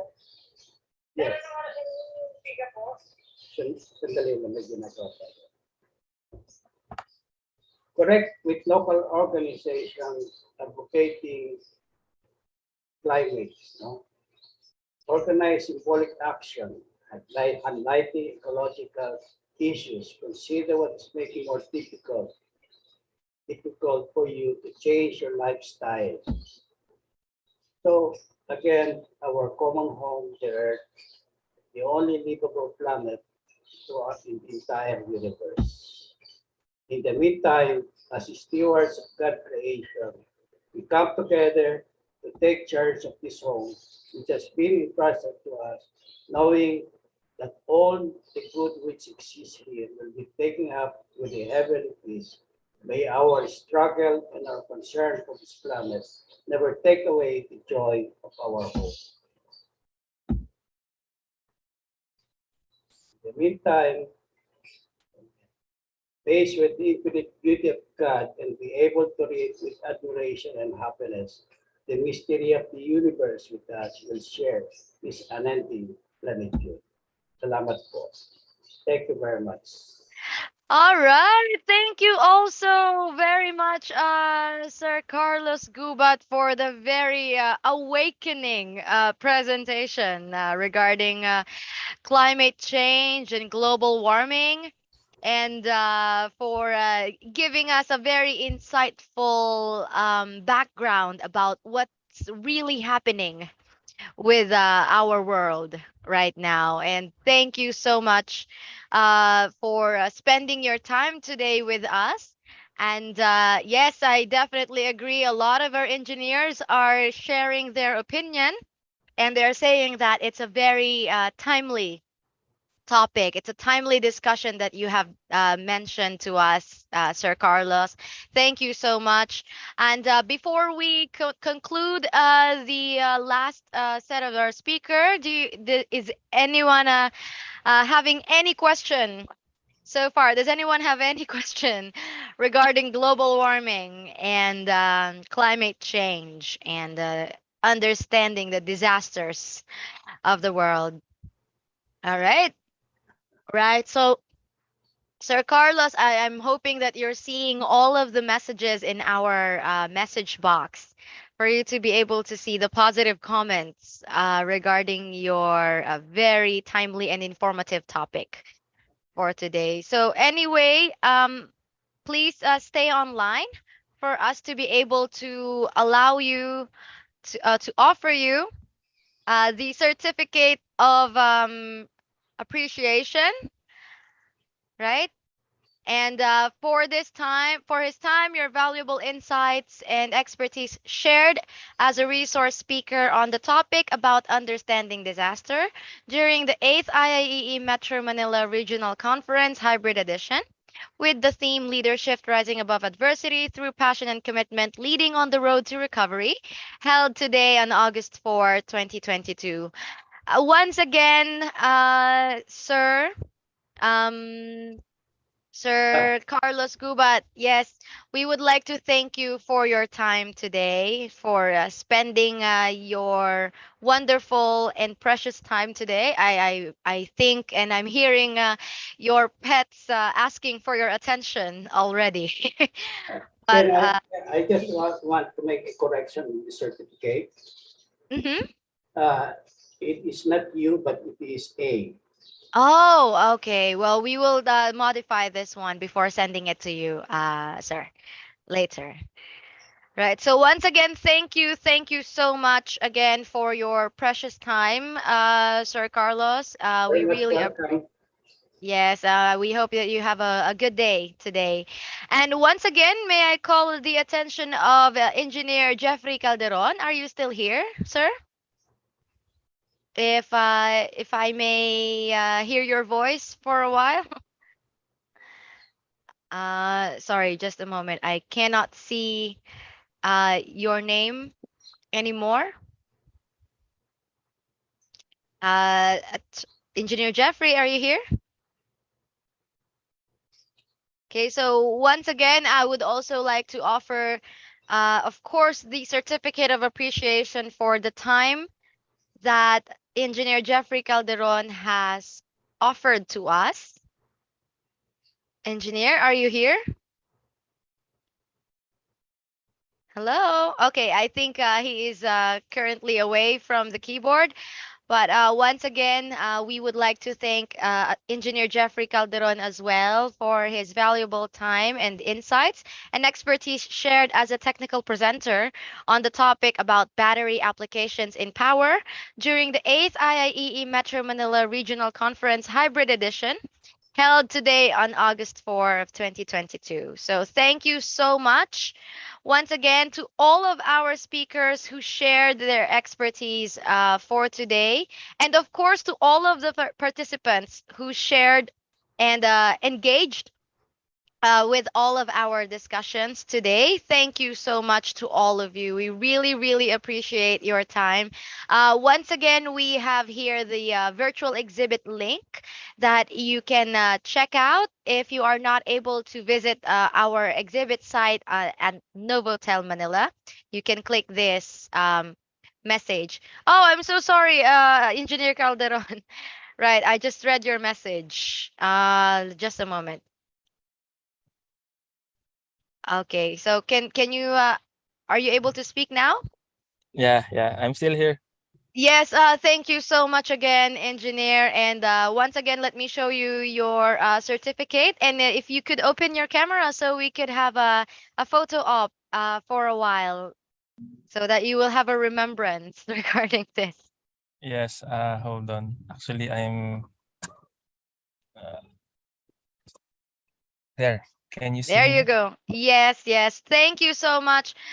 And once again, thank you for your valuable time, engineer, for today. And just a moment, I think our technical team is getting your photo op right now. Okay, that's it. And we got it, engineer. Thank you so much once Thank again. you, thank you. Yes, for this one. And again, we will be sending the form for the attendance to those who are asking all of us who attended and participated in this conference will be sent a form. And to conclude this conference for today, the first day of our conference, I would like to call Engineer Eddie T. Feliciano, okay, to give us a closing remarks. Okay, Engineer, the floor is yours. Yeah, thank you, Miss Ezra. Don't worry, ladies and gentlemen, mga 40 minutes lang naman ito. I hope you have still time. Well, thank you for the opportunity. To our Board of Electrical Engineering, Chairman Francis B. Mapile, and Board Member Engineer Jaime B. Mendoza, our IEE National President Feliciano F. Padua III, our IIE Metro Manila Region Governor Orville John M. Borrega, all national officers, chapter leaders, fellow electrical practitioners, distinguished guests, ladies and gentlemen, magandang hapon po sa inyong lahat. And thank you for staying until the end. As the Secretary General of Metro Manila Region, and on behalf of our Metro Manila Region Governor, Engineer Orville John M. Borrega, I would like to conclude today's event via Zoom, our first day of this 3-day event, the 8th IIEE Metro Manila Regional Conference by saying we are all grateful for your participation and for finding the time to attend despite your busy schedules. We hope you will all agree that our day is full, and we hope you have seen so many opportunities available for all of us electrical practitioners, no? Kahit na nakakatakot yung pinresent ni Mr. Gubat, still we have an opportunity to help and to be able to mitigate those problems that we may encounter in the future. And calculating yung 16 something to 384, that's 2022. It's within this year, and I hope it will not come. So we have received so much helpful information and knowledge from our technical presenters, from Engineer Alan to Mr. Gubat.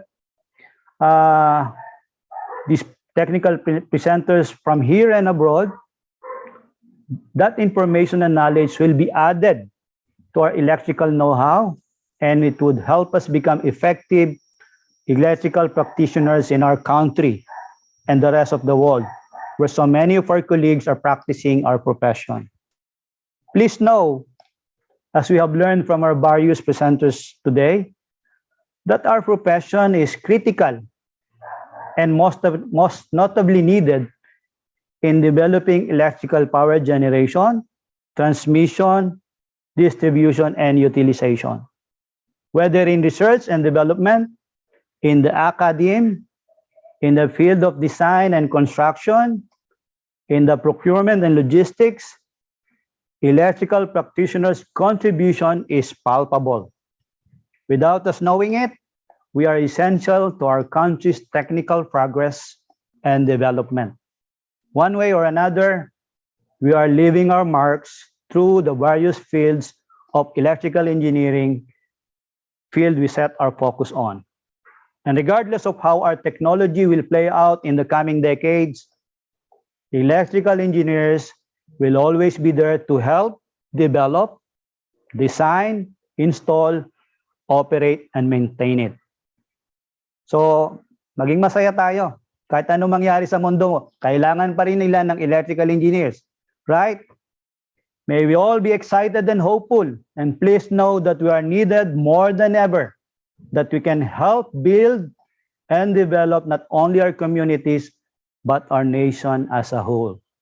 Lastly, may we all be honored to be part of this ongoing development in our industry, and that we may continually participate actively as electrical practitioners and be equipped with relevant knowledge, specialization, and expertise in the respective fields of electrical engineering we have chosen to focus on by participating in an event such as this.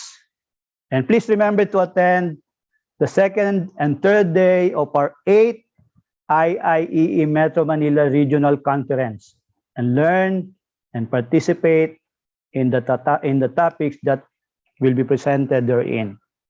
Mabuhay po tayong lahat, and see you all tomorrow. Thank you. All right, thank you so much, Engineer Eddie Feliciano, the MMR Secretary General from which Metro Manila, right? Metro Manila, from Metro Manila Secretary General, Engineer Ed Feliciano, for that very encouraging closing remark. Thank you so much, Engineer. And today was a very successful first day of our conference, despite the limitations, and we're only able to do a hybrid conference for today, but still we were able to survive and acquire a lot of knowledge for today. And so hopefully all of our participants were able to enjoy all of the speakers' discussions somehow. And again, I would like to give my heartfelt gratitude to all of our participants who remained active and engaged and participated with the entire conference for today. So mabuhay po kayong lahat. And please, again, if may I remind you that all the links for the evaluation form for all the speakers are here in the message box, as well as the virtual exhibit viewing. So please do not forget to evaluate and fill out this form, which will also serve as your attendance for today. So if there's anything else that you need, kindly contact your MMR presidents or officers. And as well as if you took notes of all of the emails of our speakers earlier, don't be afraid and don't hesitate to communicate and contact them personally. They will be happy. They will all be happy to assist all of you. So once again, thank you so much for all of your time, for all our remaining 486 participants right now. Maraming salamat po. And I'm wishing you all a happy, a good night and a good evening. Thank you also to those who are greeting and mentioning me on our message box. I really appreciate that. Thank you so much. I hope to see you all again tomorrow and on the third day of our 3-day conference. So tomorrow would be a hybrid. Again, we have a physical conference in Novotel Manila, Araneta QC, and as well as here on our Zoom video conferencing again. Okay, so I'll see you again. Right, and before we end, of course, for our final acknowledgements, I would like to thank our sponsors, our prestige partners. So for our Jade sponsor, we'd like to thank Eton Electric Philippines. For our platinum sponsor, we'd like to thank 3M Philippines Incorporated, Cobancat Hardware Incorporated, Firefly Electric and Lighting Corporation, First Gen Energy Solutions Incorporated, Panasonic Manufacturing Corporation, Switch Industrial Sales Corporation. For our diamond sponsors, Danitech Power Systems Incorporated, Magic Lux Corporated, Presidium PH Corporation, Shinglin Electric Corporation, Wholesale Electric Area Asia Philippines. For our emerald sponsor, we thank you, Prisma Electrical Controls Corporation. The gold sponsors, Fighter Lock Philippines Incorporated, Intellisys Power Controls Corporation, LS Electric or Yuengkao Electrical Supply, LT Energy OPC, and Mega Himal Corporation. Thank you. Our conference sponsors for today, for lunch, we thank you, SM Engineering Design and Development Corporation, event shirt sponsors, FMJ, Cliff Fabricator, Crown Asia Chemicals Corporation, Safe Plus International Corporation, Thunderlinks. And for our sponsored technical presentation, we thank you, ABB Incorporation, Eton, Cooper Industries, thank you, International LLC Philippines Branch, First Multitech Industrial and Development Corporation, Phelps Dodge Philippines Energy Products Corporation. Once again, thank you so much for joining our conference and for having Engineer Jay Rubiano as our key speaker. And Meralco as well. We'd like to thank Engineer Alan Christopher Anson. And of course, for Eton as well, Mr. Teng Yok Shong. And of course, Nidec Thailand, the control technologies. Thank you so much. For the registration sponsor, thank you, R&R Support Systems Incorporated. Plant tour sponsor, Firefly Electric and Lighting Corporation. The second MV Cable Termination Olympics for 3M Philippines Incorporated. Once again, thank you again for Engineer Kim Lai.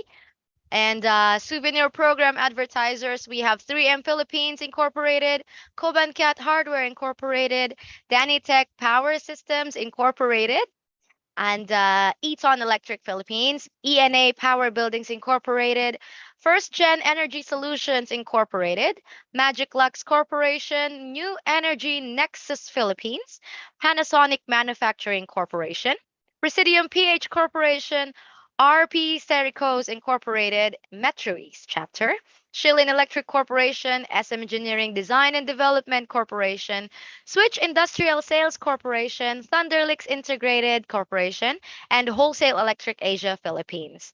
For our logo ad sponsors, we thank AC Tech Services, Crown Asia Chemicals Corporation, and LS Cable and System. For our RME Forum technical sponsors, thank you 3M Philippines Incorporated, Fluke, MHI Engine System Philippines, and Static Power. And for our second IIEE MMR Sports Olympics chapter sponsors, thank you so much, RP Sericos Incorporated, Starbytes, iPower Incorporated, A&S Electrical Solutions, Bonner Linkage Enterprise, L2J Contracting and Supplies Company, XQuiz Electrical Services and Supplies Corporated, Arco Unlimited Industries Corporation, Mueban Marketing Solutions, Schwer Power Manufacturing Corporation, Tomaleketi Power Systems Incorporated, Twin Taurus Logistics Incorporated, Vistro EM Company Limited. Thank you so much to Vistro EM. And for our speaker earlier, Mr. Kevin Lee, United Electrical Specialists, Bear Electric System Incorporated, Alternative Power Solutions Incorporated, Columb Energy Technique Incorporated, Electricom Incorporated, Trocio Engineering Services, LJ Industrial, and Shinryo Philippines. For our golf tournament last Tuesday, we thank you BGC Phil Builder Incorporated, Alexis Power Corporation, and Eurolux International Lightings Incorporated, Gent Building Solutions Incorporated, Golden Ratio Electro Automation Systems Incorporated, Goldline Power Innovations, Green Power Solution Provider Incorporated, Interconnect Systems Incorporated, Interpacific Construct Corporation, L2J Contracting and Supplies Company, Monricher Construction and Development Corporation, One Kinetic Enterprise, Power Edge Solution Philippines Incorporated, Solid Tech Metal Trading and Fabrication, and of course, last but not the least, Thunderlinks Integrated Corporation. Once again, thank you so much for all of our guest speakers and for all of our sponsors for today. We thank you for your time and effort, and we hope that you enjoyed the first day of our hybrid conference, the 8th Metro Manila Regional Conference from IIE and MMR. Thank you so much again. I hope you have a great day. Thank you so much to all the positive comments on the message box. I am able to see all of it, and I am so grateful for all of you. Thank you so much. Have a great day, everyone.